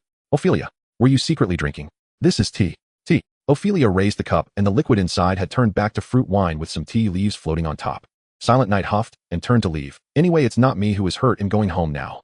Oh, don't be like that, sweetheart. This is fruit wine and doesn't count as alcohol. Ophelia chased after Silent Night to coax her, and before leaving, she punched Mambo on the head, knocking him to the ground. Mambo covered his head and grinned, while the team in the corner burst into laughter, followed by the other adventurers. Ophelia, who had not yet coaxed Silent Night, suddenly felt a sharp pain in her abdomen and collapsed to the ground. Silent Night, seeing this in the corner of her, I no longer pretended to be angry and hurried over to check on her. It hurts. That tea is poison. Toilet. Toilet. Ophelia covered her backside and slowly made her way to the toilet, while Mambo looked at Yuzu in confusion. When did you use magic? Today, to exterminate pests for the Adventurers Association. 5 silver coins. Yuzu drank another sip of hot tea, which had a bit of fruit wine mixed in, making it taste awful. This tea is so hard to drink, Mambo. Yuzu repeatedly tasted it. This tea was indeed hard to swallow. Yuzu is also making money now. Oh, that's impressive. Mambo rubbed Yuzu's face, and a bit of tea that Yuzu had not swallowed splashed onto Mambo's mouth. Startled, Mambo instinctively swallowed, locking eyes with Yuzu for a few seconds. So, does talking about toxicity without considering the dosage work for you? No, Yuzu shook his head. This is magic. Although it seems like a small dosage, the magical power contained within is significant. Gulyulu. Mambo also held his stomach and started to shuffle toward the toilet. The adventurers finally understood why the usually taciturn Yuzu always brought his own utensils when he came to eat. Originally thought he was just picky, but it turned out he was doing it for everyone's good. So I don't know and Yuzu are this close because he invested a lot. Truly brave, I don't know. Damn it, I wanted to wait until Yuzu grew a little bigger. Aren't you just a Lullicon? Kill that Lullicon. Kill him. The adventurers started to tussle again, and amidst the laughter and joy, the two in the toilet only felt their stomachs hurting even more. The two of them went back and forth to the restroom 3 times, and the pest control work was finally completed. Christmas Eve supported Ophelia on the way home, while teacher Shalina carried Mondwa to the inn. Originally, it was meant for Ludo to carry her, thinking it would enhance their rapport, but unfortunately Mondwa was always on guard against her. Mondwa looked exhausted, clutching Shalina's neck as he complained about Yuzu's magic being indiscriminate. Yuzu continued to sip tea from a small teacup. So why are you drinking tea all the time? To replenish water, my magic consumes the moisture in my body. Mondwa grunted in response, his arms limp at Shalina's chest, and Shalina pushed his hands up a bit. Clutching the neck, it's quite impolite to go any lower. What if I choke you to death? It's not that simple. Shalina smiled. It's not like a professional chokehold or magical beheading can kill someone quickly. Have you ever killed? Along the way the opponent might try to poke your eyes, you must lean back and dodge left and right. Then the person being choked will eventually lose control and smell terrible, and they might scratch your arms, so I usually wear leather arm guards. In that case, let my aunt carry me. You're scaring me. Alright, that was all back in my military days. If Monbwa is afraid of the teacher will be sad. Shalina pulled Monbwa from behind to the front with a strong tug, placing her hands under his armpits to lift him high. Teacher being lifted high is no longer effective for me. Just cooperate a little. Oh yeah. After returning home, Monbwa collapsed onto the bed, asking when he could leave this place. He had explored the entire town except for the traditional elf massage. Mainly Monbwa feared that if someone really expedited the process, he would be forcibly teleported back to Bruise City after defeating the remnants of the Demon King. Let's leave after reaching level 20. Oh, let's play it safe. That's true. Shieling and GNG haven't left either. Are they too entangling me? Jack paused while polishing his armor. Since his birth, nothing had ever frightened him, for his faith was as solid as steel, but now there were two new things. Homosexual, or to be more specific, gay, as well as promiscuous women. Ooh, I cannot use force to drive her away. Why have you become self-absorbed too? We're super close now. Monbwa burrowed into the blankets, mocking Jack for being self-absorbed. Firstly, there are no requirements regarding sexual orientation in the doctrine. Secondly, Jack had openly communicated with the other party, clearly stating that he had a wife. I just appreciate your appearance, so I apologize if it troubles you. GNG remained relatively normal, while Jack nodded from a distance. So, Miss Shieling, have I made myself clear? Shieling, while eating dinner, responded with a sound of acknowledgement. What did you say? At that time it was probably like this. Monbwa laughed heartily, while Jack sighed, troubled about his future. If he really got entangled, how would he face Hockey Rabbit? I haven't experienced this. Can you analyze it for me? Is it normal for a man to appreciate another man's appearance? Also, is Miss Shieling pretending to be dumb? Monbwa, having laughed enough, crawled out of the blankets and patted Jack's shoulder. Shieling likely just doesn't want to deal with you. She is always immersed in her own world. As for GNG, just consider him a man with a woman's heart, but he has his own moral bottom line. You really know a lot, huh? Jack originally just wanted to find someone to vent to. Yuzu hardly spoke and Leto was too young. Only Monbwa seemed a bit more mature. Do you understand the honorific title, the most reliable child, that Ophelia gave me? How about mysterious head history man? That one really sounds awful. I think it's super cool that Shirji Lang has a feel of Eastern feudal states. Sounds like a devil. What is a devil? A type of humanoid monster that has been extinct for many years. Oh. As they exchanged words, the two gradually fell asleep. In the dead of night, a figure with dual horns stood atop a church, a pair of crimson eyes fixated on the inn where Monbwa was staying, his flowing white hair billowing in the wind. She slowly retracted her wings, frowning. The scent of the Demon King. Bang! The priest in the church opened the attic window. It was Voknut. Eastern Dragon Man, how long have you been squatting on the roof of my church? Or do you want to continue showing your skirt to the entire city? Under the skirt armor, there are shorts. The Dragon Man lifted the skirt armor, revealing her shorts, and Voknut waved his hand. No need to show me. You broke my cross, and the repair costs 50 silver coins. The Dragon Man reluctantly squeezed through the window and paid the corresponding repair fee, as the impressive entrance he had painstakingly crafted was shattered by this priest. Your town has the scent of the Demon King. Go to that, and over there, the door in the middle on the second floor, the younger one is likely the person you're looking for. You know he is here, yet you indulge him. The Dragon Man sneered. The disasters of the Ottoman Empire are self-inflicted. If you go, you will understand he is filled with flaws, yet seamless, and even the deities of our nation are protecting him.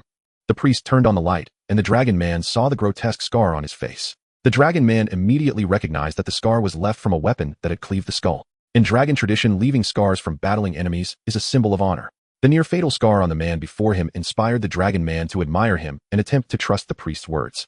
The Dragon Man stroked her chin, a being with the aura of a Demon King protected by the deities of a nation. If what you say is true, the Dragon Man decided to first reunite with her teammate, an adventurer she had met when passing through the Dragon Kingdom, who recently wrote to invite her to join in defeating the Demon King.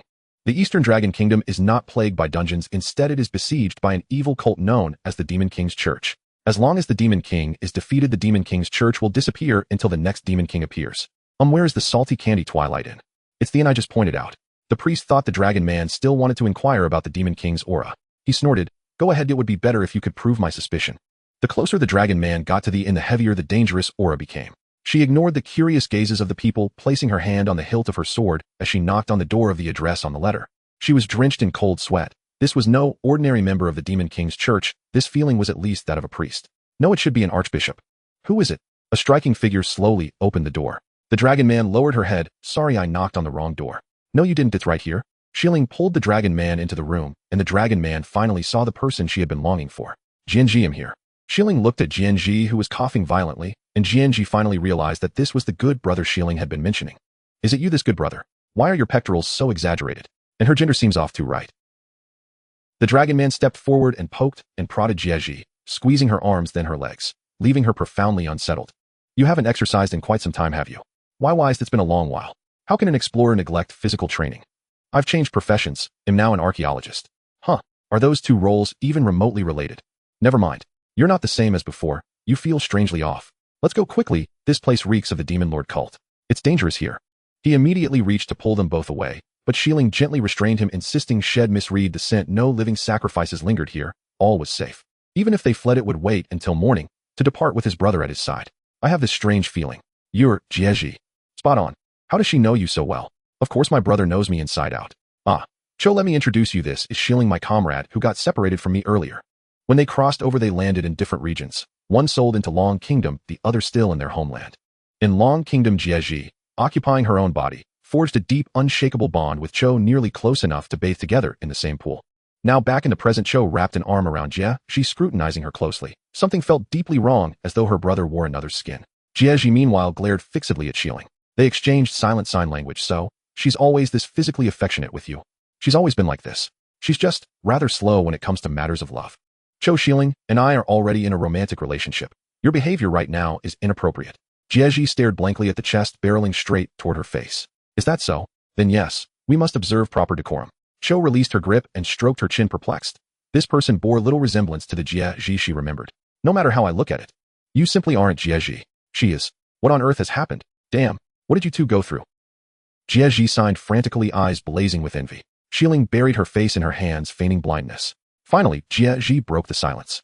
We breached an ancient ruin. Its black magic swapped our souls into each other's bodies. Your instincts were correct. Please, keep this secret. Cho chuckled softly, smugly crossing her legs. She had known it all along. Then why do you understand Jieji so intimately? Even as her girlfriend, I barely grasp her at all. Jieji smiled, but anyone with eyes could see the smile held no warmth. Cho, however, missed the warning entirely, and began recounting their turbulent, melodramatic, pulse-racing adventure. Shieling tried to intervene, only to be silenced by a single piercing glance from Jieji. When Cho finally finished speaking, both women were unceremoniously kicked out the door. Get out. Go sleep on the street with your brother. Bang. The door slammed shut with thunderous finality, leaving Cho and Shieling stunned in the hallway. Next door, Mondwa stirred awake, rubbing his eyes and gesturing for Shieling to come in. Kicked out already. Come on in. He'll lay out a mattress on the floor, or you can take the sofa. A dazed Cho was gently pulled inside. Shieling thanked her profusely, spread out the bedding, tucked Cho, and then hurried off to claim the sofa herself. Cho sat utterly disoriented, her surroundings chilling her to the bone, her breath visibly fogging in the frigid air. There's no mistaking it. He is the Grand Pontiff. Slowly Cho rose and drew her longsword. Moonlight glinted sharply off the blade, casting silver light across her face, her crimson eyes burning with lethal resolve. The sword's edge inched steadily toward Manbo's head. Her breathing grew ragged. If this strike failed to kill the child outright, would he erupt in fury and slaughter everyone within reach? Cursed. I dare not strike. Without absolute certainty of a killing blow. Please, sheath your sword. A calm, steady male voice pierced the silence. Cho jerked her gaze sideways. Jack had awakened beside Monbois, and now gripped her wrist firmly. He's one of the Demon Lord cult. I believe he is not. Jack trusted Monbois with his whole heart, and gently released Cho's wrist. Perhaps tomorrow he can explain everything himself. Cho reluctantly slid her sword back into its scabbard. Murdering someone in a foreign land risked diplomatic catastrophe. She truly couldn't act so recklessly. The next morning, Jieji, now calmed, came seeking Shieling. Cho lurked behind Shieling, hissing at Lida. What is that Demon Lord cult abomination doing here? Do you possess any reliable method to identify Demon Lord cult members? Relying solely on your nose is hardly objective evidence. Mambo scratched his head. One might suspect him of being either a Demon Lord or a Transmigrator, but he genuinely believed in no cult whatsoever. Cho retrieved a small bear-shaped doll and a stone engraved with cryptic sigils from her travel pack. Both Transmigrators and Demon Lord cult devotees leave residual spiritual pressure within their mental realms. Demons entering such spaces are assaulted by this pressure and wounded, forcing them to flee. If no demonic presence manifests, we may apply a specially formulated elixir to Manbo's head to expel any latent entity. During the ritual, Manbo's consciousness will temporarily transfer into this bear doll. This is precisely how the Eastern Dragon Kingdom distinguishes ordinary citizens from Demon Lord cult adherents or Transmigrators. To dispel doubt, Cho even produced her old-school textbook, flipping directly to the relevant passage. Let us go to the chapel. The priest can assist in restraining the intruding demon, ensuring it remains weak enough to expel safely. The group escorted Monbois into the chapel. Voknut snorted twice upon seeing him. I knew she meant you. Christmas Eve rushed over to watch the spectacle. Lian Yang, reluctantly persuaded by the halberdier, found a seat inside the chapel. and the moment he sat down his eyes widened. Eastern Dragon Men. They're incredibly handsome. Blood agony, don't mock me. If you don't help, you'll be executed as a demon lord cultist. Who told you that name? Father Dulude. Dulude. The priest gritted his teeth and began sprinkling sheep's blood across the chapel threshold, drawing low-tier demons inward while blinding the three saints' perception. To demons of the spirit realm, the chapel now appeared as a dilapidated, thatched hut. Cho began painting intricate glyphs onto Man-Boss back with a strange, viscous fluid, designed to weaken the soul-binding rigidity of people from the Ruid continent. Done. Can you see the demon now? The priest nodded. The consecrated sheep's blood dried at an alarming speed, evidence of the demon greedily consuming vital essence. Forced spirit communion. Manbo blinked and found himself standing outside his own body. Stone walls sealed every direction save for a narrow path leading straight to the bear doll seated upon a chair. Manbo wriggled desperately toward the doll. Then the instant his fingers touched it, his mind went utterly blank. When awareness returned, he realized, with dismay, he was now smaller than his own slime companion. I've really turned into a teddy bear. His voice now emanated from a cheap-sounding voice modulator embedded within the doll. His slime oozed over and lifted him up. No one spared him attention. Everyone craned their necks, riveted by the demon's agonized shrieks as it writhed inside Man-Boss' body. What in the world is happening? That residual pressure should inflict damage only intermittently. It's acting as though it's being pummeled by a mob. Cho rubbed her chin, baffled. I told you there were bugs. The spiritual space of Manbo should exterminate them. Avases relentlessly beat the demon into the ground. The other two demon lords could only cover their faces in despair. But just now this guy had severed all connections to play around, completely unaware of what was happening outside. Now that the demon was indeed injured, to help Manbo clear his suspicions, the three could only impersonate demons, but none of the demon lords wanted to work overtime. They started with the palms and backs of their hands in Man-Boss' spiritual space, and the demon was sent soaring due to a few heavy punches. Palm and back. Three. Finally, it was the first demon lord, the short and stout uncle, who was chosen. He looked helplessly at his right hand. How about best of three? The other two demon lords completely ignored him. In the outside world, Man-Boss' body stopped struggling. According to Cho, Manbo might have been blessed by the three saints, and the demon was struck by the power of the three saints. But it's also possible that he is both a disciple of the demon lord and a transmigrator. Can you be more precise? It's this and that all the time. It's all your gods who keep showing off. While Cho was complaining and preparing to send Man-Boss' soul back into his body, Man-Boss' body moved. Keek. You fools. Cho paused for a moment. All right, it can be confirmed now. Oh, it's a simple blessing from the three saints, and the demon has exhausted the blessings of the three saints. The priest stepped forward and splashed holy water on Man-Boss' face. Manbo slicked back his wet hair and raised an eyebrow at the priest. So cute, but there will be others to help me wash my face. Man-Boss' palm emitted a bolt of lightning that struck directly at the priest's chest instantly, sending the priest flying crashing through a row of chairs, his eyes rolling back as he began to receive treatment from the nun. He is not a demon. He is another person's soul. Cho picked up a special potion ready to forcibly end this seance, although it would give Manbo a terrible headache. As the potion splashed forward, Manbo merely raised his hand slightly, and the potion was pinned in midair, dissipating with the wind. Ha! I Weskier have returned. The Christmas tonight. Team exchanged glances. Who? Weskier, General Weskier, the first demolition mage. Demolish what? 2. You've heard of Endless Archmage, Islander Destroyer, and Elf Enemy, right? No. The slime recognized this terrifying aura and ran away with Little Bear Manbo, while Little Bear Manbo frantically hit the slime's head, urging him to return. The good show has just begun. The slime almost turned around. Now that you're turning around, your head will fall too. You don't recognize me? Am I really that unknown now? The Sword and Shield warrior threw a sunflower seed shell at him. Who are you? You tell me. Who knows whose titles those are? The first demon lord wiped the sunflower seed shell off his face. A close friend of Emperor Osman and his final rival. Why didn't you say it was Emperor Osman? We all know him. Zyalina answered while cracking sunflower seeds. Enough. Whoever interrupts me again, I will kill first. I am the immortal demon lord. Upon hearing this, everyone cracking sunflower seeds froze. Didn't you get dismembered in the dispute of the 3,000 elf harem? What? No, I only have one elf princess as my wife, no harem whatsoever. Then, shut up. A tremendous magical power instantly turned the entire church to dust as the first demon lord slowly floated in the air, shrouded in dark clouds with lightning as thick as a barrel striking down upon the city. You should fear me. Roll home in tears. Instead of asking this and that, asking this and that, asking this and that. This time, everyone finally realized that this was not a demon gossip meeting, but a real demon lord's descent, primarily because Man-Boss' little face looked completely non-threatening, and everyone hurriedly fled carrying the injured priest. I will tell everyone in the Ruid continent. I have returned. After this statement, a message popped up on the adventurer panel of the Osman Empire. Demon Lord's Path 4.0. 1 update notice.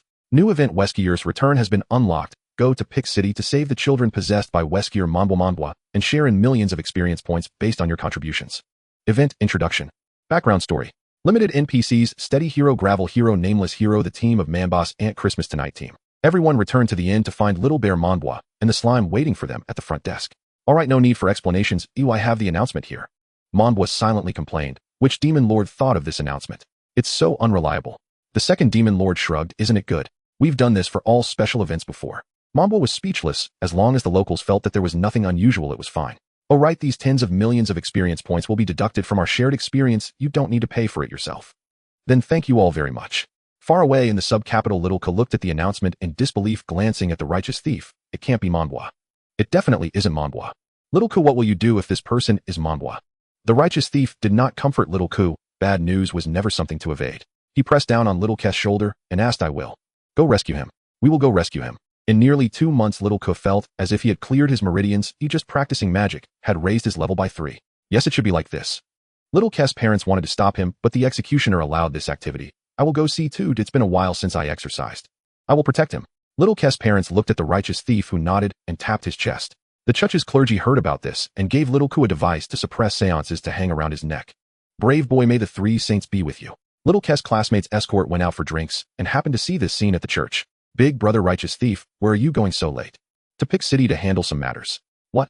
He is going to defeat the first demon lord. He has become strong to this extent. In Blue City, Uncle Mo and the priest silently closed this announcement. They still needed to guide these adventurers onto the path of the demon lord, exchanging glances. Priest, aren't you going to help Monbois? The priestess frowned, deeply worried about Monbois. Monbois, a guy so blessed with fortune, won't fall in the second trial of the demon lord's path. We just need to wait for good news. The priestess couldn't understand and ran back into the church to pray for Monbois, who was like her son that could never be born. Monbois, can you hear me? Don't give up. Adventurers from different cities saw the announcement, cursing the first demon lord for being so shameless, even occupying a child's body, their anger reaching a peak. The Adventurers Association issued an announcement stating that all activity expenses would be reimbursed and the church would provide free treatment. Even Osmond V donned his old battle armor, preparing to head to the front lines. Your Majesty, you cannot go. Osmond V glanced back at his cabinet ministers, slowly draping his cloak over his shoulders. Seal, Sir Shillite, as regent of the empire, if I do not return, she will govern until the 6th generation takes office. Osmond V stepped out of the palace and the streets erupted in cheers. I swear, adventurers never give up on their companions. Adventurers always possess courage. In Pike City, Lita was dressed up and was frantically hitting Chio with her small hands, while Chio could only keep apologizing. Give me back Mambo. Am I supposed to marry a stuffed doll now that I'm grown up? Chio awkwardly laughed and held the little bear Mambo in front of Lita's face. Mambo looks quite cute now. Why don't you turn your boyfriend into a little bear? How are you supposed to have children with this thing? Hey, isn't it inappropriate for someone your age to say such things? Chio was surprised that this country placed such importance on education in this regard. Jack couldn't hold back and started coughing, pulling Lita back slightly. I learned all this from Mambo. The main question is how you plan to handle this. You don't need to be responsible for Mambo. Lita kicked Chio's calf with her toe. All right, just don't add to the chaos. It's not about responsibility. The priest, nearly recovered, pushed Lita aside. This time the responsibility doesn't lie with her. No matter how I feel about it, that's just an ordinary and even extremely weak demon. The priest ran his fingers through his singed hair. The first-generation Demon King has been hiding in the spiritual realm. The crowd couldn't understand how the first-generation Demon King was revived while Mambo climbed onto Lita's head, experiencing a slime's perspective. The priest looked out the window. The first-generation Demon King had already begun constructing his own demonic palace, causing many people inside their homes to suddenly lose their roofs. Do you have no decency? Stealing roofs. That's just too blatant. Weskier turned to look at the person casting a spell that took down the walls of their house. Any other problems? None, sir. The ground started to shake, giant stones were pulled from below, and magma flowed from the sky, cooling into the palace's walls. Dark, twisted, terrifying. Only the ordinary residents, not adventurers, noticed a lunatic child in the center of the city building a palace, starting to panic and flee. Finally, the palace was completed and terrifying magical creatures began breaking into residents' homes to capture people. Such a grand palace surely needed servants. Little Bear Mambo and Lita were also captured. Is this really necessary? Such a grand display. The first generation said, this is the prestige of a Demon King. You should learn well from it.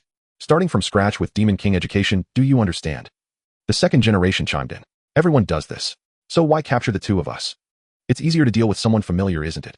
Lita and Mambo were thrown into a dungeon. Weskier paced at the door with his hands behind his back, saying nothing, which he referred to as the power of silence. The less one spoke, the stronger the sense of pressure felt by others. Do you want to have eternal life, endless wealth, and overwhelming power? Weskier finally spoke, and the prisoners inside the cell were unsure whether to nod or shake their heads, trembling and hiding in the corner. Looking at the group, Weskier snorted coldly, casually waving his hand to crush Lita into crumbs. Lita, however, felt no pain. She was busy playing cards with the first-generation Demon King and the other two. Wow, my body. The Demon King is too much. Lita intentionally lost the card game. This was her silent protest. Such cruel tactics frightened the others. The timid ones had already started hiding in corners to vomit. Now who wants to be the first servant of the first-generation Demon King? This time the people eagerly signed up, their eyes filled with despair and fear. Weskier seemed pleased by their flattery. With another wave of his hand, Lita's body began to retreat, slowly changing back to its original form. Did you see that? This is my power. Ha ha ha ha ha. Weskier laughed skyward, leaving behind a task list for today's duties from cooking to cleaning. This little bear is quite cute. It's mine now. Taking Mambo was Weskier's retort. He originally wanted to heighten the atmosphere a bit more to instill greater fear, but Lita had already lost 5 rounds in a row. Continuing would leave him with nothing. He could only end it early. The script he had written in his mind was far from complete. My dream of becoming a director. My little bear. No. Lita pretended to shed a few tears while Weskier shook his head and sat on the magical creature to leave. The ordinary residents held the task list trembling as they opened it. It listed the duties of a servant: cleaning, cooking, and boiling bathwater. Great. I've always heard that the first-generation Demon King is a lecher, but there's no requirement for bedding. Boo-hoo. A couple embraced and cried while the male partner smeared some mud from the ground on the female's face. Make sure he doesn't discover your beauty. The magical creature kicked the cell door and said in a deep voice, shut up. Rest until 10 o'clock, then serve our master well. Outside the city gate, challengers had begun to appear, trying to seal the first-generation Demon King's magical creature. The first-generation Demon King, feeling bored, started playing magical chess with Mambo. These adventurers have no idea how high the sky is and how thick the earth is. Just wait patiently for Osman V to come, then he'll give him a few hits to let him win by a hair's breadth. They always want to steal the spotlight for themselves. Look over there. That one's level isn't even higher than yours. Mambo focused and saw that it was little Ko. He was being chased by magical creatures, and the righteous thief beside him couldn't stop those level 100 magical beings at all. Another blue-eyed handsome guy, however, was able to take down a couple of magical creatures. As expected of my dear friend. Go for it, little Ko. One magical creature is worth several thousand experience points. Mambo suddenly felt like a princess captured by an evil dragon, waiting for a brave hero to fight the dragon and rescue her home. Of course, there was no need to add the details of living a shameless life afterward. That was something she and Lita could manage. Go for it, little Ko. Mambo shouted from the window. The sound emitted by the little bear's built-in speaker was too faint it couldn't be heard clearly from a distance. Little Ko used a prophecy spell to hurriedly dodge the attacks, stumbling to the ground. And in his daze, he heard Mambo encouraging him even though the voice sounded strange. I think I heard Mambo calling for me. Righteous thief. The righteous thief struggled to shake off the claws of the magical creatures and lifted little Ko up. All right, this is your bond. Shout out about friendship and defeat the Demon King. The righteous thief was panting heavily. These magical creatures were too troublesome with high defense and were unkillable, leaving him only to control and seal them. And there were only a few mages capable of sealing magic. He simply couldn't keep up. Righteous thief, take a break for a bit. A white figure stood in front of the righteous thief. It was Jack, fully armed. Seeing Jack, the righteous thief's lips curled into a smile. Now that young Master Jack is here, I'm no longer tired. Right behind him were other adventurer teams, fully armed, having arrived because they had prepared many magical scrolls. Inside were sealing spells that could be used as soon as they were opened. The crowd was full of confidence, but only Shi Ling and Jianji weren't that excited. After all, Mambo was also a Demon King, so wasn't defeating an ancient-era old fellow a piece of cake. One could only say that there seemed to be internal discord among the Demon King ranks. On the first day, I will not allow them to enter. Weskier waved his hand, beckoning the magical construct to come closer. This construct was unlike any other. It was exquisite, resembling a living person with golden hair, blue eyes, and long ears, exuding an air of nobility that made Mambo unable to open his eyes. Who the hell is this? The elf princess who walked with me, isn't she beautiful? To be honest, it's a bit disgusting. You look a bit like a pervert.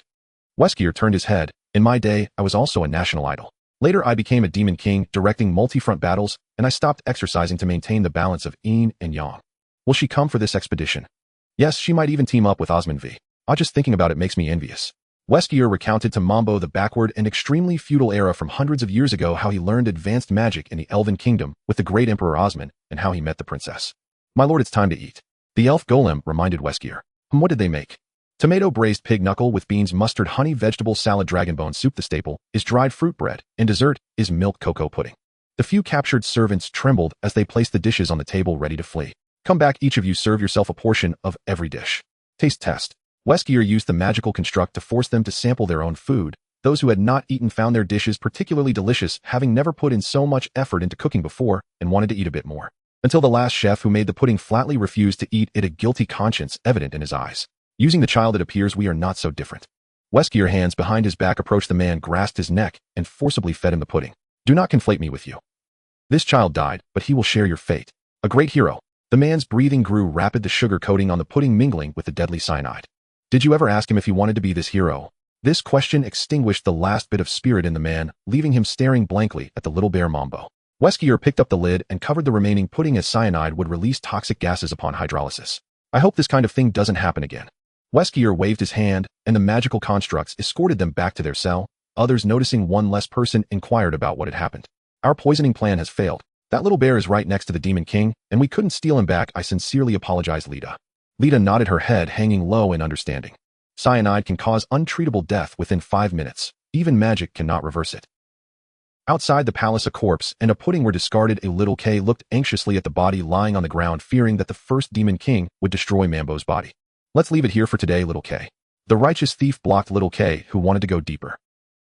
Adventurers gradually surrounded the magical constructs spread throughout the town, tightening the encirclement. The smaller the circle, the more intense the battle.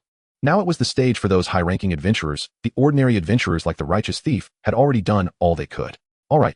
Little K felt a bit drained. He had studied sword techniques with the righteous thief for a long time, but couldn't even take down someone else's construct, realizing once again his own weakness. He watched the figure in the palace identical to Mambo, and painfully returned to the inn, knowing that Mambo was also suffering. Perhaps the Mambo in the spiritual world was battling against the first Demon King. Someone like Mambo would not give up easily. This siege continued into the deep night. Adventurers reclaimed half of the territory from the first Demon King, digging trenches and setting up camp to rest.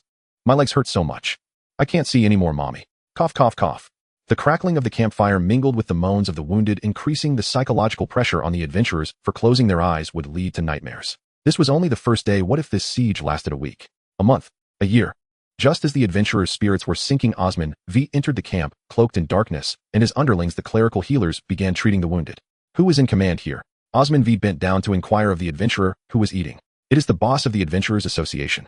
The adventurer answered truthfully, even offering Osman V a cup of warm water. You have worked hard. Osman V drank the warm water in one gulp.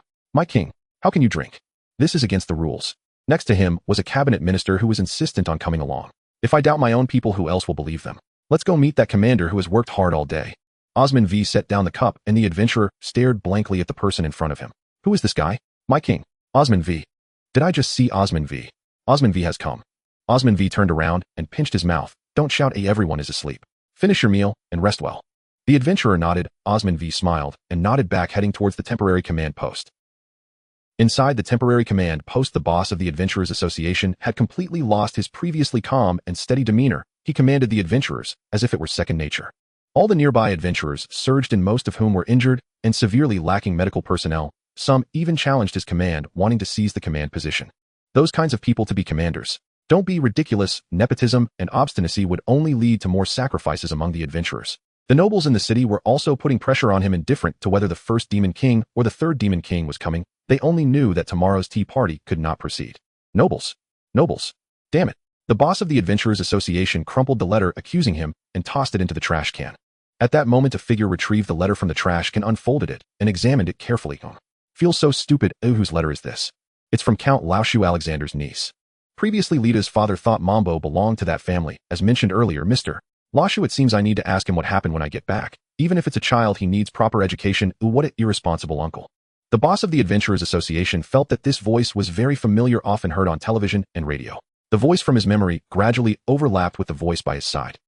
The boss of the Adventurers Association suddenly looked up. That gentle face was right in front of him, looking younger than on television. The compassion and determination in her eyes seemed ready to overflow.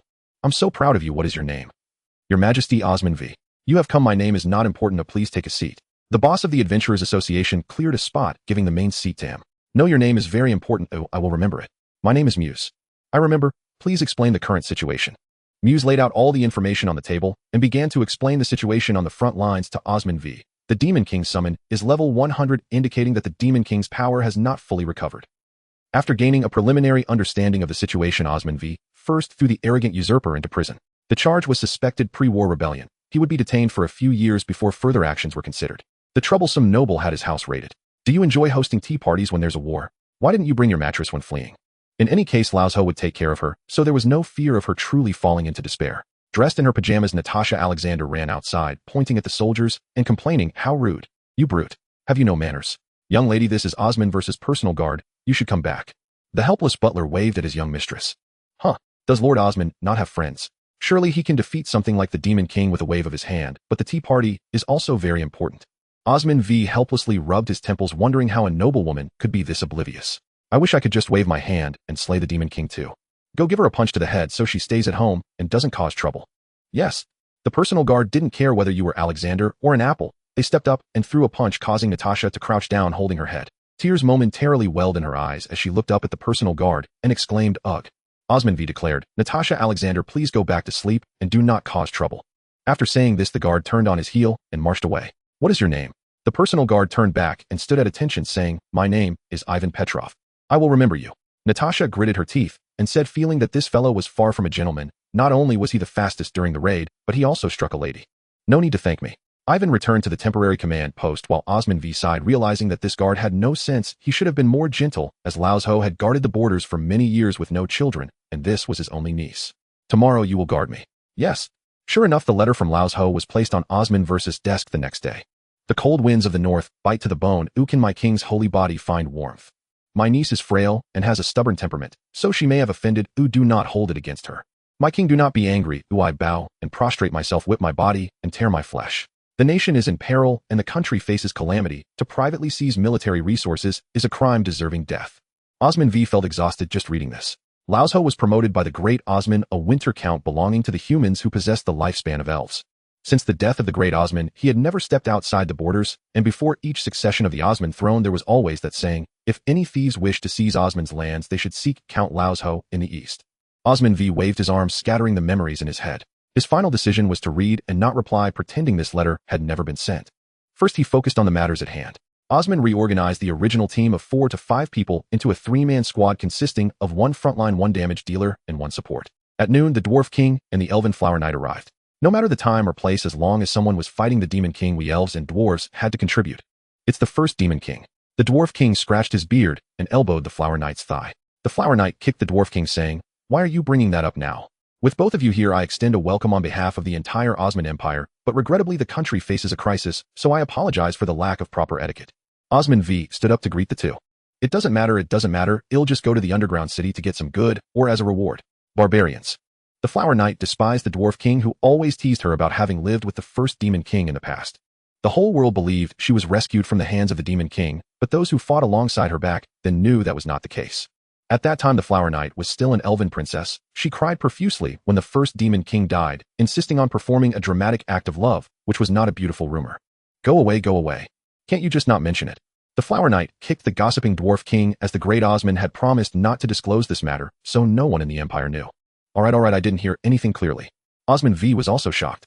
How could the Dwarf King, who defeated the second Demon King, be so unserious? "Let's get to know each other first, and take this chance to defeat the first Demon King again while he is weak." The Flower Knight nodded, asking, "What level are his magical creations?" 100. "Then his condition is indeed poor. He used to be at a baseline of level 200. The Dwarf King stroked his chin, saying, "I think your army should hold off the creations while we find a few strong ones to fight together. Both of us are around level 170. We can find a few level 100 to support from the side, and the 3 of us can take down the Demon King together." No, that won't work. The Demon King has invaded that child's body. We should pour this potion on him, but it's best not to harm him. Is that child very precious? Just a thief, but also our nation's chosen one. The Dwarf King snorted, "A thief as a chosen one? Don't make me laugh. He could very well be your illegitimate child." All right, the chosen one. Are we not allowed to save him?" Osman V felt that the Dwarf King was hinting at something. Next, they began recruiting volunteers. The strongest adventurers in this area were no more than level 70, and they were all injured during the first wave of conflict. "I'm here too, my king." The executioner stepped forward, and Osman V let out a sigh of relief. This one, though not yet level 100, was stronger than a level 100. "We can also help. Right now, we are the highest level available." The Christmas Knight raised a hand, not expecting that one day they would actually be protected to the rear by other adventurers. Is there anyone else? What? Is there more?" A middle-aged man with a scarred face who looked somewhat aged was pushed forward, wanting to retreat, but being pushed out again. "This is the Grand Thief. He single-handedly descended 100 floors into the underground city and emerged unscathed. Defeating a weakened Demon King should be a piece of cake for you. Hurry up." Osman V realized that the Grand Thief was just an ordinary low-level thief, but did not expose him. He simply smiled, slightly patted the thief on the shoulder, and said, "The teachings of Osman state that one must sacrifice their life for the benefit of the nation. How could one avoid danger for personal gain? I am pleased that you have this heart." The Grand Thief lowered his head in shame, while the other adventurers who knew him began recounting his glorious deeds, such as Rogue standing tall, seeing through everything with dual eyes. The Grand Thief locked eyes with Xiao Ke, who looked at him with admiration, reminding him of Monbois, who had suffered so much. Finally the Grand Thief uttered those two words, "I will come." Osman V thought this was a boastful thief who was willing to risk his life for the sake of pride. Well, it didn't matter whether for honor or to show off, they were just one person short for the three-man team. Osman V, along with Christmas Knight and Executioner, formed a team of 9 dividing into 3 squads of 3. I know what you're thinking, this will be dangerous. Osman V, the Executioner, and the Grand Thief formed a team and began changing their equipment. This way he could also look out for this audacious thief. Perhaps he doesn't think so. My king. The Executioner shrugged. He has always acted like a good elder and appears to be a warrior in the eyes of his young master. He just doesn't want to let others down. My king, I have languished in the den of thieves in a remote town for most of my life until I met 2 young men.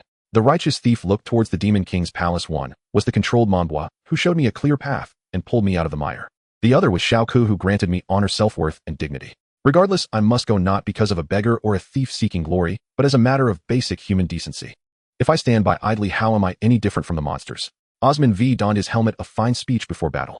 The 9-man team assembled, gradually approaching the palace under the cover of the royal guards, while Weskier stood on the balcony, gazing at the Flower Knight, who was also looking back at him. Stealing the body of such a child is truly dull.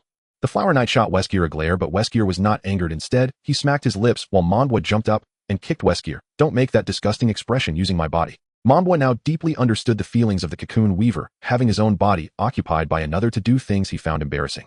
The first Demon King was a person from the last century, and whatever he did, he carried an oily feeling characteristic of the old generation. What's wrong? It's not every day we meet. Weskier discreetly held down the small bear Monbois, while the Flower Knight showed a puzzled expression, wondering if her husband had just been kicked by a doll. Are you looking at your deceased husband? He looks so young. Weskier was genuinely displeased this time. A bolt of lightning struck the Dwarf King's head, who raised his shield and slammed it down, deflecting the lightning away. You have quite the temper, just wait a moment. The Dwarf King shuffled aside, not standing too close to the Flower Knight, while Osman versus tension could not be built up at all, completely disrupted by the Dwarf King. A slight sense of tension can actually enhance performance. This was Osman versus habit, and it seemed he could not remain in his comfort zone today. Osman V slowly drew his long sword, having learned under the dojo of the Sword Saint since childhood. The blade is the embodiment of thought. To kill without purpose is meaningless. Osman V sighed deeply as the blade crackled with sounds, the magic power seeping into the long sword. Weskier also left the balcony, directly opening the main door to invite everyone in. You're quite polite after all, Monbois quietly commented from Weskier's shoulder. This is the pride of a Demon King, so keep your mouth shut. Weskier opened his arms to welcome the challengers. What do you think? My brand new young body. The Silent Knight shot an arrow directly, too lazy to listen to this Demon King, who was snatching the elf princess. You are General Weskier, the foremost explosive sorcerer, the endless mage, the destroyer of islands, and the close friend and rival of the immortal Demon King, Osman the Great. The arrow had not yet reached Weskier when it was crushed by the massive magic power surrounding him. Finally, someone with taste has arrived. Hiss. After a gust of wind, Silent Knight was seized by an unknown force, lifting her entire head up, the immense pressure causing her vision to go blank instantly. Now I feel like killing you first. Be gentle. This sister has been really nice to me. Monbois reminded Weskier. By your logic, the only ones left to hit here are Osman V, the Dwarf King, and that young lad. Then let's hit those 3. The Dwarf King, Osman V, the Executioner. Ophilis reacted quickly, swinging his fire sword around Silent Knight's head, severing the connection of magic. Silent Knight fell to the ground. The pressure lifted as her vision gradually returned. The terror of death enveloped her, forcing her to lean against her longbow to stand. Do not provoke him. You all provide support, and we will deal with. Osman V stood with his sword across his chest, while the Dwarf King stepped forward, standing in front of the others. Only the Flower Knight flashed a hint of reluctance, gripping her spear tightly. Then let's give it a try. Weskier waved his hand, and the ground instantly turned to mud, causing the heaviest Dwarf King to sink rapidly. Weight reduction. Levitation. The accompanying nun immediately cast buffs on everyone, while Weskier laughed heartily as the stone bricks of the wall began to crumble and spin, transforming into stone spikes flying towards everyone. Shield. The Dwarf King struck his shield with his battle axe, creating an invisible barrier that blocked all the stone spikes. Osman V exchanged a glance with the Executioner, who nodded and melted into a shadow, moving towards the left side. This was the advanced magic of shadow ink travel. As the stone spikes came endlessly, Osman V charged out from the right flank, his long sword swinging rapidly to deflect the spikes, while Weskier looked at Osman V, admiring his courage. Even Osman the Great wouldn't dare to come this close to me. You are quite confident. Weskier halted the stone spike assault, pointing his fingertip at Osman V to gather a beam of light, light of all things. A beam no thicker than a pen sliced from left to right, causing Osman V's pupils to tremble. This was clearly a chanting spell. How could this be? Duck down. Everyone except the Dwarf King quickly crouched to dodge, while Osman V leaned back as far as he could, his chest armor completely stripped away, revealing the cotton shirt underneath. The Dwarf King's hat was knocked askew. He reached up to adjust it, finally finding an advantage of being short after so many years, as the decapitating magic couldn't reach him. Osman versus breathing quickened his heart racing. Had he been just a moment slower, his head would have been taken, and the battlefield offered no time for him to calm down as Weskier's next spell struck instantly, a lightning bolt the thickness of his arm spewing from Weskier's mouth. The Dwarf King executed a slide tackle to block the attack with his shield rolling over to bring Osman V back, while teasing him, "Are you dazed?" "Thank you. It truly is my first time facing such a super sorcerer." Osman V climbed up from the ground, simply removing his breastplate to fight. But my companions are already close to him. In the shadows behind Weskier, the executioner slid out two thin ropes lunging towards Weskier. The Flower Knight also did not forget to help attract attention, extending her long spear and using it to deflect Weskier's magic one by one, heading straight for his face. Ding! The spear tip collided with Weskier's defensive magic, unable to make any further progress, and then Weskier's head spun 180 degrees, facing the executioner with a terrifying smile. "Are you afraid?" A mouthful of blood sprayed towards the executioner. The executioner was momentarily stunned and quickly retreated, but still got splattered with blood on his calves. The executioner watched as thick white smoke began to rise from his calf, followed by an intense burning sensation. Upon pulling off his boot, he discovered a pit the size of an apple had melted through the skin and muscle of his calf. Weskier's body spun around, returning to align with his head, and he cracked his neck. "I recommend amputating quickly after the battle, as this poison is extremely potent." Weskier slowly turned casually, reminding the executioner. The nun rushed to the executioner to help with healing, temporarily suppressing the spread of corrosion and poison. "What the hell type of move is that?" Monbois continued to sit in the best position, critiquing. Weskier laughed heartily, saying, "This is where it gets interesting. I had only used a quarter of my magic before being defeated." "All right, the second round begins. I'll take the lead." Weskier spread his hands, and the battle entered a new round. "Why should you attack first? I really need to teach you a lesson about that dog-like temper of yours." The former was said by Reindeer, while the latter was from the Dwarf King, as both dwarves flanked and swung their hammers and battle axes toward Whisk. The Dwarf King's muscular arms bulged, tearing through his leather shirt as he greeted Whisk's mother in Dwarven. Whisk crossed his arms over his chest, thickening his magical shield once more. The battle axe and heavy hammer struck against it, causing both dwarves' hands to tingle. Then the shield instantaneously exploded, sending the Flower Knight and both dwarves flying. The Flower Knight shielded her face with her hands as shards of the magical shield cut into her face, embedding themselves into her forearm and thigh. "I'm truly sorry, I forgot you were here. Does it hurt?" Whisk waved his hand, dispersing the shards of the magical shield. The Flower Knight snorted coldly, adjusting her weapon and moving forward. "No need for your concern." The tip of her spear aimed directly at Whisk's face. Whisk still used the magical shield to counter, but the Flower Knight suddenly raised both hands high. The spear tip shifted from above to below, transitioning from a viper's strike to a phoenix's nod, attacking low. Whisk jumped to evade, landing firmly on the spear tip. Before he could say anything, the Flower Knight forcefully thrust upward, bending the spear to its limit. She then lifted her left foot and kicked the spear's shaft, sending Whisk into the air. "Damn it. I knew you were concerned about her, but why not care about me?" The Dwarf King ran beneath Whisk, crashing his shield upward, sending a shockwave toward Whisk. Silent Knight also unleashed his magic. A torrential rain of arrows fell from the ceiling. This time Osman V and Ophelia flanked him, their speed surpassing that of the dwarves, with one blue and one red long sword slicing toward Whisk's neck. Whisk cast a spell with both hands to defend against the blades, but was struck by the Dwarf King's shockwave. Finally, Whisk sustained some injuries, deflecting the long swords and waving his hands to block the rain of arrows. "Now is the time." Osman V threw a crimson gem, the heart of the anti-mage, its scarlet glow illuminating the entire hall. The executioner and the rogue had already reached behind Whisk, with Boy's hunting knife aiming straight for Whisk's shoulder and a thin cord snapping taut toward his neck. The Demon King won't be defeated by the same trick twice. Anti-magic. As mentioned before, the heart of the Antimage could create an almost magical vacuum environment, allowing magic to be used if the control over the magic was sufficiently detailed. The heart of the Antimage was wrapped in a web of fine threads until it completely ceased to emit light.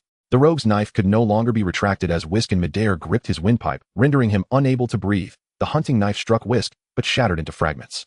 The executioner still wanted to save him, but in a moment of confusion the person before him transformed into Osman V. He hurriedly attempted to halt, but ended up colliding with Osman V. Theft magic truly deserves to be called the highest level spatial magic. It really works well.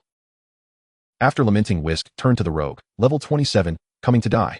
Whisk felt a sizzling pain in his palm from the iron griddle, causing him to loosen his grip painfully, while the rogue was caught and thrown into a corner by the Flower Knight. Tears of the Holy Mother. Glancing at his charred palm, Whisk cursed Mambo a couple of times. Could you have told me earlier that he had the tears of the Holy Mother? Who knew what that was? A reward from the Holy Mother for the brave. For a year, no Demon King faction or magical being can harm him. It hurts so much. This directly attacked the soul of the original Demon King. A wound remained on his right hand, and it would take years to recover from the light. You bastard. Whisk pretended to be angry, raising both hands high as the palace floor began to churn and magma burst through the surface, crashing toward the rogue. The magic activated too quickly, and the dwarves who could defend were too slow to escape, watching as the magma engulfed the rogue. Osmond V felt a pang of regret, a thief with such courage and determination. It was my fault, he shouldn't have come. It's so hot, so hot, so hot. Just as Osmond V felt a bit of sorrow, the rogue emerged from the magma, his entire gear on fire, and the nun quickly used holy water to extinguish the flames. Everyone stared blankly at the rogue, who was left with only a pair of white shorts, wondering how such magic could not harm him where his back injuries had come from. Did you go cause a ruckus in the heavenly palace? The rogue adjusted his shorts. What's wrong? Why are you looking at me? The dwarf king yanked the rogue over and threw him toward Whisk, who naturally cooperated by using lightning magic to send the rogue back. The rogue, aside from being disoriented, suffered no real harm. Whisk sighed in relief internally. As the strongest demon king in history, these few were still too inexperienced, reminiscent of the five shadows challenging Uchiha Madara. Previously he had no idea how to act. Now he understood and began to focus his attack on the rogue. The dwarf king had a flash of inspiration, picking up a chain to tie the rogue onto his shield. The rogue had no idea what was happening. All he knew was that it was time for his sacrifice. Using the rogue's shield, the dwarf king could finally approach Whisk, but the area the rogue could defend was limited, making it difficult for everyone to attack Whisk. Damn, you guys are using a meat shield. Who is the real demon? Who is the demon king? It's obvious, this one is the destined hero to defeat the demon king, even if his level is low. The dwarf king slammed his shield against Whisk's face. The fangs embedded in the rogue by the Lawrence family were indeed sturdy, causing Whisk to bleed from a head wound. Whisk covered his face, now only able to evade the dwarf king's attacks, while using magic to strike at others, forcing the dwarf king to defend. The Flower Knight, no way. This blow might severely injure her. Whisk momentarily redirected his spell, aiming at Osmond V. Reindeer raised his shield in defense, and hundreds of light spheres struck the shield, beginning to explode violently. Reindeer could no longer hold up, and the dwarf king quickly defended, using his shield to block the stray light spheres. My king, just now the demon king's magic temporarily avoided the Flower Knight. The most attentive dwarf reindeer, who possessed the most peculiar skills, put forward a somewhat strange suggestion, stunning the dwarf king with his thought process. Everyone hid behind the shield, looking at the Flower Knight. She paused for a moment, instantly understanding what they intended to do, directing her spear toward the dwarf king. What are you all planning? If this continues, I might join the demon king's faction. Just sacrifice a bit. These youngsters have sacrificed so much. How can you not do anything? The dwarf king pointed at the rogue, who was resisting the magic in front of the shield. The rogue was not thinking about anything now, he just wanted to keep his shorts safe. I. Finally, at Osmond versus pleading on his knees, the Flower Knight agreed, but only to test. If the demon king attacked her too, she would take her leave, and it must not be spoken of. All right, we are all people of our word. This matter we shall take to our graves. The dwarf king chuckled, picking up a rope and stretching it. The Flower Knight narrowed her eyes, feeling uneasy, as if the dwarf king was concocting some strange idea. After Whisk's bombardment ended, the dwarf king and reindeer exchanged shields, with the reindeer shield housing the rogue and the dwarf king's shield containing the bound Flower Knight. Whisk paused momentarily upon seeing this. The Flower Knight regretted agreeing to this matter, nearly in tears. Don't give me that look. Weskier's face visibly turned red as he gathered immense magical power in his hands, forming a red stream of energy that surged towards the crowd. The dwarf king laughed heartily and positioned his shield in front of the airflow, while the Flower Knight closed his eyes and turned away, unable to face it. The magic stopped at the tip of the Flower Knight's nose. Slowly opening his eyes, he felt the magic transform into a hand that gently caressed his face, wiping away his tears before severing the ropes and pulling him back to Weskier's side. You shameless bastards. Weskier gritted his teeth and cursed. Just as the Flower Knight was about to resist, Weskier struck the back of his neck, fiercely knocking him unconscious. As long as I can defeat you, I'll use any trick I have. The dwarf king lamented the disappearance of his strongest shield. You said that yourself. Although I can't tell who the real villain is, seeing Weskier like this, he is genuinely angry. Uncle, the demon king is meant to be defeated. Calm down. I'm very calm.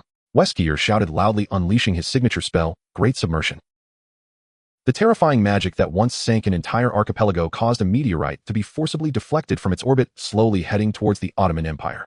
This spell nearly exhausted Weskier's magical power, and he gasped for breath as he collapsed to the ground, lying in the Flower Knight's embrace. No one will bully you again, everyone will accompany us to the grave. But I'm sorry for the Ottomans, it was he who built this nation. At that moment, the magical creations outside were finally dealt with, and Shio led the others in, rushing in to see the battle had ended, pouring potions over Weskier. Weskier was still rambling. Even the tears of the Holy Mother are useless. This thing is not magic at all. It simply relies on immense magical power to pull it down. Suddenly, white light began to emanate from the 7 orifices of Mambo's body, and Weskier's phantom floated out of Mambo, as he no longer had the magical power to maintain control over someone else's body. The phantom was blown away by the wind, and Mambo returned to his own body. The first demon king gave Mambo a thumbs up, saying, How's that? Did I fulfill my dream of directing? Is it tragic enough? Tragic, my ass. Who can deal with that meteorite? Mambo looked at the distant red dot slowly descending, feeling that his life was over. This thing, the dwarf king can defend against it without fear of injury, but it will take him a few years to recover. The first generation wore a satisfied smile. Everyone looked at the small red dot in the sky, exchanging glances. In the end, it was Snape with sufficient scientific knowledge who recognized what it was. He took out a telescope to have a look and began calculating the meteorite's landing site. Approximately. He called the priest in Bluetown, then contacted people from other towns, calculating the meteorite's landing point through multipoint positioning. It will land about 10 minutes later near the old elf massage shop with an estimated diameter of around 100 meters visible to the naked eye. 100 meters? Isn't that just a big rock? The Dwarf Kingdom was a mountainous country where 100-meter stones were abundant. He didn't take it seriously. This one was much smaller than the one back then. That one had a diameter of 1 kilometer. The darkness caused by its impact had lasted over a month, and countless magic users had to deal with it to clear the clouds. It will create a circular pit with a diameter of 1 kilometer upon impact, equivalent to the force of 3 million tons of black powder. This city will be destroyed. How do you know so much? The Dwarf King scratched his head awkwardly. I'm a science teacher. Well, I suppose I should help out. Chio looked at the red in the sky, feeling that her life was over. She would never return to her homeland. This would undoubtedly become a diplomatic incident. She would certainly be wanted. From then on, she would have to live a life on the run, sleeping rough, eating poorly, and wearing rags, all for a bit of money. No. Chio fell to her knees, despairingly screaming as Osmond V and the Dwarf King exchanged glances, nearly bursting into laughter. All right, this matter has long been recorded in the Demon King Resistance Treaty. The emergence of the Demon King is a certainty, and it is innocent regardless of who caused it. But you and your descendants must embark on the path of Demon King extermination. Chio slowly raised her head. As a complete novice in magic, she had no idea about this, crying loudly while holding onto Osmond V's leg. Woo, I will never be a dark horse of the Ottoman Empire again. Do you still need a harem? I don't have much money. Don't get greedy. Oh, I'm not even engaged yet. Osmond V pushed Chio's face away, exasperated, and ordered the executioner to take her away. Shieling and Jinji hid in the crowd, pretending not to know Chio. Before the meteorite landed, the Dwarf King reached the landing site. He had a move called Full Defense. As long as he had enough magical power and strength, this move could block all attacks. All adventurers gathered here as the Dwarf King's shield unfolded, flattening all the surrounding buildings. As the greedy merchant from the traditional elf massage shop evacuated, he spotted Mambo and secretly approached him. Hey bro, I've just received a new batch. No, I'm busy. Little Lay. Looks just like your little girlfriend's figure. A special discount for you, 50% off. Recharge 500 and get 1,000. What? Then Before he could finish, Lida punched Mambo, pulling him back into the crowd while glaring at the merchant. The Dwarf King coughed twice. Everyone squat down, put your hands on the shield, and channel your magical power into it. Can't we stand? What will you do if I stand? Will I fly? The adventurers scratched their faces and slowly squatted down, channeling their magical power into the shield, which materialized, covering the sky. Mambo, following suit, also channeled his own magical energy into the shield. Different magical powers converged within the shield, emitting various lights. At this moment, the meteorite broke through the clouds, and everyone could hear the whooshing sound of it slicing through the air. The light from the burning meteorite temporarily overshadowed the sunlight. It's coming. Brace yourselves. The Dwarf King felt the air compressing, followed by an immense impact that caused the entire ground to sink downward. Some adventurers' arms and ankles couldn't withstand the pressure and shattered on the spot, collapsing in agony. The Dwarf King gritted his teeth and raised his head. The gas he exhaled from his nostrils became scalding hot, his entire body feeling as if his bones were screaming and his lungs cried out for more oxygen. 1, 2. Those adventurers who had fallen struggled to get back up, supporting the shield. All adventurers were drenched in sweat, and the support team tried to use levitation and weight reduction to lessen the meteorite's mass. Such a massive meteorite was likely a chunk of meteoric iron, its weight terrifyingly high. The shield began to grow increasingly hot, and the adventurers started to groan in pain from the heat, their expressions filled with distress. Osmond V's cloak shrank into a ball due to the high temperature. As a dragon person, Chio felt nothing until she caught the scent of Osmond V's palm burning, suddenly realizing that everyone's pained expressions were due to the heat. Fire resistance. A passive spell exclusive to dragon people entered the shield, granting the adventurers immunity to high temperatures. The Dwarf King's beard had long been singed. Why didn't you use it earlier? With the high temperature threat gone, everyone exerted their strength again, gradually dissipating the meteorite's impact, leaving only its weight. The support team's weight reduction spells began to take effect, and the Dwarf King roared, lifting the meteorite and guiding it to roll into the large river outside the city along the shield. The water in the center of the river instantly parted, and not a single fish escaped. The surface of the river began to steam. The shield returned to its original form, and the Dwarf King let out a long sigh, collapsing to the ground, his legs completely purple and devoid of feeling. This was caused by the bursting of subcutaneous capillaries. His entire body had different degrees of fractures. After all, he had been standing directly under the meteorite. Looking at the surrounding burning ruins, the remaining adventurers began to organize firefighting efforts. The reindeer guided the Dwarf King to the hospital, while Osmond V and most of the adventurers were not severely injured and rested in place. Handing over the task of coordinating post-disaster reconstruction to Muse and the local clergy, Osmond V prepared to depart with his guards. Musvoknut, during times like this it's easiest for the crossers to infiltrate. You both need to ensure anti-infiltration measures are in place. Osman V nodded slightly. He arrived cloaked in darkness and departed the same way, without any grand ceremony, resembling an ordinary adventurer. Few adventurers even noticed his return. In the Demon King's palace, the Flower Knight slowly awakened, surrounded by darkness. She suddenly recalled the battle and rose warily, looking around with her spear. The first Demon King has been defeated again. Mambo was urged back by Weskier to guard the Flower Knight. Feeling lonely, Mambo brought Gildo along. That guy asked me to ask you something. Do you remember what he looked like? The Flower Knight's eyes trembled slightly. This was indeed a question Weskier would ask. I remember. Mambo's palm began to rotate a stone brick, and as the dust settled, a figurine of a young Weskier stood in his palm. Whether you remember or not, I want to give you this. The original words. The Flower Knight took the figurine, nodded. A wave of sadness surged in her heart. During that closed-off era, elves had some prejudice against other humanoid races. The symbol of the elven nation, the goddess of purity, suddenly went missing, while other nations brought revolutionary thoughts and technologies to their lands, gradually overshadowing the elven nation. Reluctantly, the elven nation opened borders and vigorously established diplomatic relations with other countries, gradually shifting from discouraging intermarriage between elves and humans to encouraging it. Among the first batch of exchange students, Weskier and Osman the Great were included. Weskier was bold and meticulous, always harboring a strange confidence in his appearance, while Osman was gentle and decisive, preferring to listen to others. Osman, with my looks, I could definitely captivate those elves. I believe you. Tisk, even the elven princess would. As the two chatted, the Flower Knight, curious about what other humanoid races looked like, was secretly crouching in a corner, while her attendant Lushu wanted her to return, fearing he would be beaten again.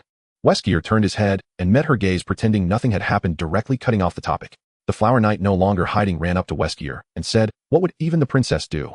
"That's me." "Continue on." "It's nothing." "Hurry up and say it." The memories that had gradually blurred became clear again, yet the Flower Knight's vision blurred as she couldn't see Weskier's face on the figurine. A few tears fell onto the figurine, shattering it into several pieces, and slowly flowing. Her sorrow was not just a simple downpour, but a prolonged overcast, and at the mere thought, the rain that threatened to fall would land again. "Don't cry, the Demon King won't die." The Flower Knight looked at Mambo with some confusion. Those were Weskier's last words when he was defeated. "What are you looking at? I already told you this isn't meant to comfort you."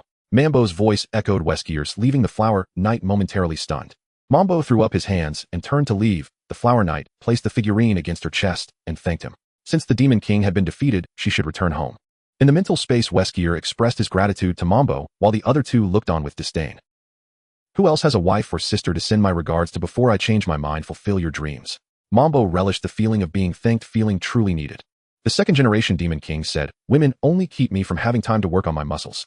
Avaces remarked, "Those people don't even have dialogue boxes, they're just men disguised as women." Avaces also reminded Mambo, "By the way, if you really do anything, don't forget we're all here." Mambo's mouth curled downwards. "Stop trying to trip me up. Go play in your corner."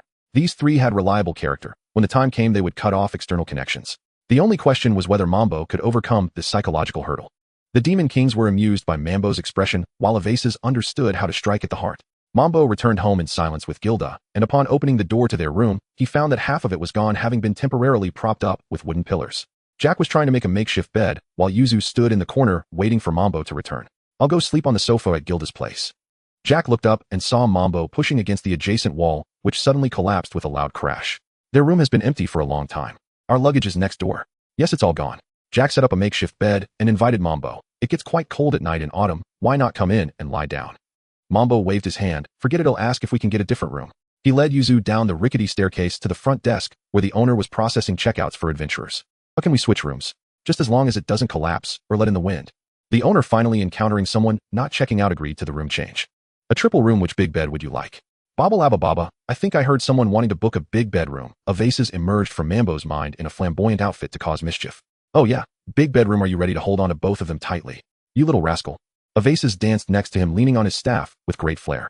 Mambo closed his eyes and turned his head, pretending not to see Avaces. "I want the triple room, thank you very much." "Hey, you don't really want a triple room." Avaces poked Mambo's face with his staff, and Mambo silently moved the staff away. The owner looked at the room key, his face full of apology. "I'm very sorry, we only have the big bedroom left." "The game continues, baby." Avaces raised his hand in celebration. "You can only choose the big bedroom. But the big bedroom is definitely much more comfortable than the triple room." Mambo hesitated for a moment, inquiring about what the big bedroom was like, but the owner's shifting gaze gave him an ominous premonition. Avaces stretched his neck to see the photo. The owner presented a heart-shaped frame with a blue king-sized bed measuring 3.5 by 2 meters and a huge floor-to-ceiling window. Hallelujah, hallelujah. Mambo gave up struggling. Their cash was in their luggage and gold coins were stored in the bank, which had long since closed. "Let's take this room." I need some music, super big bedroom, baby. Mambo understood that as soon as he stepped into this room, everyone would know about it. If taking advantage of others was immature, this was now perverse. The other two demon kings were bent over in laughter at Avasa's solo performance. If Avasis weren't so enamored with mischief, he would undoubtedly be a comedian. The owner pursed his lips, pretending to know nothing, while the other adventurers checking out were also looking at Mambo. Go on. Mysterious head history man. Don't let us down. Under immense pressure, Mambo walked toward the big bedroom. Gilda finally couldn't hold back and burst into laughter. The room was quite nice, free of any unpleasant odors. Lita pulled Mambo into the bathroom. He was the only source of bad smell in this room, covered in dust along with some blood and the stench of sweat. Due to the damage to the hot water pipes, Lita acted as a hot water generator, plunging his hands into the bathtub to heat the water. So slow, he muttered. I can't just jump in, can I? Lita increased his magical output, and the water around his arms began to bubble. Do you like using someone else's bathwater? He asked. I don't mind it really, Mambo replied.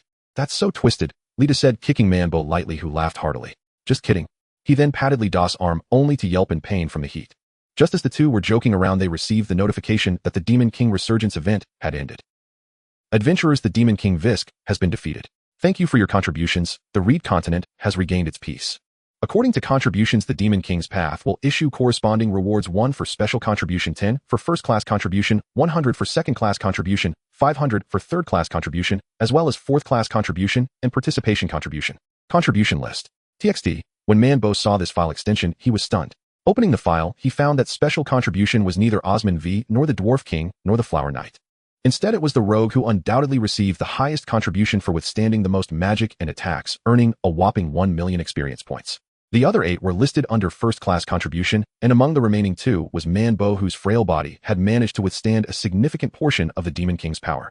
The last person was Lu Tua, and Mambo scratched his head in confusion, wondering why she was included. This was actually due to Lu Tua's deceptive therapy. Lies can relieve pain and save lives. During World War II, an anesthesiologist named Henry Beecher injected severely wounded soldiers with saline solution, claiming it was a miracle drug, and over a third of the soldiers reported feeling much better. This is known as the placebo effect. This simple yet profoundly impactful magic helped injured adventurers endure the painful moments before the healers arrived, making some severely wounded individuals appear as if they were merely resting in bed. These individuals each received 200,000 experience points. Third-class contribution was awarded to those adventurers who participated in sealing magical artifacts, including the Honor Guard Xiao, Ku Shalina Snape Jack, Yuzu Jianji, Shi Ling Qiu, and Li Yang's team, each earning 100,000 experience points. Fourth-class contribution consisted of those adventurers who did little more than resist meteors, each earning 20,000 experience points. Participation contribution was awarded to those adventurers still on their way, each receiving 5,000 experience points. Visk watched as the shared experience points dropped rapidly, nearly losing 1 billion. So generous an event that took half a year of work for nothing. Who knew so many would participate this time? Mambo ignored the quarrel in the spiritual world. He could finally level up. He could head to the next town hall. Mambo spent all his experience points at once, but got stuck at level 25 with the panel reminding him to master thief combat skills to continue using experience points. After level 5, each subsequent 20 levels require special conditions to level up. For Mambo, the condition was use thief tactics to defeat monsters or enemies at or above his level 0-100. The priest has been stuck at level 45 for so many years because his condition has never been met, defeating a great demon 0-1, which he generally couldn't even touch. Most people leveled up 3 to 5 levels. Shalina reached level 40, while Snape and the priest remained stuck at level 45. His condition was to kill enemies or monsters equal to or above his level with a pistol from 100 meters away. 0170. Snape fell silent for a moment, feeling that he would be stuck just like the priest. Shalina clenched her fists, feeling invigorated beyond measure. The rogue also fulfilled his condition perfectly. His requirement was to use thief tactics to defeat enemies or monsters above his level 2011. For someone with low talent, this condition could have stymied him for life, but he had indeed exceeded expectations today. Mr. Rogue, I saw you were first. Xiao Ku exclaimed excitedly, hugging the rogue, who patted Xiao Ke's head with a wry smile. I didn't do anything, I just took hits. A few of them perked up their ears, wanting to learn how to become stronger, but only heard this humble response. Did you hear that? The great rogue stood there and let the Demon King hit him until the Demon King was exhausted. What? Is it that exaggerated? The rogue saw these silly people starting to babble again, quickly picking up Xiao Ku and leaving the Adventurers Guild, rushing back to the inn. Mr. Rogue, how many levels can you level up with so much experience? Xiao Ku counted on his fingers, thinking about how many levels he could level up with that experience. The rogue still smiled wryly, knowing his talent was extremely poor. Without the blessing of the 3 saints, it would take him half a lifetime to gain those 10 levels. As mentioned earlier, the rogue needs to steal 100 times to level up once, and resisting once requires 2,000 experience points, so this 1 million experience points would only be enough for him to level up 5 times. Xiao Ku, I can't level up much, my talent isn't high. The rogue patted Xiao Ke's head, preparing to take a bath and sleep. Tomorrow morning, let's say goodbye to Manbo, and then we'll go home. Shao Kahn noticed the rogue's low spirits and silently closed his mouth, turning on the desk lamp to do homework. This time he came to take leave, he couldn't fall behind in his studies. Next to him, the executioner had a slime on his leg guiding Shao Kahn. The slime nurtured by Nora was non-corrosive and could slowly absorb toxins. In the bathroom, the rogue stood under the shower sighing. If this 1 million experience points had gone to Osman V, he would have leveled up many times. Getting these points for himself felt like a waste. Opening the panel, the rogue wanted to convert experience points into levels, feeling he was unworthy. Why do you always watch over me? The rogue placed the three saints statue from around his neck on the washstand, pondering, but failing to understand, attributing it all to luck. He squeezed some shampoo and began to wash his hair. Because you are brave enough. In the foam of the shampoo, a kindly woman draped in a white robe looked at the rogue, her brows slightly furrowed, but her lips curved in a smile. The pure white lily of the valley headdress unmistakably indicated her identity. The language of the lily of the valley is pure and flawless love. The rogue rinsed off the foam and looked around, slipping and falling to the ground, feeling something prick him. Picking it up, he found it was a honeysuckle branch. Honeysuckle, also known as Jin In Hua, symbolizes bravery and is the flower of the holy sun. Use it, you deserve it. Looking at the flower, the rogue reopened the panel. He clicked on the level up option and the black 0100 gradually blurred and melted, transforming into gold 020.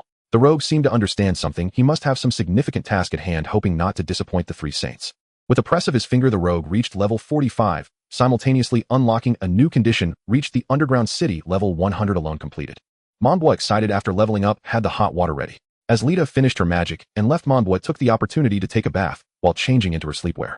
She happily hummed and danced while bathing.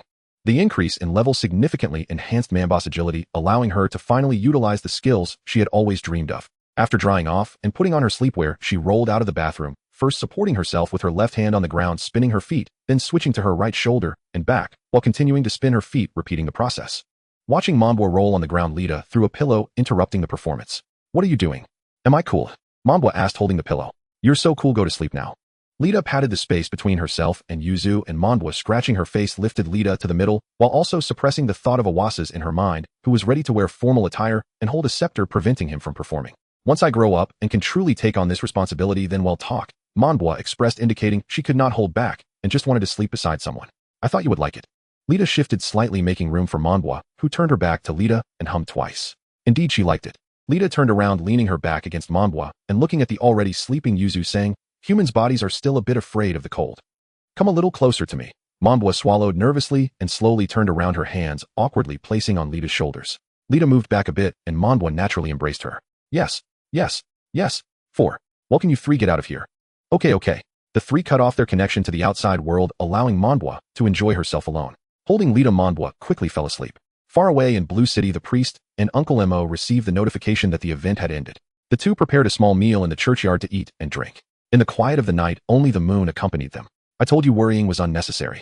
The priest smiled as he served food to the young priestess, who nodded perfunctorily. Uncle Mo, sipping on a glass of rum, said, we are those who haven't changed jobs, otherwise we would be prophets, you know.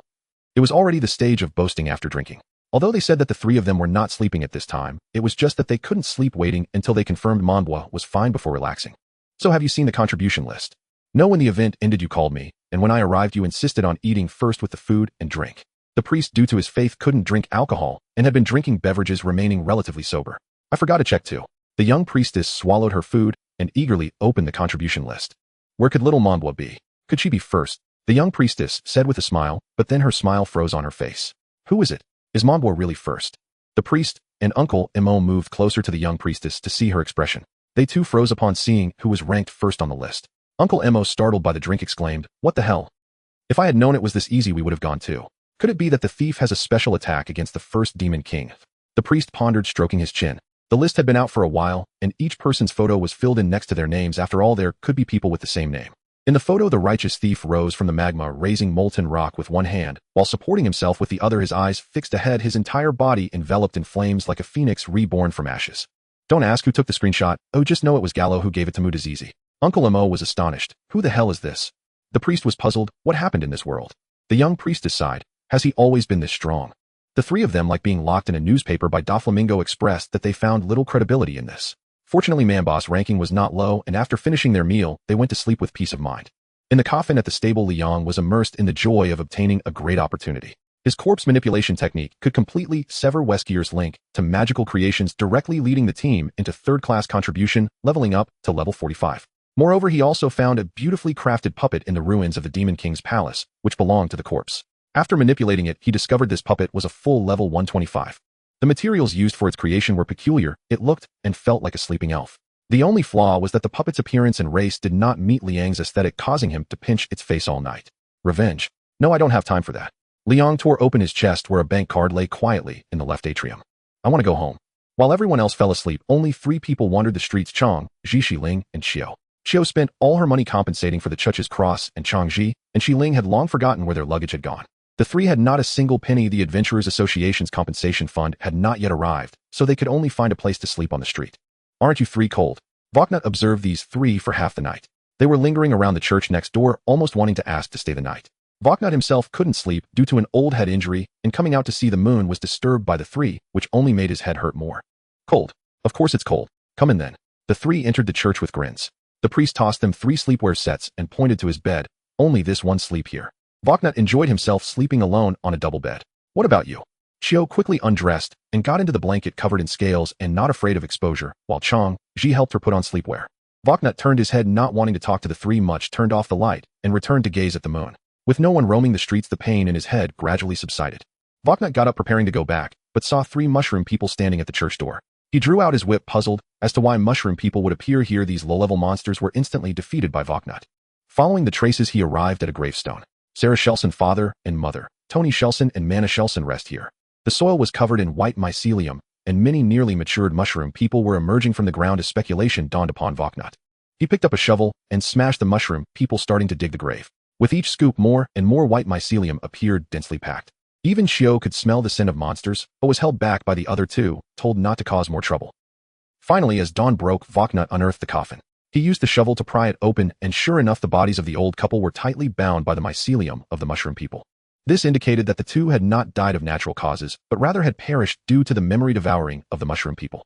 The old couple could not have ventured into the underground city to encounter the mushrooms. Thinking back to the sudden intrusion of monsters a few days ago who had done nothing and just got captured, Voknut began to contemplate. Could it be that they encountered the old couple on the way? Or perhaps they came specifically to kill the old couple? Voknut unleashed a burning spell, incinerating the mycelium, then headed straight to Sarah's former residence. Kicking the door open, he initially saw nothing unusual. After searching a bit, Voknut finally found a residue of dried giant frog slime on a tile near the second-floor window, which still had a hint of a fishy smell. The slime stopped abruptly here, not continuing forward. As expected, Voknut finished investigating the clues muddy as he stepped out from Sarah's house and reported this matter to Muse. Muse squeezed out to whisper with Voknut for a while, his brow furrowing. Sarah, alright, I'll notify her once I'm done. Muse handed over the compensation to Mambo at his feet. After receiving the compensation, Mambo prepared to leave Peak City. He had lunch with Little Ku, reluctantly boarded the teleporter carriage, and climbed up the signpost to see Little Ku off. When he saw the staff rushing over with a mop, Mambo fled in panic. Ophelia, leading her team, was also ready to leave. The red dragon leisurely flew above Mambo, and Ophelia said she wanted to enjoy the beautiful landscapes of her homeland. Mambo sat on the back of the lizard dragon, pouting, thinking this guy was truly pretentious. The logistics team rode beasts similar to raptors following behind Mambo's team, while Shalina showcased her newly learned skills. A halo appeared behind Shalina, from which 4 black-red arms adorned with golden arm rings emerged to lift Mambo up, who kicked his legs in midair. What is this? It looks amazing. Shalina chuckled, wanting just that expression. Admire me, Mambo. Form of the god of strength, the legendary dwarven deity, is robust in shape, with dark skin and 10 arms, known for his fierce and combative nature, often descending to wrestle with dwarves. The dwarves have never won. The god of strength thought it unfair to have so many arms, so he cut off 4 arms to give to the dwarves. Thus, the world's first wrestler was born. The spell form of the god of strength has also been inscribed into professions. Mambo squeezed the external arms, feeling they had the same texture as his teacher's arms. Which deity does the teacher believe in? If we believe in the 3 saints, would the god of strength be jealous, making your cultivation progress slower? Shalina was astounded by Mambo's thought, scratching her chin. That makes sense. Shouldn't I switch my faith? Jack coughed twice and shot a glare at Mambo, who started babbling again. If a deity were to fight over 1 or 2 believers, there would be chaos among the gods, and humanity would not survive. Jack pointed out the issue, and Shalina nodded, acknowledging that these matters were better understood by clergy. Even so, shouldn't I give the god of strength some faith? What if he grants me blessings, and I level up by 10? Snape walked over, pushing the daydreaming Shalina to the back, pulling out Mambo's revolver, which now had a small suppressor attached. Though it was of little use, at least it wouldn't cause Mambo ear-ringing when fired. I've brought your gun back. Take good care of it, use it discreetly, and make sure the bullets are moisture-proof. Snape handed Mambo a matchbox containing several bullets. Oh, my revolver. Mambo joyfully took the handgun, having forgotten about it entirely, his mind completely occupied by the excitement of heading to the next town. At that moment, someone suddenly called out to Mambo from behind. It was Shilin and Zhao riding a ground dragon carrying something on their back that kept wriggling. "Hey, wait for us, why are you running so fast?" Shilin chuckled. Mambo scratched his head. "Isn't your team always missing a main attacker? Is it really okay to go on the hero's path like this, eh? He went missing, so we found a new one." Zhao said, hands on hips. The two moved aside to reveal the person behind them, who pretended not to recognize them. "Pain of blood. Don't call me that." Walknut looked unwilling. He never expected this dragon man to be so insatiable, truly worthy of saying in public that he wanted to be part of Osman versus Harem. "Do you need my help? Is everything really fine in the town? We've come this far." Seeing Walknut relax, the two untied him, showering him with concern and camaraderie. Walknut brushed off the dust from his clothes and crawled into the back of the dragon carriage to sleep. He hadn't slept all night while investigating. The two even helped him massage his legs and lay out bedding. "Do you want me to sing you a lullaby? If your pillow is uncomfortable, you can use my leg as a pillow," Shilling said, cheerfully squatting beside Walknut. "Get out." "Okay." By the time Walknut woke up again, it was already dinner time. Everyone was gathered around the campfire cooking, and Muse had left a message on the communication stone saying that Sarah was very grateful to him. "We caught some fish, do you want some?"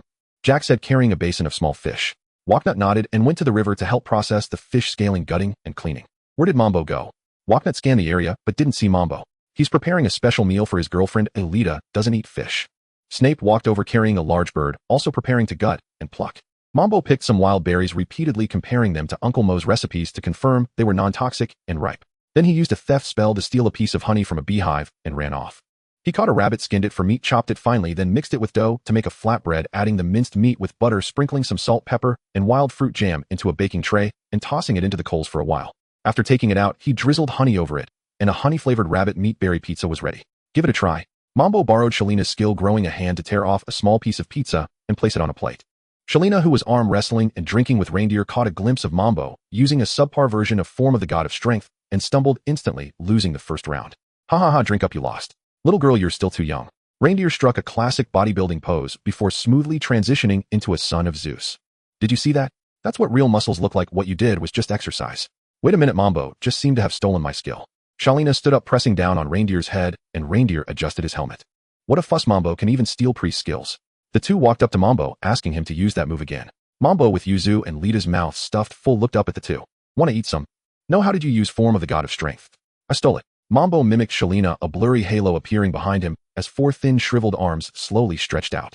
Shalina grabbed Mambo's false hands, testing the strength, which was surprisingly significant. The magic she had trained all night was stolen by Mambo in an instant. Shalina's small face drooped, feeling a wave of frustration wash over her as she left in despair. Reindeer jumped up behind her, playfully bumping her shoulder. "Bad moods can lead to loss of muscle, haha." Mambo scratched his head, confused about what these two were up to. He brought out the rabbit bone soup from the campfire, sprinkled wild scallions and cilantro on top, and placed it on the dining table. The grilled fish platter was also placed on the table, but the most pleasing sight was the roasted bird in the center, golden in color and crispy on the outside thanks to the honey Mambo stole brushed on before roasting, making it look stunning. There were also two simple grilled vegetable dishes that Snape specially prepared for Shalina, along with the main dish of boiled potatoes in a large pot. Mambo took 3 potatoes and enjoyed them dipped in honey, with Lita and Yuzu washing them down with some rabbit soup. Though dinner wasn't lavish, the atmosphere was warm and cheerful. Even the usually unsmiling Pain of Blood had a slight smile on the corner of his mouth. In stark contrast to the relaxation over at Mambo, Osman V had received several letters from Count Lauzho piled on his desk. It seemed that ignoring Lau's house messages was not an effective tactic. The letters were filled with concern for Osman V, questioning whether he was unwell for not replying. Later it was heard that the Demon King had been defeated, and the first to do so was an unfamiliar figure, prompting him to sigh at the emergence of talents within the Empire. The last letter was personally delivered by Natasha Alexander, in which Lauzho expressed his fear that his niece would be bullied and believed that he was unfit to care for children, asking Osman V for help in finding a teacher. Natasha didn't even know how to perform the noble greeting and could only awkwardly bow deeply upon meeting Osman V. The other ministers in the hall whispered among themselves, reveling in the misfortune, while those close to Lauzho could only shake their heads and sigh. Wild girl. Lacking upbringing. I see the Alexander family has fallen. Osman V slammed his palm down on the armrest of the throne, silencing everyone in the room. Lauzho has worked hard and is busy. It is normal. He cannot raise children. You shall teach her how to greet properly.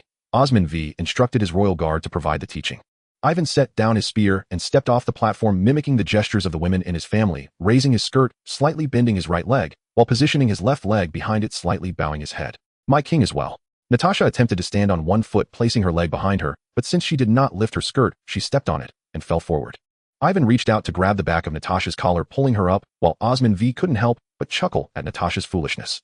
Alright, from today onward you will teach her etiquette, while Zyolite the Sword Saint will supervise her physical training. Off you go. Zyolite the Sword Saint stood beside Osman V, pointed to himself, and blinked. Osman V nodded slightly, concealing his amusement. Yes, my king.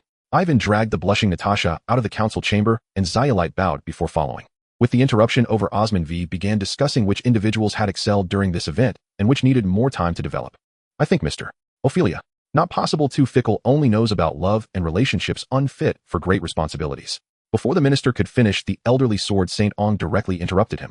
Ong did not engage further, and the nobles could not recommend their own people, only attempting to elevate those commoners or minor nobles on the list, hoping to gain some favor. No matter who was proposed, Osman V had a reason to refuse, until only a thief remained. My king, thieves are naturally cunning. Betrayal is second nature to them, and their pursuit of pleasure makes them unreliable for important tasks. I believe we should observe, after all, this person claims to be a thief who does no evil, and his top ranking proves his strength. Osman V leaned on his chin, observing the faces of those self-serving ministers, changing from red to blue, finding it quite amusing. In the end, Osman V concluded, the righteous thief is serving as the guard for the Lawrence family branch in the vice capital. I have already sent someone to observe, no further discussion is needed. The righteous thief became a shield for Osman V, preventing anyone from inserting their own people into the council. At this moment, the thief sneezed several times. He rubbed his nose, carrying little Ku on his neck. As soon as he went to pick up the child, a swarm of fans would surge forward wanting autographs. I have no time. Let me out. Damn it, why is it so hard to leave school every day, eh? With no other options, the thief had to use his skill to climb onto the rooftop and escape from these fans. By the time he returned home, the thief was drenched in sweat, just in time to run into the executioner heading out. Are you going out? Yes, I need to go back and file a report. The executioner smiled at little Ku, his body gradually transforming into a gust of wind and drifting away. Damn, he's so handsome. The thief wiped his sweat with his sleeve, thinking, if only he and little Ku could do that, going to and from school wouldn't be so troublesome. Yes, he is quite handsome. The breeze flowed through the sky into Osman V's palace, where the executioner held several reports. Currently, the top candidate is a child from the Midalda family, whom the examiner calls the perfect child. Second is the Lawrence family. The child I observed is pure-hearted and compassionate, but unfortunately, he values friendship too highly and lacks calmness. The last is Monbois Petty, currently playing both sides, often taking advantage of the opposite sex in his line of work, lacking manners, a heretic who once boasted of turning those he looked down upon into toilets. His only redeeming quality is his reliability. Osman V knew Monbois, and upon hearing this chuckled. The differences among thieves were truly remarkable. This sounds like a 7 or 8-year-old child. Go check on the Midalda family. The examiner must have been bribed. Osman V's smile faded, his expression serious. Once confirmed, there is no need for further verification. Execute on the spot. Not a single person from the main family shall remain alive. Osman V would not allow anyone to interfere with the selection of the 6th. The executioner knelt on one knee, accepting the task unexpectedly, finding himself rehired to return to his old profession. Yes, my king.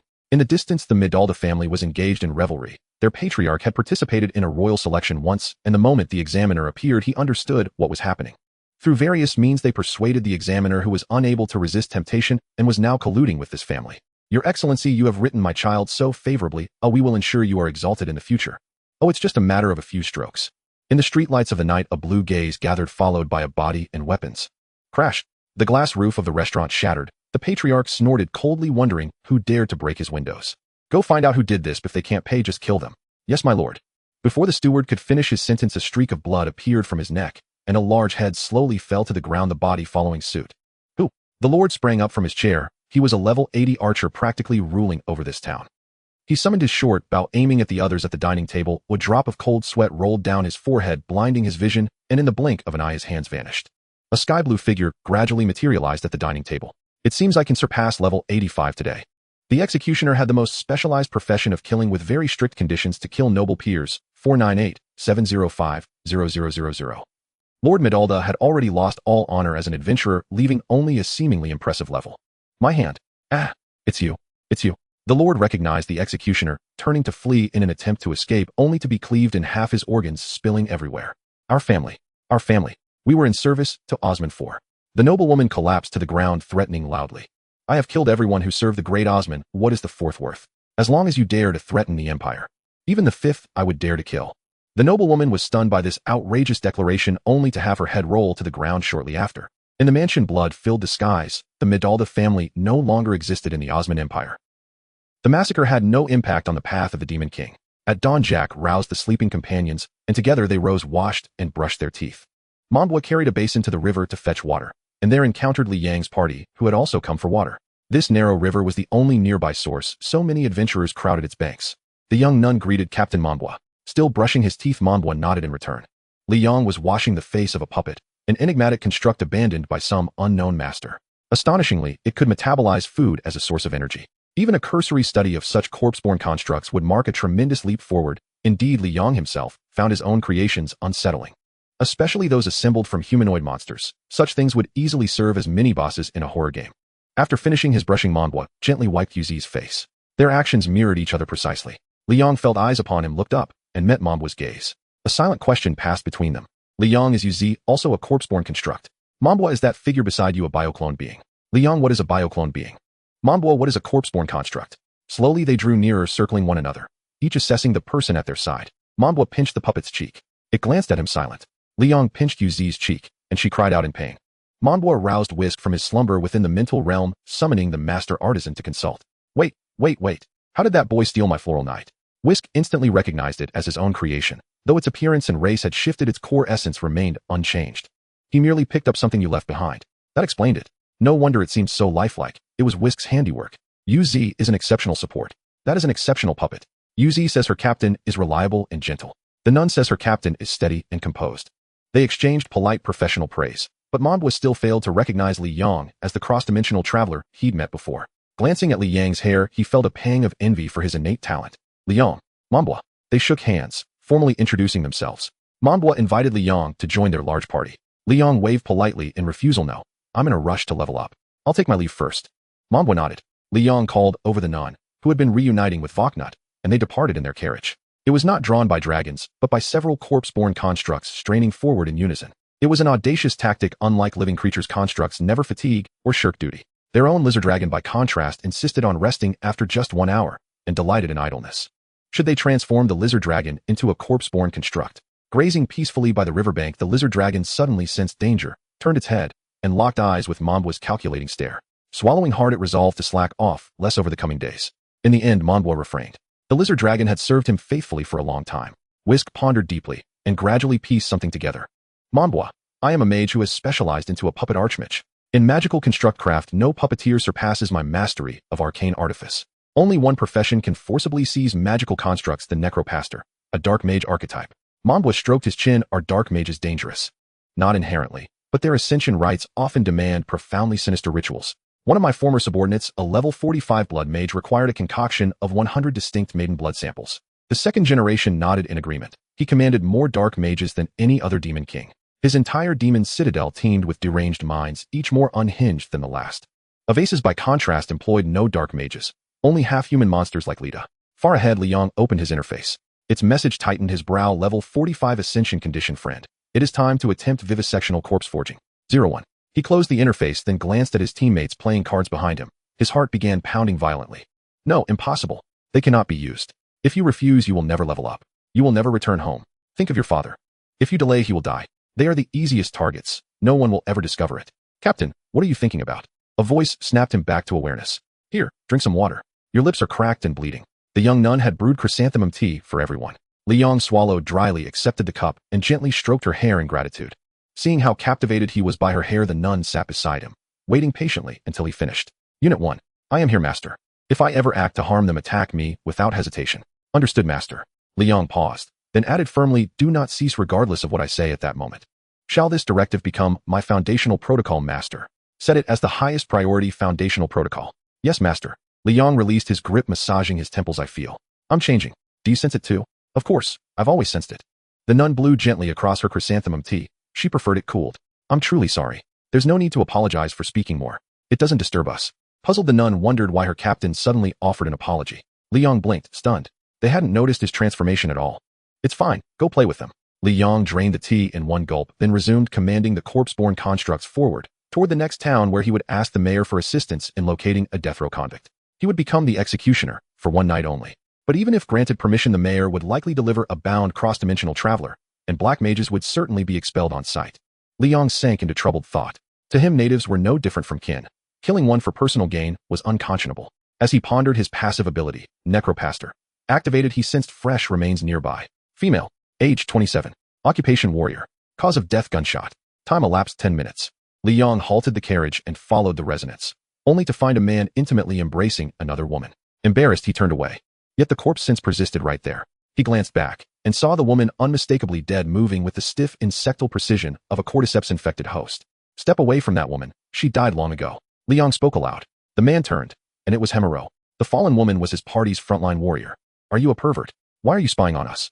The frontline warrior demanded, hastily adjusting her clothes. As a denizen of the monstrous faction, Hemero's level 45 ascension condition required slaying a humanoid willing to die for him. Without hesitation, he deceived her, strong-willed, yet simple-minded, fiercely admiring strength. He invited her here for a rendezvous, and during their embrace asked, "Would you die for me?" Caught in the heat of passion, she answered yes, fulfilling the condition. A silenced pistol pressed against her skull. Before she could react, she collapsed lifeless into Hemero's arms. Simultaneously, Hemero ascended, the collective will of monsters evolving into the capacity to command 3 humans. The frontline warrior became part of him. Liang watched as the corpse sense emanating from the woman faded, like resurrection itself, as the wound at her nape slowly sealed. Hemero showed no alarm or accusation. Instead, he straightened his clothes and amiably draped an arm around Liang. "That wound won't kill her. We're just seeking thrills. I have peculiar tastes. As men, I apologize if I startled you." Liang's brow furrowed. Though suspicious, he chose to depart. Could magic truly grant temporary immunity to death? Look at your build, she might like it. Should I introduce you to her? Hemero continued with his playboy remarks, diverting Liang's attention away from the corpse and shifting any suspicion onto himself.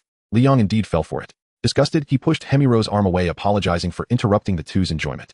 "That's just how she is. We can accept a duo. Do you want? Enough, I don't want to hear any more. I'm really sorry to interrupt your fun. Please continue." Liang pushed away the pursuing Hemero, who turned back with a snort. A perceptive kid, yet he is still being led around by me. The upright will disdain Hemero while the lewd will join in. Regardless, they would no longer care about what happened to that woman. When Liang returned, the 3 kept questioning him about what happened. Unable to withstand their inquiries, he had to reveal the matter. "It might be a bit lewd, but if you insist on hearing." After he spoke, the sword and shield warrior looked puzzled. "A corpse revival. Is it like your magic?" Liang suggested it could be some kind of magic that grants immunity to death. The magician shook his head. "As far as I know, there is no magic in this world that can bring a corpse back to life. Immunity to death should work like this." The magician chanted for half an hour, finally placing a buff on himself. He then executed a decapitation spell, cutting off his own head. The wound was covered by a white magical glow. The magician was even able to speak, and after a burst of white light, he returned to his original form. "This is immunity to death. Do you feel anything?" The magician was exhausted. This magic was rather impractical, allowing immunity to death once every 3 minutes while the chant took half an hour. No, but what about the deceiving death by that trickster? Liang could not feel anything. Could that man be a trickster? Being shot would still result in death. They merely halted the Bodis aging process, and it can only be used once in a lifetime. Different levels have varying time limits. The little nun felt somewhat scared upon hearing this. She had watched a horror movie late at night about a dark magician borrowing a corpse's soul. It sounded all too familiar. All right, don't scare the little nun. It could just be some alchemical apparatus. Oh, why bother? Originally, it was merely to relieve boredom on the road. The magician chuckled and returned to the vehicle to continue playing cards with the 2. Liang turned back to continue driving. On their way back, Hemero was scolded by Sarah for being slow. Hemero sheepishly scratched his head, explaining that there were too many people by the riverside, and he didn't want to use the downstream water. Sarah had already cooked porridge and divided it among them. Hemero held it up and drank it down quickly. He had tried various methods to win Sarah's heart, but unfortunately, he always fell short. After Sarah learned that her parents were murdered, she had even less interest in romance. The team's center gradually moved next to Hemero, a petite female. Hemero's selected teammates all had psychological flaws, making them easy to manipulate with a little skill. To the strong, I would show her my powerful side. To those lacking love, I would give her my unique affection. Hemero gently fed porridge to the center of the team, while Sarah picked up the Adventurers Guild's investigation report, noting that the one who killed her parents was likely a dark magician of the same profession as the Beastmaster, who probably passed through here on the Demon King's path. She needed to find that murderer on the Demon King's path. Alright, is it just like taking care of a daughter? Doesn't she have the ability to survive on her own? Sarah began to clean up the dishes. Hemero laughed. She's still young, it's only right to take care of her. At my age, I was already grinding levels in the underground city. Sarah flicked both of them on the forehead. Hurry up and get ready to set off. The 2 covered their foreheads and packed their belongings. By the way, I have a surprise for you tonight. Do you want it? Hemero asked the center of the team while packing. Really? Big brother? Of course. Sarah smiled helplessly and told the female warrior, "You all admire him a lot, don't you?" "Don't you admire him? He's quite charming," the female warrior replied as she poured water to extinguish the fire. "No, we're just friends, very good friends." Sarah placed the bowl in the river to wash, but her hand slipped, causing the female warrior's bowl to fall and shatter, also damaging the bowl of the center of the team. "Is everything all right?" The female warrior picked up the shattered bowl and tossed it into the river. "I'm fine, but wasn't that bowl left to you by your grandmother? I really am very sorry. I no longer care about it. It's shattered, so it shattered." The female warrior shrugged, collected the other bowls, and put them in her backpack. Sarah nodded, taken aback. On the first day of the journey, she had proudly displayed that bowl, claiming it was her treasure. After packing their bags, the team slowly set off, traveling from day into night. After dinner, Himuro invited the center of the team to watch the stars. Is the surprise just watching the stars? They'll teach you to observe constellations. Look over there, those few stars are the Big Dipper, which can be used to distinguish north and south, and over there is. The view isn't good here. Himuro stood up and led her over to a nearby rock. Sarah and the female warrior boiled water to wash up by the river. Look, that particularly bright one is the strength star. Where? I can't see it. All right, close your eyes. They'll cast a spell on you, and then you'll be able to see. The girl closed her eyes, her heart beating loudly enough for her to hear. Suddenly she felt something cool and slightly damp on her forehead. Was he kissing me? The girl opened her eyes in surprise, only to see a gun pointed at her forehead, the dampness coming from the maintained gun oil. Why did you open your eyes? It was almost done. Himuro took advantage of her moment of confusion and pulled the trigger. Buffed. The girl's body fell backward, rolling off the stone, blood flowing from the wound, her bewildered eyes gradually losing their luster. When the female warrior and Sarah returned, the girl was leaning against Himuro, listening to him tell stories about the stars. You're not done yet, it's time to sleep. Sarah reminded them as they prepared to sleep. However, that night the female warrior and the girl held onto him tightly, making it hard for him to breathe. The two fell into a deep sleep while a figure in the shadows who did not require sleep discovered yet another new corpse making its way to Himiro's camp. Upon arrival, the corpse's aura vanished once more. A corpse female, 18 years old. Li Yang's eyes emitted a dim red glow in the darkness. To him, the bloodstains on the rocks were as glaring as sunlight. Human brain tissue, frontal lobe, parietal lobe, occipital lobe, cranial tissue. Logically, with such injuries, that girl shouldn't have survived. Yet the people in the tent were breathing steadily. What was going on? Li Yang remained silent, collecting these tissues. This guy surely had something shady going on, and Himuro didn't expect that his nearly flawless psychological techniques would indeed encounter someone so meticulous. Li Yang blended into the night, retreating while erasing all traces of his presence. Unlike Himuro, he was not arrogant or careless. Unfortunately, Li Yang's logical reasoning ability was poor. Even with so many clues in hand, he could not connect them like Voknut. But that's alright, a small case in a little village. The day after tomorrow would enlighten him. By dawn, a knock echoed against Li Yang's coffin lid. Sunlight slipped through the narrow gap as he pushed open the casket. A young novice nun squatted beside him, holding out his toiletries. The sword and shield warrior grumbled while brushing his teeth honestly. Why does everyone always fuss over Li Yang? I'm the team captain. Oh, all eyes should be on me. Li Yang speaks fewer than 10 words a day, clearly in dire need of care and compassion. As for you, your mouth has no gate at all. The mage chuckled, teasing the warrior. Today I shall utter only 5 sentences to cultivate my aloof, godlike aura. The warrior resolved to transform himself. Does this one count? Of course not. Then what about this one? He broke character instantly. Perhaps destiny had decreed he'd never embody icy charisma. Pretending gravitas, he picked up the map and began plotting their route. Ahead lay a small village where they could rest. With barely 1,000 souls, it was best known for its Crimson Dragon hot springs.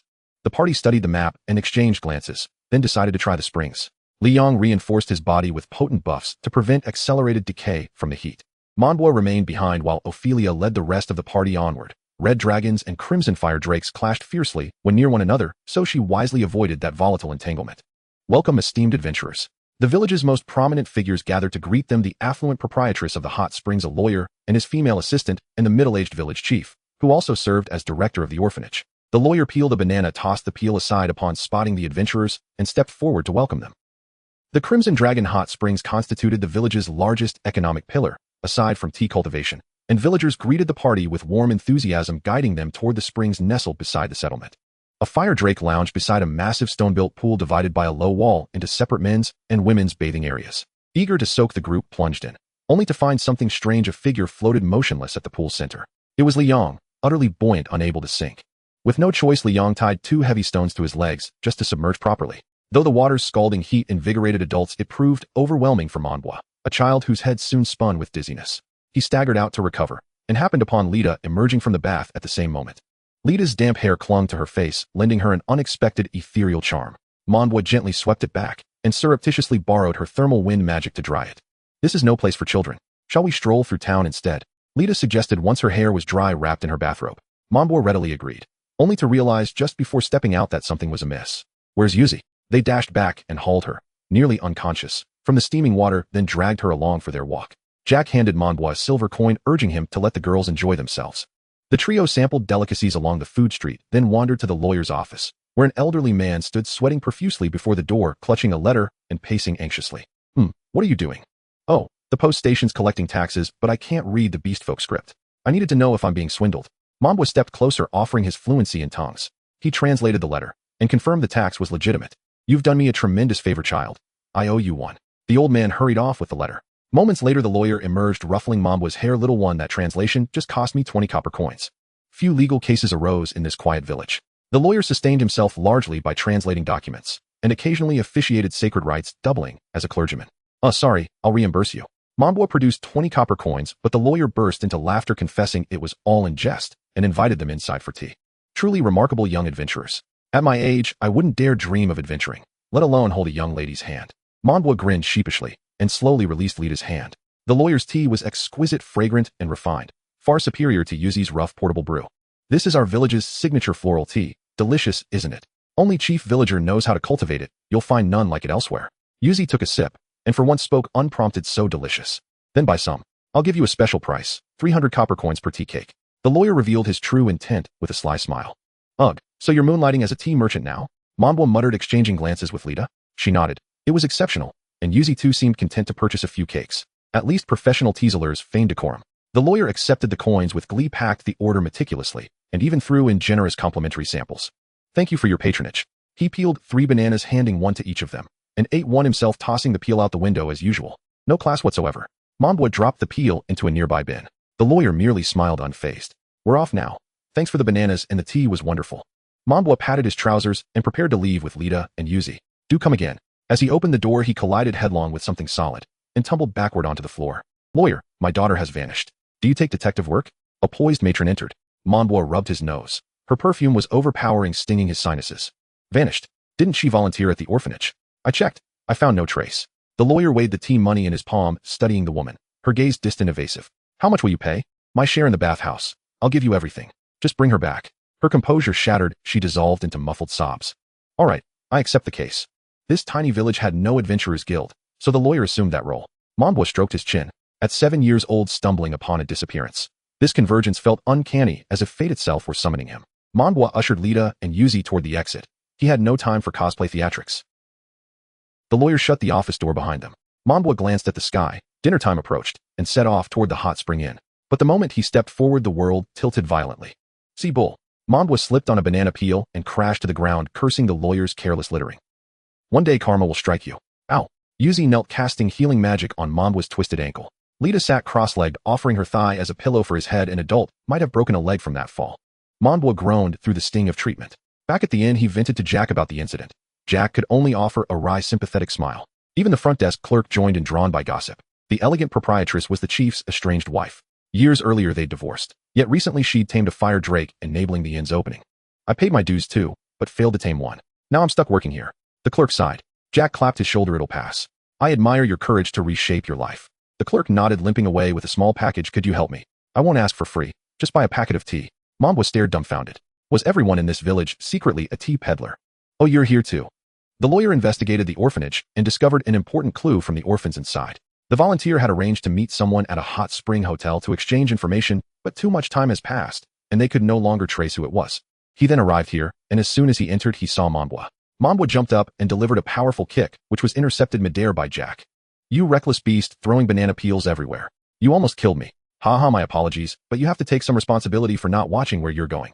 The lawyer chuckled and patted Mambua on the head. He inquired at the front desk about the volunteer. The front desk had some information. The volunteer had grown up with the village chief, but was always in contact with a wealthy lady, and there were tensions between the volunteer and their father. The lawyer purchased a drink and handed over a small bag of copper coins as a tip. If you're looking to investigate the village chief, old Lewis in the cemetery might know something. The front desk accepted the coins and provided a clue. The lawyer nodded in acknowledgement and thanked the front desk, while Mambua teased, good luck, great detective. Just wait, kid, I will find her, the lawyer proclaimed confidently as he headed towards the cemetery. In the cemetery, old Lewis was chatting with Liang. The hotel staff insisted on carrying the coffin into a room, but were met with refusal and were directly chased away. Liang didn't mind and found a place to rest, sheltered by old Lewis. As a seasoned gravekeeper, old Lewis puffed on his pipe, while listening to Liang recount strange tales of seeing the dead come back to life. Old Lewis, what brings you company today? Fellow travelers, it's a rare coincidence to meet another gravekeeper. What brings you to the cemetery instead of staying in the shop? The lawyer found a gravestone to sit on and inquired about the village chief. The disappearance of a young girl had already caused quite a stir in the village. The village chief is no good person. You'd best go back and not investigate this matter. No, I must investigate. You will regret it once you do. Old Lewis grabbed Liang and left, leaving the lawyer in a state of confusion. The lawyer furrowed his brows as he exited the cemetery. Just outside, he felt a chill run down his back. A sharp pain struck the back of his head, and his limbs lost strength, collapsing to the ground. Do not investigate the disappearance of the volunteer any further, great lawyer. I will hold back this time. The lawyer wanted to say something, but his body fell into an uncontrollable deep sleep. When he woke up, it was already morning, and there was a sharp pain in the back of his head. Ugh. The lawyer got up and returned. He still had to open his shop. Damn. Was it necessary to hit me? I wasn't going to investigate anymore, was I? Yeah. The lawyer had his assistant tend to the wound on the back of his head, groaning in pain. Does the village chief not know who I am? Such brutality. Before he could finish his complaint, the door to the office burst open. It was the wealthy lady, tears streaming down her face. Lawyer. Lawyer. My daughter. She's dead. The lawyer was taken aback and quickly asked what had happened. He followed the wealthy lady to the crime scene where Jack and Voknut, among the few clergy present, proactively handled the situation. Oh, quite interesting. It's the lawyer's exclusive magic laws of death. Voknut glanced at the lawyer, who arrived late among the crowd. The time of death was at 3 in the morning. Liang stated professionally as he examined the body. Mr. Lawyer, where were you at 3 last night? Jack drew his spear and positioned himself behind the lawyer, who was bewildered. What is going on? I'm the suspect in the case I've been investigating for 2 days.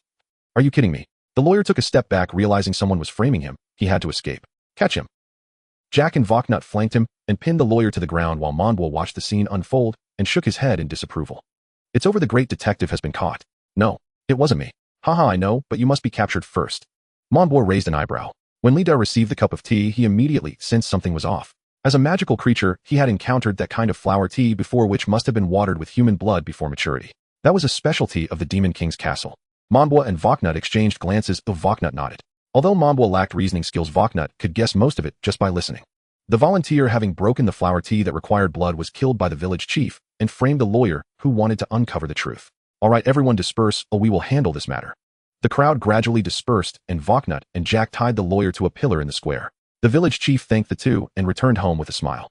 The lawyer recounted the attack he had endured to the two. After listening, Voknut used thief sign language to communicate with Mondwa to prevent the village chief's spies from overhearing them. Now the village chief might show some slip-ups. Mondwa was assigned to act like a little kid and play with the village chief to see if he could discover anything. Mondwa immediately headed to the village chief's house, while someone in the nearby hot spring hotel also noticed the sign language. That person understood and hurried to the village chief's house. Village chief, are you there? It's Mondwa. Mondwa called out in his cutest, most innocent voice, holding a blade concealed. And mealy duh, that tea was really good, or we want to see what they look like. Inside the house, there was complete silence. Yuzu scratched his face. Is the village chief not here? Mondwa sensed something was off and used his thief skills to unlock the door. Inside, the windows were wide open, the wind rustling the curtains, and the pot in the kitchen was bubbling with dragon meat cooking inside. Ordinary people wouldn't eat dragon meat unless it was a festive occasion. The village chief must be celebrating something. Mondwa shielded the two behind him and slowly approached the bedroom, gently pushing the door open. Inside, the village chief was sitting on the sofa with his back to them. Mondwa craned his neck to look, only to find the village chief had already passed away. We've been exposed. Mondwa turned back. Behind him, an indistinguishable figure unleashed a fireball, but Lito waved to deflect it, and that person vanished without a trace. Fortunately, Mondwa discovered that the village chief had been using the communication stone to contact someone before his death, as if it were a dying message pointing to someone. So it was that. Mondwa contacted Voknut and Liang. After examining the corpse, Liang discovered that the village chief was killed by a universal magic spell. Mondwa and Voknut whispered to each other, all of which was observed by Liang. How could these people resemble great detectives so much? Did they have the Grim Reaper's elementary school student possess them? We can't help you, but might alert the snake in the grass. You go and gather some intel. The guesses might not be correct, but they are getting close. All right. Mondwa left alone, seeking another clue to complete the entire chain of evidence. At night at the station, someone was anxiously awaiting the dragon carriage with their luggage. Mondwa was sitting on the sign of the station. Where are you going, darling? The person looked up, their face illuminated by the streetlight. It was the wealthy lady who reported the case. Mondwa jumped down from the sign and shared his speculation. The culprit was not the village chief, but both the village chief and the wealthy lady who killed their own daughter for business, with hearts as venomous as a snake, and now they were preparing to escape with the money. The wealthy lady shook her head repeatedly after hearing this. What you said is not true. I am afraid I will be next. The killer is simply killing indiscriminately. Mondwa opened the lattice suitcase, which contained only a few clothes and a family photo. She fell to her knees crying. The village chief had always wanted to reconcile with her, constantly calling her, but she never answered. The dragon carriage to pick up the wealthy lady had already arrived, and the driver urged her. Seeing the wealthy lady in tears, which seemed genuine, Mondwa suddenly realized he had overlooked a detail. Is there anyone in town who knows thief sign language? Of course there are many, but I can't let you investigate any further, my little detective. The driver gathered a sharp magic in his hand, pointing it at Mondwa. He limped off the carriage, and it turned out to be the front desk clerk from the hotel. Why you? This doesn't match my reasoning. Man boss dream of being a detective crumbled as he slowly raised his hands. I am the thief who steals the skills of lawyers to kill volunteers. Growing up in an orphanage, that volunteer, deprived of parental love, took out his frustration on us. Who asked you? Why the sudden self-introduction? Shut up, you little brat in a honey pot. You have no idea what it feels like to be abused. The village head pretended not to see, completely focused on his business. And you spoiled daughter's father, not only do you fail to correct her, but you also praise her for doing well. Damn it. At this point, your accomplice as a lawyer has fled, and you two have pinned the crime on me. I should have disguised you as committing suicide from fear of the crime, but unexpectedly there are others meddling. The receptionist gritted her teeth. Mambwa scratched his head and asked, what about the lawyer? What does he have to do with this? On my way to tame the fire dragon, I slipped on a banana peel and broke my leg. That guy threw it away. I have no money to treat my leg, and it's becoming increasingly deformed. The leg injury has rendered my level 20 thief useless. They have ruined my life. The receptionist's anger could no longer be contained.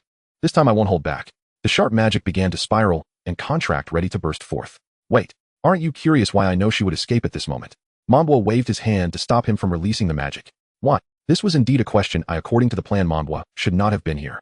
Mambwa chuckled. That's because I have a friend at the post station who owes me a favor, old man. In the shadows of the post station, an old man who didn't recognize the half-elf raised an iron rod and swung it at the receptionist. She turned around with a fierce expression, and the magic pierced straight into the old man's chest. Die. Everyone loves to meddle. Stealing. The magic in the receptionist's palm instantly reached Mambwa's hand. The receptionist was momentarily stunned, using magic to steal magic. A method never seen before. That child is also a thief. He turned to Mambwa with a vicious expression. The iron rod struck the receptionist's face, shattering his skull and nose, knocking him unconscious. Mambwa thanked the old man. At your service, young brother. The old man waved his hand and continued his watch. Mambwa tied up the receptionist and notified Voknut and Jack, who untied the lawyer and contacted the nearest public security unit. The next morning, the disgruntled receptionist was led onto a prisoner transport. The security personnel were very grateful for the contributions of the adventurers. I will be back. Do you think you can keep me there? Huh. Wait until I get out, you all will die. The lawyer chuckled. He was very good at this. He pulled out the legal code of the Ottoman Empire: premeditated murder, attempted murder plus defamation, and if the circumstances are severe, it is likely to be the death penalty. Whether you choose to appeal or not, I will appear as the prosecutor's lawyer. I want you to see what a top student from the Imperial Law School is capable of. By the way, since you have no money to hire a lawyer, you should be assigned a trainee lawyer to help you with your case. I wonder how he will refute me. The lawyer's call was a breath of fresh air. The receptionist locked in the transport was furious, feeling so resentful that she was about to explode. Finally, a murder case triggered by the lawyer carelessly dropping a banana peel, a volunteer abusing orphans, and the village cultivating a demon lord's plants came to an end. Liang listened to Voknut and Mambwa's reasoning process and felt that these people were somewhat exaggeratedly intelligent. How did you do it? Why can a random guess get so close? Voknut shook his head. It wasn't random. For cases like this, as long as you find the beneficiary based on the clues, it won't be difficult.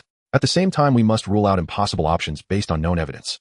Liang suddenly woke up. He finally had a glimmer of reasoning thought. If the only beneficiary of letting those two women die and then resurrecting them is Hemero, he wouldn't be considered a murderer. But why kill? Besides the fact that he is a pervert, only black magicians must kill to upgrade their conditions. Thus Hemero is a black magician. That's not resurrection. There's no such magic in the world, but a kind of spiritual parasitism that makes them appear alive. Liang's mind was pierced through like Conan's by a laser. He understood. He understood everything. This is the black magician murder case. If the truth is like this. He became furious. Those people are companions, not bugs that can be killed at will. That guy lives one day on the path of the hero, and it's highly possible that his companions were also killed by him, his teeth grinding. Liang prepared to hunt this beast alone and let him taste the feeling of being refined into a corpse. For such a person, contributing to his own way home is well-deserved. The villagers boasted and offered tea leaves as gifts. Liang received a share, quietly suppressing his anger while carefully planning how to kill that guy and expose him. Meanwhile, Mambwa, knowing how this thing was made, waved his hand to refuse. Of this thing is a bit too evil, isn't it? Old Lewis stood up to explain everything. The blood in this floral tea was voluntarily donated by the tea craftsman. Without the tea business, this village would have disappeared long ago. It wasn't until recent years that they saved enough money to buy the fire dragon and prepare to shift to another industry. If you don't mind the dirty blood of this old bone, take it if this might be the last batch of blood tea. Old Lewis showed the scars on his arm. No, I don't mind. Saying you mind at this point would be lacking in emotional intelligence, so Mambwa awkwardly accepted the tea leaves and gave them all to Yuzu, who was very happy. Voknut and Jack felt unwell in their stomachs. On their first day here, they had drunk that stuff and felt they had completely violated the doctrine. The two might end up slapping each other at night. The little nun dropped her teacup on the ground upon hearing how the tea was made, bursting into tears while simultaneously gagging and leaning against the wall to vomit.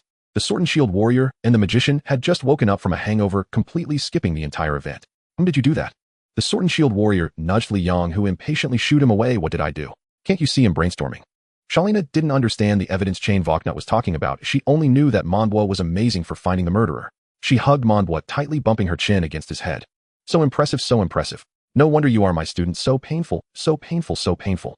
Monbwa cried out in pain, even having no time to feel the embrace of his teacher Shalina.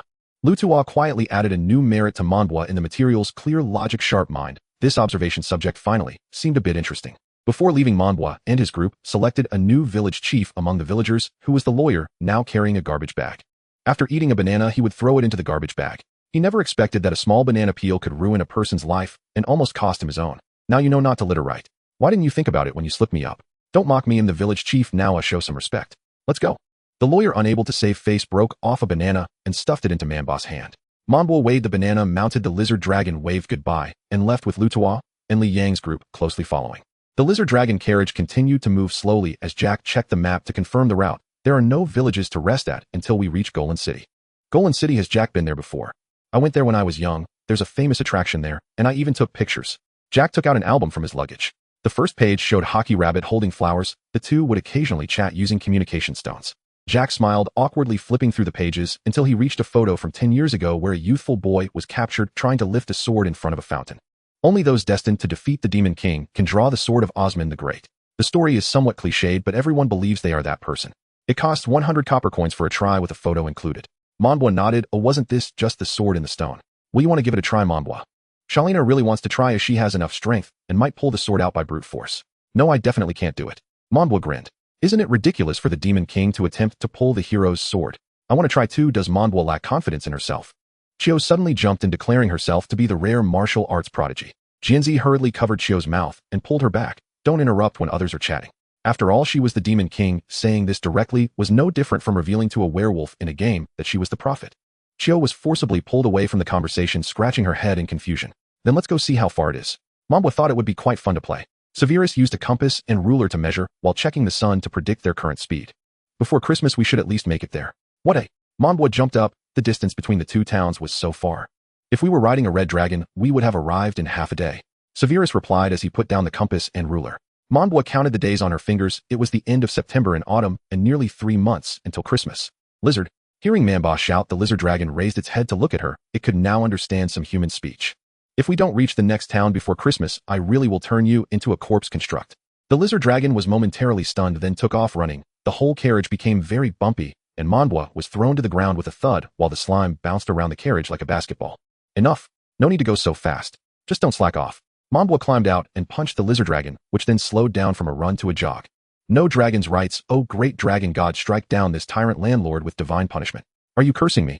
Despite this, the group indeed arrived at Golan City during the second snowfall of winter 10 days earlier than expected. The wind howled fiercely and several small black dots moved slowly across the pale earth. So cold. Gaga gaga. Monbwa curled up in Greta's embrace, while Yuzu crouched by the small charcoal stove making tea. Yuzu's genetic modifications allowed her to withstand the cold, and sometimes Monbwa envied her. Chio's dragon bloodline kept her warm at all times, sitting in the carriage acting as a radiator with Shilling on her left and Jinzi on her right, making her feel like she was in an egg. Are you coming in? Chio lifted the blanket, inviting Voknut, who shook his head. Don't leave the blanket open.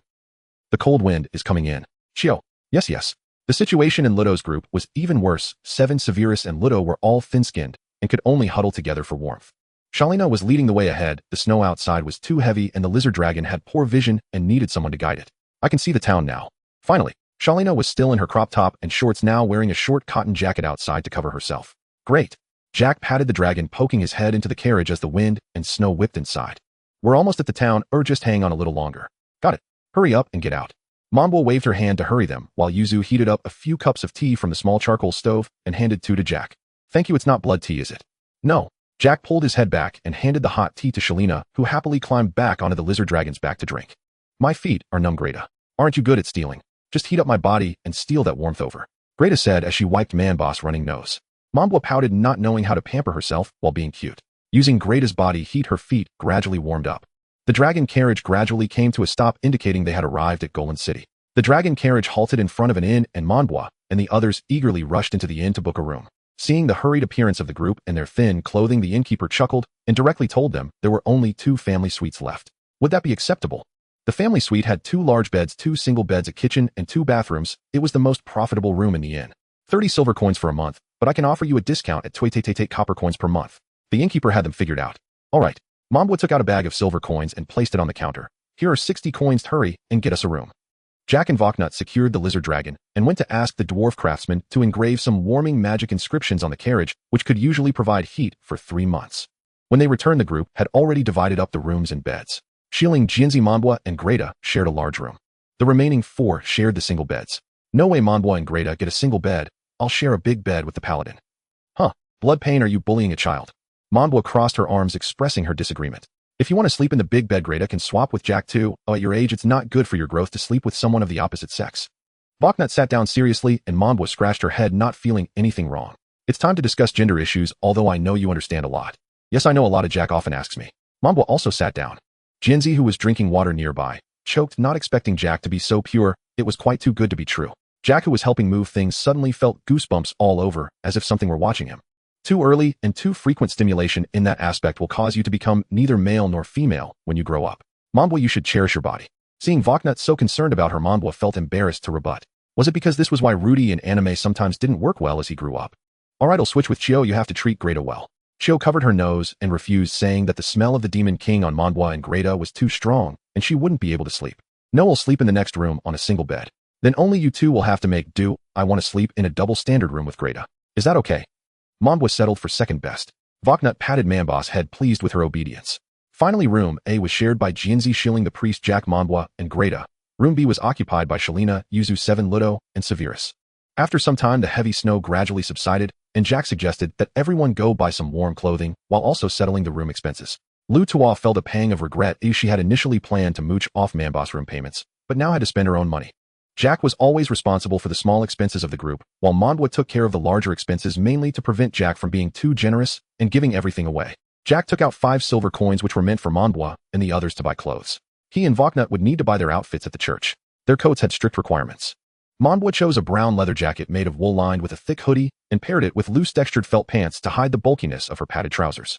In the end, she bought 2 pairs of shoes and a knitted hat, 1 pair of cotton boots for winter and the other a pair of small cotton shoes for her feet. Yuzu had no particular needs, as she would wear whatever Monbwa bought her, and she wasn't afraid of the cold. When they reached Lita, she showed her feminine side, trying on one outfit after another in the store. She bought clothes in one place, pants in another, and was still looking for shoes. Lita, I really need to rein you in. I'm ordering you to find something suitable and head home right away. Monbwa had never shopped with a girlfriend before. After all, she had never done it before, and this was such a waste of time. Oh, come on. It's not every day I get to look pretty. Let me pick for a while. If I look good, it's for you to see too. Lita repeatedly compared a checkered newsboy cap and a fisherman hat, reminiscing about the tough times she had before in Demon King City. Fortunately, there were no clothing stores in Demon King City. All the clothes were made from monster hides, sighed the 2nd and 3rd generations. You guys don't understand anything if this is how you enhance relationships. The original Demon King remarked that 2 centuries-old bachelors shouldn't speak up. As long as my favorability with Muley is high enough, she'll like whatever I choose for her. It's just that my favorability isn't high enough. Just go back to playing your game. Monbwa thought the people in the spiritual space couldn't offer any useful suggestions to quickly end this shopping trip. It still relied on herself to end the competition. Honestly, Lita, you look good in anything. You're just naturally beautiful. Lita paused with the hats in her hands, asking, then which of these 2 hats looks better? The newsboy cap. 170 copper coins, thank you for your patronage. The salesperson quickly sealed the deal, taking out the receipt. Monbwa felt that this scene seemed familiar, as if she had just seen it at the inn. The Demon King won't be defeated by the same trick twice. Monbwa stopped Lita, who was about to pay, saying, actually, I think you look cutest without a hat. Really? If you don't like it, I won't buy it. The salesperson was momentarily stunned, and Monbwa caught the surprise in her eyes. Monbwa shook her head, and the salesperson suddenly realized and cleared her throat awkwardly. Please don't let your little girlfriend freeze. They'll sell it cheap. How about 100 copper coins? Bring it down to 50, and he'll buy it. 60. Deal. Monbwa placed the coins on the counter, took the hat, and adjusted it on Lita's head. This one is just right. A hat that costs 50 or 60 copper coins is suitable for me. I'm too cheap, aren't I? Lita complained. I can't even think of such a line, Lita. Looking up at the sky, Monbwa sighed. He wouldn't participate in shopping with women again next time. With 2 silver coins and a few hundred copper coins left in hand, he asked, do you want to eat roast chicken? Let's buy one to cook at home. Let's buy some fruit. I'm craving pomelo. Don't eat me. I'm talking about fruit. Stop interrupting. Oh, the 3 of them first went to the fruit store to buy a pomelo for Yuzu to hold, which looked a bit funny. Then they bought Jack's favorite apples, some lemons for the roast chicken, and firewood. Finally, they went to the fresh market to buy a chicken and the accompanying vegetables. They still had flour and rice left in their luggage. When they returned to the room, both Jack and Voknut were absent, leaving only Monbwa and the pair Kaiji and Shieling to prepare the meal. Where are they? The room assignments are still off. There's no one next door who can cook. Jack and the priest went to help with the cooking. We'll eat together later. Shieling crushed and peeled the tomatoes, adding salt, pepper, soy sauce, and oyster sauce, rubbing it into the chicken's cavity. Then she cut some apples and peeled potatoes to stuff inside the roast chicken. This way it would roast tenderly and have a fruity aroma while the potatoes would absorb the chicken fat, adding to the chicken's flavor. The outer skin would first be cut and brushed with oil, roasted for a while, then taken out to be brushed with honey and sauce, before being put back into roast for a bit longer, finally sprinkled with basil, leaves, rosemary stems, and cumin chili powder, with a few lemon slices beside it to finish. Parsley was specially prepared for Shelina, who loved all vegetables, but there were definitely those who disliked celery, like Sheeling, who was beside her, covering her nose at the smell. "This is my dish, you'll take it over first." "Okay, keep the celery away from me." Dinner that night was abundant. The weary travelers felt the joy of being alive again. Along the way, due to the drop in temperature, the animals and monsters had disappeared, and the plants were out of season and inedible, so they mostly had flatbreads and pickled vegetables with the occasional fish caught from water bodies. Later, Mambwa caught a hibernating frog, and they all enjoyed the roasted meal. Now this is what it means to eat. Ha ha ha. Mambwa took a couple of bites of the potato coated in chicken fat, feeling pleased enough to hum. Shalina laughed heartily, adding 2 pieces of ribs in a man-boss bowl. She also wanted to supplement her protein intake, as she had been losing weight too quickly lately. "Is there anywhere selling protein bars? I really need to stock up." "Let's ask tomorrow." Snape's bullets were also running low. He had emptied a box just from hunting on the way. Sheeling and Kaiji exchanged glances, recalling when they were sold to the Eastern Dragon Kingdom years ago. The slaves had no food, stretching their hands to grab grass off the ground to eat, or stealing beans from the dragon feed. The larger the tail, the more popular it was. "I bought tickets for the sword drawing event at 7 tomorrow morning. Didn't everyone want to give it a try?" Lu Tua took out a ticket that read the corresponding time, 7:00-8:00. Mambwa took the ticket, wondering why her aunt was suddenly so generous. Lu Tua stated that this small amount of money was still manageable. The truth was that Lu Tua revealed her noble status in the royal capital, having acquired a batch of tickets from the city lord of Cologne, who was puzzled as he had never heard of the noble Mambwa before. Initially he doubted it, and confirmed with friends in the royal capital. Later he found that there indeed was such a noble, but only 2 remained alive in recent years, with the woman being a close aide to Osman V. Believing that less trouble was better than more, the city lord gave Lu Tua 50 tickets for her to play around with. Lu Tua kept some for everyone and sold the rest. She then bought 2 figurines of the sword saint and placed them on her bedside. Everyone eagerly anticipated tomorrow's sword drawing ceremony. After eating heartily and packing up, they prepared for bed. "Don't sneak into my blanket tonight. You'll lose your ability to use it." Every time Lita recalled Voknut's subtle attempts to warn Mambwa against early contact with the opposite sex, she couldn't help but chuckle. Voknut still believed Yuzu and Lita hadn't understood, but in truth one had lived over a century and the other possessed all the Empire's knowledge, including matters of intimacy. Truth be told, I genuinely didn't know. When I was 7 or 8, I'd amuse myself by peeing into ant hills, and walking too closely with girls would earn mocking laughter, branding me shamefully unmanly. Mambwa smoothed his blanket and fluffed his pillow as he recounted childhood memories. "What about you? Did you even have a childhood?" "We were reset upon our Demon King's ascension to full form, born fully matured. Seems we'll never share childhood resonance. Let's sleep." Mambwa ended the conversation, switched off the light, and drifted off. Lita shrugged inwardly. This is the famed mentor Nora. She'd rise from her grave furious. At dawn, Jack and Voknut transformed yesterday's leftover bone broth into an imitation French onion soup. They stirred in copious sautéed onions, sprinkled generous shreds of cheese, then baked it in the oven. 2 slices of toast, perfect for dipping. "Jack, did you forget to turn off the stove?" "I smell burning too." Jack emerged from the kitchen, scratching his head. "Do you? I thought I'd finished everything. I've already tidied up." Voknut sensed something amiss. The white smoke wafting and came from next door. He hastily dressed and dashed across, finding them frantically ventilating the room. At its center sat a charred, unidentifiable object. "Scrambled eggs." Lauda appeared at the doorway, disheveled and wielding a spatula. "No thanks, I'll cook for you today. Please don't attempt it again on your own." Purification charm. Voknut seized the spatula. There was no way to fry eggs cleanly at that temperature. With a sigh, he cast the spell. The air inside instantly exchanged with the fresh street breeze outside, banishing the acrid burnt bitterness. By the time they'd eaten and cleaned up, it was already 7:50 am. Zyalina rushed off to the sword-drawing ceremony, sharply rebuking Lauda for arrogantly pretending competence in cooking. Lauda sheepishly hid behind Snape. The sight matched Jack's photographs, except now 2 small memorials stood before the sword of Sultan Osman, each bearing brief inscriptions about the 2 others who had once lifted it. The sword itself lay horizontally across a pair of stone hands, unremarkable at first glance, even appearing slightly dull. "Lucky we arrived early. No one else is here." "Huh." Chio laughed and sprinted alongside Zyalina to the ticket checkpoint. Staff verified their passes and ushered them into. The photographer adjusted his lens and signaled readiness to begin shooting. Zyalina lunged forward, grasped the hilt with one hand, and strained upward. Her arm muscles snapped taut. Mambwa even heard a sharp crack. Realizing she couldn't lift it single-handedly, Zyalina gripped the hilt with both hands, exhaled sharply, and poured every ounce of strength into the effort, causing the stone floor beneath her to groan in protest. "Excuse me, Challenger. Damaged flooring incurs repair fees." The chosen one lifts it effortlessly. The staff member sighed, reminding her gently. Only then did Zyalina reluctantly ease her exertion. Yet when she shifted to pose more comfortably for photos, 2 deep footprints remained stamped into the stone. Alright, your turn. Xialina stepped aside, disappointed, clutching her photo. Xiao tried next. Just like Xialina, she attempted brute force, pushing, hauling, lifting, even kicking, but the sword refused to budge, nor could she so much as chip the stone hand supporting it. Exhausted. I'm clearly not the chosen one. Next came Jieji and Xiling. Neither dared touch the blade, terrified they might be the chosen one. Won't you give it a try? We're perfectly aware of ourselves. We'll pass. For once Xiling's mind worked flawlessly. Jack declined to try. The priest stepped forward, gripped the hilt, and found it perfectly balanced, its craftsmanship unmistakably masterful. I can't lift it either. Just take the photo. Since neither Xialina nor Voknut could move it, Snape, Lauda, and number 7 knew themselves well enough, they simply posed for photos. Even Yuzu, coaxed by Monbwa, stepped up for one shot. We'll send this to Nora later. Agreed. Yuzu accepted the photograph. Only 2 remained. Lita grasped the hilt while Monbwa cradled the blade, striking a delightfully whimsical pose. Ready? Pretend you're straining. The photographer raised his hand. 3, 2, 1. They pushed together, and Monbwa suddenly felt the blade grow astonishingly light. He glanced at Lita, who froze mid-motion, her arms aloft, holding high the sword of Sultan Osman. Click, screech. The photographer snapped the image, stunned. Everyone stared speechless at Lita. She swallowed hard. Then the sword slipped from her grasp and clattered onto the ground. First generation, truly a star-crossed pair. Second generation, truly a star-crossed pair. Third generation, truly a star-crossed pair. Jieji and Xiling, privy to certain truths, even murmured the phrase sincerely long before the meme took flight. Truly a star-crossed pair. 2 Lita rushed to Monbwa's side, gripping his shoulders and shaking him gently. Monbwa, it's not what you think. Listen, I absolutely never intended to dethrone the Demon King. But Monbwa remained paralyzed in shock, unable to speak or hear. Only seeing her lips move, drowned out by a deafening hollow ringing. Oh Lita, you concealed yourself deeper than anyone. You are ruthless indeed. Monbwa wrenched free from Lita's grasp and fled without looking back. She chased after him. Anyone could be the one who topples the Demon King, but not me. Monbwa.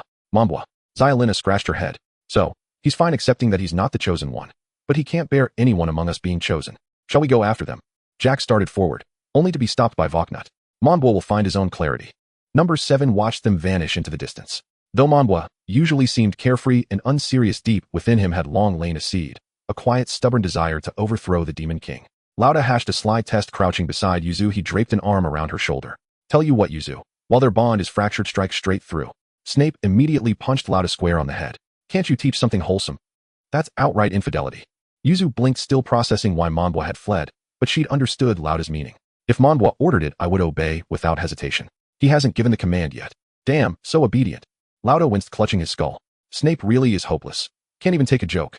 Meanwhile, Monbwa had bolted back to the inn, collapsed onto the bed, eyes glistening. Logically, he should have raged, darkened, and sworn to obliterate all happiness, transforming into a vengeful Demon King. Yes, exactly. I knew he had Demon King potential. Yet fury eluded him. Instead, sorrow swelled. Deep, aching grief. For the sincerity he'd offered, now regretted. You're far too kind, aren't you? Lita gently pushed open the door, and Monbwa was sitting on the floor against the bed. This is not how childhood sweethearts should meet, Lita. We should have fought together against that evil goddess. Even if we couldn't win, we should have been defeated together by the newly emerged hero and waited for the next Demon King to pass on the truth of the world to him. Monbwa looked at Lita in confusion, wondering why it was her. Why should one defeat oneself? Monbwa, listen to me. Lita crouched in front of Monbwa, wiping his tears. I am a special high-ranking monster from the Demon King's castle, a vassal of the Demon King. Our duty from birth is to obey the commands of the Demon King, and we will never betray you. Monbwa said nothing, staring down at his palm, where the Demon King's mark flickered with light. As the only Demon King among the 4 who has a wife, Weskier cannot tolerate the existence of abusive relationships. Although I have great faith in Osmond's prophetic magic, I must clearly tell you that Lita indeed cannot betray you. The Demon King's mark not only helps you temporarily gain the power of the Demon King, but also allows you to monitor your domain and subordinates. Monbwa reached out to access the vassal interface, which displayed only a pixelated figure, Land Merfolk Warrior Lita 125, and there was even a voice prompt when clicked. Gula Gula Gabala. This means stay away from me in the Merfolk language. The silly voice broke the sad atmosphere, leaving Monbwa unable to hold back a laugh. Which game did this interface come from? Couldn't they put in a little more effort when creating the world? Why are you both crying and laughing? Lita lifted Manbo's face, looking closely into his eyes while Monbwa reached out to pinch the tips of Lita's hair. So why were you able to pick up that sword? I don't know. Will you be sad after defeating me? I will not defeat you. No one can truly defeat my king. Lita released her hand and leaned her head on Manbo's chest, repeating this answer to him over and over. Monbwa instinctively hugged Lita, believing that things that haven't happened should not become barriers between people. Monbwa, I heard you arrived. Why didn't you contact us? Ophelia pushed open the ajar door, pretending to be blind as she turned to leave. I see you weren't here. Come in, you don't have to act like you didn't see anything. Monbwa helped Lita up, and Lita casually patted her clothes. The shy dwarf reindeer was the first to peek in to see what was happening while Christmas Eve smiled awkwardly and took a chair to sit down. Monbois turned his head to wipe away his tear stains to prevent them from noticing. Gift was the last to enter, smiling at Monbois. I heard you solved a major case in the tea town and Voknut has become famous. The incident has been turned into a stage play that airs every month. Is that true? The lawyer really has quite a commercial mind. Gift took out a still from the play, which featured a tall, handsome man with a red spot at the corner of his eye alongside a chubby little girl, with a large headline behind them reading Detective Scarva and Smart Sauce. Who are these people? The handsome guy is Voknut, and the little girl is you. Tomorrow someone will get a beating from the suddenly appearing Demon King. Haha, I knew Monbois would have this expression. Ophelia laughed heartily while Christmas Eve patted Monbois' head to explain. In an interview about the creation process, the lawyer stated at the time of casting the descriptions were vague. He was fully focused on creating the final chapter's script and described the two in a frustrated manner. A handsome guy with a red scar on his eye and a child with a bit of baby fat. When the final chapter was completed and he went to check on the rehearsal, the lawyer realized the actors were completely wrong. However, the payment had already been advanced and the first chapter's lines had been memorized, so they had no choice but to go ahead. Osmond Entertainment Evening News. This stage play is currently the most popular across the country. Want to go see it? I refuse. This is an insult to me. Monbois directly declined Gift's invitation.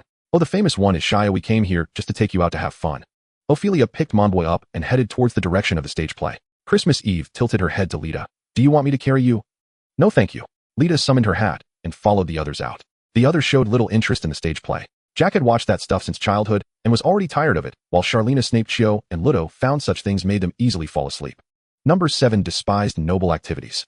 Monbois consoled himself believing that it was just a mismatch of roles. Perhaps the plot would be quite good and he trusted the lawyer's taste. After watching, Monbois felt he really needed to beat up the lawyer. Why was he portrayed as Voknut's daughter in the plot? I already don't lack a father, for goodness sake. Although the overall storyline was fairly close to reality, the involvement of lighting and magic made it even more impressive, comparable to watching an American hardboiled detective movie in the cinema. What do you think? It was really good, Monbois replied with a stiff face, not wanting to show too much dislike, lest the lawyer be suspected of getting beaten up the next day. See, I told you. Ophelia playfully hoisted Monbois onto her shoulder, considering him one of her few normal friends, unlike those so-called noble friends who all looked serious. Being obsessed with opera isn't a good thing. As a noble, one should think about taking on responsibilities instead of just enjoying life, otherwise one will never achieve greatness. A tall male noble passing by glanced at them and said, "Wake up." Ophelia's face gradually turned awkward, her eyes darting around. It was the first time Monbois saw her show this expression. Where does your superiority complex come from? What qualifications do you have to look down on others? I am the captain of the team that took up the sword of Osmond, who is really the incompetent noble here. Monbois vented all the grievances he had accumulated that morning, feeling as refreshing as taking a cold shower after a summer nap under a thick blanket. Monbois cough. What is it? That's my dad. Monbois climbed down from Ophelia's shoulder and bowed to the man before him, who looked to be the same age as Ophelia. Hello, uncle. Hello. The tall man nodded. He was not bothered by Monbois' insults. He was well aware of what kind of person he was. Father, this is Monbois, and this is Lita. She has taken up the sword of Osmond the Great. No need to report to me. I am not your father. Just an incompetent noble. Just kidding, he does care. The skilled man placed his hands behind his back and looked down at Ophelia. Uncle Ophelia has been leveling up for the past 3 years, and she is now a level 58 adventurer. Christmas Eve tried to speak up for Ophelia. The tall man lowered his head to take a closer look at Christmas Eve's face. Nice aesthetics. After saying that, he raised his head again and turned to leave. Father. The tall man suddenly turned back and interrupted Ophelia. Are we having dinner at home? Of course. Yes. Ophelia casually invited Monbois to join as well. Seeing Monbois' curiosity about what was going on between her and her father, she explained a bit. 3 years ago, Ophelia, a level 33 adventurer, had a fierce argument with her father. Ophelia's dream was to become a stage actor. She expressed that she would not give up her swordsmanship practice while also wanting to learn stage performance. Her father insisted that it was a futile endeavor, merely a means to attract attention, capable only of providing fleeting happiness to others. No matter how Ophelia tried to persuade him, her father remained unyielding, continuously disparaging stage plays as mere entertainment loved by nobility, claiming they would have vanished from history otherwise. What about swords? Swords are merely instruments of slaughter. What meaning do they hold? They only bring ruin to families, leading people to addiction to brutal combat. Before Ophelia could finish, her father struck her across the face. As a level 80 adventurer, the blow sent Ophelia sprawling to the ground. The illustrious Sword Saint is listening, apologized to him. The Sword Saint had only come to assess his great-grandson, waving his hand to indicate it was of no concern. It seems there is no need for assessment, he cannot pass. The sword is an extension of thought, a vessel of will. If in your eyes it is merely for slaughter, then it is indeed meaningless. The gazes of the Sword Saint and her father revealed disappointment and pity, as if she were someone who understood nothing, appearing to them as an incomplete person. That's not true. Stage plays can bring joy to others. Ophelia got up from the ground and ran towards the front door. Just as she touched the door, her father's voice rang out. If you go out, don't come back. You have chosen garbage. With a determined heart, Ophelia pushed the door open and ran outside. Mambwa scratched his face and asked, "What about now? Have you become a stage actor? How are you on the path of the Demon King?" This storyline follows the classic dream chaser narrative, with Ophelia eventually becoming a nationally renowned master of stage performance. Because later I realized that stage plays truly have no use. Poor people remain poor after watching stage plays, the sick do not heal, and monsters do not disappear because of them. The fleeting happiness only numbs the audience. But if I reach a high enough level with abilities great enough to govern a town, perhaps I could genuinely reduce these issues. Ophelia looked up at the sky, realizing that at that time she had been sheltered by her father, only able to see the issues of her own class, completely blind to the lives of those at the bottom. She could even ask why those who couldn't afford bread didn't just drink beet soup. As long as you understand. Ophelia's father led the others into the Lord's mansion, where the Sword Saint was resting in a recliner. Such meetings, attended by all nobles and officials, occurred only once every half-month. He didn't want to linger in the royal capital watching his few disciples clumsily wield their swords gave him a headache. Home has little AO returned for dinner. The Sword Saint got up, leaning on his sword as he approached Ophelia. After 3 years, he looked even older. "Great-grandpa, it's me throwing a tantrum. I haven't come home to see you." Ophelia supported the Sword Saint, who nodded and sat back down in his recliner. "Who are those three?" "These three are my teammates. This one is my lover, Yalamda Karl Hajanasi Waitasa." The authentic elven name includes the father's surname, clan name, mother's surname, clan name, and then their own name, profession, birthplace, resulting in a long string of names. Mambwa felt dizzy listening and then began to introduce reindeer. The dwarven names were even more outrageous, typically consisting of the father's surname, a favorite mineral, the mother's surname, another favorite mineral, their own name, the mineral chosen during their first birthday. All right, if your team has 7 or 8 elves, then we won't need dinner. It's impressive that you can remember all that. The Sword Saint had dozed off, dreaming of chatting with his great-grandson, only to wake up realizing he had only gotten to the second person. "All right then, great-grandpa, can just call us by our adventurer titles." The Sword Saint noticed Mambwa and Lita. "And these two are—" "I don't know Mambwa." Mambwa slightly bowed his head in response. "No comment. This kid is quite arrogant," thought the Sword Saint, but he did not show it on his face, merely nodding. "Lita, a very pretty young lady," the Sword Saint complimented, standing up and beckoning Ophelia's father to leave together. He couldn't understand the trendy topics of the young people's gathering. Seeing the conflict with her father resolved, Ophelia happily invited everyone to her home for dinner. While waiting for the food to be served, everyone played a tabletop game, a modified version of Werewolf, where the identities were divided into monsters and adventurers, along with some special roles. Regular identities had 1 life point, while special identities had 2. Monsters could only attack at night. After distributing the identity cards, each person drew skill cards based on their identity, depending on the number of players. For instance, with 13 players, special occupations drew 2 cards, while non-occupational players drew 1, and skill cards could only be used during the day. Everyone had to hide their skill cards, well, otherwise they could easily get caught off guard. "We can't let Mambwa shuffle, the thief has too much of an advantage." Reindeer handed the cards to Ophelia. As a descendant of the Sword Saint, certainly looked down upon cheating. Mambwa shot a glance at Reindeer. At the start of the game, no one was injured on the first night. Voknut directly used her skill card to injure Mambwa. "What are you doing? Your expression is unnatural, and there's malice in your eyes. You're a monster, right?" "Damn, didn't you use the priest's skill to probe my heart?" "No need." Mambwa was still thinking about retaliating against Voknut, but then it was Jack's turn, and he also used his skill against Mambwa. Mambwa was swiftly eliminated. Pouting, he looked at Lita and used his identity cards. Lita hadn't participated. She had quietly deceived a servant into taking her to the Sword Saint's room. Lita slowly pushed the door open. "Lord Ong." The Sword Saint sensed someone entering. It was an unfamiliar person. Only when she spoke did he lower his sword, but then the door and frame above his head shattered simultaneously. Luta's speech was too slow. Ong had to forcibly redirect his strike. "You are Little Owl's friend. Are you here for an autograph?" Yes, do you remember me?" "It was the last year of Osmond III's reign at the end of May when we formed a leveling party." "I'm very sorry, that was 70 years ago, and I can't recall." The Sword Saint paused for a moment, feeling that the girl looked somewhat familiar, but he had forgotten when he had met her and what her name was. Luta looked down, somewhat disappointed. The Sword Saint felt a bit embarrassed, as she, a long-lived being, could still remember him, yet he had forgotten her. If you want an autograph, take this." The Sword Saint felt a bit awkward and took a gift box from the desk. Inside was a steel pen engraved with his name. "This is the honor of the nation steel pen, given to you by Osmond IV. Oh, I can't accept it." "Take it, or do you think they will forget my contributions without these things?" The Sword Saint forced the item into Luta's hands to alleviate his awkwardness, while Luta received the best gift of her life. By the time the dishes were served, the tabletop game was nearly over. Manboss' only sense of participation was watching Voknut lead the group of adventurers to an easy victory. Zyalina finally managed to use the skill of the Demon King, once only to be uncovered by Voknut as the third person to be eliminated. She slumped on the table, complaining, "I won't play with him next time." It was Mambwa who insisted on bringing me along. "Can this be blamed on me?" Mambwa jumped onto a chair, and the servants began to serve the dishes. It was his first time tasting noble food. He had never seen the fruits, vegetables, or meats before. Fortunately, the maids and footmen kindly divided the food into individual small plates for everyone and introduced each dish.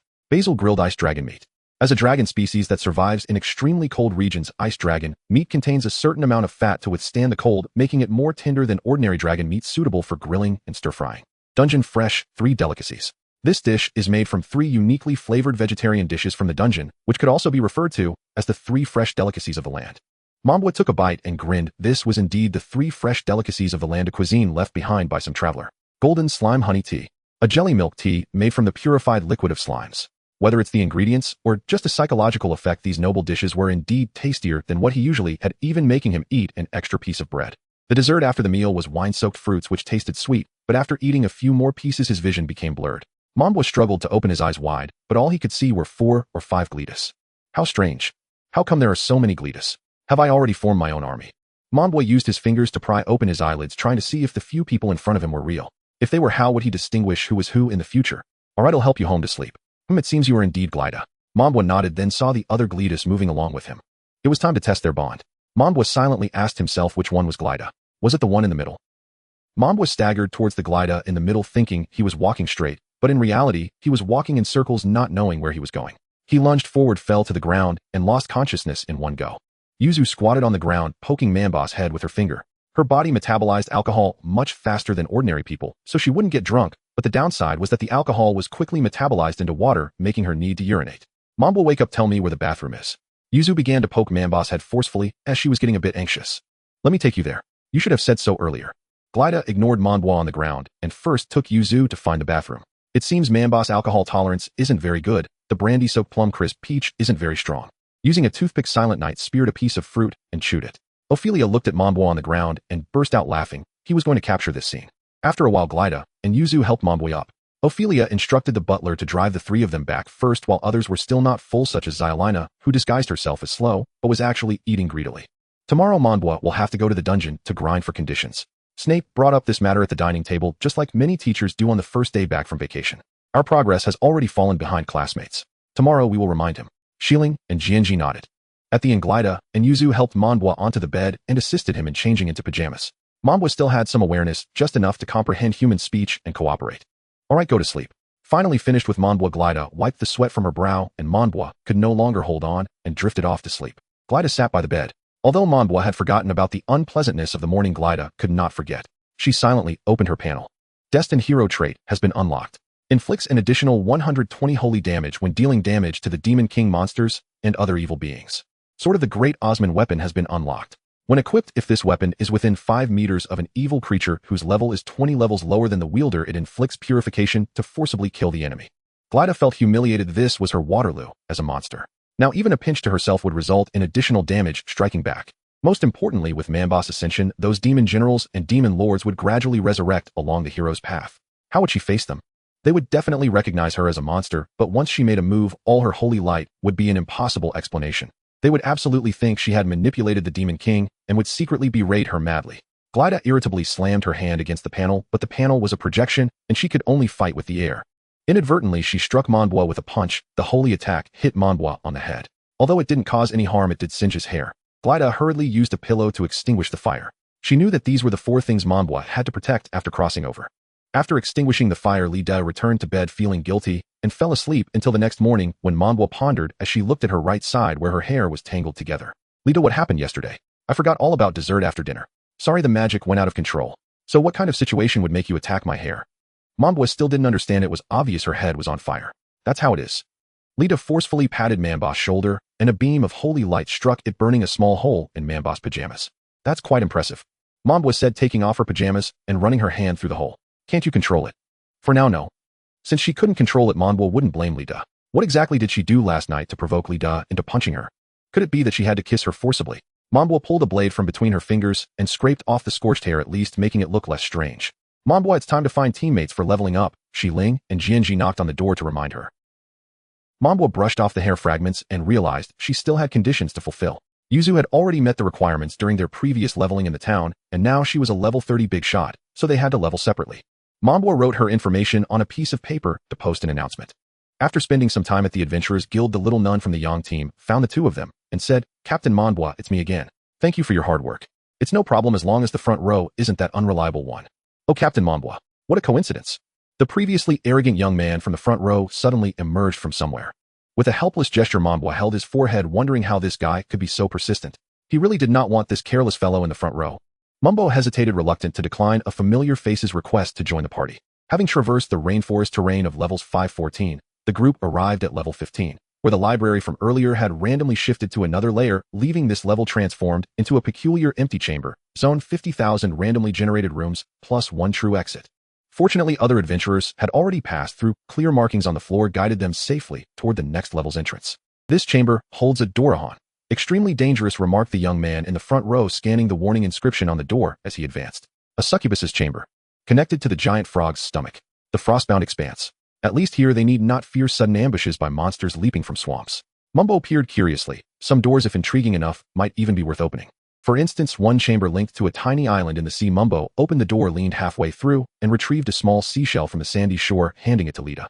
The delicate white seashell was genuinely lovely. Oh, Lita smiled and tucked it into her pocket. Right. Our objective is fulfilling conditions, not sightseeing. Lita forbade Mumbo from opening any more doors. It was simply too time-consuming. Scratching his head, Mumbo quickened his pace toward the next level. After roughly 10 minutes, they reached the exit, and the party officially entered the next biome. Scorching sunlight struck their faces with almost painful intensity, the ground beneath softened underfoot, stretching endlessly in golden hues, while stinging sand whipped across their skin. A desert biome. The group shed their rainforest gear and used spatial magic to replace it with lighter attire. Chill breeze, cooling aura. The novice nun wove protective enchantments around the group to prevent heatstroke, while Lita erected a magical barrier to deflect the abrasive sands. Mumbo consulted his compass. A straight path forward would suffice. Let's depart. Desert navigation proved perilous. Stone markers, even if erected, were swiftly buried by shifting dunes. Direction could only be determined by compass.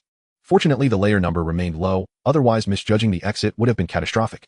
Most desert monsters were arthropod serpents or lizards, nearly all venomous. Engaging them was best avoided. Mumbo squinted at a colossal scorpion sprinting across the dunes in the distance and grinned wryly, whose ill-fated party had drawn its attention.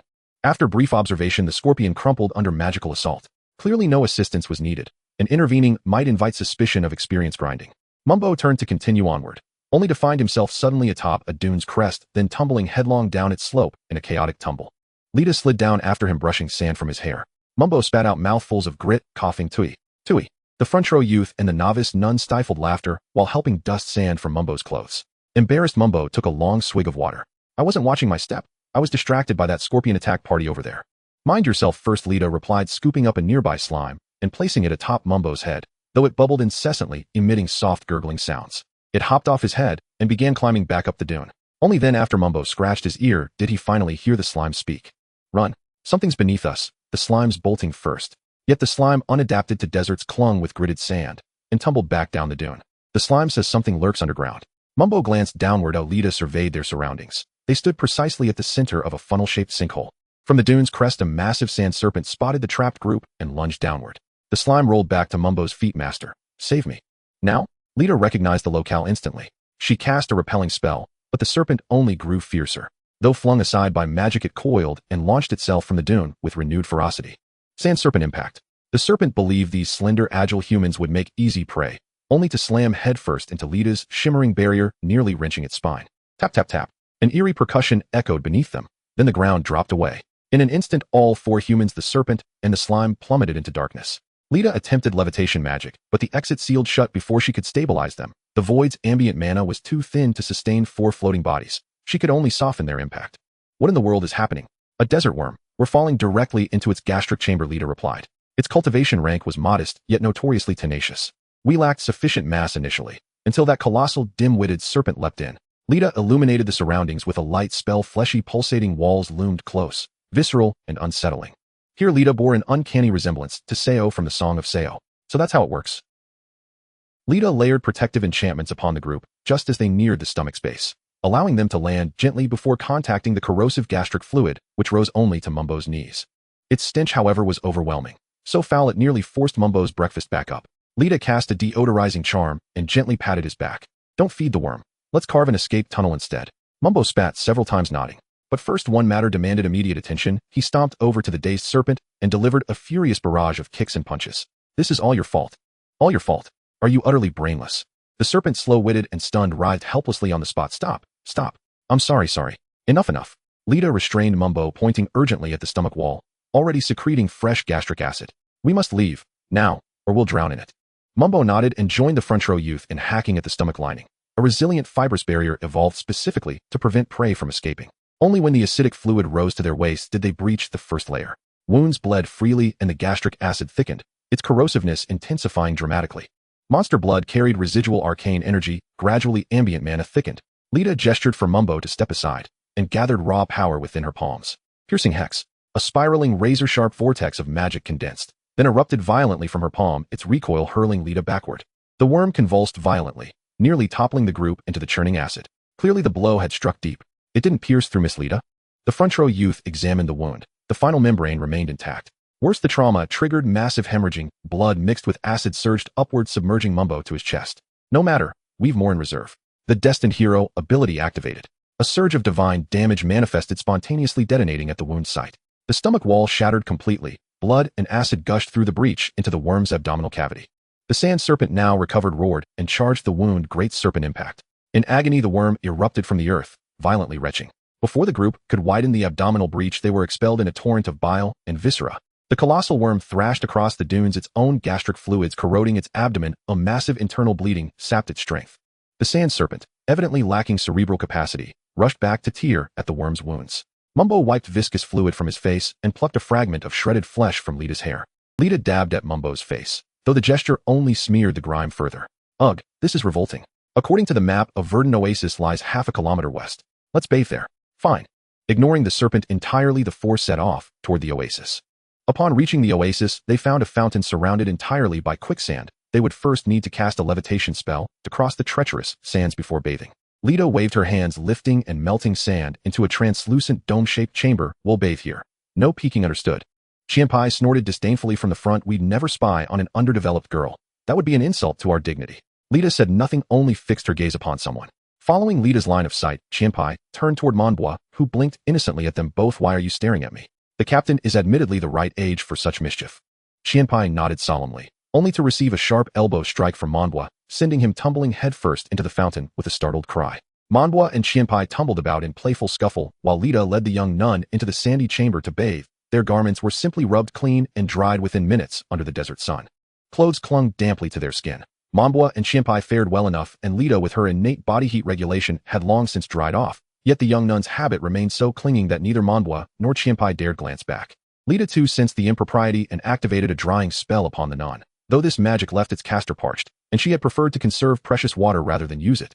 Having traversed this arid expanse, the four finally arrived at the 20th floor's resting zone, a cavernous network featuring an underground river where they replenished their water supplies.